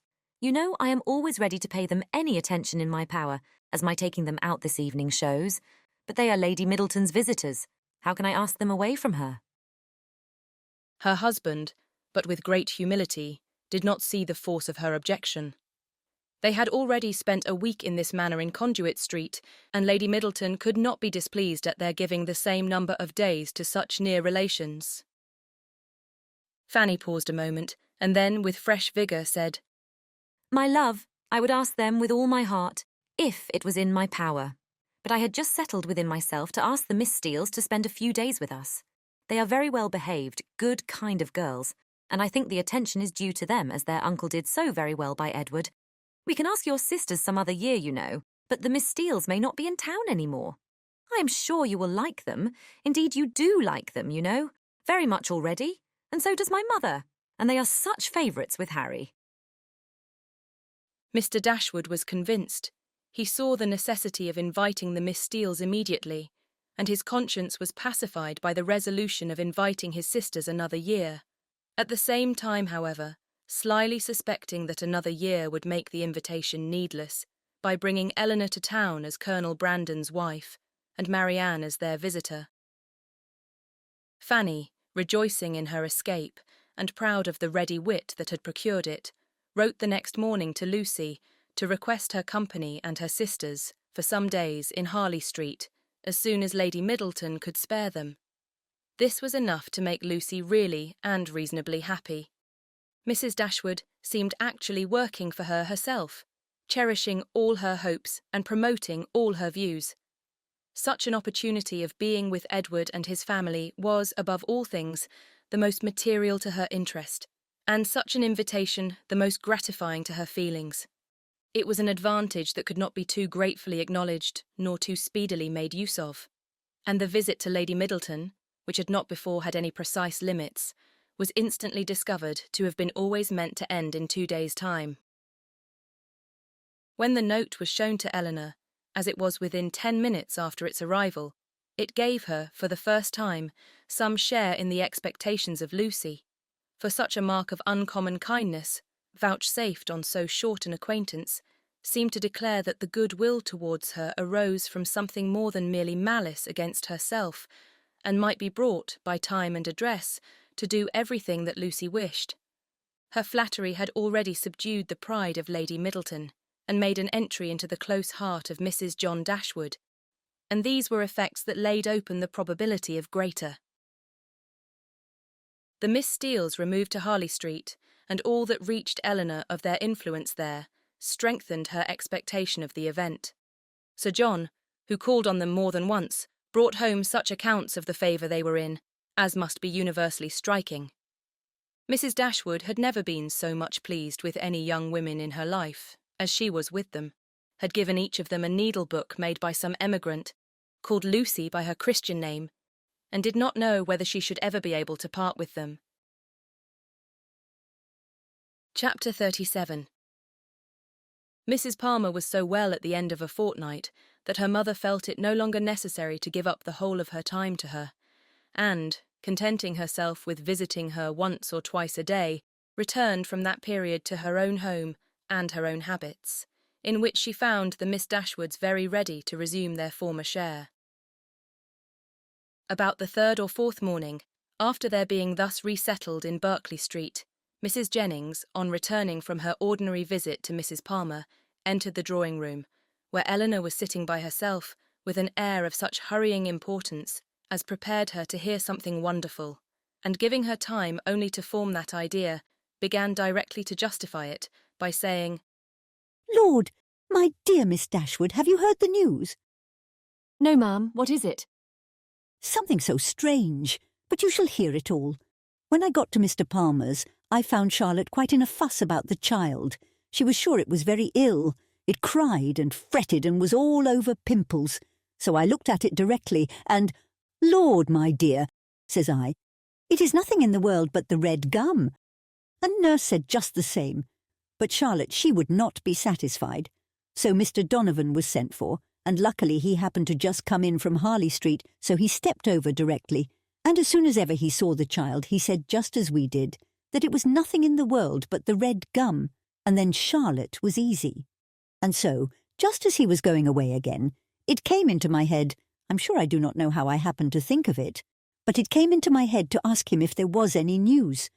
So upon that he smirked and simpered and looked grave, and seemed to know something or other, and at last he said in a whisper, For fear any unpleasant report should reach the young ladies under your care as to their sister's indisposition, I think it advisable to say that I believe there is no great reason for alarm. I hope Mrs. Dashwood will do very well. What? Is Fanny ill? That is exactly what I said, my dear. Lord, says I, is Mrs. Dashwood ill? So then it all came out, and the long and the short of the matter, by all I can learn, seems to be this. Mr. Edward Ferrars, the very young man I used to joke with you about, but however, as it turns out, I'm monstrous glad there was never anything in it. Mr. Edward Ferrars, it seems, has been engaged above this 12-month to my cousin Lucy. There's for you, my dear, and not a creature knowing a syllable of the matter, except Nancy. Could you have believed such a thing possible? There is no great wonder in their liking one another, but that matters should be brought so forward between them, and nobody suspected. That is strange. I never happened to see them together, or I'm sure I should have found it out directly. Well, and so this was kept a great secret, for fear of Mrs. Ferrars, and neither she nor your brother or sister suspected a word of the matter, till this very morning poor Nancy, who, you know, is a well-meaning creature but no conjurer, popped it all out. Lord, thinks she to herself, they are all so fond of Lucy. To be sure they will make no difficulty about it. And so away she went to your sister, who was sitting all alone at her carpet work, little suspecting what was to come, for she had just been saying to your brother, only 5 minutes before, that she thought to make a match between Edward and some lord's daughter or other, I forget who. So you may think what a blow it was to all her vanity and pride.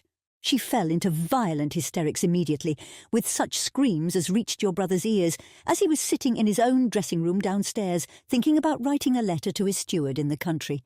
So up he flew directly, and a terrible scene took place, for Lucy was come to them by that time, little dreaming what was going on.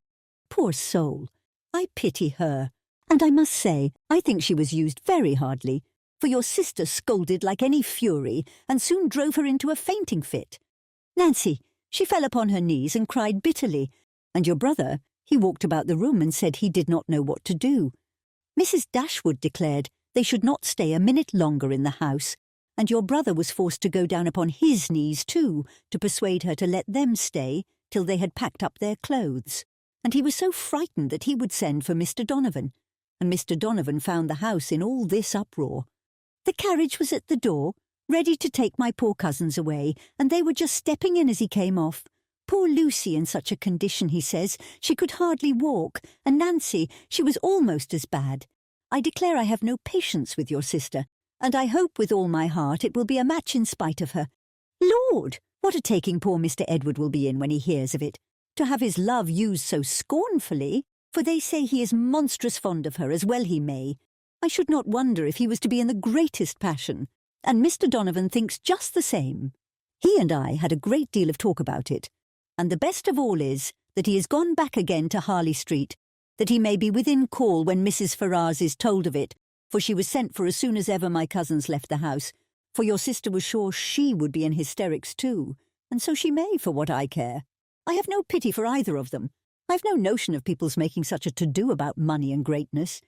There's no reason on earth why Mr. Edward and Lucy should not marry, for I'm sure Mrs. Ferrars may afford to do very well by her son, and though Lucy has next to nothing herself, she knows better than anybody how to make the most of everything. I dare say, if Mrs. Ferrars would only allow him 500 a year, she would make as good an appearance with it as anybody else would with 8. Lord, how snug they might live in such another cottage as yours, or a little bigger, with 2 maids and 2 men. And I believe I could help them to a housemaid, for my Betty has a sister out of place that would fit them exactly. Here Mrs. Jennings ceased, and as Eleanor had had time enough to collect her thoughts, she was able to give such an answer and make such observations as the subject might naturally be supposed to produce. Happy to find that she was not suspected of any extraordinary interest in it, that Mrs. Jennings, as she had of late often hoped might be the case, had ceased to imagine her at all attached to Edward, and happy above all the rest, in the absence of Marianne, she felt very well able to speak of the affair without embarrassment, and to give her judgment, as she believed, with impartiality on the conduct of everyone concerned in it. She could hardly determine what her own expectation of its event really was, though she earnestly tried to drive away the notion of its being possible to end otherwise at last than in the marriage of Edward and Lucy. What Mrs. Ferrars would say and do, though there could not be a doubt of its nature, she was anxious to hear, and still more anxious to know how Edward would conduct himself. For him, she felt much compassion. For Lucy, very little, and it cost her some pains to procure that little. For the rest of the party, none at all. As Mrs. Jennings could talk on no other subject, Eleanor soon saw the necessity of preparing Marianne for its discussion. No time was to be lost in undeceiving her, in making her acquainted with the real truth, and in endeavouring to bring her to hear it talked of by others, without betraying that she felt any uneasiness for her sister, or any resentment against Edward. Eleanor's office was a painful one. She was going to remove what she really believed to be her sister's chief consolation, to give such particulars of Edward as she feared would ruin him for ever in her good opinion, and to make Marianne, by a resemblance in their situations, which to her fancy would seem strong, feel all her own disappointment over again. But unwelcome as such a task must be, it was necessary to be done, and Eleanor therefore hastened to perform it.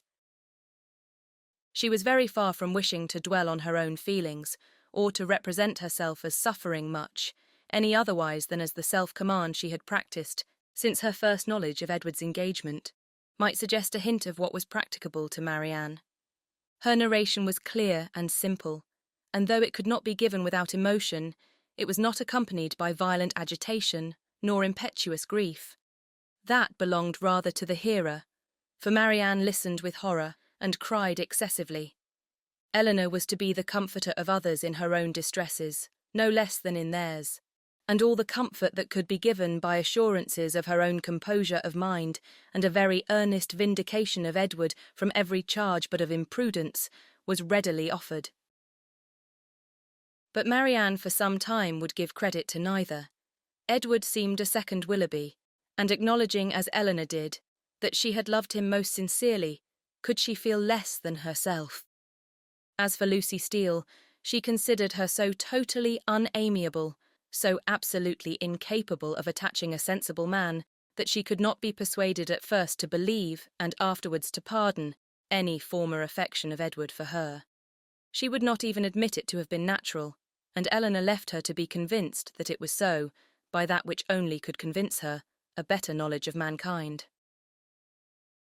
Her first communication had reached no farther than to state the fact of the engagement, and the length of time it had existed.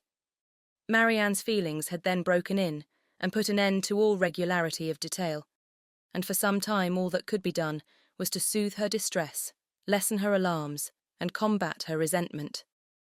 The first question on her side, which led to farther particulars, was, "How long has this been known to you, Eleanor? Has he written to you?"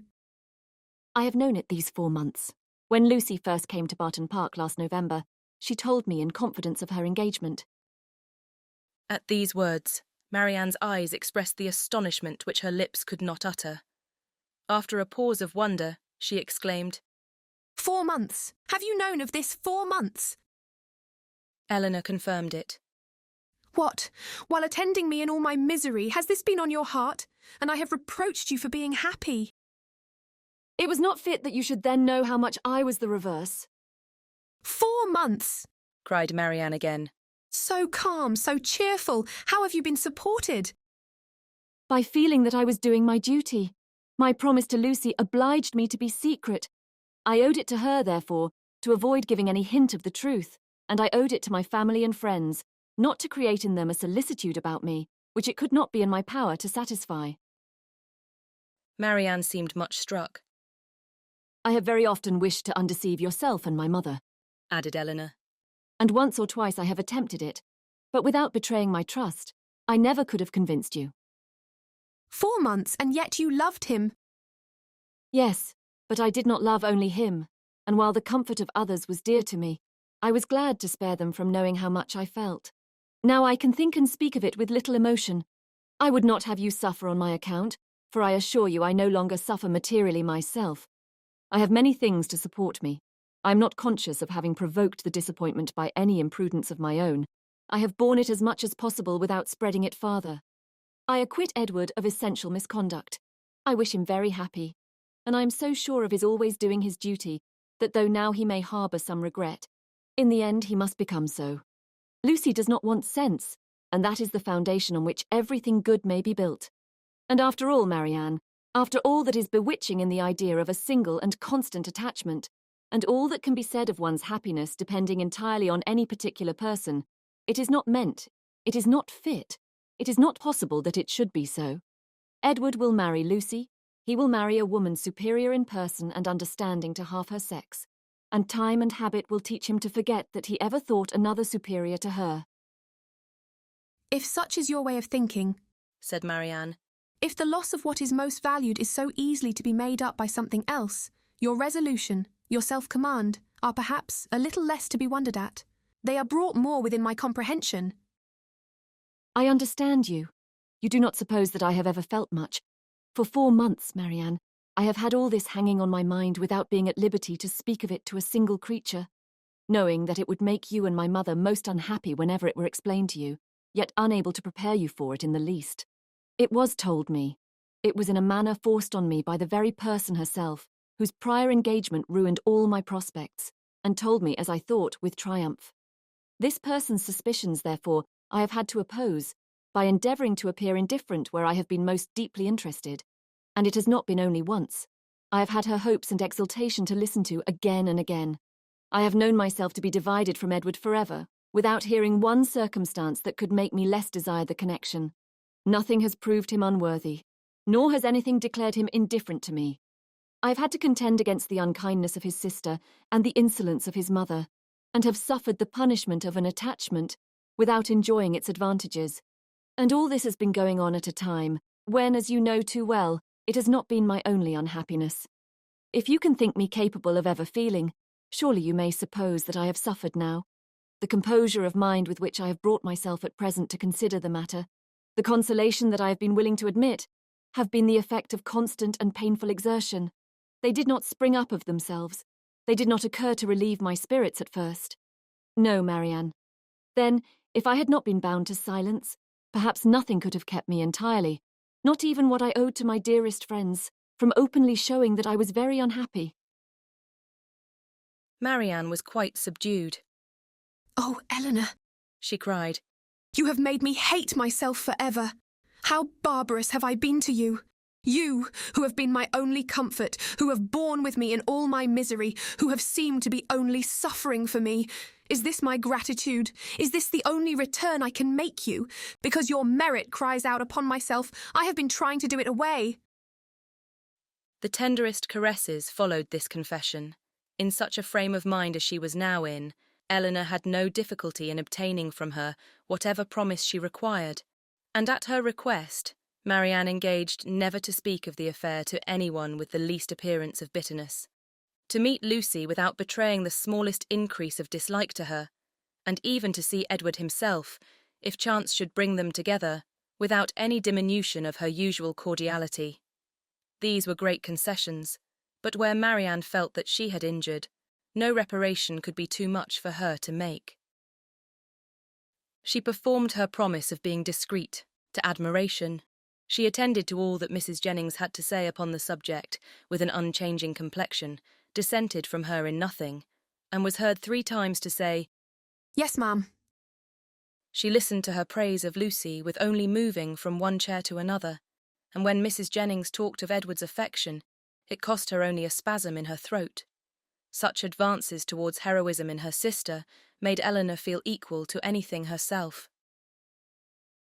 The next morning brought a farther trial of it in a visit from their brother, who came with a most serious aspect to talk over the dreadful affair and bring them news of his wife. You have heard, I suppose, said he with great solemnity as soon as he was seated, of the very shocking discovery that took place under our roof yesterday. They all looked their assent. It seemed too awful a moment for speech. Your sister, he continued, has suffered dreadfully. Mrs. Ferrars, too. In short, it has been a scene of such complicated distress.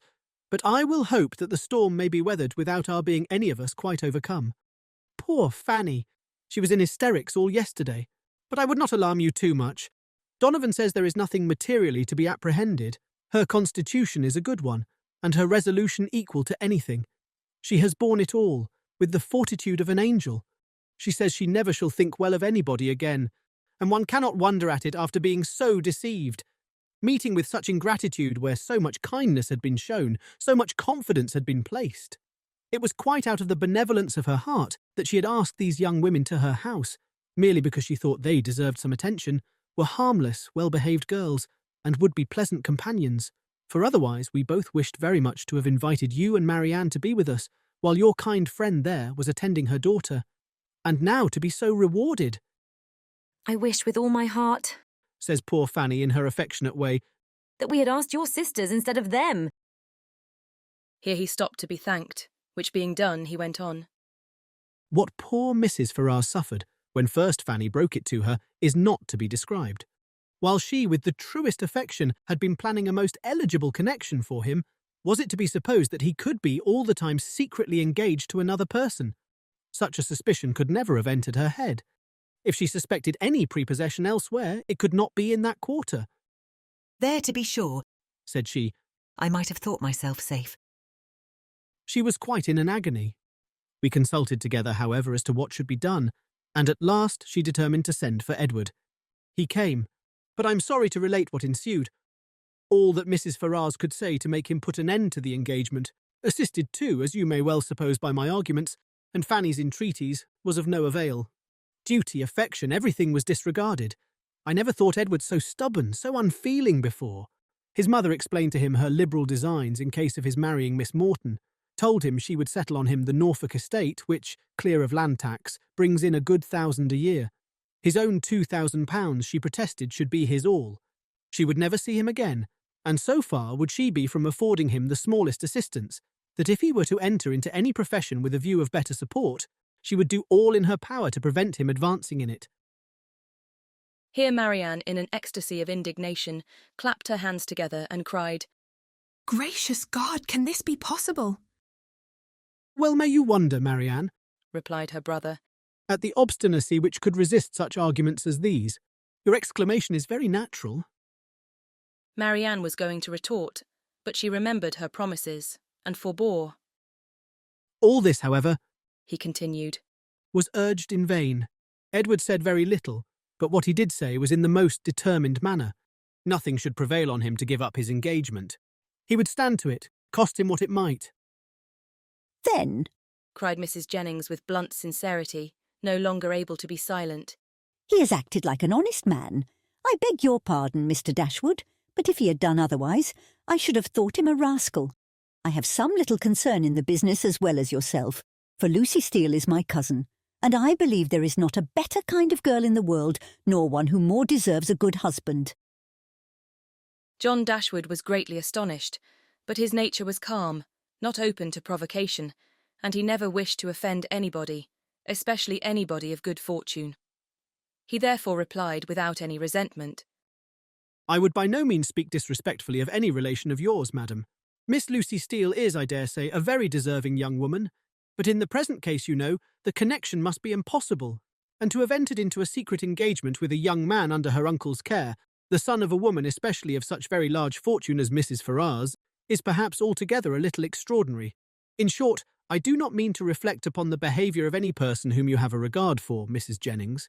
We all wish her extremely happy, and Mrs. Ferrars's conduct throughout the whole has been such as every conscientious, good mother in like circumstances would adopt. It has been dignified and liberal. Edward has drawn his own lot, and I fear it will be a bad one. Marianne sighed out her similar apprehension, and Eleanor's heart wrung for the feelings of Edward, while braving his mother's threats, for a woman who could not reward him. Well, sir, said Mrs. Jennings, and how did it end? I am sorry to say, ma'am, in a most unhappy rupture. Edward is dismissed forever from his mother's notice. He left her house yesterday, but where he is gone or whether he is still in town I do not know, for we, of course, can make no inquiry. Poor young man, and what is to become of him? What indeed, ma'am? It is a melancholy consideration. Born to the prospect of such affluence, I cannot conceive a situation more deplorable. The interest of £2,000. How can a man live on it? And when to that is added the recollection that he might, but for his own folly, within 3 months have been in the receipt of £2,500 a year, for Miss Morton has £30,000, I cannot picture to myself a more wretched condition. We must all feel for him, and the more so because it is totally out of our power to assist him. Poor young man, cried Mrs. Jennings. I'm sure he should be very welcome to bed and board at my house, and so I would tell him if I could see him. It is not fit that he should be living about at his own charge now, at lodgings and taverns. Eleanor's heart thanked her for such kindness towards Edward, though she could not forbear smiling at the form of it. If he would only have done as well by himself, said John Dashwood. As all his friends were disposed to do by him, he might now have been in his proper situation and would have wanted for nothing. But as it is, it must be out of anybody's power to assist him. And there is one thing more preparing against him, which must be worse than all.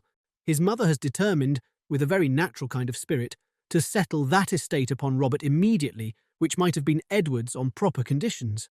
I left her this morning with her lawyer talking over the business. Well, said Mrs. Jennings, that is her revenge. Everybody has a way of their own. But I don't think mine would be to make one son independent because another had plagued me. Marianne got up and walked about the room. Can anything be more galling to the spirit of a man, continued John, than to see his younger brother in possession of an estate which might have been his own? Poor Edward, I feel for him sincerely. A few minutes more spent in the same kind of effusion concluded his visit, and with repeated assurances to his sisters that he really believed there was no material danger in Fanny's indisposition, and that they need not therefore be very uneasy about it, he went away, leaving the 3 ladies unanimous in their sentiments on the present occasion, as far at least as it regarded Mrs. Ferrars's conduct, the Dashwoods, and Edward's.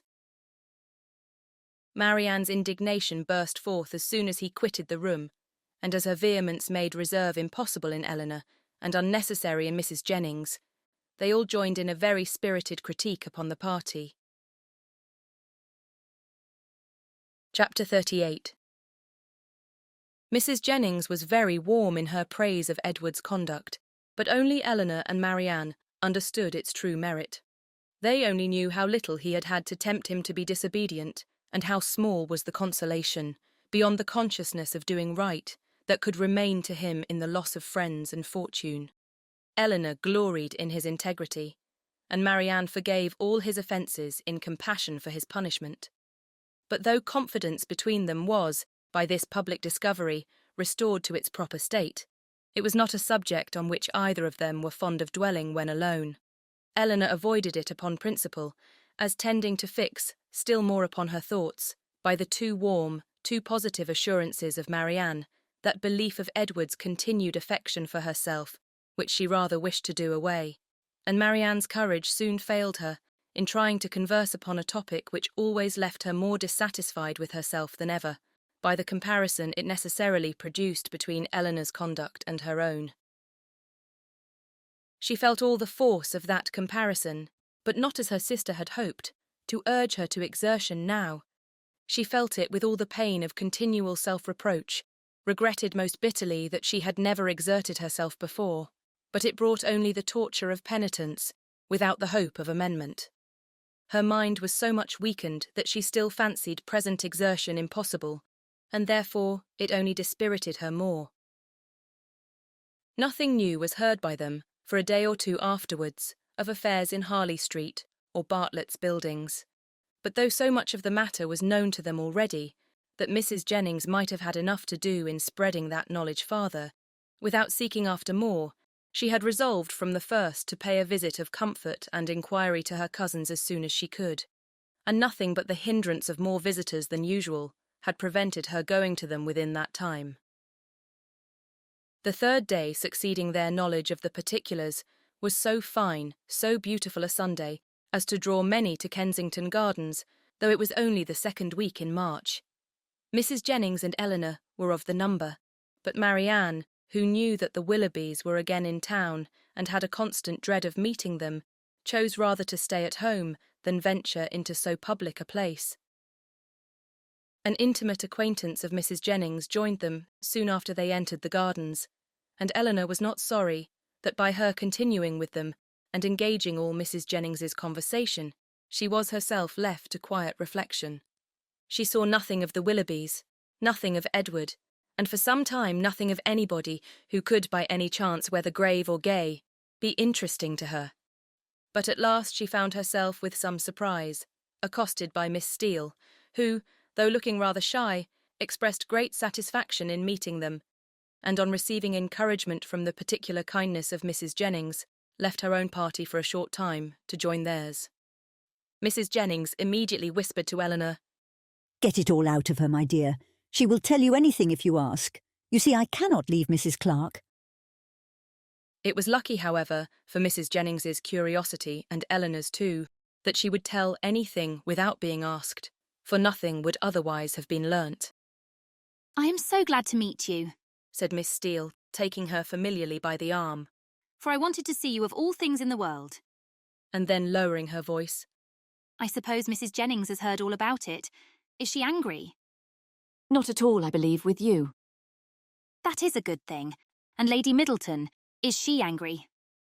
I cannot suppose it possible that she should be. "I'm monstrous glad of it. Good gracious, I've had such a time of it. I never saw Lucy in such a rage in my life. She vowed at first she would never trim me up a new bonnet, nor do anything else for me again, so long as she lived. But now she is quite come to, and we are as good friends as ever. Look, she made me this bow to my hat, and put in the feather last night. There now, you are going to laugh at me too. But why should not I wear pink ribbons? I do not care if it is the doctor's favourite colour. I'm sure for my part I should never have known he did like it better than any other colour, if he had not happened to say so. My cousins have been so plaguing me. I declare sometimes I do not know which way to look before them." She had wandered away to a subject on which Eleanor had nothing to say, and therefore soon judged it expedient to find her way back again to the first. "Well, but Miss Dashwood," speaking triumphantly, "people may say what they choose about Mr. Ferrars's declaring he would not have Lucy, for it is no such thing, I can tell you. And it is quite a shame for such ill-natured reports to be spread abroad. Whatever Lucy might think about it herself, you know, it was no business of other people to set it down for certain." I never heard anything of the kind hinted at before, I assure you, said Eleanor. "Oh, did not you? But it was said, I know, very well, and by more than one, for Miss Godby told Miss Sparks that nobody in their senses could expect Mr. Ferrars to give up a woman like Miss Morton, with £30,000 to her fortune, for Lucy Steele that had nothing at all. And I had it from Miss Sparks myself. And besides that, my cousin Richard said himself that when it came to the point, he was afraid Mr. Ferrars would be off. And when Edward did not come near us for 3 days, I could not tell what to think myself. And I believe in my heart Lucy gave it up all for lost. For we came away from your brother's Wednesday, and we saw nothing of him not all Thursday, Friday, and Saturday, and did not know what was become of him. Once Lucy thought to write to him, but then her spirits rose against that. However, this morning, he came just as we came home from church, and then it all came out, how he had been sent for Wednesday to Harley Street, and been talked to by his mother and all of them, and how he had declared before them all that he loved nobody but Lucy, and nobody but Lucy would he have, and how he had been so worried by what passed, that as soon as he had went away from his mother's house, he had got upon his horse, and ridden to the country, somewhere or other, and how he had stayed about at an inn all Thursday and Friday, on purpose to get the better of it. And after thinking it all over and over again, he said, it seemed to him as if now he had no fortune, and no nothing at all, it would be quite unkind to keep her on to the engagement, because it must be for her loss, for he had nothing but £2,000, and no hope of anything else. And if he was to go into orders, as he had some thoughts, he could get nothing but a curacy, and how was they to live upon that? He could not bear to think of her doing no better, and so he begged, if she had the least mind for it, to put an end to the matter directly, and leave him shift for himself. I heard him say all this as plain as could possibly be, and it was entirely for her sake, and upon her account, that he said a word about being off and not upon his own. I will take my oath he never dropped a syllable of being tired of her, or of wishing to marry Miss Morton, or anything like it. But to be sure, Lucy would not give ear to such kind of talking, so she told him directly, with a great deal about sweet and love, you know, and all that. Oh, la, one can't repeat such kind of things, you know. She told him directly she had not the least mind in the world to be off, for she could live with him upon a trifle, and how little soever he might have, she should be very glad to have it all, you know, or something of the kind. So then he was monstrous happy, and talked on some time about what they should do, and they agreed he should take orders directly, and they must wait to be married till he got a living. And just then I could not hear any more, for my cousin called from below to tell me Mrs. Richardson was come in her coach and would take one of us to Kensington Gardens, so I was forced to go into the room and interrupt them, to ask Lucy if she would like to go, but she did not care to leave Edward. So I just ran upstairs and put on a pair of silk stockings and came off with the Richardsons. I do not understand what you mean by interrupting them, said Eleanor. You were all in the same room together, were not you? No, indeed, not us. La, Miss Dashwood, do you think people make love when anybody else is by? Oh, for shame. To be sure you must know better than that. Laughing affectedly. No, they were shut up in the drawing-room together, and all I heard was only by listening at the door. How? Cried Eleanor. Have you been repeating to me what you only learnt yourself by listening at the door? I'm sorry I did not know it before, for I certainly would not have suffered you to give me particulars of a conversation which you ought not to have known yourself. How could you behave so unfairly by your sister? Oh, La, there is nothing in that. I only stood at the door and heard what I could, and I'm sure Lucy would have done just the same by me. For a year or two back, when Martha Sharp and I had so many secrets together, she never made any bones of hiding in a closet or behind a chimney board on purpose to hear what we said. Eleanor tried to talk of something else, but Miss Steele could not be kept beyond a couple of minutes from what was uppermost in her mind. Edward talks of going to Oxford soon, said she. But now he is lodging at Pall Mall. What an ill-natured woman his mother is, ain't she? And your brother and sister were not very kind. However, I shan't say anything against them to you. And to be sure they did send us home in their own chariot, which was more than I looked for. And for my part, I was all in a fright for fear your sister should ask us for the huswives she had gave us a day or two before. But, however, nothing was said about them, and I took care to keep mine out of sight. Edward have got some business at Oxford, he says, so he must go there for a time. And after that, as soon as he can light upon a bishop, he will be ordained. I wonder what curacy he will get. Good gracious! Giggling as she spoke. I'd lay my life I know what my cousins will say when they hear of it. They will tell me I should write to the doctor to get Edward the curacy of his new living. I know they will, but I am sure I would not do such a thing for all the world. La, I shall say directly. I wonder how you could think of such a thing. I write to the doctor, indeed. Well, said Eleanor, it is a comfort to be prepared against the worst. You have got your answer ready. Miss Steele was going to reply on the same subject, but the approach of her own party made another more necessary. Oh, la, here come the Richardsons. I had a vast deal more to say to you, but I must not stay away from them not any longer. I assure you they are very genteel people. He makes a monstrous deal of money and they keep their own coach. I have not time to speak to Mrs. Jennings about it myself, but pray tell her I am quite happy to hear she is not in anger against us, and Lady Middleton the same. And if anything should happen to take you and your sister away, and Mrs. Jennings should want company, I am sure we should be very glad to come and stay with her for as long a time as she likes. I suppose Lady Middleton won't ask us any more this bout. Goodbye. I'm sorry Miss Marianne was not here. Remember me kindly to her. La, if you have not got your spotted muslin on, I wonder you was not afraid of its being torn. Such was her parting concern, for after this she had time only to pay her farewell compliments to Mrs. Jennings before her company was claimed by Mrs. Richardson, and Eleanor was left in possession of knowledge which might feed her powers of reflection some time, though she had learnt very little more than what had been already foreseen and foreplanned in her own mind. Edward's marriage with Lucy was as firmly determined on, and the time of its taking place remained as absolutely uncertain as she had concluded it would be. Everything depended, exactly after her expectation, on his getting that preferment of which, at present, there seemed not the smallest chance. As soon as they returned to the carriage, Mrs. Jennings was eager for information, but as Eleanor wished to spread as little as possible intelligence that had in the first place been so unfairly obtained, she confined herself to the brief repetition of such simple particulars, as she felt assured that Lucy, for the sake of her own consequence, would choose to have known. The continuance of their engagement, and the means that were able to be taken for promoting its end, was all her communication. And this produced from Mrs. Jennings the following natural remark. Wait for his having a living. Aye, we all know how that will end. They will wait a 12-month, and finding no good comes of it, will set down upon a curacy of £50 a year with the interest of his £2,000 and what little matter Mr. Steele and Mr. Pratt can give her. Then they will have a child every year, and Lord help 'em, how poor they will be. I must see what I can give them towards furnishing their house. 2 maids and 2 men indeed, as I talked of the other day. No, no, they must get a stout girl of all works. Betty's sister would never do for them now. The next morning brought Eleanor a letter by the 2-penny post from Lucy herself. It was as follows. Bartlett's Building, March. I hope my dear Miss Dashwood will excuse the liberty I take of writing to her, but I know your friendship for me will make you pleased to hear such a good account of myself and my dear Edward, after all the troubles we have went through lately.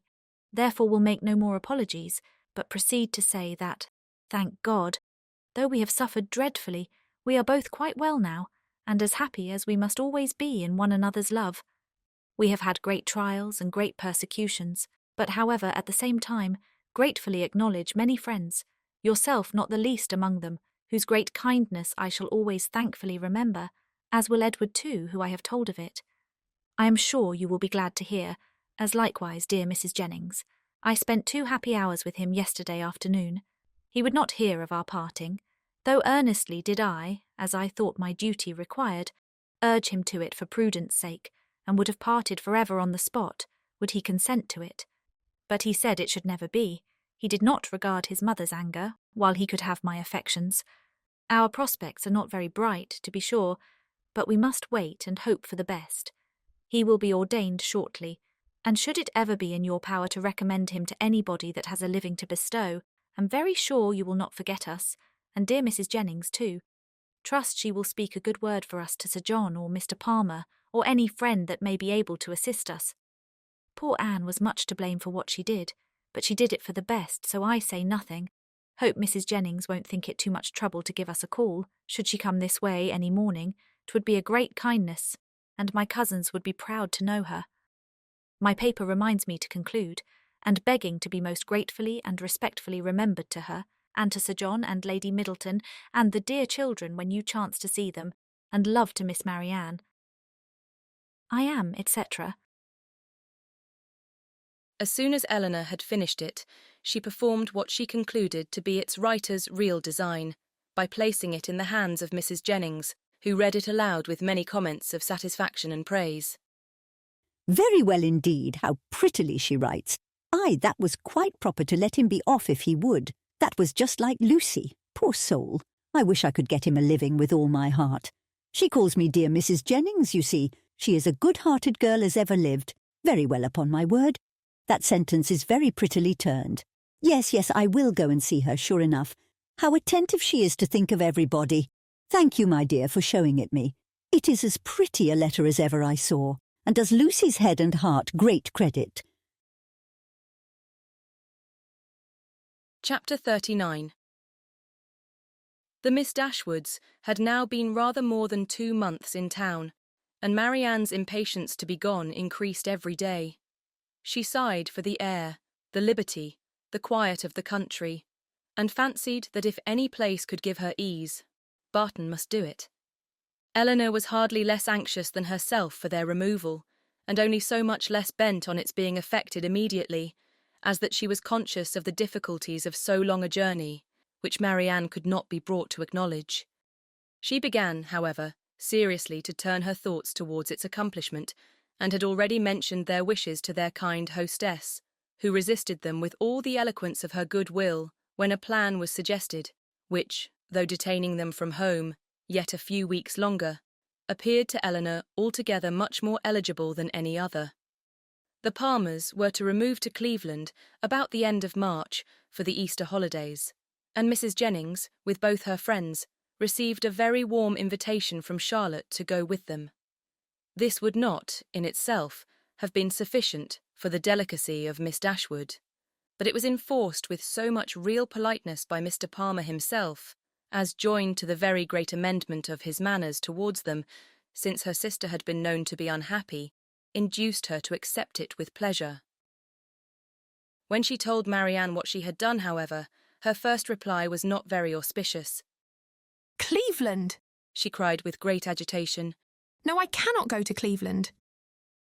You forget, said Eleanor gently, that its situation is not, that it is not in the neighbourhood of— But it is in Somersetshire. I cannot go into Somersetshire. There, where I looked forward to going. No, Eleanor, you cannot expect me to go there. Eleanor would not argue upon the propriety of overcoming such feelings. She only endeavoured to counteract them by working on others, represented it, therefore, as a measure which would fix the time of her returning to that dear mother whom she so much wished to see, in a more eligible, more comfortable manner than any other plan could do, and perhaps without any greater delay.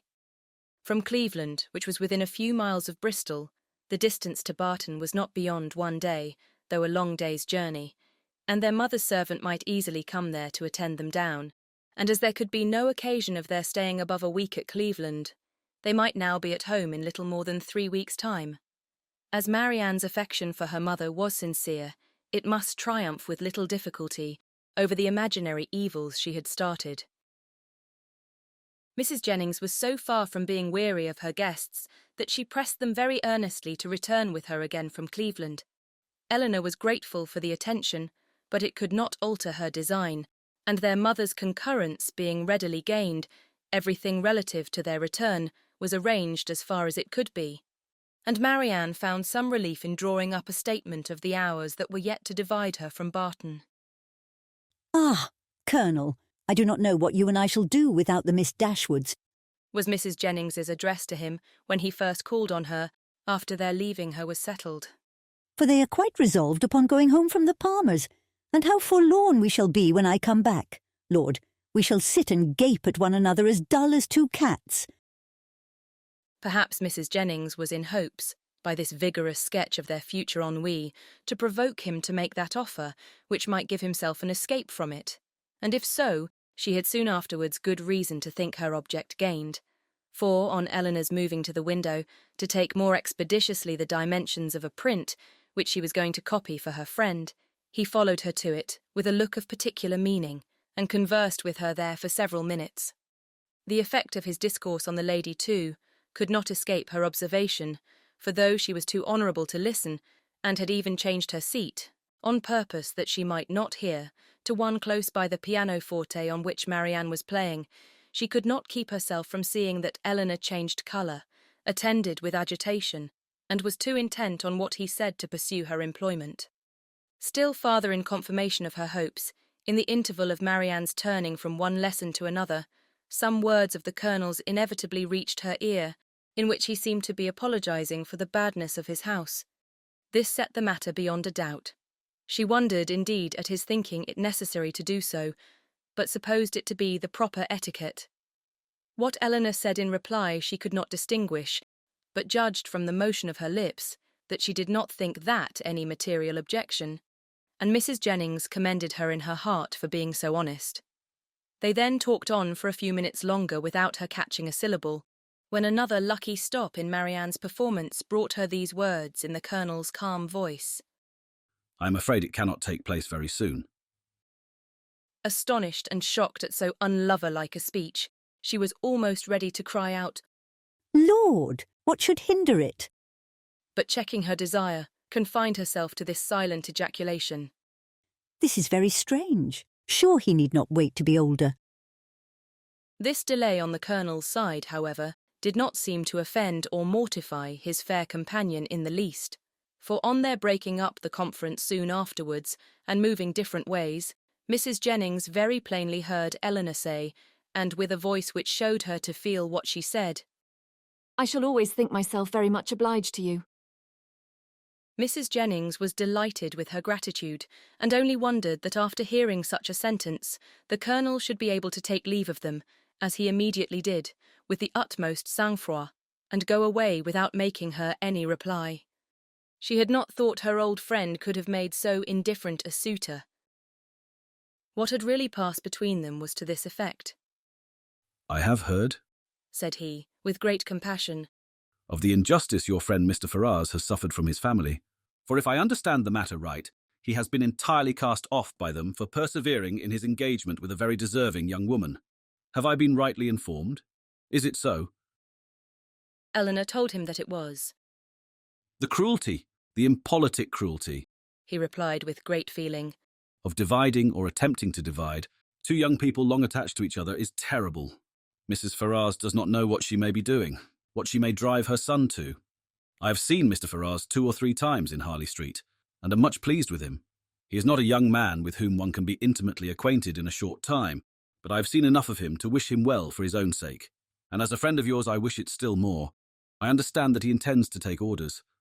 Will you be so good as to tell him that the living of Delaford, now just vacant, as I am informed by this day's post, is his, if he think it worth his acceptance, but that, perhaps so unfortunately circumstanced as he is now, it may be nonsense to appear to doubt.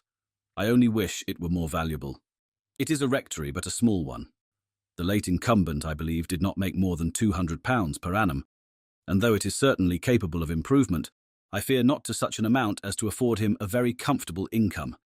Such as it is, however, my pleasure in presenting it to him will be very great. Pray assure him of it. Eleanor's astonishment at this commission could hardly have been greater, had the Colonel been really making her an offer of his hand. The preferment, which only 2 days before she had considered as hopeless for Edward, was already provided to enable him to marry, and she, of all people in the world, was fixed on to bestow it. Her emotion was such as Mrs. Jennings had attributed to a very different cause, but whatever minor feelings, less pure, less pleasing, might have a share in that emotion. Her esteem for the general benevolence, and her gratitude for the particular friendship, which together prompted Colonel Brandon to this act, were strongly felt and warmly expressed. She thanked him for it with all her heart, spoke of Edward's principles and disposition with that praise which she knew them to deserve, and promised to undertake the commission with pleasure, if it were really his wish to put off so agreeable an office to another. But at the same time, she could not help thinking that no one could so well perform it as himself. It was an office, in short, from which, unwilling to give Edward the pain of receiving an obligation from her, she would have been very glad to be spared herself. But Colonel Brandon, on motives of equal delicacy, declining it likewise, still seemed so desirous of its being given through her means that she would not on any account make farther opposition. Edward, she believed, was still in town, and fortunately she had heard his address from Miss Steele. She could undertake, therefore, to inform him of it in the course of the day.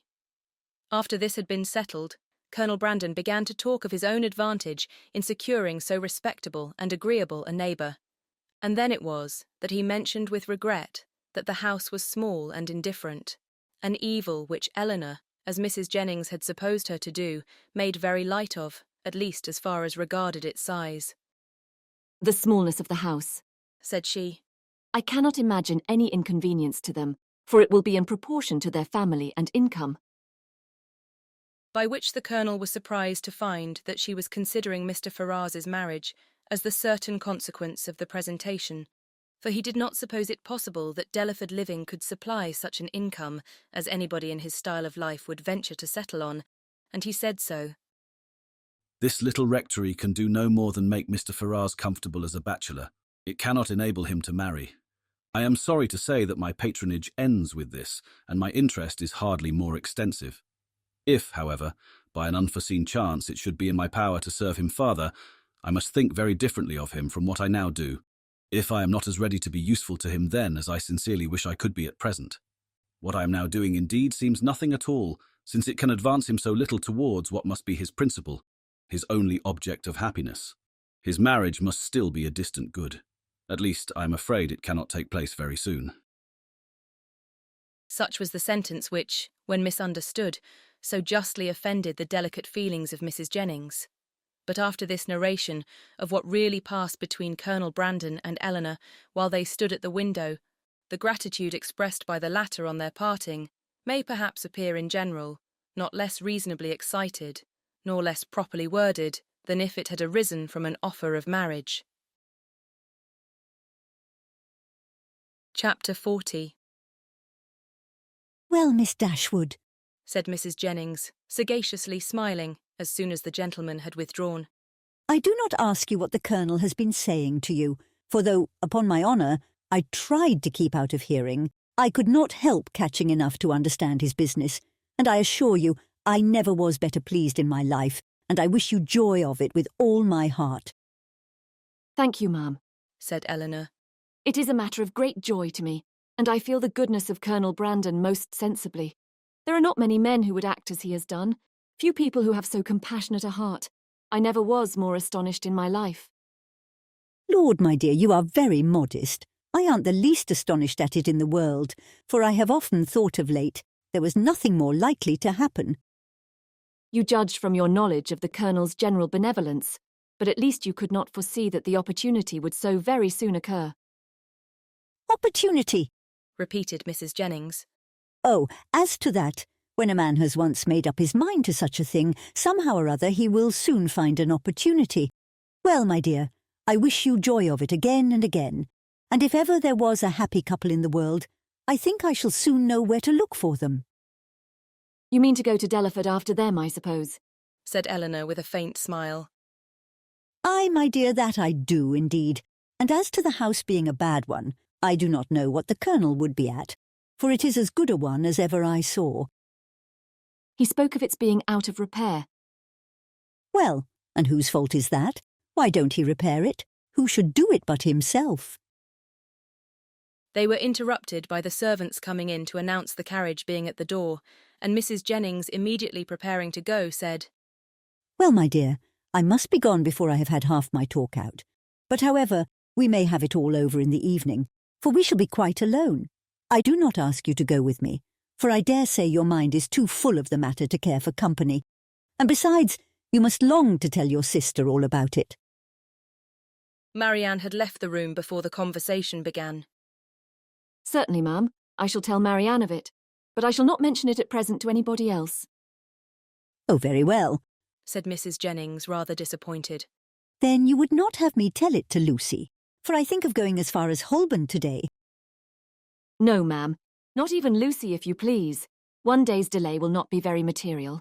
Until I have written to Mr. Ferrars, I think it ought not to be mentioned to anybody else. I shall do that directly. It is of importance that no time should be lost with him, for he will, of course, have much to do relative to his ordination. This speech at first puzzled Mrs. Jennings exceedingly. Why Mr. Ferrars was to have been written to about it in such a hurry, she could not immediately comprehend. A few moments' reflection, however, produced a very happy idea, and she exclaimed, Oh ho! I understand you. Mr. Ferrars is to be the man. Well, so much the better for him.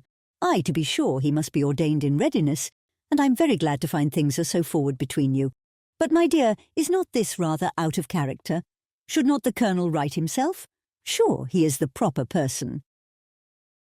Eleanor did not quite understand the beginning of Mrs. Jennings's speech, neither did she think it worth inquiring into, and therefore only replied to its conclusion. Colonel Brandon is so delicate a man that he rather wished anyone to announce his intentions to Mr. Ferrars than himself. And so you are forced to do it. Well, that is an odd kind of delicacy. However, I will not disturb you. Seeing her preparing to write. You know your own concerns best. So goodbye, my dear. I have not heard of anything to please me so well since Charlotte was brought to bed. And away she went, but returning again in a moment. I have just been thinking of Betty's sister, my dear. I should be very glad to get her so good a mistress, but whether she would do for a lady's maid I am sure I can't tell. She is an excellent housemaid and works very well at her needle. However, you will think of all that at your leisure. Certainly, ma'am, replied Eleanor, not hearing much of what she said, and more anxious to be alone than to be mistress of the subject. How she should begin, how she should express herself in her note to Edward, was now all her concern. The particular circumstances between them made a difficulty of that which to any other person would have been the easiest thing in the world, but she equally feared to say too much or too little, and sat deliberating over her paper, with the pen in her hand, till broken in on by the entrance of Edward himself.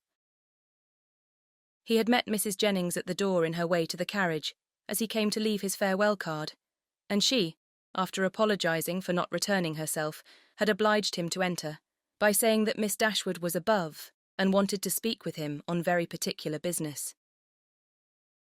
Eleanor had just been congratulating herself, in the midst of her perplexity, that however difficult it might be to express herself properly by letter, it was at least preferable to giving the information by word of mouth, when her visitor entered, to force her upon this greatest exertion of all.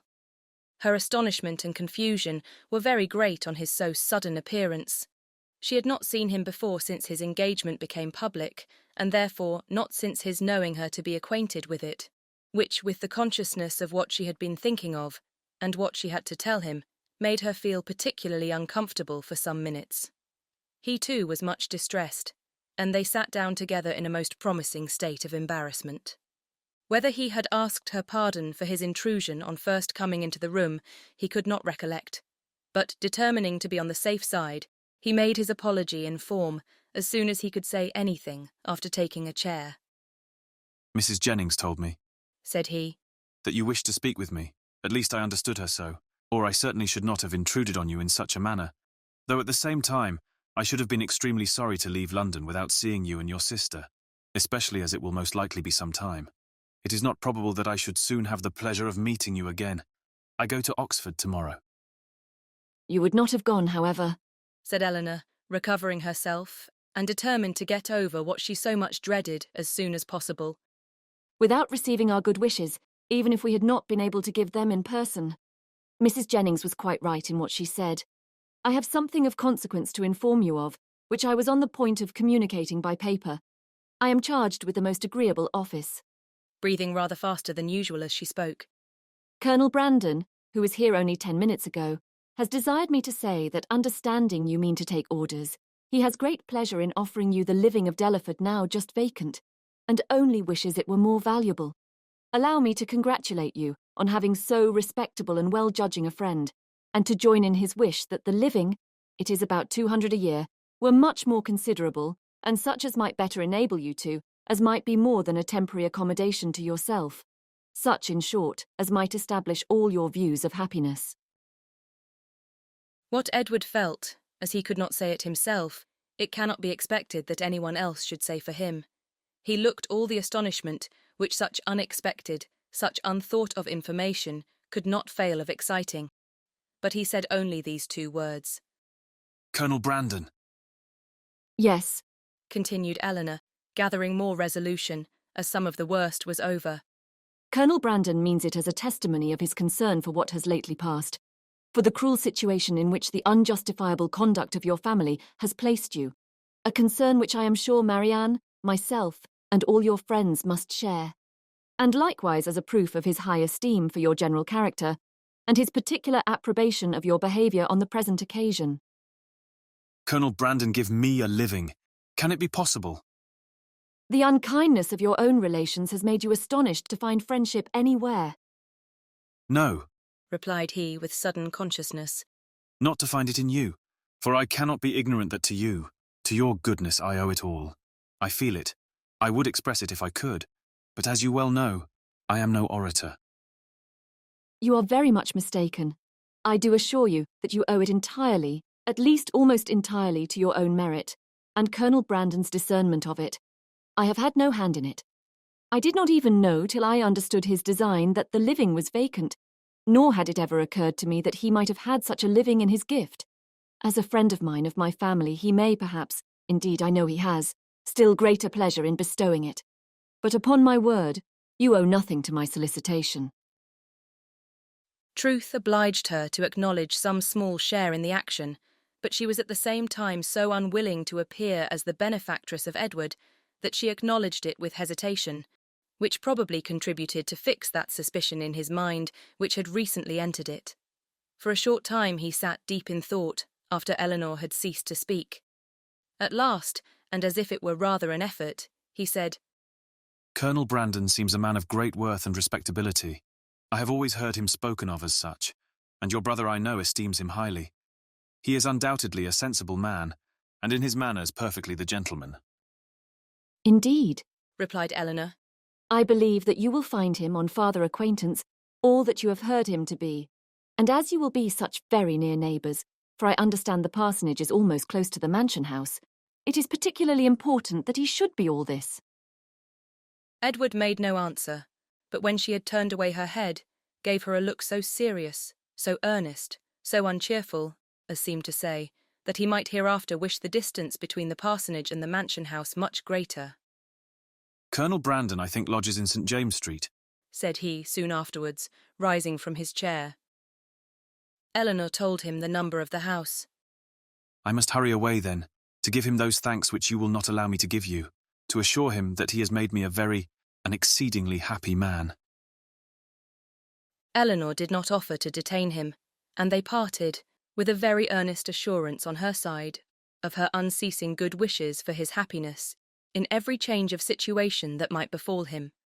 On his, with rather an attempt to return the same goodwill than the power of expressing it. When I see him again, said Eleanor to herself, as the door shut him out, I shall see him the husband of Lucy. And with this pleasing anticipation, she sat down to reconsider the past, recall the words, and endeavour to comprehend all the feelings of Edward, and of course to reflect on her own with discontent. When Mrs. Jennings came home, though she returned from seeing people whom she had never seen before, and of whom therefore she must have a great deal to say, her mind was so much more occupied by the important secret in her possession than by anything else, that she reverted to it again as soon as Eleanor appeared. "Well, my dear," she cried, "I sent you up the young man. Did not I do right? And I suppose you had no great difficulty? You did not find him very unwilling to accept your proposal?" No, ma'am, that was not very likely. "Well, and how soon will he be ready? For it seems all to depend upon that." Really, said Eleanor, I know so little of these kind of forms that I can hardly even conjecture as to the time or the preparation necessary, but I suppose 2 or 3 months will complete his ordination. 2 or 3 months? cried Mrs. Jennings. Lord, my dear, how calmly you talk of it. And can the Colonel wait 2 or 3 months? Lord bless me, I'm sure it would put me quite out of patience. And though one would be very glad to do a kindness by poor Mr. Ferrars, I do think it is not worthwhile to wait 2 or 3 months for him. Sure, somebody else might be found that would do as well. Somebody that is in orders already. My dear ma'am, said Eleanor, what can you be thinking of? Why, Colonel Brandon's only object is to be of use to Mr. Ferrars. Lord bless you, my dear. Sure you do not mean to persuade me that the Colonel only marries you for the sake of giving 10 guineas to Mr. Ferrars? The deception could not continue after this, and an explanation immediately took place, by which both gained considerable amusement for the moment, without any material loss of happiness to either, for Mrs. Jennings only exchanged one form of delight for another, and still without forfeiting her expectation of the first. Aye, the parsonage is but a small one, said she, after the first ebullition of surprise and satisfaction was over, and very likely may be out of repair, but to hear a man apologising, as I thought, for a house that to my knowledge has 5 sitting rooms on the ground floor, and I think the housekeeper told me could make up 15 beds, and to you too, that had been used to live in Barton Cottage. It seems quite ridiculous. But, my dear, we must touch up the Colonel to do something to the parsonage and make it comfortable for them before Lucy goes to it. But Colonel Brandon does not seem to have any idea of the livings being enough to allow them to marry. The Colonel is a ninny, my dear, because he has 2,000 a year himself. He thinks that nobody else can marry on less. Take my word for it that if I am alive, I shall be paying a visit at Delaford Parsonage before Michaelmas, and I am sure I shan't go if Lucy ain't there. Eleanor was quite of her opinion as to the probability of their not waiting for anything more. Chapter 41. Edward, having carried his thanks to Colonel Brandon, proceeded with his happiness to Lucy, and such was the excess of it by the time he reached Bartlett's Buildings, that she was able to assure Mrs. Jennings, who called on her again the next day, with her congratulations that she had never seen him in such spirits before in her life. Her own happiness and her own spirits were at least very certain, and she joined Mrs. Jennings most heartily in her expectation of their being all comfortably together in Delaford Parsonage before Michaelmas. So far was she, at the same time, from any backwardness, to give Eleanor that credit which Edward would give her, that she spoke of her friendship for them both with the most grateful warmth, was ready to own all their obligation to her, and openly declared that no exertion for their good on Miss Dashwood's part, either present or future, would ever surprise her, for she believed her capable of doing anything in the world for those she really valued. As for Colonel Brandon, she was not only ready to worship him as a saint, but was moreover truly anxious that he should be treated as one in all worldly concerns, anxious that his tithes should be raised to the utmost, and secretly resolved to avail herself at Delaford, as far as she possibly could, of his servants, his carriage, his cows, and his poultry. It was now above a week since John Dashwood had called in Berkeley Street, and as since that time no notice had been taken by them of his wife's indisposition, beyond one verbal inquiry, Eleanor began to feel it necessary to pay her a visit. This was an obligation, however, which not only opposed her own inclination, but which had not the assistance of any encouragement from her companions. Marianne, not contented with absolutely refusing to go herself, was very urgent to prevent her sister's going at all, and Mrs. Jennings, though her carriage was always at Eleanor's service, so very much disliked Mrs. John Dashwood that not even her curiosity to see how she looked after the late discovery, nor her strong desire to affront her by taking Edward's part, could overcome her unwillingness to be in her company again. The consequence was that Eleanor set out by herself to pay a visit, for which no one could really have less inclination, and to run the risk of a tête-à-tête with a woman whom neither of the others had so much reason to dislike. Mrs. Dashwood was denied, but before the carriage could turn from the house, her husband accidentally came out. He expressed great pleasure in meeting Eleanor, told her that he had been just going to call in Berkeley Street, and, assuring her that Fanny would be very glad to see her, invited her to come in. They walked upstairs into the drawing-room. Nobody was there. "Fanny is in her own room, I suppose," said he. "I will go to her presently, for I'm sure she will not have the least objection in the world to seeing you. Very far from it, indeed. Now, especially, there cannot be. But however, you and Marianne were always great favourites. Why would not Marianne come?" Eleanor made what excuse she could for her. "I am not sorry to see you alone," he replied, "for I have a good deal to say to you. This living of Colonel Brandon's, can it be true? Has he really given it to Edward? I heard it yesterday by chance and was coming to you on purpose to inquire farther about it." It is perfectly true. Colonel Brandon has given the living of Delaford to Edward. "Really? Well, this is very astonishing.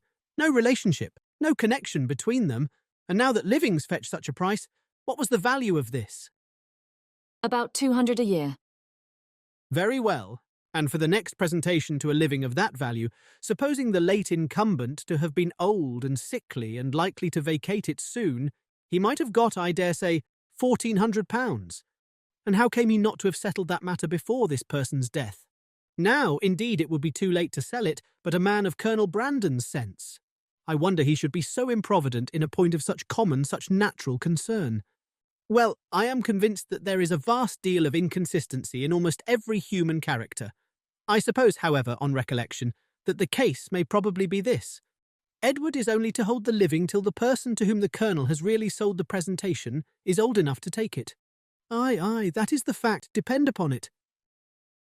Eleanor contradicted it, however, very positively, and by relating that she had herself been employed in conveying the offer from Colonel Brandon to Edward, and therefore must understand the terms on which it was given, obliged him to submit to her authority. "It is truly astonishing," he cried after hearing what she said. "What could be the Colonel's motive?" A very simple one, to be of use to Mr. Ferrars. Well, whatever Colonel Brandon may be, Edward is a very lucky man. You will not mention the matter to Fanny, however, for though I have broke it to her, and she bears it vastly well, she will not like to hear it much talked of. Eleanor had some difficulty here to refrain from observing that she thought Fanny might have borne with composure an acquisition of wealth to her brother, by which neither she nor her child could be possibly impoverished. "Mrs. Ferrars," added he, lowering his voice to the tone becoming so important a subject, "knows nothing about it at present, and I believe it will be best to keep it entirely concealed from her as long as may be. When the marriage takes place, I fear she must hear of it all." But why should such precaution be used? though it is not to be supposed that Mrs. Ferrars can have the smallest satisfaction in knowing that her son has money enough to live upon, for that must be quite out of the question. Yet why, upon her late behaviour, is she supposed to feel at all? She has done with her son. She cast him off forever, and has made all those over whom she had any influence cast him off likewise. Surely, after doing so, she cannot be imagined liable to any impression of sorrow or of joy on his account. She cannot be interested in anything that befalls him. She would not be so weak as to throw away the comfort of a child, and yet retain the anxiety of a parent. "Ah, Eleanor," said John, "your reasoning is very good, but it is founded on ignorance of human nature. When Edward's unhappy match takes place, depend upon it his mother will feel as much as if she had never discarded him, and therefore every circumstance that may accelerate that dreadful event must be concealed from her as much as possible. Mrs. Ferrars can never forget that Edward is her son." You surprise me. I should think it must nearly have escaped her memory by this time. "You wrong her exceedingly. Mrs. Ferrars is one of the most affectionate mothers in the world." Eleanor was silent. "We think now," said Mr. Dashwood, after a short pause, "of Robert's marrying Miss Morton."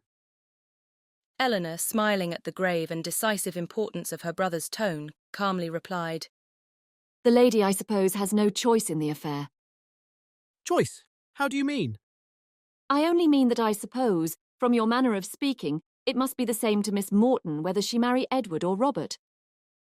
"Certainly there can be no difference, for Robert will now, to all intents and purposes, be considered as the eldest son, and as to anything else, they are both very agreeable young men. I do not know that one is superior to the other." Eleanor said no more, and John was also for a short time silent. His reflections ended thus. "Of one thing, my dear sister," kindly taking her hand and speaking in an awful whisper, "I may assure you, and I will do it, because I know it must gratify you. I have good reason to think, indeed I have it from the best authority, or I should not repeat it, for otherwise it would be very wrong to say anything about it. But I have it from the very best authority, not that I ever precisely heard Mrs. Ferrars say it herself, but her daughter did, and I have it from her, that in short whatever objections there might be against a certain connection, you understand me, it would have been far preferable to her. It would not have given her half the vexation that this does. I was exceedingly pleased to hear that Mrs. Ferrars considered it in that light, a very gratifying circumstance, you know, to us all." "It would have been beyond comparison," she said. "The least evil of the two, and she would be glad to compound now for nothing worse." "But however, all that is quite out of the question, not to be thought of or mentioned. As to any attachment you know, it never could be. All that is gone by. But I thought I would just tell you of this, because I knew how much it must please you. Not that you have any reason to regret, my dear Eleanor. There is no doubt of your doing exceedingly well, quite as well, or better perhaps, all things considered. Has Colonel Brandon been with you lately?" Eleanor had heard enough, if not to gratify her vanity and raise her self-importance, to agitate her nerves and fill her mind, and she was therefore glad to be spared from the necessity of saying much in reply herself, and from the danger of hearing anything more from her brother, by the entrance of Mr. Robert Ferrars. After a few moments' chat, John Dashwood, recollecting that Fanny was yet uninformed of her sister's being there, quitted the room in quest of her, and Eleanor was left to improve her acquaintance with Robert, who, by the gay unconcern, the happy self-complacency of his manner, while enjoying so unfair a division of his mother's love and liberality, to the prejudice of his banished brother, earned only by his own dissipated course of life, and that brother's integrity, was confirming her most unfavourable opinion of his head and heart. They had scarcely been 2 minutes by themselves before he began to speak of Edward, for he too had heard of the living, and was very inquisitive on the subject. Eleanor repeated the particulars of it, as she had given them to John, and their effect on Robert, though very different, was not less striking than it had been on him. He laughed most immoderately. The idea of Edward's being a clergyman and living in a small parsonage house diverted him beyond measure, and when to that was added the fanciful imagery of Edward reading prayers in a white surplice and publishing the banns of marriage between John Smith and Mary Brown, he could conceive nothing more ridiculous. Eleanor, while she waited in silence and immovable gravity the conclusion of such folly, could not restrain her eyes from being fixed on him with a look that spoke all the contempt it excited. It was a look, however, very well bestowed, for it relieved her own feelings, and gave no intelligence to him. He was recalled from wit to wisdom, not by any reproof of hers, but by his own sensibility. "We may treat it as a joke," said he at last, recovering from the affected laugh which had considerably lengthened out the genuine gaiety of the moment. "but upon my soul, it is a most serious business. Poor Edward, he is ruined forever. I'm extremely sorry for it, for I know him to be a very good-hearted creature, as well-meaning a fellow, perhaps, as any in the world. You must not judge of him, Miss Dashwood, from your slight acquaintance. Poor Edward, his manners are certainly not the happiest in nature, but we are not all born, you know, with the same powers, the same address. Poor fellow, to see him in a circle of strangers, to be sure it was pitiable enough, but upon my soul I believe he has as good a heart as any in the kingdom, and I declare and protest to you I never was so shocked in my life as when it all burst forth. I could not believe it. My mother was the first person who told me of it, and I, feeling myself called on to act with resolution, immediately said to her, 'My dear madam, I do not know what you may intend to do on the occasion, but as for myself, I must say that if Edward does marry this young woman, I never will see him again.' That was what I said immediately. I was most uncommonly shocked indeed. Poor Edward, he has done for himself completely, shut himself out forever from all decent society. But, as I directly said to my mother, I am not in the least surprised at it. From his style of education it was always to be expected. My poor mother was half frantic. Have you ever seen the lady? Yes. Once, while she was staying in this house, I happened to drop in for 10 minutes, and I saw quite enough of her. The merest awkward country girl, without style or elegance, and almost without beauty. I remember her perfectly. Just the kind of girl I should suppose likely to captivate poor Edward. I offered immediately, as soon as my mother related the affair to me, to talk to him myself and dissuade him from the match. But it was too late then, I found, to do anything, for unluckily I was not in the way at first, and knew nothing of it till after the breach had taken place, when it was not for me, you know, to interfere. But had I been informed of it a few hours earlier, I think it is most probable that something might have been hit on. I certainly should have represented it to Edward in a very strong light. 'My dear fellow,' I should have said, 'consider what you are doing. You are making a most disgraceful connection, and such a one as your family are unanimous in disapproving. I cannot help thinking, in short, that means might have been found. But now it is all too late. He must be starved, you know, that is certain, absolutely starved.' He had just settled this point with great composure, when the entrance of Mrs. John Dashwood put an end to the subject. But though she never spoke of it out of her own family, Eleanor could see its influence on her mind, in the something like confusion of countenance with which she entered, and an attempt at cordiality in her behaviour to herself. She even proceeded so far as to be concerned to find that Eleanor and her sister were so soon to leave town, as she had hoped to see more of them, an exertion in which her husband, who attended her into the room and hung enamoured over her accents, seemed to distinguish everything that was most affectionate and graceful. Chapter 42. One other short call in Harley Street, in which Eleanor received her brother's congratulations on their travelling so far towards Barton without any expense, and on Colonel Brandon's being to follow them to Cleveland in a day or two, completed the intercourse of the brother and sisters in town, and a faint invitation from Fanny to come to Norland whenever it should happen to be in their way, which of all things was the most unlikely to occur, with a more warm, though less public assurance from John to Eleanor, of the promptitude with which he should come to see her at Delaford, was all that foretold any meeting in the country. It amused her to observe that all her friends seemed determined to send her to Delaford, a place in which, of all others, she would now least choose to visit or wish to reside, for not only was it considered as her future home by her brother and Mrs. Jennings, but even Lucy, when they parted, gave her a pressing invitation to visit her there. Very early in April, and tolerably early in the day, the two parties from Hanover Square and Berkeley Street set out from their respective homes to meet, by appointment, on the road. For the convenience of Charlotte and her child, they were to be more than 2 days on their journey, and Mr. Palmer, travelling more expeditiously with Colonel Brandon, was to join them at Cleveland soon after their arrival.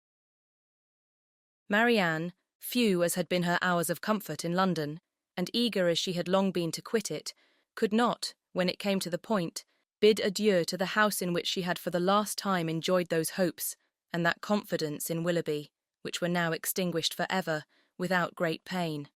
Nor could she leave the place in which Willoughby remained, busy in new engagements and new schemes, in which she could have no share, without shedding many tears.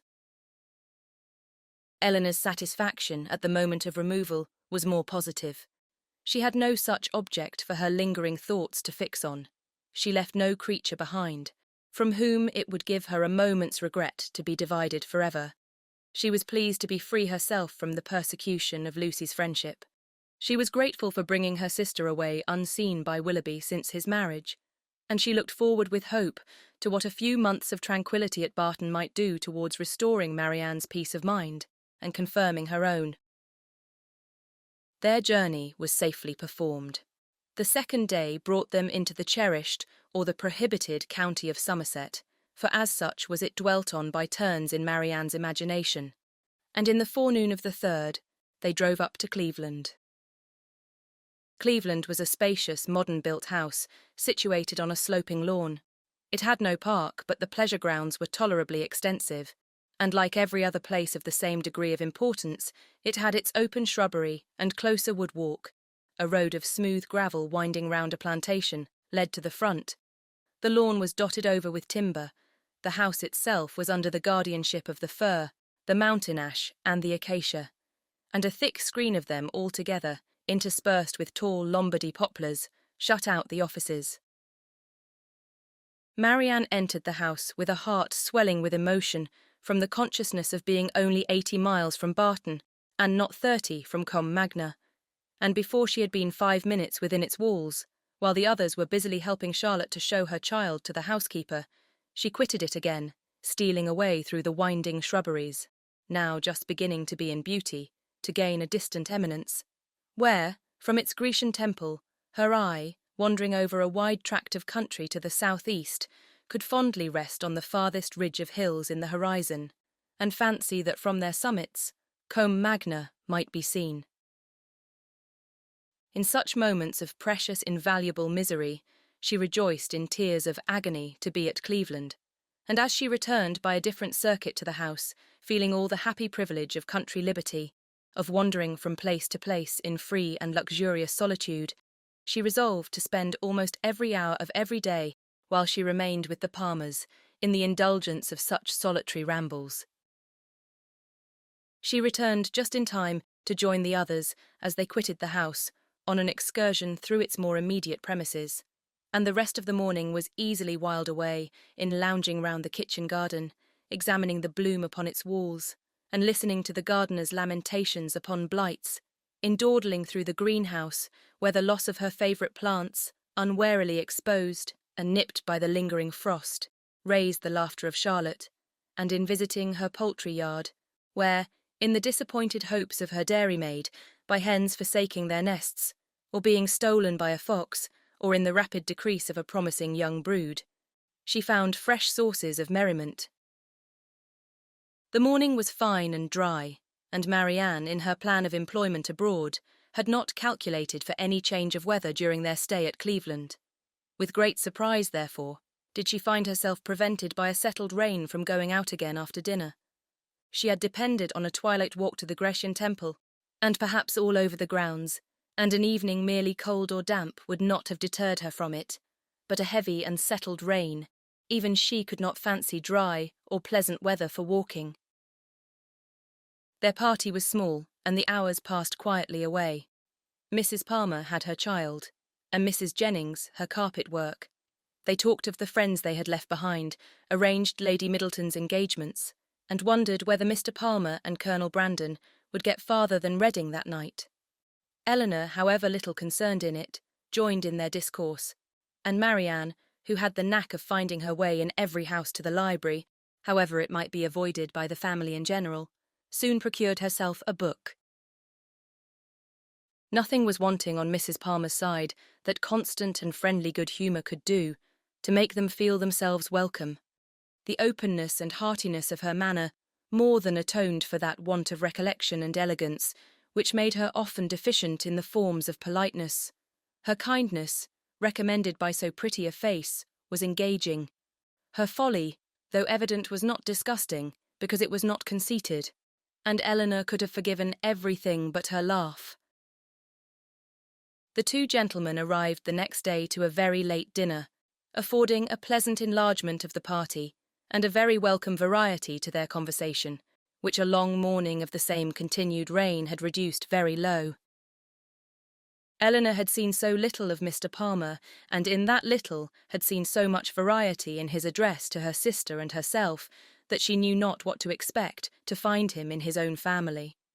She found him, however, perfectly the gentleman in his behaviour to all his visitors, and only occasionally rude to his wife and her mother. She found him very capable of being a pleasant companion, and only prevented from being so always by too great an aptitude to fancy himself as much superior to people in general, as he must feel himself to be to Mrs. Jennings and Charlotte. For the rest of his character and habits, they were marked, as far as Eleanor could perceive, with no traits at all unusual in his sex and time of life. He was nice in his eating, uncertain in his hours, fond of his child, though affecting to slight it, and idled away the mornings at billiards, which ought to have been devoted to business. She liked him, however, upon the whole, much better than she had expected, and in her heart was not sorry that she could like him no more, not sorry to be driven by the observation of his epicurism, his selfishness, and his conceit to rest with complacency on the remembrance of Edward's generous temper, simple taste, and diffident feelings. Of Edward, or at least of some of his concerns, she now received intelligence from Colonel Brandon, who had been into Dorsetshire lately, and who, treating her at once as the disinterested friend of Mr. Ferrars and the kind confidant of himself, talked to her a great deal of the parsonage at Delaford, described its deficiencies, and told her what he meant to do himself towards removing them. His behaviour to her in this, as well as in every other particular, his open pleasure in meeting her, after an absence of only 10 days, his readiness to converse with her, and his deference for her opinion, might very well justify Mrs. Jennings's persuasion of his attachment, and would have been enough, perhaps, had not Eleanor still, as from the first, believed Marianne his real favourite, to make her suspect it herself. But as it was, such a notion had scarcely ever entered her head, except by Mrs. Jennings's suggestion, and she could not help believing herself the nicest observer of the two. She watched his eyes, while Mrs. Jennings thought only of his behaviour, and while his looks of anxious solicitude on Marianne's feeling, in her head and throat, the beginning of a heavy cold, because unexpressed by words, entirely escaped the latter lady's observation. She could discover in them the quick feelings and needless alarm of a lover.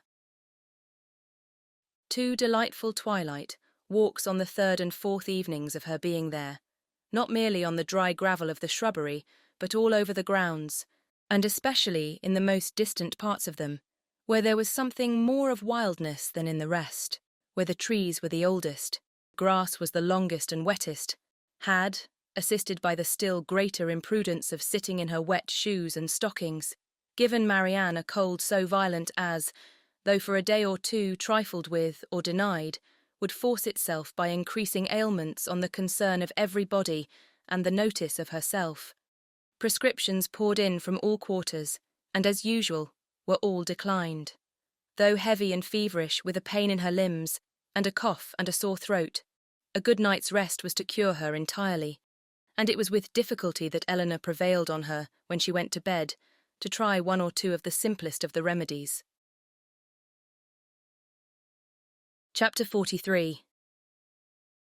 Marianne got up the next morning at her usual time, to every inquiry replied that she was better, and tried to prove herself so, by engaging in her customary employments. But a day spent in sitting shivering over the fire with a book in her hand, which she was unable to read, or in lying weary and languid on a sofa, did not speak much in favour of her amendment. And when, at last, she went early to bed, more and more indisposed, Colonel Brandon was only astonished at her sister's composure, who, though attending and nursing her the whole day, against Marianne's inclination, and forcing proper medicines on her at night, trusted, like Marianne, to the certainty and efficacy of sleep, and felt no real alarm.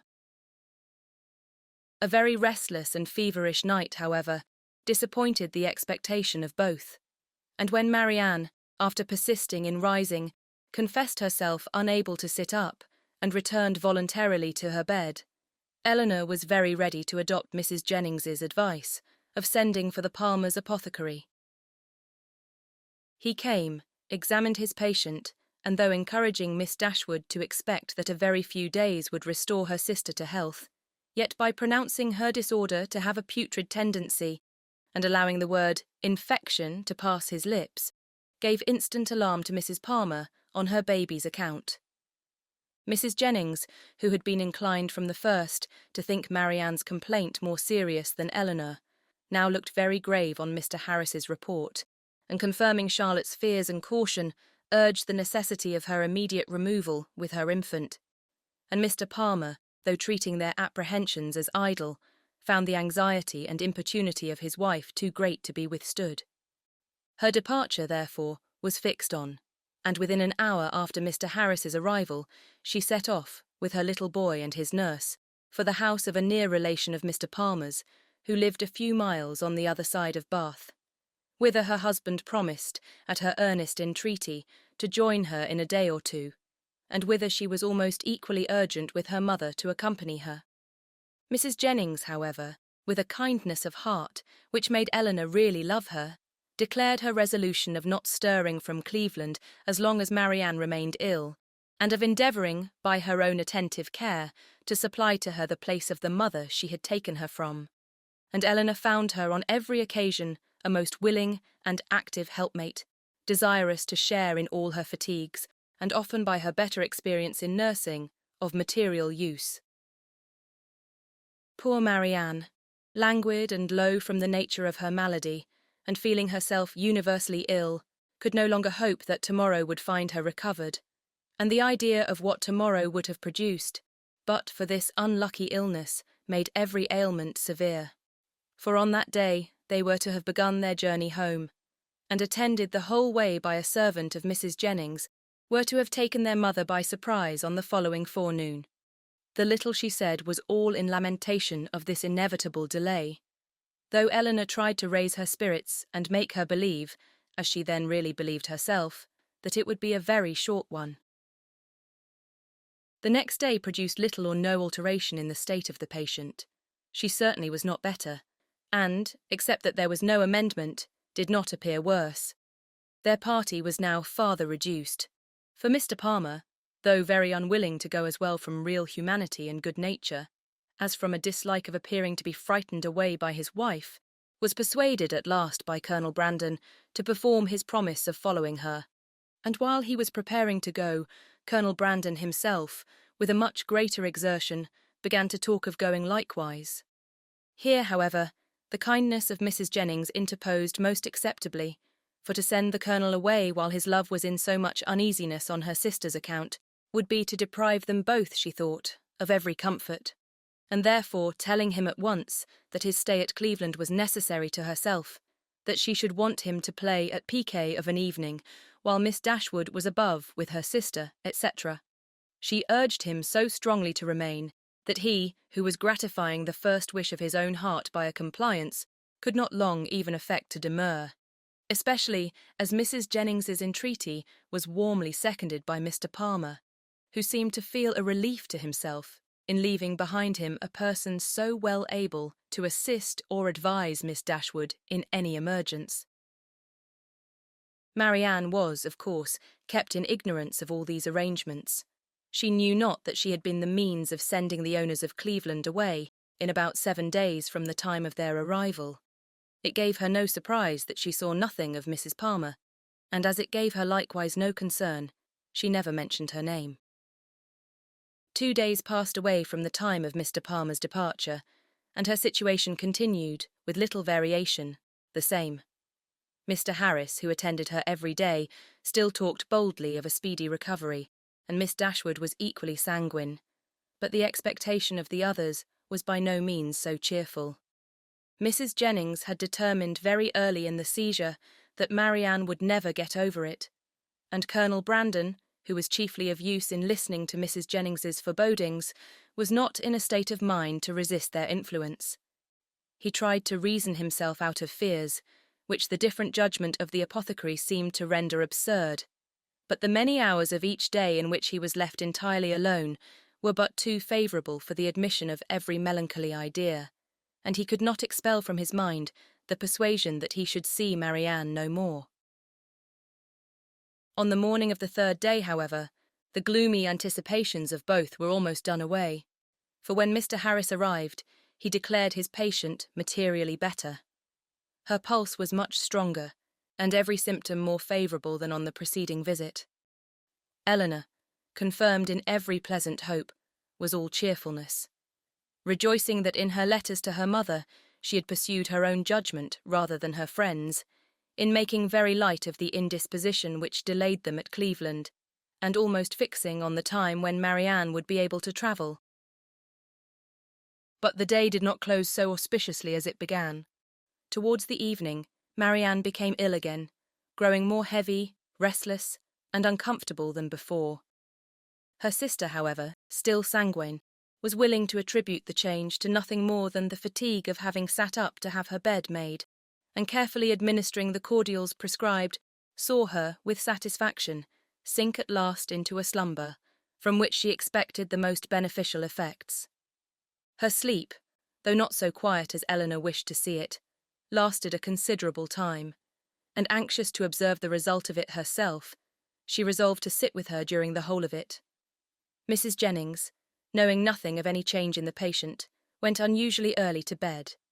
Her maid, who was one of the principal nurses, was recreating herself in the housekeeper's room, and Eleanor remained alone with Marianne.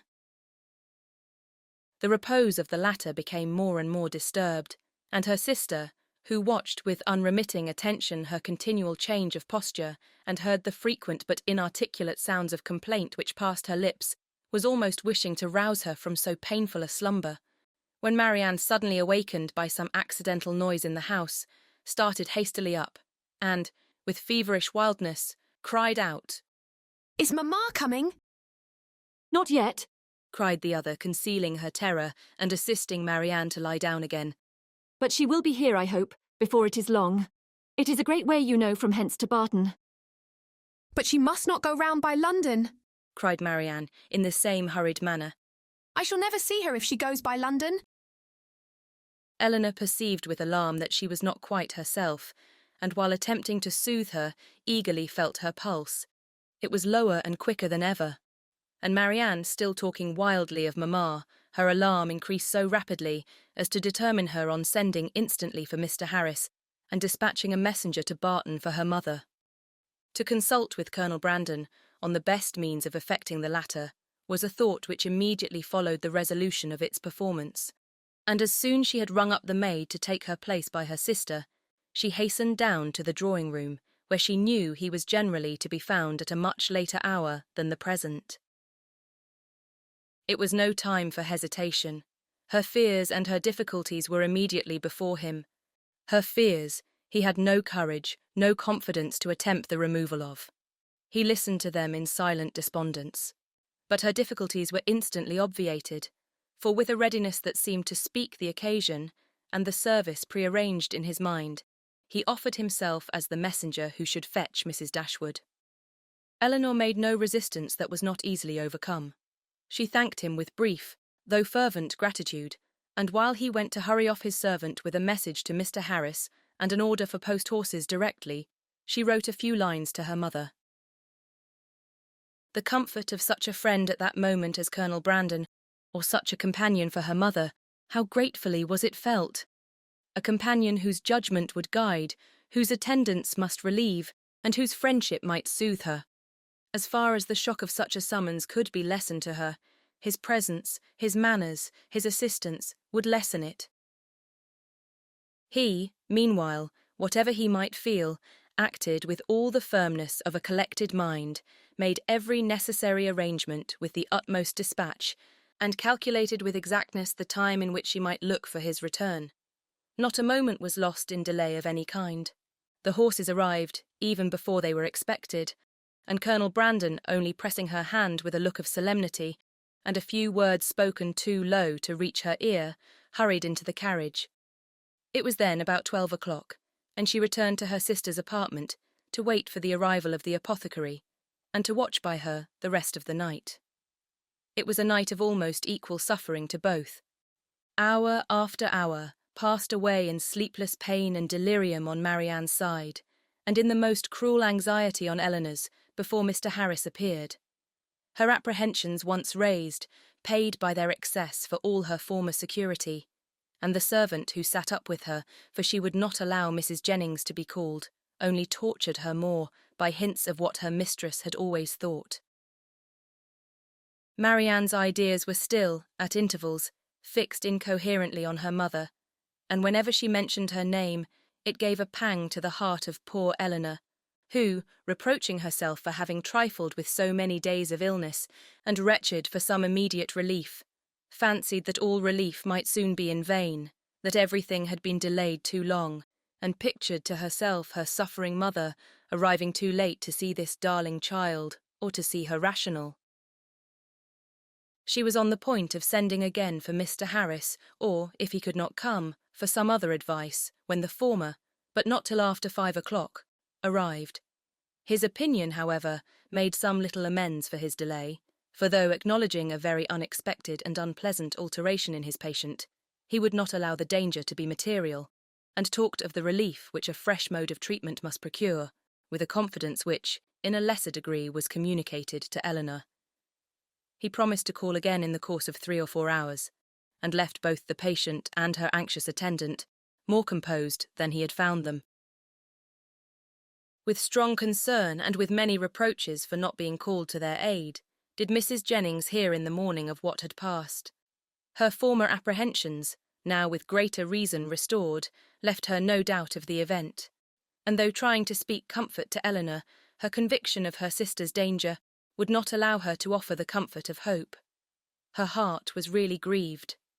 The rapid decay, the early death of a girl so young, so lovely as Marianne, must have struck a less interested person with concern.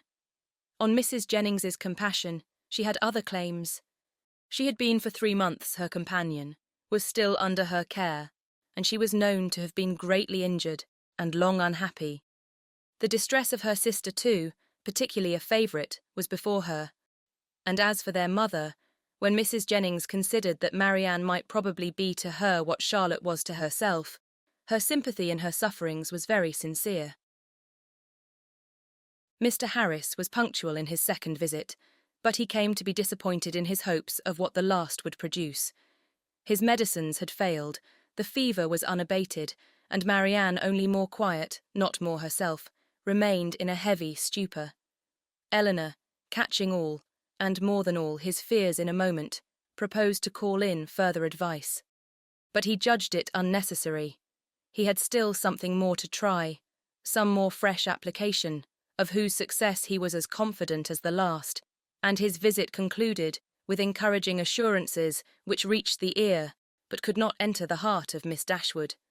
She was calm, except when she thought of her mother, but she was almost hopeless, and in this state she continued till noon, scarcely stirring from her sister's bed, her thoughts wandering from one image of grief, one suffering friend to another, and her spirits oppressed to the utmost by the conversation of Mrs. Jennings, who scrupled not to attribute the severity and danger of this attack to the many weeks of previous indisposition which Marianne's disappointment had brought on. Eleanor felt all the reasonableness of the idea, and it gave fresh misery to her reflections. About noon, however, she began, but with a caution, a dread of disappointment which for some time kept her silent, even to her friend, to fancy, to hope she could perceive a slight amendment in her sister's pulse. She waited, watched, and examined it again and again, and at last, with an agitation more difficult to bury under exterior calmness than all her foregoing distress, ventured to communicate her hopes. Mrs. Jennings, though forced, on examination, to acknowledge a temporary revival, tried to keep her young friend from indulging a thought of its continuance, and Eleanor, conning over every injunction of distrust, told herself likewise not to hope. But it was too late. Hope had already entered, and feeling all its anxious flutter, she bent over her sister to watch. She hardly knew for what. Half an hour passed away, and the favourable symptom yet blessed her. Others even arose to confirm it. Her breath, her skin, her lips, all flattered Eleanor with signs of amendment, and Marianne fixed her eyes on her with a rational, though languid, gaze. Anxiety and hope now oppressed her in equal degrees, and left her no moment of tranquillity till the arrival of Mr. Harris at 4 o'clock, when his assurances, his felicitations on a recovery in her sister, even surpassing his expectation, gave her confidence, comfort, and tears of joy. Marianne was in every respect materially better, and he declared her entirely out of danger. Mrs. Jennings, perhaps satisfied with the partial justification of her forebodings, which had been found in their late alarm, allowed herself to trust in his judgment, and admitted, with unfeigned joy, and soon with unequivocal cheerfulness, the probability of an entire recovery. Eleanor could not be cheerful. Her joy was of a different kind, and led to anything rather than to gaiety. Marianne, restored to life, health, friends, and to her doting mother, was an idea to fill her heart with sensations of exquisite comfort and expand it in fervent gratitude. But it led to no outward demonstrations of joy, no words, no smiles. All within Eleanor's breast was satisfaction, silent and strong. She continued by the side of her sister, with little intermission the whole afternoon, calming every fear, satisfying every inquiry of her enfeebled spirits, supplying every succour, and watching almost every look and every breath. The possibility of a relapse would, of course, in some moments, occur to remind her of what anxiety was. But when she saw, on her frequent and minute examination, that every symptom of recovery continued, and saw Marianne at 6 o'clock sink into a quiet, steady, and to all appearance comfortable sleep, she silenced every doubt. The time was now drawing on, when Colonel Brandon might be expected back. At 10 o'clock she trusted, or at least not much later, her mother would be relieved from the dreadful suspense in which she must now be travelling towards them. The Colonel, too, perhaps scarcely less an object of pity. Oh, how slow was the progress of time which yet kept them in ignorance. At 7 o'clock, leaving Marianne still sweetly asleep, she joined Mrs. Jennings in the drawing-room to tea.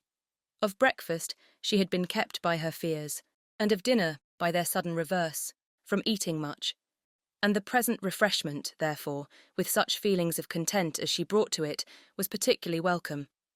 Mrs. Jennings would have persuaded her, at its conclusion, to take some rest before her mother's arrival, and allow her to take her place by Marianne. But Eleanor had no sense of fatigue, no capability of sleep at that moment about her, and she was not to be kept away from her sister an unnecessary instant. Mrs. Jennings, therefore, attending her upstairs into the sick chamber to satisfy herself that all continued right, left her there again to her charge and her thoughts, and retired to her own room to write letters and sleep. The night was cold and stormy. The wind roared round the house, and the rain beat against the windows. But Eleanor, all happiness within, regarded it not. Marianne slept through every blast, and the travellers, they had a rich reward in store for every present inconvenience. The clock struck 8. Had it been 10, Eleanor would have been convinced that at that moment she heard a carriage driving up to the house, and so strong was the persuasion that she did, in spite of the almost impossibility of their being already come, that she moved into the adjoining dressing-closet and opened a window shutter to be satisfied of the truth. She instantly saw that her ears had not deceived her. The flaring lamps of a carriage were immediately in view. By their uncertain light, she thought she could discern it to be drawn by 4 horses, and this, while it told the excess of her poor mother's alarm, gave some explanation to such unexpected rapidity. Never in her life had Eleanor found it so difficult to be calm as at that moment. The knowledge of what her mother must be feeling as the carriage stopped at the door, of her doubt, her dread, perhaps her despair, and of what she had to tell. With such knowledge it was impossible to be calm. All that remained to be done was to be speedy, and therefore staying only till she could leave Mrs. Jennings's maid with her sister, she hurried downstairs. The bustle in the vestibule, as she passed along an inner lobby, assured her that they were already in the house. She rushed to the drawing-room. She entered it, and saw only Willoughby. Chapter 44. Eleanor, starting back with a look of horror at the sight of him, obeyed the first impulse of her heart in turning instantly to quit the room, and her hand was already on the lock when its action was suspended by his hastily advancing, and saying in a voice rather of command than supplication, "Miss Dashwood, for half an hour, for 10 minutes, I entreat you to stay." "No, sir," she replied with firmness. "I shall not stay. Your business cannot be with me. The servants, I suppose, forgot to tell you that Mr. Palmer was not in the house." "Had they told me," he cried with vehemence, "that Mr. Palmer and all his relations were at the devil, it would not have turned me from the door. My business is with you, and only you." "With me?" in the utmost amazement. "Well, sir, be quick, and if you can, less violent." "Sit down, and I will be both." She hesitated. She knew not what to do. The possibility of Colonel Brandon's arriving and finding her there came across her, but she had promised to hear him, and her curiosity no less than her honour was engaged. After a moment's recollection, therefore, concluding that prudence required dispatch, and that her acquiescence would best promote it, she walked silently towards the table and sat down. He took the opposite chair, and for half a minute not a word was said by either. "Pray be quick, sir," said Eleanor impatiently. "I have no time to spare." He was sitting in an attitude of deep meditation, and seemed not to hear her. "Your sister," said he with abruptness, a moment afterwards, "is out of danger. I heard it from the servant. God be praised. But is it true? Is it really true?" Eleanor would not speak. He repeated the inquiry with yet greater eagerness. "For God's sake, tell me, is she out of danger or is she not?" "We hope she is." He rose up and walked across the room. "Had I known as much half an hour ago, but since I am here," speaking with a forced vivacity as he returned to his seat, "what does it signify? For once, Miss Dashwood, it will be the last time, perhaps. Let us be cheerful together. I am in a fine mood for gaiety. Tell me honestly," a deeper glow overspreading his cheeks, "do you think me most a knave or a fool?" Eleanor looked at him with greater astonishment than ever. She began to think that he must be in liquor. The strangeness of such a visit, and of such manners, seemed no otherwise intelligible. And with this impression she immediately rose, saying, "Mr. Willoughby, I advise you at present to return to Combe. I am not at leisure to remain with you longer. Whatever your business may be with me, it will be better recollected and explained tomorrow." "I understand you," he replied, with an expressive smile, and a voice perfectly calm. "Yes, I am very drunk. A pint of porter with my cold beef at Marlborough was enough to overset me." "At Marlborough?" cried Eleanor, more and more at a loss to understand what he would be at.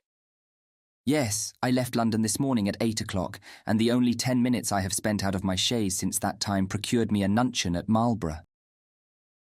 The steadiness of his manner, and the intelligence of his eye as he spoke, convincing Eleanor that whatever other unpardonable folly might bring him to Cleveland, he was not brought there by intoxication, she said, after a moment's recollection. "Mr. Willoughby, you ought to feel, and I certainly do, that after what has passed, your coming here in this manner and forcing yourself upon my notice requires a very particular excuse. What is it that you mean by it?" "I mean," said he with serious energy, "if I can, to make you hate me 1 degree less than you do now. I mean to offer some kind of explanation, some kind of apology for the past, to open my whole heart to you, and by convincing you that though I have been always a blockhead, I've not been always a rascal, to obtain something like forgiveness from your sister." "Is this the real reason of your coming?" Upon my soul it is, was his answer, with a warmth which brought all the former Willoughby to her remembrance, and in spite of herself, made her think him sincere.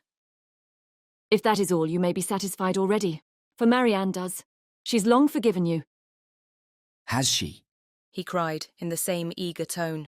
Then she has forgiven me before she ought to have done it.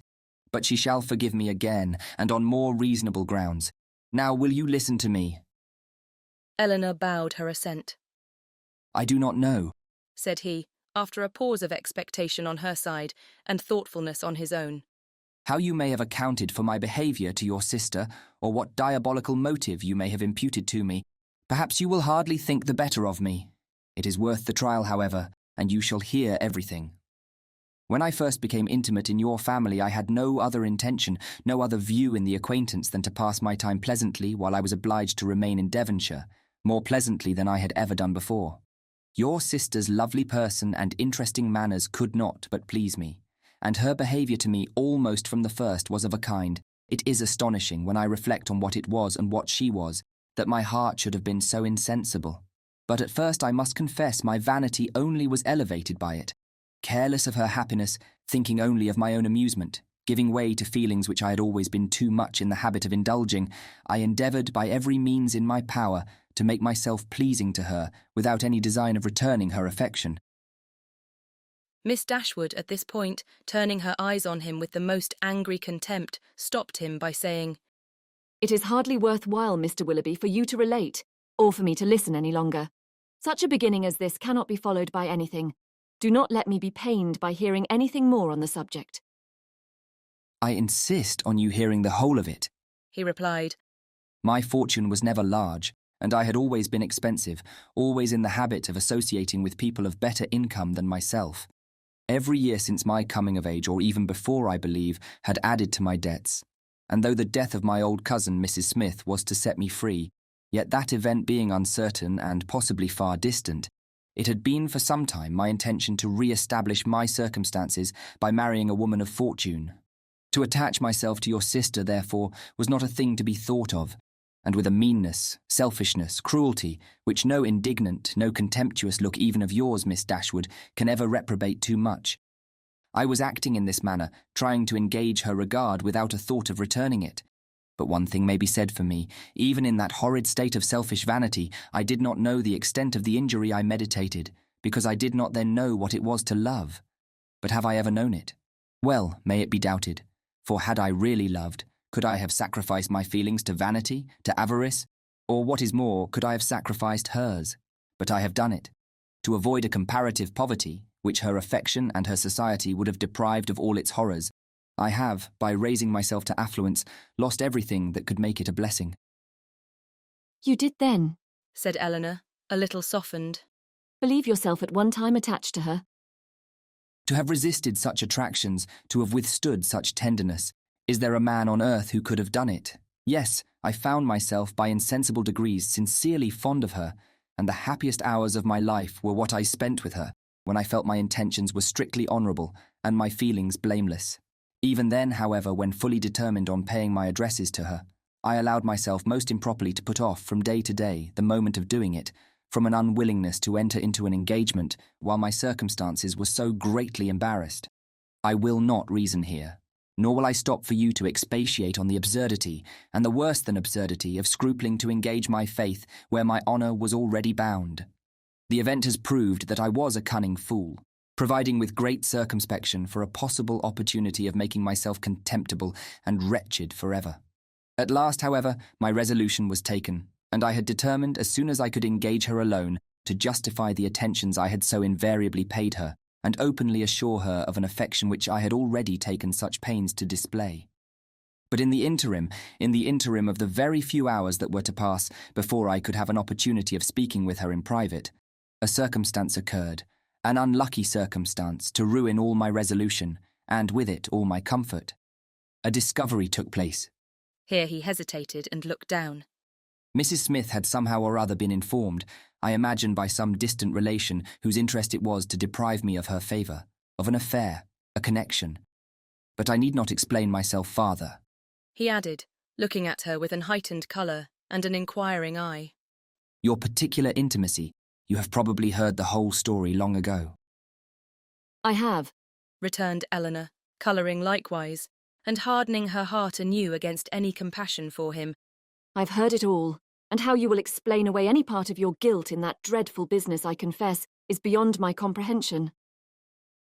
Remember, cried Willoughby, from whom you received the account, could it be an impartial one? I acknowledge that her situation and her character ought to have been respected by me. I do not mean to justify myself, but at the same time cannot leave you to suppose that I have nothing to urge, that because she was injured she was irreproachable, and because I was a libertine, she must be a saint. If the violence of her passions, the weakness of her understanding, I do not mean, however, to defend myself. Her affection for me deserved better treatment, and I often, with great self-reproach, recall the tenderness which for a very short time had the power of creating any return. I heartily wish it had never been, but I have injured more than herself, and I have injured one whose affection for me, may I say it, was scarcely less warm than hers, and whose mind, oh, how infinitely superior. Your indifference, however, towards that unfortunate girl, I must say it, unpleasant to me as the discussion of such a subject may well be, your indifference is no apology for your cruel neglect of her. Do not think yourself excused by any weakness, any natural defect of understanding on her side, in the wanton cruelty so evident on yours. You must have known that while you were enjoying yourself in Devonshire, pursuing fresh schemes, always gay, always happy, she was reduced to the extremest indigence. But upon my soul, I did not know it, he warmly replied. I did not recollect that I had omitted to give her my direction, and common sense might have told her how to find it out. Well, sir, and what said Mrs. Smith? She taxed me with the offence at once, and my confusion may be guessed. The purity of her life, the formality of her notions, her ignorance of the world, everything was against me. The matter itself I could not deny, and vain was every endeavour to soften it. She was previously disposed, I believe, to doubt the morality of my conduct in general, and was moreover discontented with the very little attention, the very little portion of my time that I had bestowed on her in my present visit. In short, it ended in a total breach. By one measure I might have saved myself. In the height of her morality, good woman, she offered to forgive the past if I would marry Eliza. That could not be, and I was formally dismissed from her favour and her house. The night following this affair, I was to go the next morning, was spent by me in deliberating on what my future conduct should be. The struggle was great, but it ended too soon. My affection for Marianne, my thorough conviction of her attachment to me, it was all insufficient to outweigh that dread of poverty, or get the better of those false ideas of the necessity of riches, which I was naturally inclined to feel, and expensive society had increased. I had reason to believe myself secure of my present wife, if I chose to address her, and I persuaded myself to think that nothing else in common prudence remained for me to do. A heavy scene, however, awaited me before I could leave Devonshire. I was engaged to dine with you on that very day. Some apology was therefore necessary for my breaking this engagement, but whether I should write this apology or deliver it in person was a point of long debate. To see Marianne I felt would be dreadful, and I even doubted whether I could see her again and keep to my resolution. In that point, however, I undervalued my own magnanimity, as the event declared, for I went. I saw her, and saw her miserable, and left her miserable, and left her hoping never to see her again. Why did you call, Mr. Willoughby? Said Eleanor reproachfully. A note would have answered every purpose. Why was it necessary to call? It was necessary to my own pride.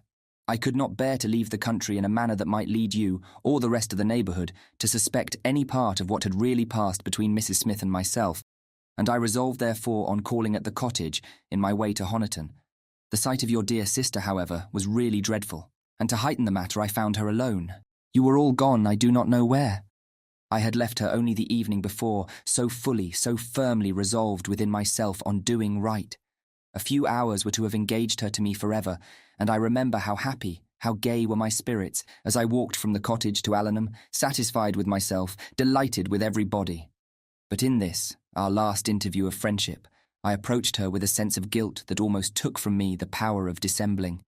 Her sorrow, her disappointment, her deep regret when I told her that I was obliged to leave Devonshire so immediately, I never shall forget it. United too with such reliance, such confidence in me. Oh God, what a hard-hearted rascal I was! They were both silent for a few moments. Eleanor first spoke. Did you tell her that you should soon return? I do not know what I told her.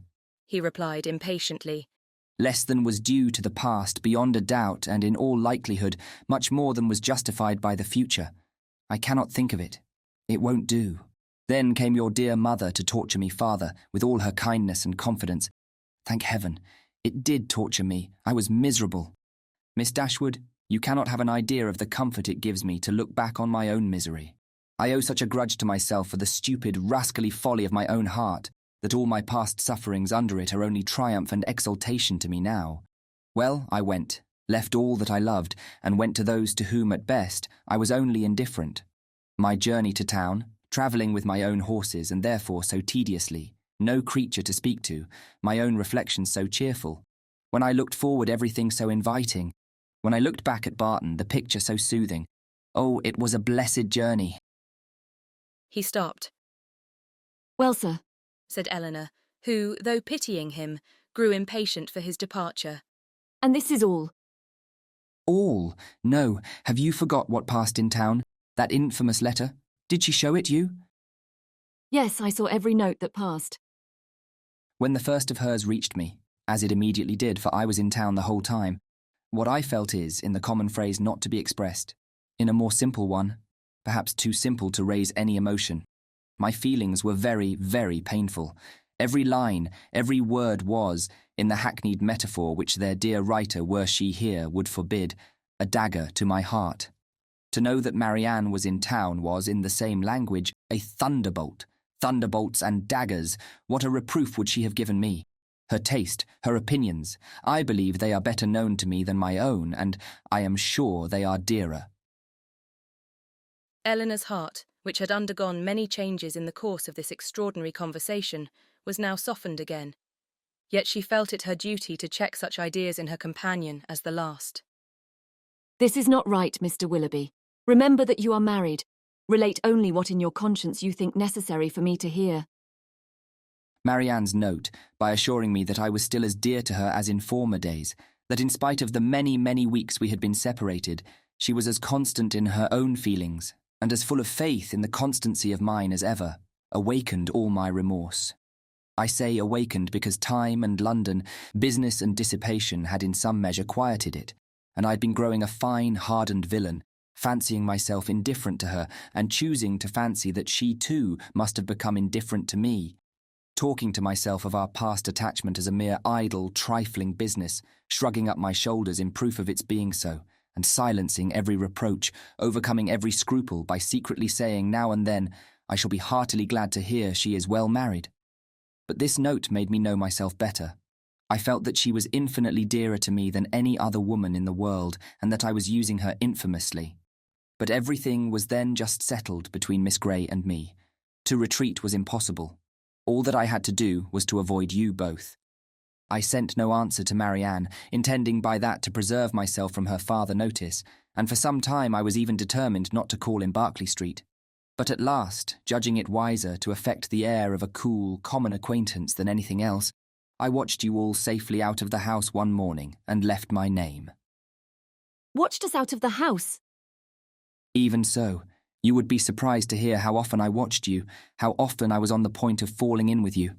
I have entered many a shop to avoid your sight as the carriage drove by.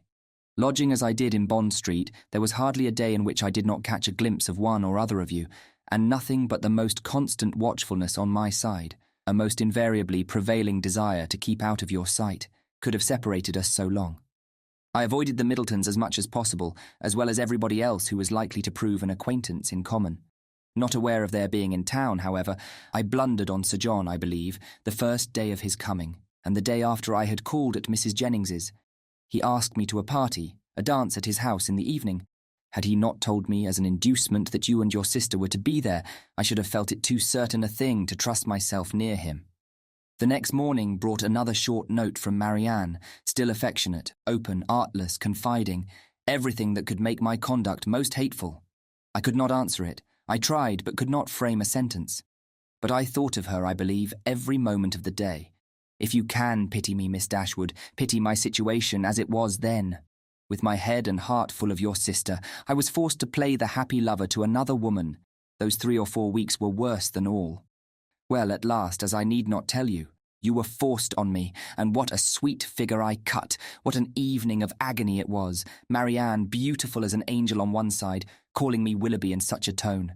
Oh God, holding out her hand to me, asking me for an explanation with those bewitching eyes fixed in such speaking solicitude on my face, and Sophia, jealous as the devil on the other hand, looking all that was... Well, it does not signify. It is over now. Such an evening. I ran away from you all as soon as I could, but not before I had seen Marianne's sweet face as white as death. That was the last look I ever had of her, the last manner in which she appeared to me. It was a horrid sight. Yet when I thought of her today as really dying, it was a kind of comfort to me to imagine that I knew exactly how she would appear to those who saw her last in this world. She was before me, constantly before me as I travelled, in the same look and hue. A short pause of mutual thoughtfulness succeeded. Willoughby, first rousing himself, broke it thus. Well, let me make haste and be gone. Your sister is certainly better, certainly out of danger. We are assured of it. Your poor mother too, doting on Marianne. But the letter, Mr. Willoughby, your own letter. Have you anything to say about that? Yes, that in particular. Your sister wrote to me again, you know, the very next morning. You saw what she said. I was breakfasting at the Ellisons, and her letter with some others was brought to me there from my lodgings. It happened to catch Sophia's eye before it caught mine, and its size, the elegance of the paper, the handwriting altogether, immediately gave her a suspicion.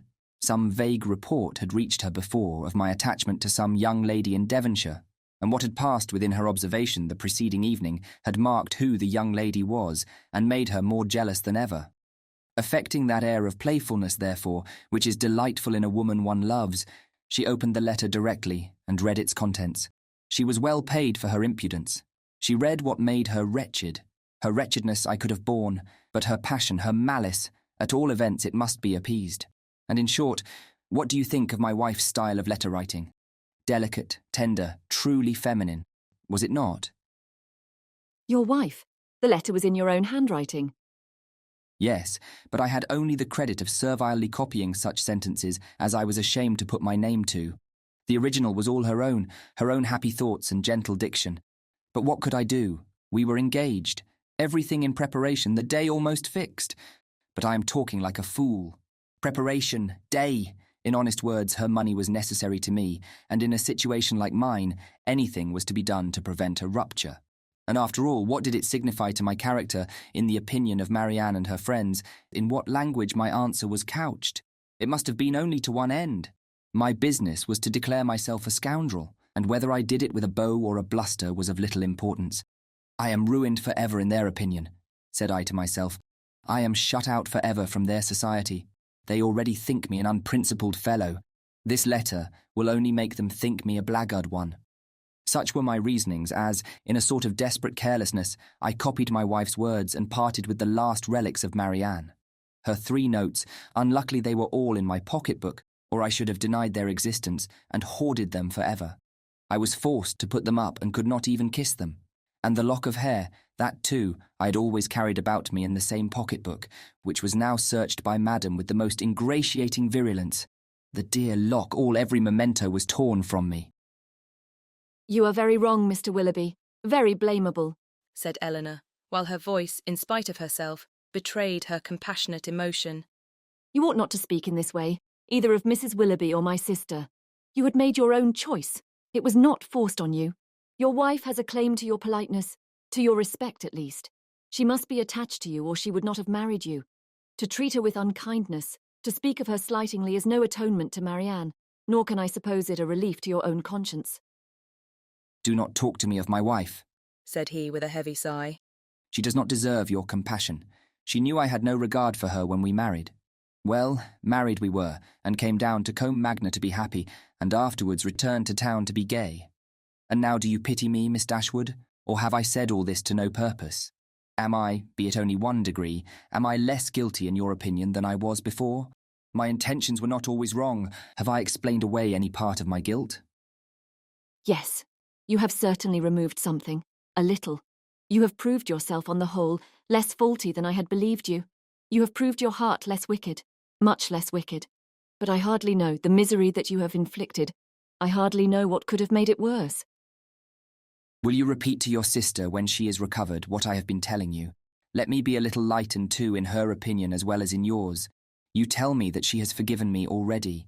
Let me be able to fancy that a better knowledge of my heart and of my present feelings will draw from her a more spontaneous, more natural, more gentle, less dignified forgiveness.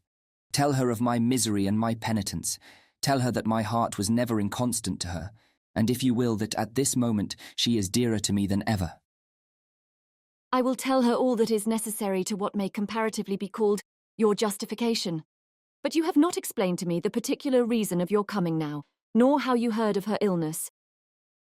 Last night in Drury Lane lobby I ran against Sir John Middleton, and when he saw who I was for the first time these 2 months, he spoke to me. That he had cut me ever since my marriage, I had seen without surprise or resentment.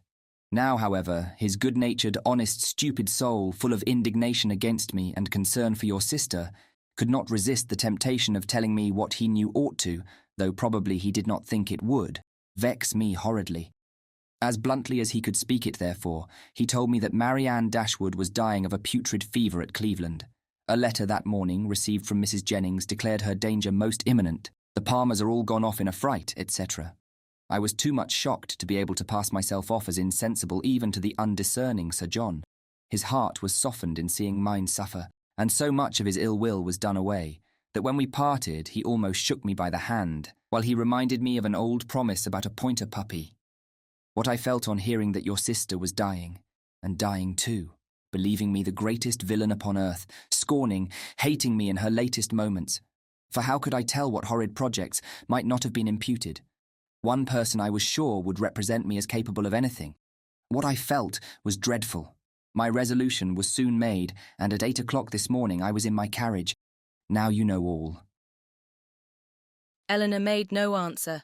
Her thoughts were silently fixed on the irreparable injury which too early an independence, and its consequent habits of idleness, dissipation, and luxury, had made in the mind, the character, the happiness, of a man who, to every advantage of person and talents, united a disposition naturally open and honest, and a feeling, affectionate temper. The world had made him extravagant and vain. Extravagance and vanity had made him cold-hearted and selfish.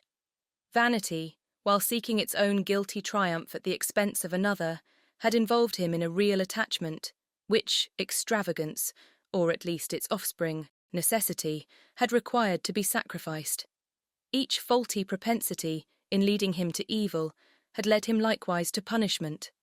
The attachment, from which, against honour, against feeling, against every better interest he had outwardly torn himself, now, when no longer allowable, governed every thought, and the connection, for the sake of which he had, with little scruple, left her sister to misery, was likely to prove a source of unhappiness to himself of a far more incurable nature.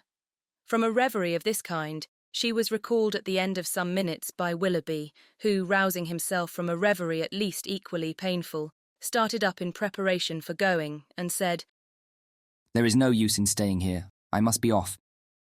Are you going back to town? "No, to Combe Magna. I have business there. From thence to town in a day or two. Goodbye." He held out his hand. She could not refuse to give him hers. He pressed it with affection. "And you do think something better of me than you did?" said he, letting it fall, and leaning against the mantelpiece, as if forgetting he was to go.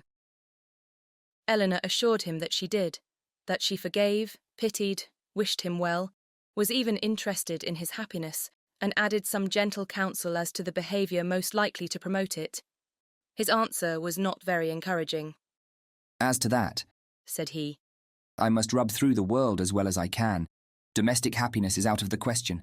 If, however, I am allowed to think that you and yours feel an interest in my fate and actions, it may be the means. It may put me on my guard. At least it may be something to live for. Marianne, to be sure, is lost to me forever, were I even by any blessed chance at liberty again." Eleanor stopped him with a reproof. "Well," he replied, "once more goodbye. I shall now go away and live in dread of one event." What do you mean? "Your sister's marriage. You are very wrong. She can never be more lost to you than she is now. But she will be gained by someone else, and if that someone should be the very he whom of all others I could least bear. But I will not stay to rob myself of all your compassionate goodwill, by showing that where I have most injured, I can least forgive. Goodbye, God bless you. And with these words, he almost ran out of the room. Chapter 45. Eleanor, for some time after he left her, for some time even after the sound of his carriage had died away, remained too much oppressed by a crowd of ideas, widely differing in themselves, but of which sadness was the general result, to think even of her sister. Willoughby, he, whom only half an hour ago she had abhorred as the most worthless of men, Willoughby, in spite of all his faults, excited a degree of commiseration for the sufferings produced by them, which made her think of him as now separated for ever from her family, with a tenderness, a regret, rather in proportion, as she soon acknowledged within herself, to his wishes than to his merits. She felt that his influence over her mind was heightened by circumstances which ought not in reason to have weight, by that person of uncommon attraction, that open, affectionate and lively manner which it was no merit to possess, and by that still ardent love for Marianne, which it was not even innocent to indulge. But she felt that it was so, long, long before she could feel his influence less. When at last she returned to the unconscious Marianne, she found her just awaking, refreshed by so long and sweet a sleep to the extent of her hopes. Eleanor's heart was full. The past, the present, the future, Willoughby's visit, Marianne's safety, and her mother's expected arrival, threw her altogether into an agitation of spirits, which kept off every indication of fatigue, and made her only fearful of betraying herself to her sister. Short was the time, however, in which that fear could affect her, for within half an hour after Willoughby's leaving the house, she was again called downstairs by the sound of another carriage. Eager to save her mother from every unnecessary moment's horrible suspense, she ran immediately into the hall, and reached the outward door just in time to receive and support her as she entered it. Mrs. Dashwood, whose terror as they drew near the house had produced almost the conviction of Marianne's being no more, had no voice to inquire after her, no voice even for Eleanor. But she, waiting neither for salutation nor inquiry, instantly gave the joyful relief, and her mother, catching it with all her usual warmth, was in a moment as much overcome by her happiness as she had been before by her fears. She was supported into the drawing-room between her daughter and her friend, and there, shedding tears of joy, though still unable to speak, embraced Eleanor again and again, turning from her at intervals to press Colonel Brandon's hand, with a look which spoke at once her gratitude and her conviction of his sharing with herself in the bliss of the moment. He shared it, however, in a silence even greater than her own. As soon as Mrs. Dashwood had recovered herself, to see Marianne was her first desire, and in 2 minutes she was with her beloved child, rendered dearer to her than ever by absence, unhappiness, and danger. Eleanor's delight, as she saw what each felt in the meeting, was only checked by an apprehension of its robbing Marianne of farther sleep. But Mrs. Dashwood could be calm, could be even prudent, when the life of a child was at stake, and Marianne, satisfied in knowing her mother was near her, and conscious of being too weak for conversation, submitted readily to the silence and quiet prescribed by every nurse around her. Mrs. Dashwood would sit up with her all night, and Eleanor, in compliance with her mother's entreaty, went to bed. But the rest, which one night entirely sleepless and many hours of the most wearing anxiety seemed to make requisite, was kept off by irritation of spirits. Willoughby, poor Willoughby, as she now allowed herself to call him, was constantly in her thoughts. She would not but have heard his vindication for the world, and now blamed, now acquitted herself for having judged him so harshly before. But her promise of relating it to her sister was invariably painful. She dreaded the performance of it, dreaded what its effect on Marianne might be, doubted whether after such an explanation she could ever be happy with another, and for a moment wished Willoughby a widower. Then, remembering Colonel Brandon, reproved herself, felt that to his sufferings and his constancy, far more than to his rivals, the reward of her sister was due, and wished anything rather than Mrs. Willoughby's death. The shock of Colonel Brandon's errand at Barton had been much softened to Mrs. Dashwood by her own previous alarm, for so great was her uneasiness about Marianne that she had already determined to set out for Cleveland on that very day, without waiting for any further intelligence, and had so far settled her journey before his arrival that the Careys were then expected every moment to fetch Margaret away, as her mother was unwilling to take her where there might be infection. Marianne continued to mend every day, and the brilliant cheerfulness of Mrs. Dashwood's looks and spirits proved her to be, as she repeatedly declared herself, one of the happiest women in the world. Eleanor could not hear the declaration, nor witness its proofs, without sometimes wondering whether her mother ever recollected Edward. But Mrs. Dashwood, trusting to the temperate account of her own disappointment which Eleanor had sent her, was led away by the exuberance of her joy to think only of what would increase it. Marianne was restored to her from a danger in which, as she now began to feel, her own mistaken judgment in encouraging the unfortunate attachment to Willoughby had contributed to place her, and in her recovery she had yet another source of joy unthought of by Eleanor. It was thus imparted to her as soon as any opportunity of private conference between them occurred. At last we are alone. My Eleanor, you do not yet know all my happiness. Colonel Brandon loves Marianne. He has told me so himself. Her daughter, feeling by turns both pleased and pained, surprised and not surprised, was all silent attention. You are never like me, dear Eleanor, or I should wonder at your composure now. Had I sat down to wish for any possible good to my family, I should have fixed on Colonel Brandon's marrying one of you as the object most desirable, and I believe Marianne will be the most happy with him of the two. Eleanor was half inclined to ask her reason for thinking so, because satisfied that none founded on an impartial consideration of their age, characters, or feelings could be given.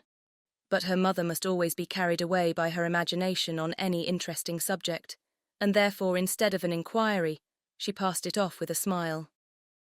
He opened his whole heart to me yesterday as we travelled. It came out quite unawares, quite undesignedly. I, you may well believe, could talk of nothing but my child. He could not conceal his distress. I saw that it equalled my own, and he perhaps, thinking that mere friendship, as the world now goes, would not justify so warm a sympathy, or rather not thinking at all, I suppose, giving way to irresistible feelings, made me acquainted with his earnest, tender, constant affection for Marianne. He has loved her, my Eleanor, ever since the first moment of seeing her. Here, however, Eleanor perceived, not the language, not the professions of Colonel Brandon, but the natural embellishments of her mother's active fancy, which fashioned everything delightful to her as it chose. His regard for her, infinitely surpassing anything that Willoughby ever felt or feigned, as much more warm, as more sincere or constant, whichever we are to call it, has subsisted through all the knowledge of dear Marianne's unhappy prepossession for that worthless young man, and without selfishness, without encouraging a hope. Could he have seen her happy with another? Such a noble mind, such openness, such sincerity. No one can be deceived in him. Colonel Brandon's character, said Eleanor, as an excellent man is well established. I know it is, replied her mother seriously. Or after such a warning, I should be the last to encourage such affection, or even to be pleased by it. But his coming for me as he did, with such active, such ready friendship, is enough to prove him one of the worthiest of men. His character, however, answered Eleanor, does not rest on one act of kindness, to which his affection for Marianne, were humanity out of the case, would have prompted him. To Mrs. Jennings, to the Middletons, he has been long and intimately known. They equally love and respect him, and even my own knowledge of him, though lately acquired, is very considerable. And so highly do I value and esteem him, that if Marianne can be happy with him, I shall be as ready as yourself to think our connection the greatest blessing to us in the world. What answer did you give him? Did you allow him to hope? Oh, my love, I could not then talk of hope to him or to myself. Marianne might at that moment be dying. But he did not ask for hope or encouragement. His was an involuntary confidence, an irrepressible effusion to a soothing friend, not an application to a parent. Yet after a time I did say, for at first I was quite overcome, that if she lived, as I trusted she might, my greatest happiness would lie in promoting their marriage, and since our arrival, since our delightful security, I have repeated it to him more fully, have given him every encouragement in my power. Time, a very little time, I tell him, will do everything. Marianne's heart is not to be wasted forever on such a man as Willoughby. His own merits must soon secure it. To judge from the Colonel's spirits, however, you have not yet made him equally sanguine. No. He thinks Marianne's affection too deeply rooted for any change in it under a great length of time, and even supposing her heart again free, is too diffident of himself to believe that with such a difference of age and disposition he could ever attach her. There, however, he is quite mistaken. His age is only so much beyond hers as to be an advantage, as to make his character and principles fixed, and his disposition, I am well convinced, is exactly the very one to make your sister happy. And his person, his manners too, are all in his favour. My partiality does not blind me. He certainly is not so handsome as Willoughby, but at the same time there is something much more pleasing in his countenance. There was always a something, if you remember, in Willoughby's eyes at times which I did not like. Eleanor could not remember it, but her mother, without waiting for her assent, continued. And his manners. The Colonel's manners are not only more pleasing to me than Willoughby's ever were, but they are of a kind I well know to be more solidly attaching to Marianne. Their gentleness, their genuine attention to other people, and their manly, unstudied simplicity is much more accordant with her real disposition than the liveliness, often artificial, and often ill-timed of the other. I am very sure myself that had Willoughby turned out as really amiable as he has proved himself the contrary, Marianne would yet never have been so happy with him as she will be with Colonel Brandon. She paused. Her daughter could not quite agree with her, but her dissent was not heard, and therefore gave no offence. At Delaford, she will be within an easy distance of me, added Mrs. Dashwood. Even if I remain at Barton, and in all probability, for I hear it is a large village. Indeed, there certainly must be some small house or cottage close by that would suit us quite as well as our present situation. Poor Eleanor! Here was a new scheme for getting her to Delaford, but her spirit was stubborn. His fortune too, for at my time of life, you know, everybody cares about that, and though I neither know nor desire to know what it really is, I am sure it must be a good one. Here they were interrupted by the entrance of a third person, and Eleanor withdrew to think it all over in private, to wish success to her friend, and yet in wishing it, to feel a pang for Willoughby. Chapter 46. Marianne's illness, though weakening in its kind, had not been long enough to make her recovery slow, and with youth, natural strength, and her mother's presence in aid, it proceeded so smoothly as to enable her to remove, within 4 days after the arrival of the latter, into Mrs. Palmer's dressing-room. When there, at her own particular request, for she was impatient to pour forth her thanks to him for fetching her mother, Colonel Brandon was invited to visit her.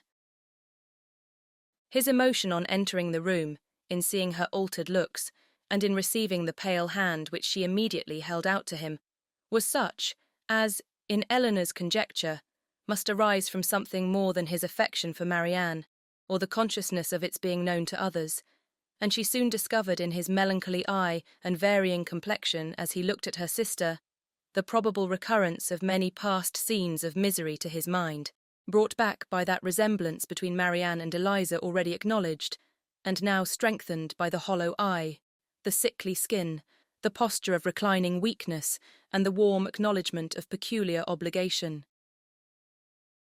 Mrs. Dashwood, not less watchful of what passed than her daughter, but with a mind very differently influenced, and therefore watching to very different effect, saw nothing in the Colonel's behaviour, but what arose from the most simple and self-evident sensations, while in the actions and words of Marianne, she persuaded herself to think that something more than gratitude already dawned.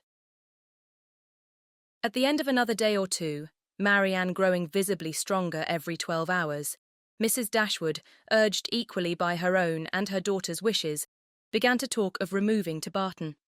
On her measures depended those of her two friends. Mrs. Jennings could not quit Cleveland during the Dashwoods' stay, and Colonel Brandon was soon brought, by their united request, to consider his own abode there as equally determinate, if not equally indispensable.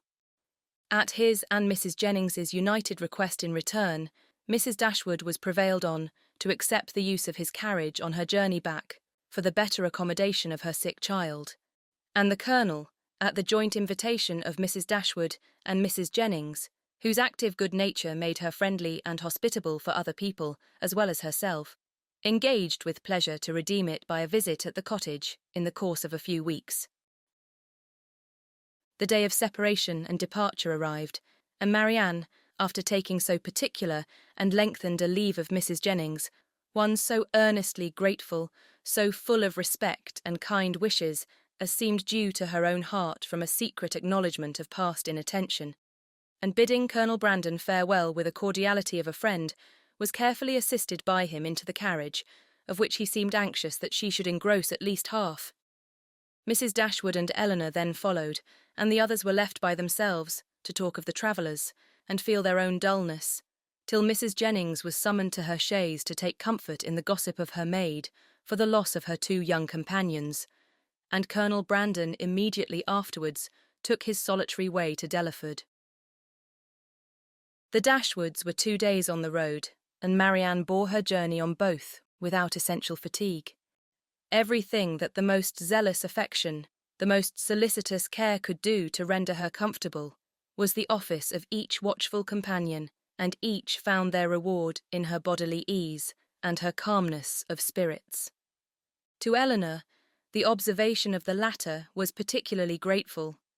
She, who had seen her week after week so constantly suffering, oppressed by anguish of heart which she had neither courage to speak of nor fortitude to conceal, now saw with a joy, which no other could equally share, an apparent composure of mind which, in being the result, as she trusted, of serious reflection, must eventually lead her to contentment and cheerfulness. As they approached Barton, indeed, and entered on scenes of which every field and every tree brought some peculiar, some painful recollection, she grew silent and thoughtful, and turning away her face from their notice, sat earnestly gazing through the window.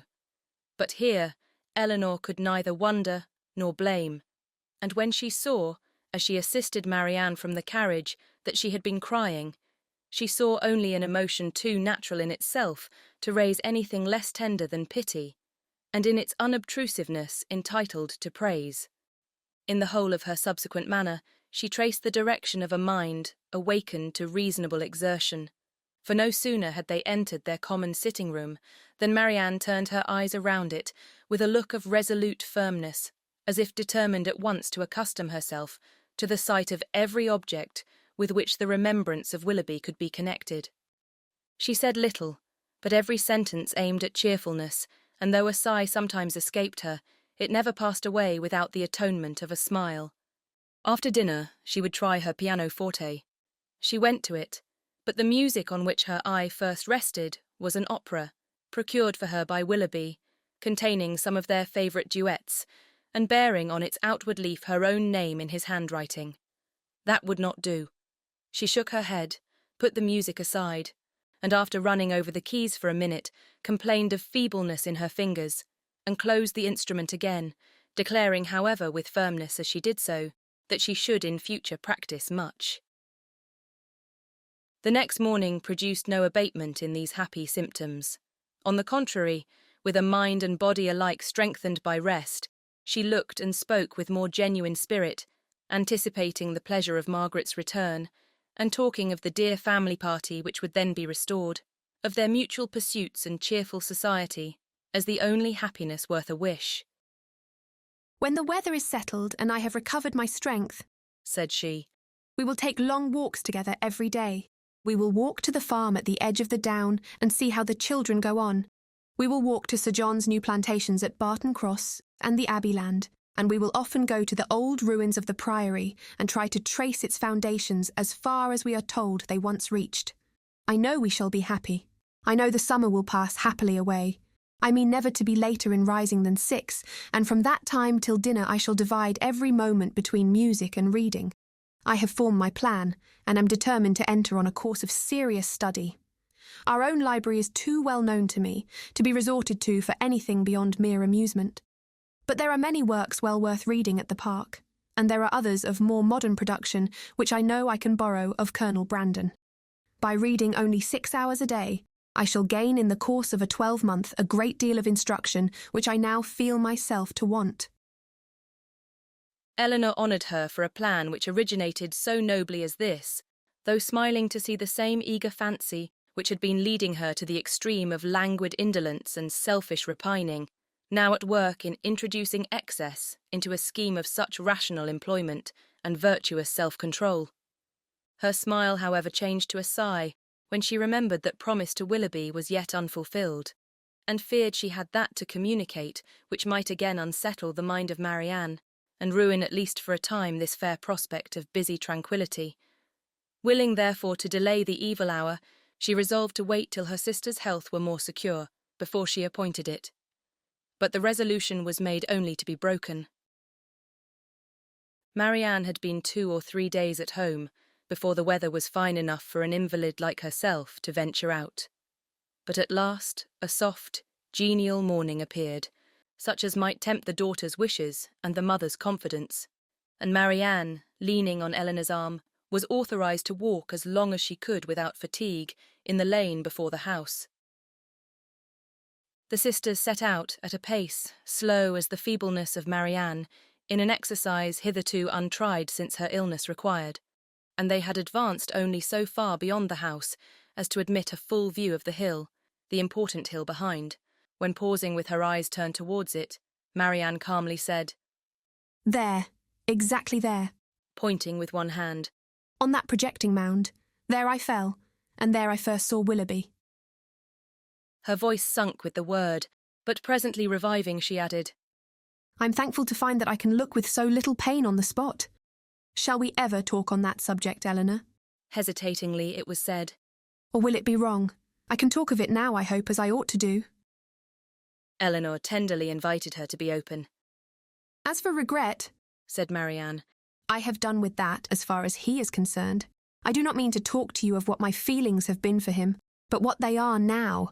If I could be allowed to think that he was not always acting a part, not always deceiving me, but above all, if I could be assured that he never was so very wicked as my fears have sometimes fancied him, since the story of that unfortunate girl—" She stopped.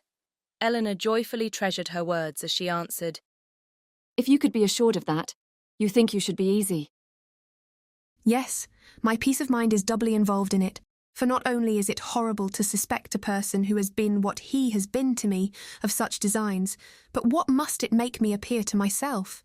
What in a situation like mine, but a most shamefully unguarded affection, could expose me to—" "How then," asked her sister, "would you account for his behaviour?"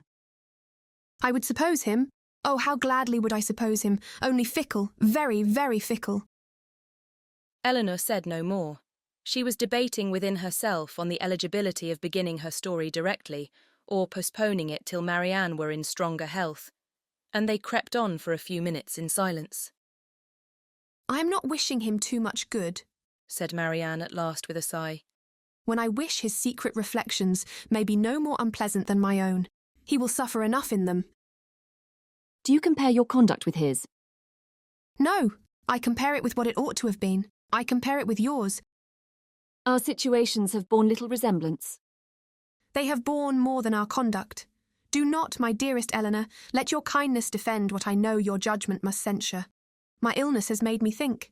It has given me leisure and calmness for serious recollection. Long before I was enough recovered to talk, I was perfectly able to reflect. I considered the past. I saw in my own behaviour since the beginning of our acquaintance with him last autumn nothing but a series of imprudence towards myself and want of kindness to others. I saw that my own feelings had prepared my sufferings, and that my want of fortitude under them had almost led me to the grave. My illness, I well knew, had been entirely brought on by myself by such negligence of my own health as I had felt even at the time to be wrong. Had I died, it would have been self-destruction. I did not know my danger till the danger was removed. But with such feelings as these reflections gave me, I wonder at my recovery, wonder that the very eagerness of my desire to live, to have time for atonement to my God and to you all, did not kill me at once. Had I died, in what peculiar misery should I have left you, my nurse, my friend, my sister? You, who had seen all the fretful selfishness of my latter days, who had known all the murmurings of my heart, how should I have lived in your remembrance? My mother, too! How could you have consoled her? I cannot express my own abhorrence of myself. Whenever I looked towards the past, I saw some duty neglected or some failing indulged. Everybody seemed injured by me. The kindness, the unceasing kindness of Mrs. Jennings, I had repaid with ungrateful contempt. To the Middletons, to the Palmers, the Steeles, to every common acquaintance even, I had been insolent and unjust, with a heart hardened against their merits, and a temper irritated by their very attention. To John, to Fanny, yes, even to them, little as they deserve, I had given less than their due. But you above all, above my mother, had been wronged by me. I, and only I, knew your heart and its sorrows, yet to what did it influence me? Not to any compassion that could benefit you or myself. Your example was before me, but to what avail? Was I more considerate of you and your comfort? Did I imitate your forbearance, or lessen your restraints by taking any part in those offices of general complaisance or particular gratitude which you had hitherto been left to discharge alone? No, not less, when I knew you to be unhappy, than when I had believed you at ease, did I turn away from every exertion of duty or friendship, scarcely allowing sorrow to exist but with me, regretting only that heart which had deserted and wronged me, and leaving you, for whom I professed an unbounded affection, to be miserable for my sake. Here ceased the rapid flow of her self-reproving spirit, and Eleanor, impatient to soothe, though too honest to flatter, gave her instantly that praise and support which her frankness and her contrition so well deserved. Marianne pressed her hand and replied, You are very good. The future must be my proof. I have laid down my plan, and if I am capable of adhering to it, my feelings shall be governed and my temper improved. They shall no longer worry others, nor torture myself. I shall now live solely for my family. You, my mother, and Margaret must henceforth be all the world to me. You will share my affections entirely between you.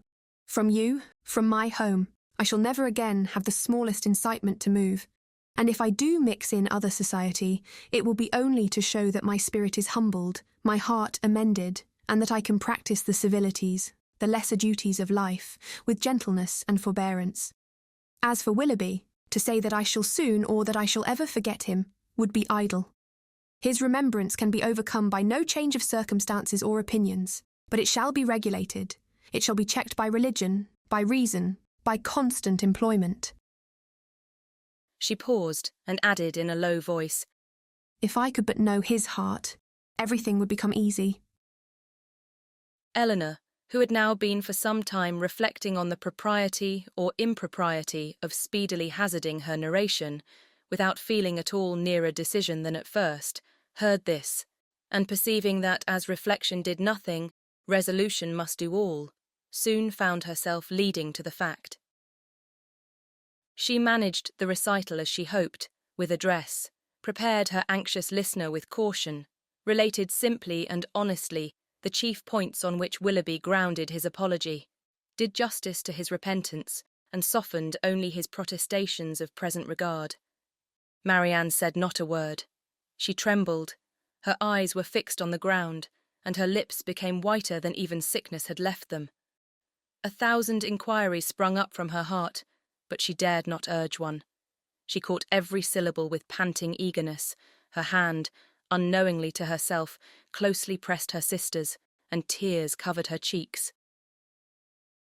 Eleanor, dreading her being tired, led her towards home, until they reached the door of the cottage, easily conjecturing what her curiosity must be, though no question was suffered to speak it, talked of nothing but Willoughby and their conversation together, and was carefully minute in every particular of speech and look where minuteness could be safely indulged. As soon as they entered the house, Marianne, with a kiss of gratitude, and these 2 words just articulate through her tears, "Tell Mamma," withdrew from her sister and walked slowly upstairs. Eleanor would not attempt to disturb a solitude so reasonable as what she now sought, and with a mind anxiously prearranging its result, and a resolution of reviving the subject again, should Marianne fail to do it, she turned into the parlour to fulfil her parting injunction. Chapter 47. Mrs. Dashwood did not hear unmoved the vindication of her former favourite. She rejoiced in his being cleared from some part of his imputed guilt. She was sorry for him. She wished him happy, but the feelings of the past could not be recalled. Nothing could restore him with a faith unbroken, a character unblemished to Marianne. Nothing could do away the knowledge of what the latter had suffered through his means, nor remove the guilt of his conduct towards Eliza. Nothing could replace him, therefore, in her former esteem, nor injure the interests of Colonel Brandon. Had Mrs. Dashwood, like her daughter, heard Willoughby's story from himself, had she witnessed his distress, and been under the influence of his countenance and his manner, it is probable that her compassion would have been greater. But it was neither in Eleanor's power, nor in her wish, to rouse such feelings in another, by her retailed explanation, as had at first been called forth in herself. Reflection had given calmness to her judgment, and sobered her own opinion of Willoughby's deserts. She wished, therefore, to declare only the simple truth, and lay open such facts as were really due to his character, without any embellishment of tenderness, to lead the fancy astray. In the evening, when they were all three together, Marianne began voluntarily to speak of him again, but that it was not without an effort, the restless, unquiet thoughtfulness in which she had been for some time previously sitting, her rising colour as she spoke, and her unsteady voice plainly showed. "I wish to assure you both," said she, "that I see everything as you can desire me to do." Mrs. Dashwood would have interrupted her instantly with soothing tenderness, had not Eleanor, who really wished to hear her sister's unbiased opinion, by an eager sign, engaged her silence. Marianne slowly continued. "It is a great relief to me. What Eleanor told me this morning, I have now heard exactly what I wished to hear." For some moments her voice was lost, but recovering herself she added, and with greater calmness than before, "I am now perfectly satisfied. I wish for no change. I never could have been happy with him, after knowing, as sooner or later I must have known all this. I should have had no confidence, no esteem. Nothing could have done it away to my feelings." I know it, cried her mother. Happy with a man of libertine practices, with one who so injured the peace of the dearest of our friends and the best of men. No, my Marianne has not a heart to be made happy with such a man. Her conscience, her sensitive conscience, would have felt all that the conscience of her husband ought to have felt. Marianne sighed and repeated, "I wish for no change." "You consider the matter," said Eleanor, "exactly as a good mind and a sound understanding must consider it, and I dare say you perceive as well as myself, not only in this, but in many other circumstances, reason enough to be convinced that your marriage must have involved you in many certain troubles and disappointments, in which you would have been poorly supported by an affection, on his side, much less certain. Had you married, you must have been always poor. His expensiveness is acknowledged even by himself, and his whole conduct declares that self-denial is a word hardly understood by him. His demands and your inexperience together, on a small, very small income, must have brought on distresses which would not be the less grievous to you from having been entirely unknown and unthought of before. Your sense of honour and honesty would have led you, I know, when aware of your situation, to attempt all the economy that would appear to you possible. And perhaps, as long as your frugality retrenched only on your own comfort, you might have been suffered to practice it. But beyond that, and how little could the utmost of your single management do to stop the ruin which had begun before your marriage? Beyond that, had you endeavoured, however reasonably, to abridge his enjoyments, is it not to be feared that instead of prevailing on feelings so selfish to consent to it, you would have lessened your own influence on his heart, and made him regret the connection which had involved him in such difficulties? Marianne's lips quivered, and she repeated the word "selfish," in a tone that implied, "Do you really think him selfish?"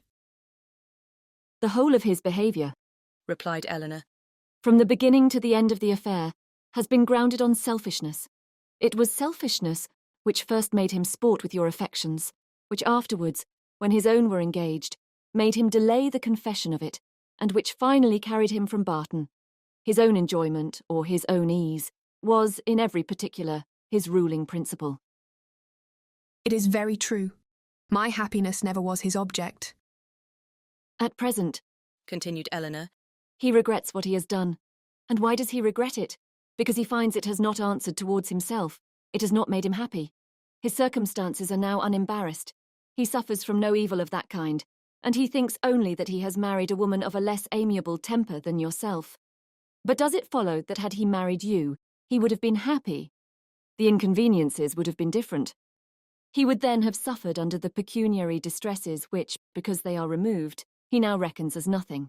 He would have had a wife of whose temper he could make no complaint, but he would have been always necessitous, always poor, and probably would soon have learned to rank the innumerable comforts of a clear estate and good income as of far more importance, even to domestic happiness, than the mere temper of a wife.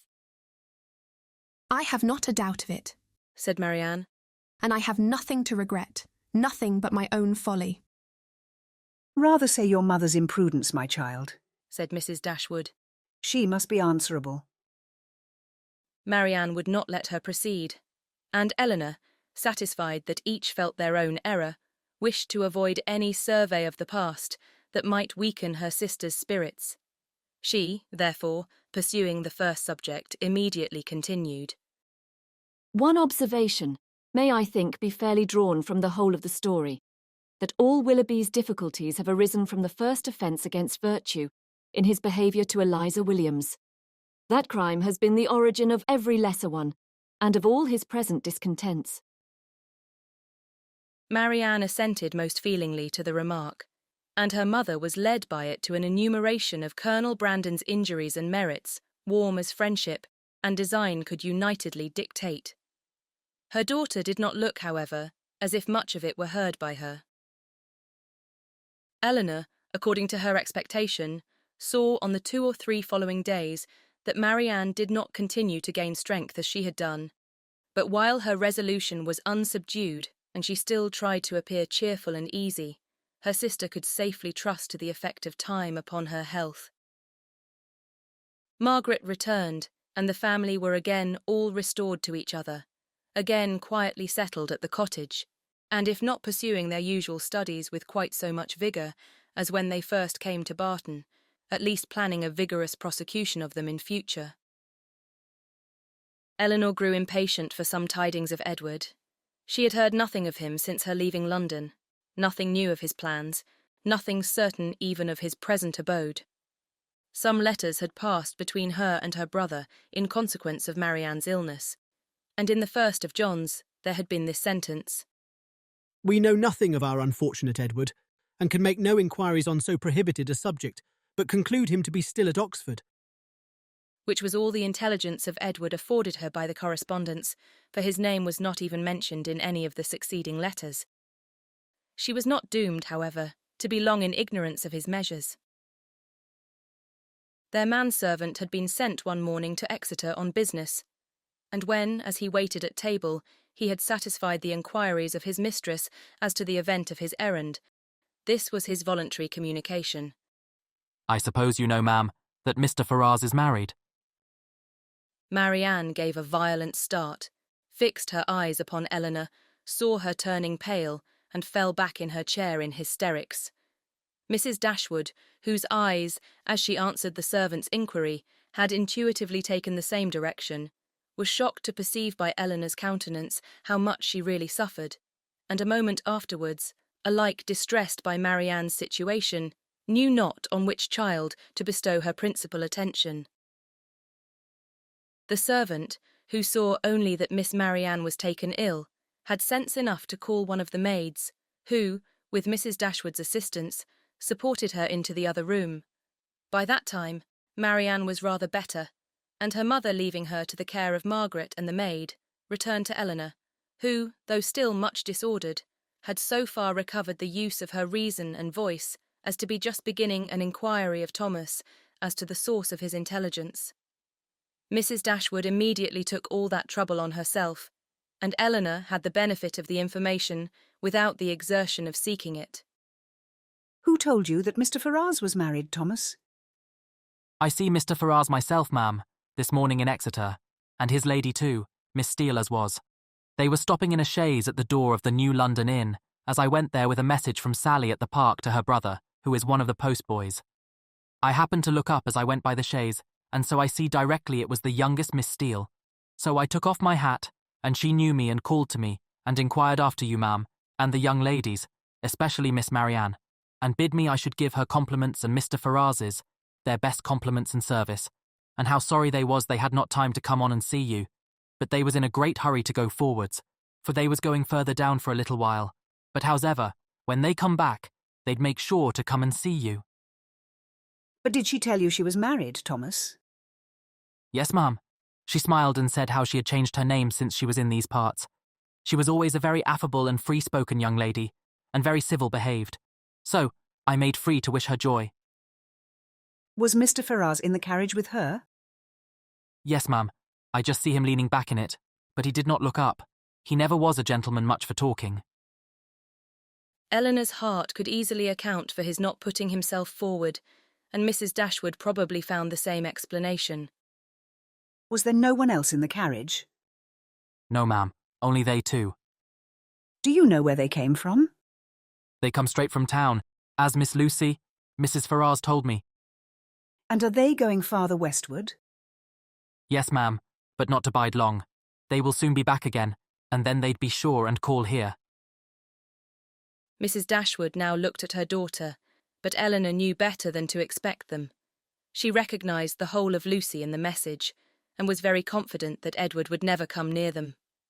She observed in a low voice to her mother that they were probably going down to Mr. Pratt's, near Plymouth. Thomas's intelligence seemed over. Eleanor looked as if she wished to hear more. Did you see them off before you came away? No, ma'am.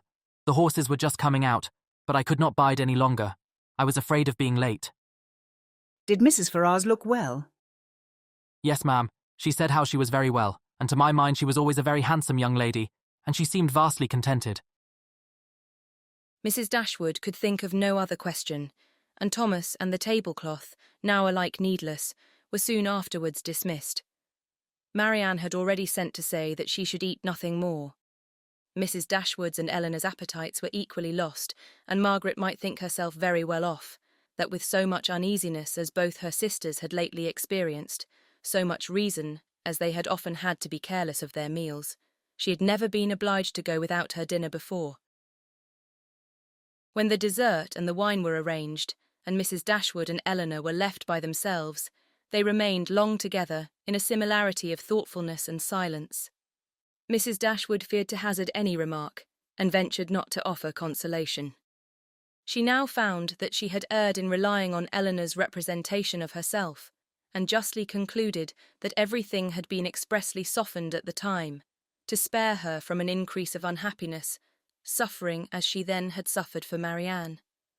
She found that she had been misled by the careful, the considerate attention of her daughter, to think the attachment, which once she had so well understood, much slighter in reality than she had been wont to believe, or than it was now proved to be. She feared that under this persuasion she had been unjust, inattentive, nay, almost unkind to her Eleanor, that Marianne's affliction, because more acknowledged, more immediately before her, had too much engrossed her tenderness, and led her away to forget that in Eleanor she might have a daughter suffering almost as much, certainly with less self-provocation and greater fortitude. Chapter 48. Eleanor now found the difference between the expectation of an unpleasant event, however certain the mind may be told to consider it, and certainty itself. She now found that, in spite of herself, she had always admitted a hope, while Edward remained single, that something would occur to prevent his marrying Lucy, that some resolution of his own, some mediation of friends, or some more eligible opportunity of establishment for the lady would arise to assist the happiness of all. But he was now married, and she condemned her heart for the lurking flattery, which so much heightened the pain of the intelligence. That he should be married soon, before, as she imagined, he could be in orders, and consequently before he could be in possession of the living, surprised her a little at first. But she soon saw how likely it was that Lucy, in her self-provident care, in her haste to secure him, should overlook everything but the risk of delay. They were married in town, and now hastening down to her uncle's. What had Edward felt on being within 4 miles from Barton, on seeing her mother's servant, on hearing Lucy's message? They would soon, she supposed, be settled at Delaford. Delaford, that place in which so much conspired to give her an interest, which she wished to be acquainted with, and yet desired to avoid. She saw them in an instant in their parsonage house, saw in Lucy, the active, contriving manager, uniting at once a desire of smart appearance with the utmost frugality, and ashamed to be suspected of half her economical practices, pursuing her own interest in every thought, courting the favour of Colonel Brandon, of Mrs. Jennings, and of every wealthy friend. In Edward, she knew not what she saw, nor what she wished to see. Happy or unhappy, nothing pleased her. She turned away her head from every sketch of him. Eleanor flattered herself that some one of their connections in London would write to them to announce the event and give farther particulars, but day after day passed off and brought no letter, no tidings. Though uncertain that anyone were to blame, she found fault with every absent friend. They were all thoughtless or indolent. "When do you write to Colonel Brandon, ma'am?" was an inquiry which sprung from the impatience of her mind to have something going on. I wrote to him, my love, last week, and rather expect to see than to hear from him again. I earnestly pressed his coming to us, and should not be surprised to see him walk in today or tomorrow or any day. This was gaining something to look forward to. Colonel Brandon must have some information to give. Scarcely had she so determined it, when the figure of a man on horseback drew her eyes to the window. He stopped at their gate. It was a gentleman. It was Colonel Brandon himself. Now she could hear more, and she trembled in expectation of it. But it was not Colonel Brandon, neither his air nor his height. Were it possible, she must say it must be Edward. She looked again. He had just dismounted. She could not be mistaken. It was Edward. She moved away and sat down. "He comes from Mr. Pratt's purposely to see us. I will be calm. I will be mistress of myself." In a moment, she perceived that the others were likewise aware of the mistake. She saw her mother and Marianne change colour, saw them look at herself and whisper a few sentences to each other. She would have given the world to be able to speak, and to make them understand that she hoped no coolness, no slight, would appear in their behaviour to him. But she had no utterance, and was obliged to leave all to their own discretion. Not a syllable passed aloud. They all waited in silence for the appearance of their visitor. His footsteps were heard along the gravel path. In a moment he was in the passage, and in another he was before them. His countenance as he entered the room was not too happy, even for Eleanor. His complexion was white with agitation, and he looked as if fearful of his reception, and conscious that he merited no kind one. Mrs. Dashwood, however, conforming as she trusted to the wishes of that daughter, by whom she then meant in the warmth of her heart to be guided in everything, met him with a look of forced complacency, gave him her hand, and wished him joy. He coloured, and stammered out an unintelligible reply. Eleanor's lips had moved with her mother's, and, when the moment of action was over, she wished that she had shaken hands with him too, but it was then too late, and with a countenance meaning to be open, she sat down again and talked of the weather. Marianne had retreated as much as possible out of sight, to conceal her distress, and Margaret, understanding some part but not the whole of the case, thought it incumbent on her to be dignified, and therefore took a seat as far from him as she could, and maintained a strict silence. When Eleanor had ceased to rejoice in the dryness of the season, a very awful pause took place. It was put an end to by Mrs. Dashwood, who felt obliged to hope that he had left Mrs. Ferrars very well. In a hurried manner, he replied in the affirmative. Another pause. Eleanor, resolving to exert herself, though fearing the sound of her own voice, now said, Is Mrs. Ferrars at Longstaple? At Longstaple? He replied, with an air of surprise. No, my mother is in town.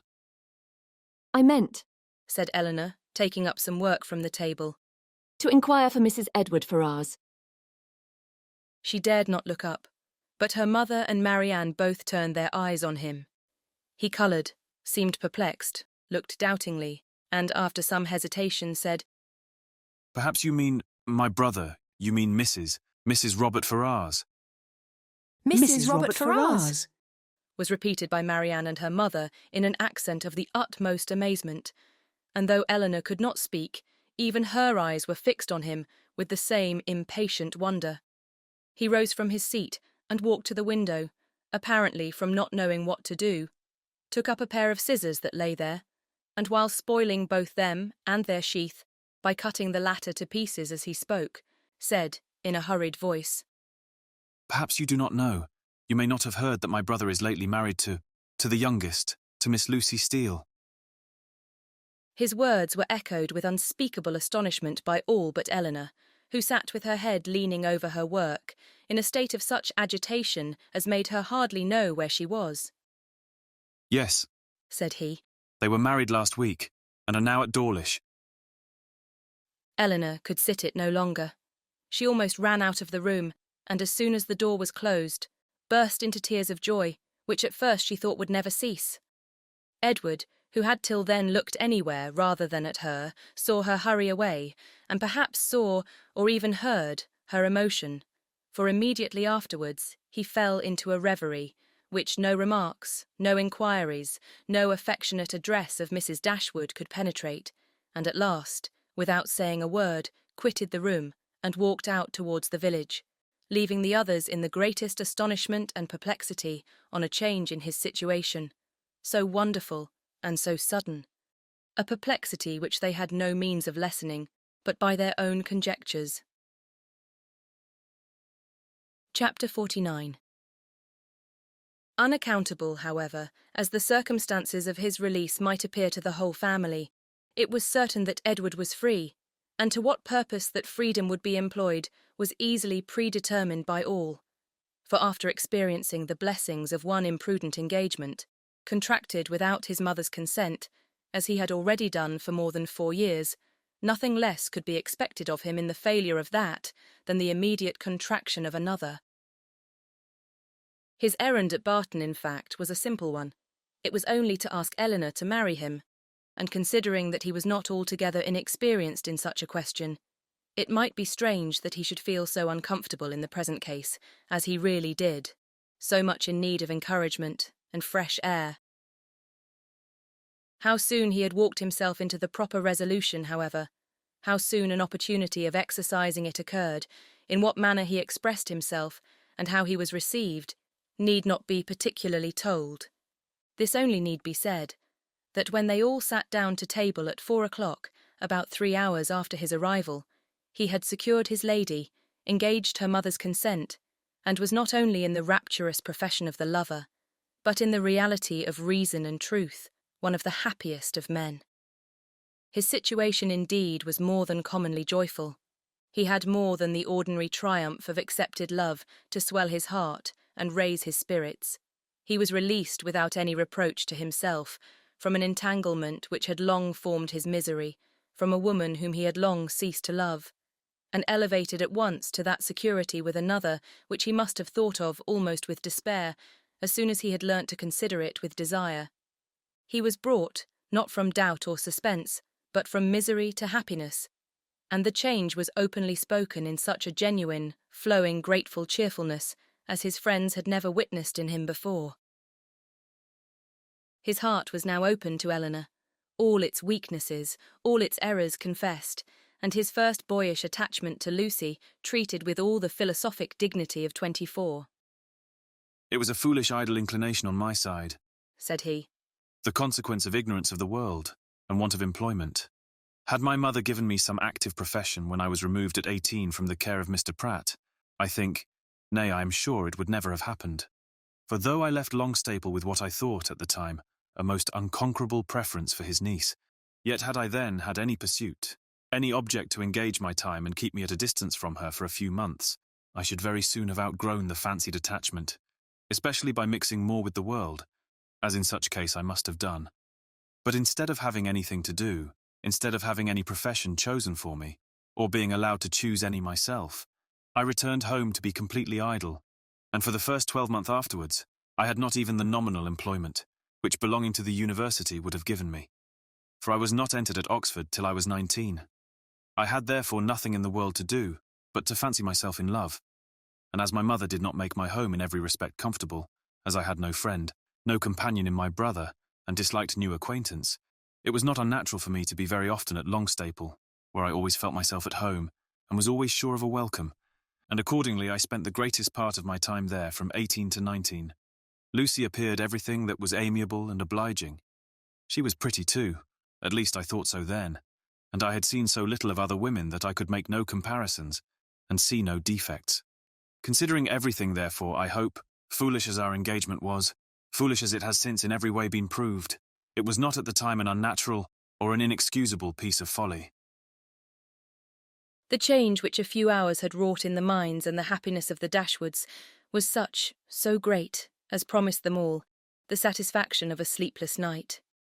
Mrs. Dashwood, too happy to be comfortable, knew not how to love Edward, nor praise Eleanor enough, how to be enough thankful for his release without wounding his delicacy, nor how at once to give them leisure for unrestrained conversation together, and yet enjoy, as she wished, the sight and society of both. Marianne could speak her happiness only by tears. Comparisons would occur, regrets would arise, and her joy, though sincere as her love for her sister, was of a kind to give her neither spirits nor language. But Eleanor, how are her feelings to be described? From the moment of learning that Lucy was married to another, that Edward was free, to the moment of his justifying the hopes which had so instantly followed, she was everything by turns but tranquil.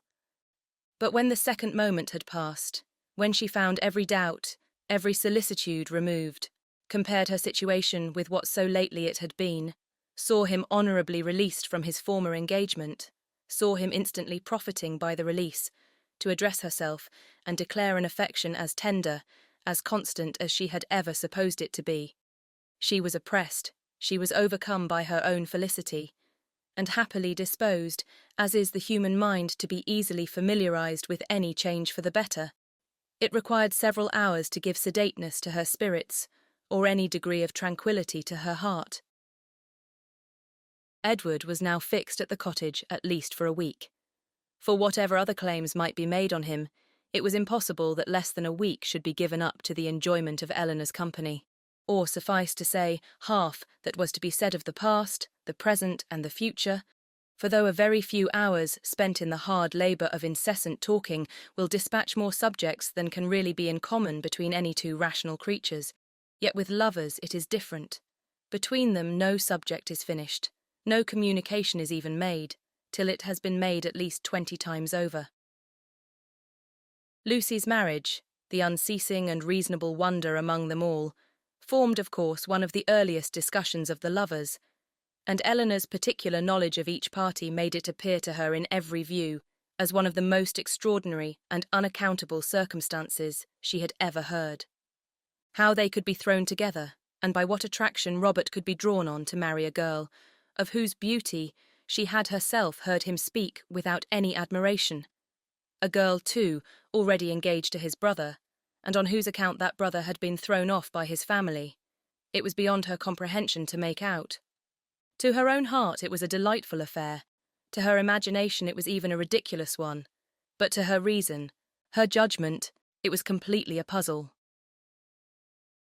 Edward could only attempt an explanation by supposing that perhaps, at first accidentally meeting, the vanity of the one had been so worked on by the flattery of the other as to lead by degrees to all the rest. Eleanor remembered what Robert had told her in Harley Street, of his opinion of what his own mediation in his brother's affairs might have done, if applied to in time. She repeated it to Edward. That was exactly like Robert. Was his immediate observation. And that, he presently added, might perhaps be in his head when the acquaintance between them first began, and Lucy perhaps at first might think only of procuring his good offices in my favour. Other designs might afterward arise. How long it had been carrying on between them, however, he was equally at a loss with herself to make out. For at Oxford, where he had remained for choice ever since his quitting London, he had had no means of hearing of her but from herself, and her letters to the very last were neither less frequent nor less affectionate than usual. Not the smallest suspicion, therefore, had ever occurred to prepare him for what followed.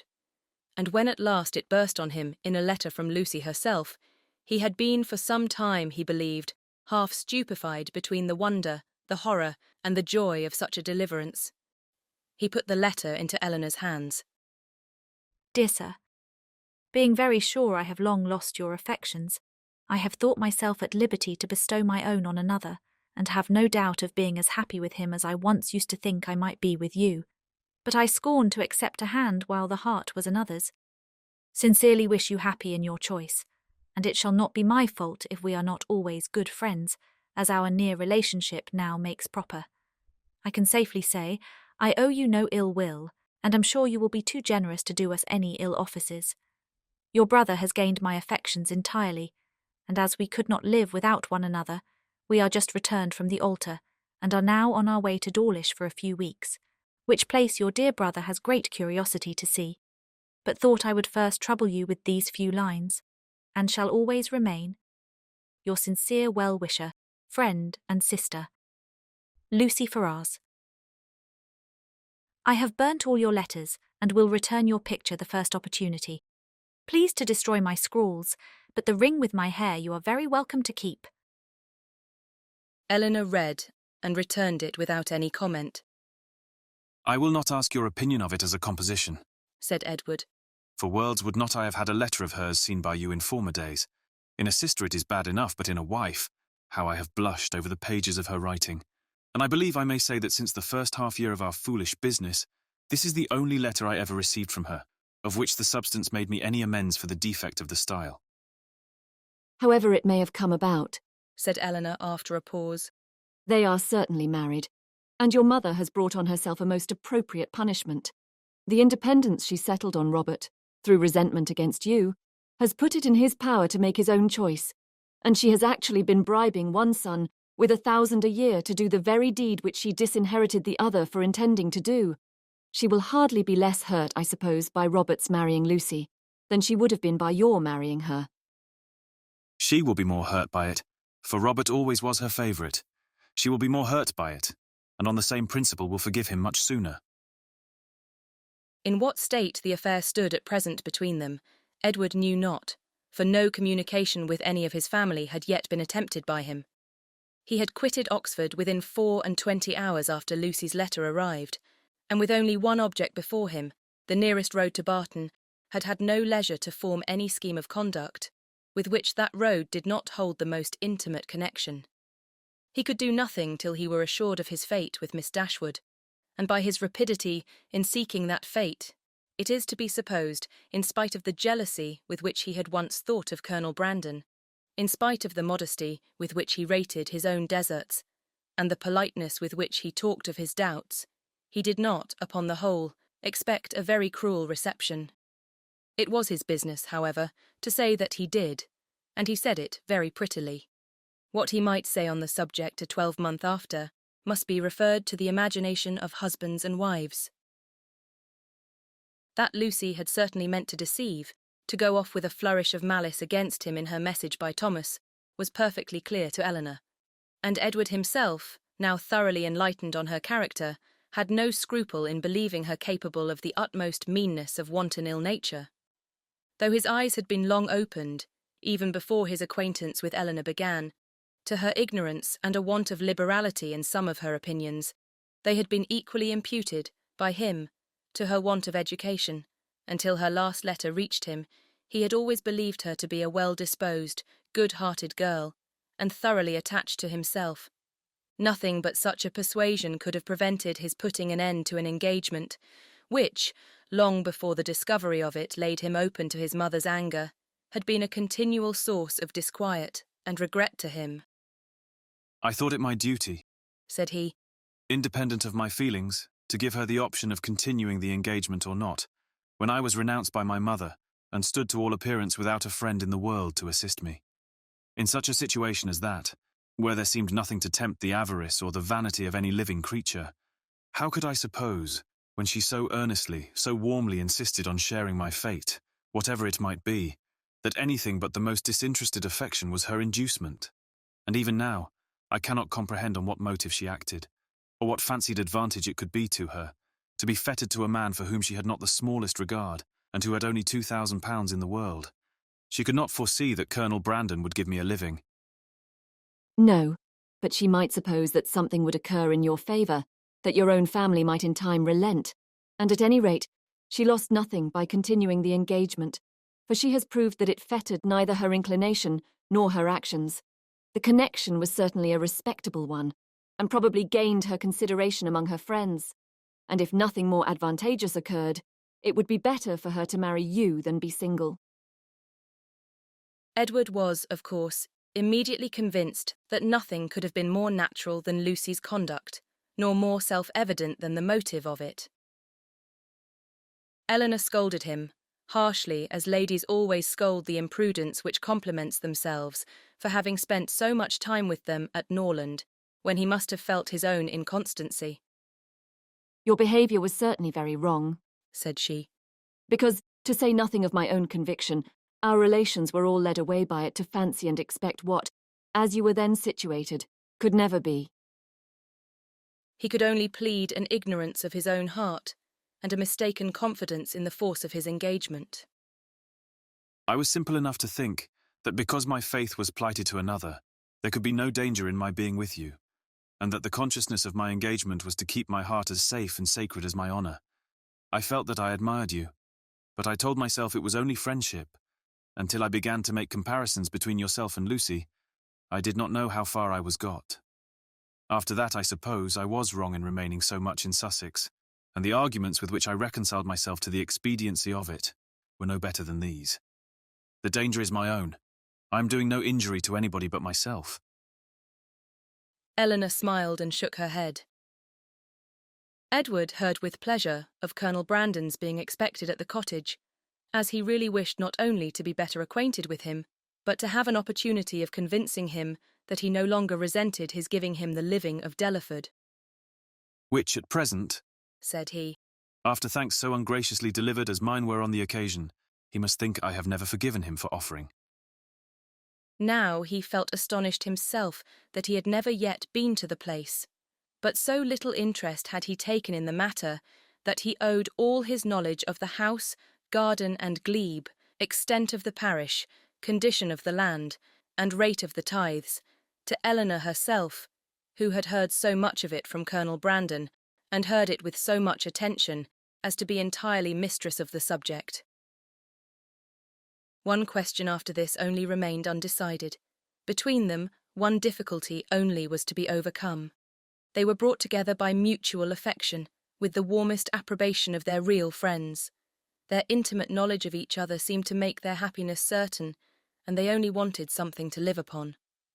Edward had £2,000, and Eleanor £1, which, with Delaford living, was all that they could call their own, for it was impossible that Mrs. Dashwood should advance anything, and they were neither of them quite enough in love to think that £350 a year would supply them with the comforts of life.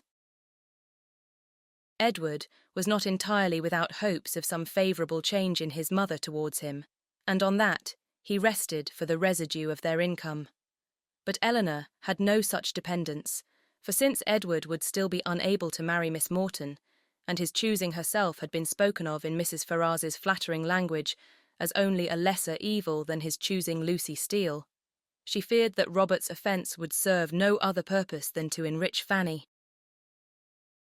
About 4 days after Edward's arrival, Colonel Brandon appeared, to complete Mrs. Dashwood's satisfaction, and to give her the dignity of having, for the first time since her living at Barton, more company with her than her house would hold. Edward was allowed to retain the privilege of first comer, and Colonel Brandon therefore walked every night to his old quarters at the park, from whence he usually returned in the morning, early enough to interrupt the lovers' first tête-à-tête before breakfast. A 3 weeks' residence at Delaford, where, in his evening hours at least, he had little to do but to calculate the disproportion between 36 and 17, brought him to Barton in a temper of mind which needed all the improvement in Marianne's looks, all the kindness of her welcome, and all the encouragement of her mother's language to make it cheerful. Among such friends, however, and such flattery, he did revive. No rumour of Lucy's marriage had yet reached him. He knew nothing of what had passed, and the first hours of his visit were consequently spent in hearing and in wondering. Everything was explained to him by Mrs. Dashwood, and he found fresh reason to rejoice in what he had done for Mr. Ferrars, since eventually it promoted the interest of Eleanor. It would be needless to say that the gentlemen advanced in the good opinion of each other, as they advanced in each other's acquaintance, for it could not be otherwise. Their resemblance in good principles and good sense, in disposition and manner of thinking, would probably have been sufficient to unite them in friendship, without any other attraction. But their being in love with two sisters, and two sisters fond of each other, made that mutual regard inevitable and immediate, which might otherwise have waited the effect of time and judgment. The letters from town, which a few days before would have made every nerve in Eleanor's body thrill with transport, now arrived to be read with less emotion than mirth. Mrs. Jennings wrote to tell the wonderful tale, to vent her honest indignation against the jilting girl, and pour forth her compassion towards poor Mr. Edward, who, she was sure, had quite doted upon the worthless hussy, and was now, by all accounts, almost broken-hearted at Oxford. I do think, she continued, nothing was ever carried on so sly, for it was but 2 days before Lucy called and sat a couple of hours with me.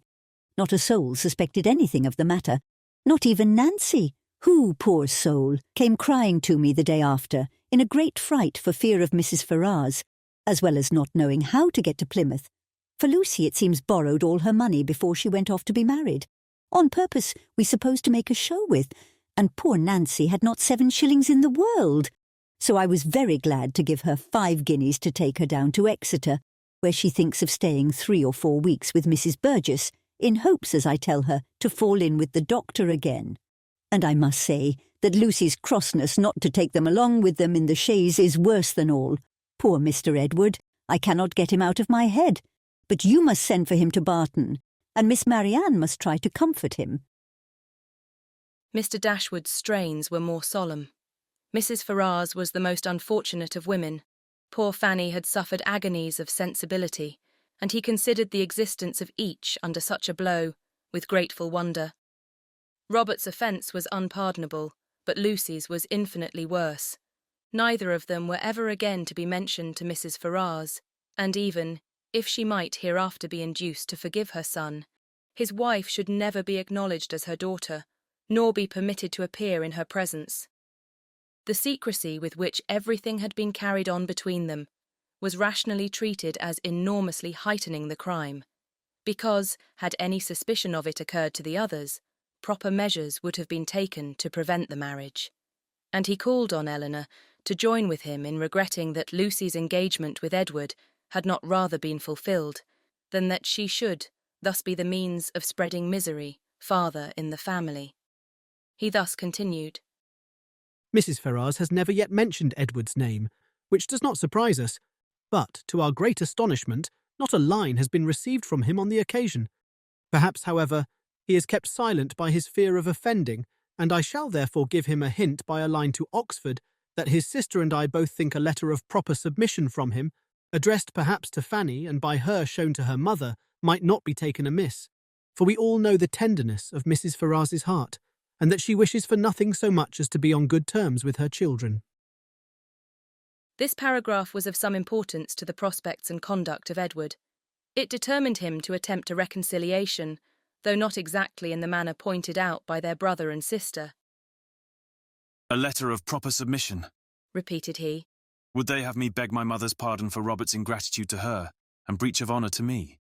I can make no submission. I am grown neither humble nor penitent by what has passed. I am grown very happy, but that would not interest. I know of no submission that is proper for me to make. You may certainly ask to be forgiven, said Eleanor, because you have offended, and I should think you might now venture so far as to profess some concern for having ever formed the engagement which drew on you your mother's anger. He agreed that he might. And when she has forgiven you, perhaps a little humility may be convenient while acknowledging a second engagement, almost as imprudent in her eyes as the first. He had nothing to urge against it, but still resisted the idea of a letter of proper submission, and therefore, to make it easier to him, as he declared a much greater willingness to make mean concessions by word of mouth than on paper, it was resolved that, instead of writing to Fanny, he should go to London and personally entreat her good offices in his favour. And if they really do interest themselves, said Marianne, in her new character of candour, in bringing about a reconciliation, I shall think that even John and Fanny are not entirely without merit. After a visit on Colonel Brandon's side of only 3 or 4 days, the two gentlemen quitted Barton together. They were to go immediately to Delaford, that Edward might have some personal knowledge of his future home and assist his patron and friend in deciding on what improvements were needed to it, and from thence, after staying there a couple of nights, he was to proceed on his journey to town. Chapter 50. After a proper resistance on the part of Mrs. Ferrars, just so violent and so steady as to preserve her from that reproach which she always seemed fearful of incurring, the reproach of being too amiable, Edward was admitted to her presence and pronounced to be again her son. Her family had of late been exceedingly fluctuating. For many years of her life she had had 2 sons, but the crime and annihilation of Edward a few weeks ago had robbed her of one. The similar annihilation of Robert had left her for a fortnight without any, and now, by the resuscitation of Edward, she had one again. In spite of his being allowed once more to live, however, he did not feel the continuance of his existence secure till he had revealed his present engagement, for the publication of that circumstance, he feared, might give a sudden turn to his constitution and carry him off as rapidly as before. With apprehensive caution, therefore, it was revealed, and he was listened to with unexpected calmness. Mrs. Ferrars at first reasonably endeavoured to dissuade him from marrying Miss Dashwood by every argument in her power, told him that in Miss Morton he would have a woman of higher rank and larger fortune, and enforced the assertion by observing that Miss Morton was the daughter of a nobleman with £30,000, while Miss Dashwood was only the daughter of a private gentleman with no more than 3. But when she found that, though perfectly admitting the truth of her representation, he was by no means inclined to be guided by it, she judged it wisest, from the experience of the past, to submit. And therefore, after such an ungracious delay as she owed to her own dignity, and as served to prevent every suspicion of goodwill, she issued her decree of consent to the marriage of Edward and Eleanor. What she would engage to do towards augmenting their income was next to be considered. And here it plainly appeared that though Edward was now her only son, he was by no means her eldest. For while Robert was inevitably endowed with £1,000 a year, not the smallest objection was made against Edward's taking orders for the sake of 250 at the utmost, nor was anything promised either for the present or in future beyond the £10,000, which had been given with Fanny.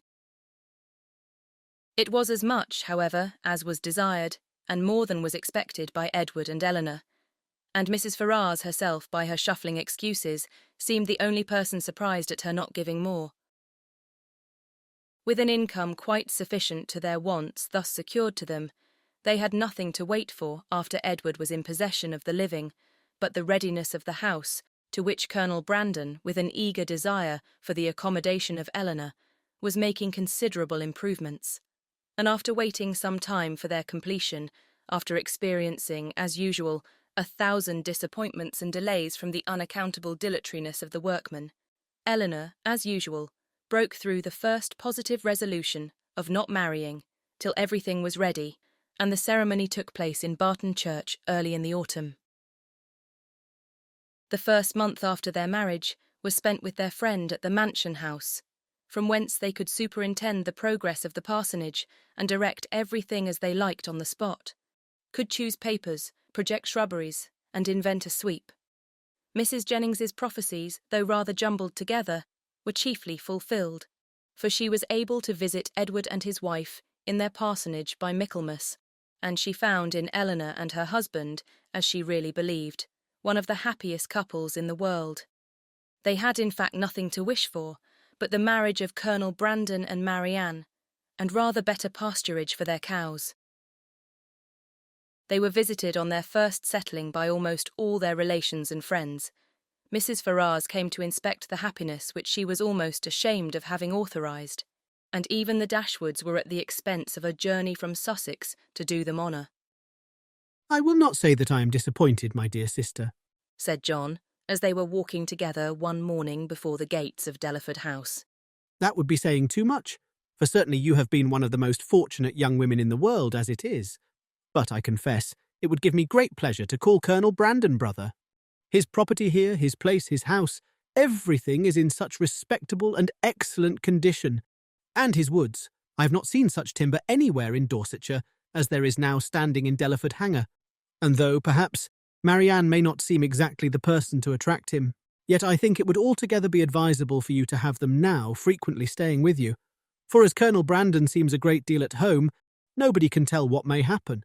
For when people are much thrown together and see little of anybody else, and it will always be in your power to set her off to advantage and so forth. In short, you may as well give her a chance. You understand me?"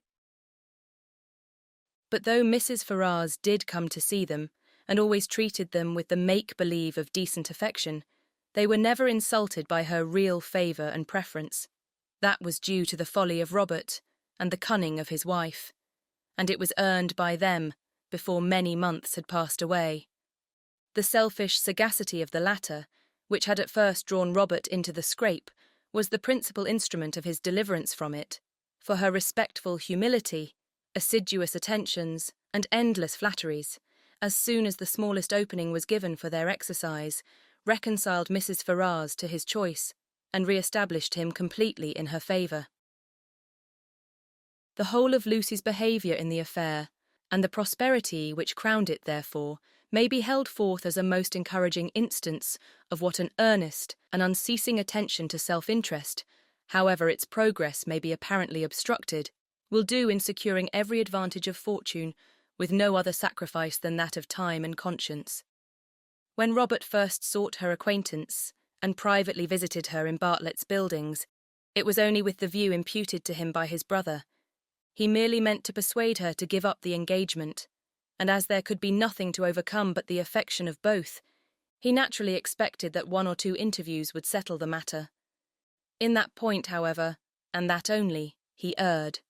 For though Lucy soon gave him hopes that his eloquence would convince her in time, another visit, another conversation, was always wanted to produce this conviction.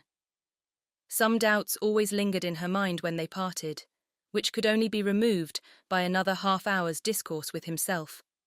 His attendance was by this means secured, and the rest followed in course. Instead of talking of Edward, they came gradually to talk only of Robert, a subject on which he had always more to say than on any other, and in which she soon betrayed an interest even equal to his own, and in short, it became speedily evident to both that he had entirely supplanted his brother. He was proud of his conquest, proud of tricking Edward, and very proud of marrying privately without his mother's consent. What immediately followed is known. They passed some months in great happiness at Dawlish, for she had many relations and old acquaintances to cut, and he drew several plans for magnificent cottages, and from thence returning to town, procured the forgiveness of Mrs. Ferrars, by the simple expedient of asking it, which, at Lucy's instigation, was adopted. The forgiveness at first indeed, as was reasonable, comprehended only Robert, and Lucy, who had owed his mother no duty, and therefore could have transgressed none, still remained some weeks longer unpardoned. But perseverance in humility of conduct and messages, in self-condemnation for Robert's offence, and gratitude for the unkindness she was treated with, procured her in time the haughty notice which overcame her by its graciousness, and led soon afterwards, by rapid degrees, to the highest state of affection and influence. Lucy became as necessary to Mrs. Ferrars as either Robert or Fanny, and while Edward was never cordially forgiven for having once intended to marry her, and Eleanor, though superior to her in fortune and birth, was spoken of as an intruder, she was in everything considered and always openly acknowledged to be a favourite child. They settled in town, received very liberal assistance from Mrs. Ferrars, were on the best terms imaginable with the Dashwoods, and setting aside the jealousies and ill will continually subsisting between Fanny and Lucy, in which their husbands of course took a part, as well as the frequent domestic disagreements between Robert and Lucy themselves, nothing could exceed the harmony in which they all lived together. What Edward had done to forfeit the right of eldest son might have puzzled many people to find out, and what Robert had done to succeed to it might have puzzled them still more.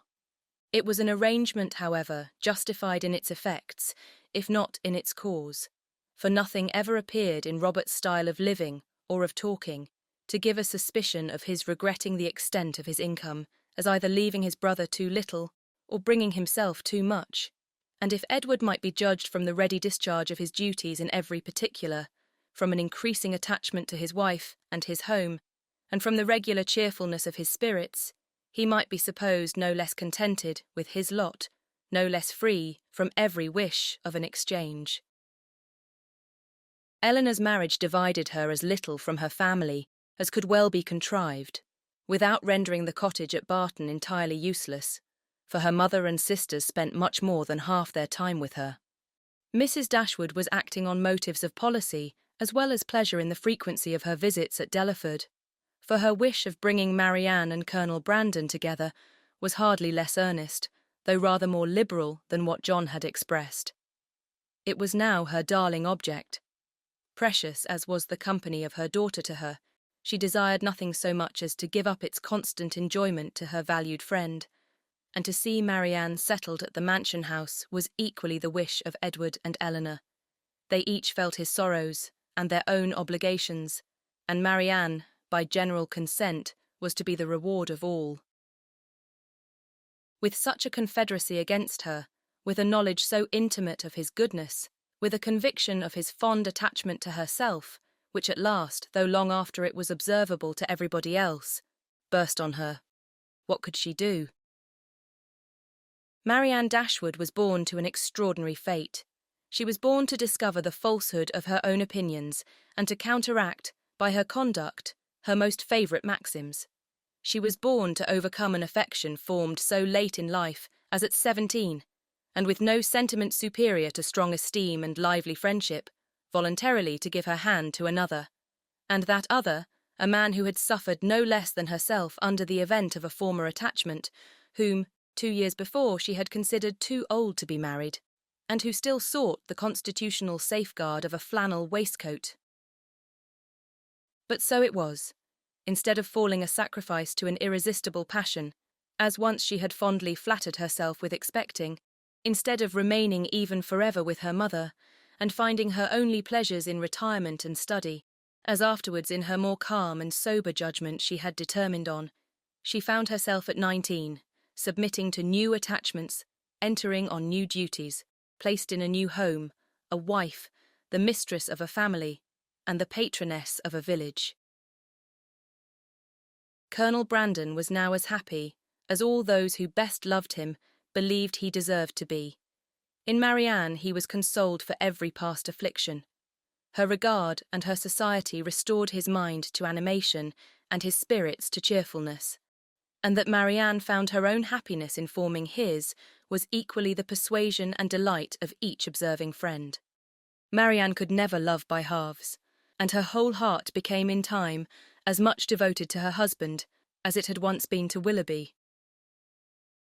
Willoughby could not hear of her marriage without a pang, and his punishment was soon afterwards complete in the voluntary forgiveness of Mrs. Smith, who, by stating his marriage with a woman of character as the source of her clemency, gave him reason for believing that had he behaved with honour towards Marianne, he might at once have been happy and rich, that his repentance of misconduct, which thus brought its own punishment, was sincere, need not be doubted, nor that he long thought of Colonel Brandon with envy and of Marianne with regret.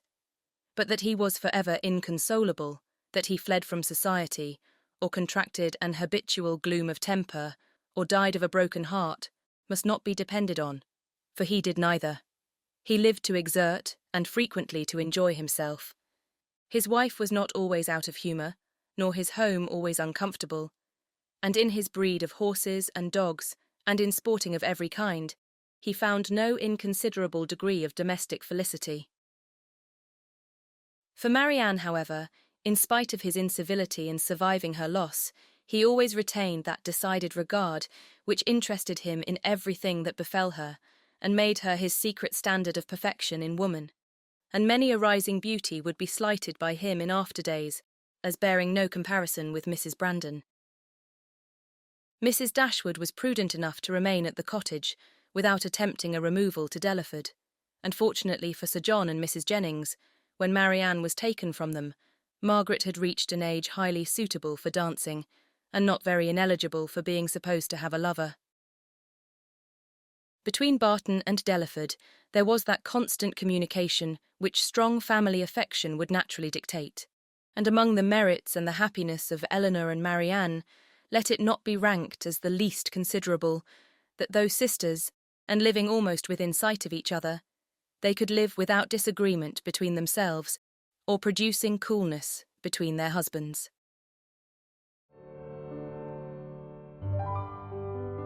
The end. This concludes this reading of Sense and Sensibility by Jane Austen. If you enjoyed it, please like and subscribe. To request our next book or listen ad-free, visit aireadtome.com. Thanks for listening.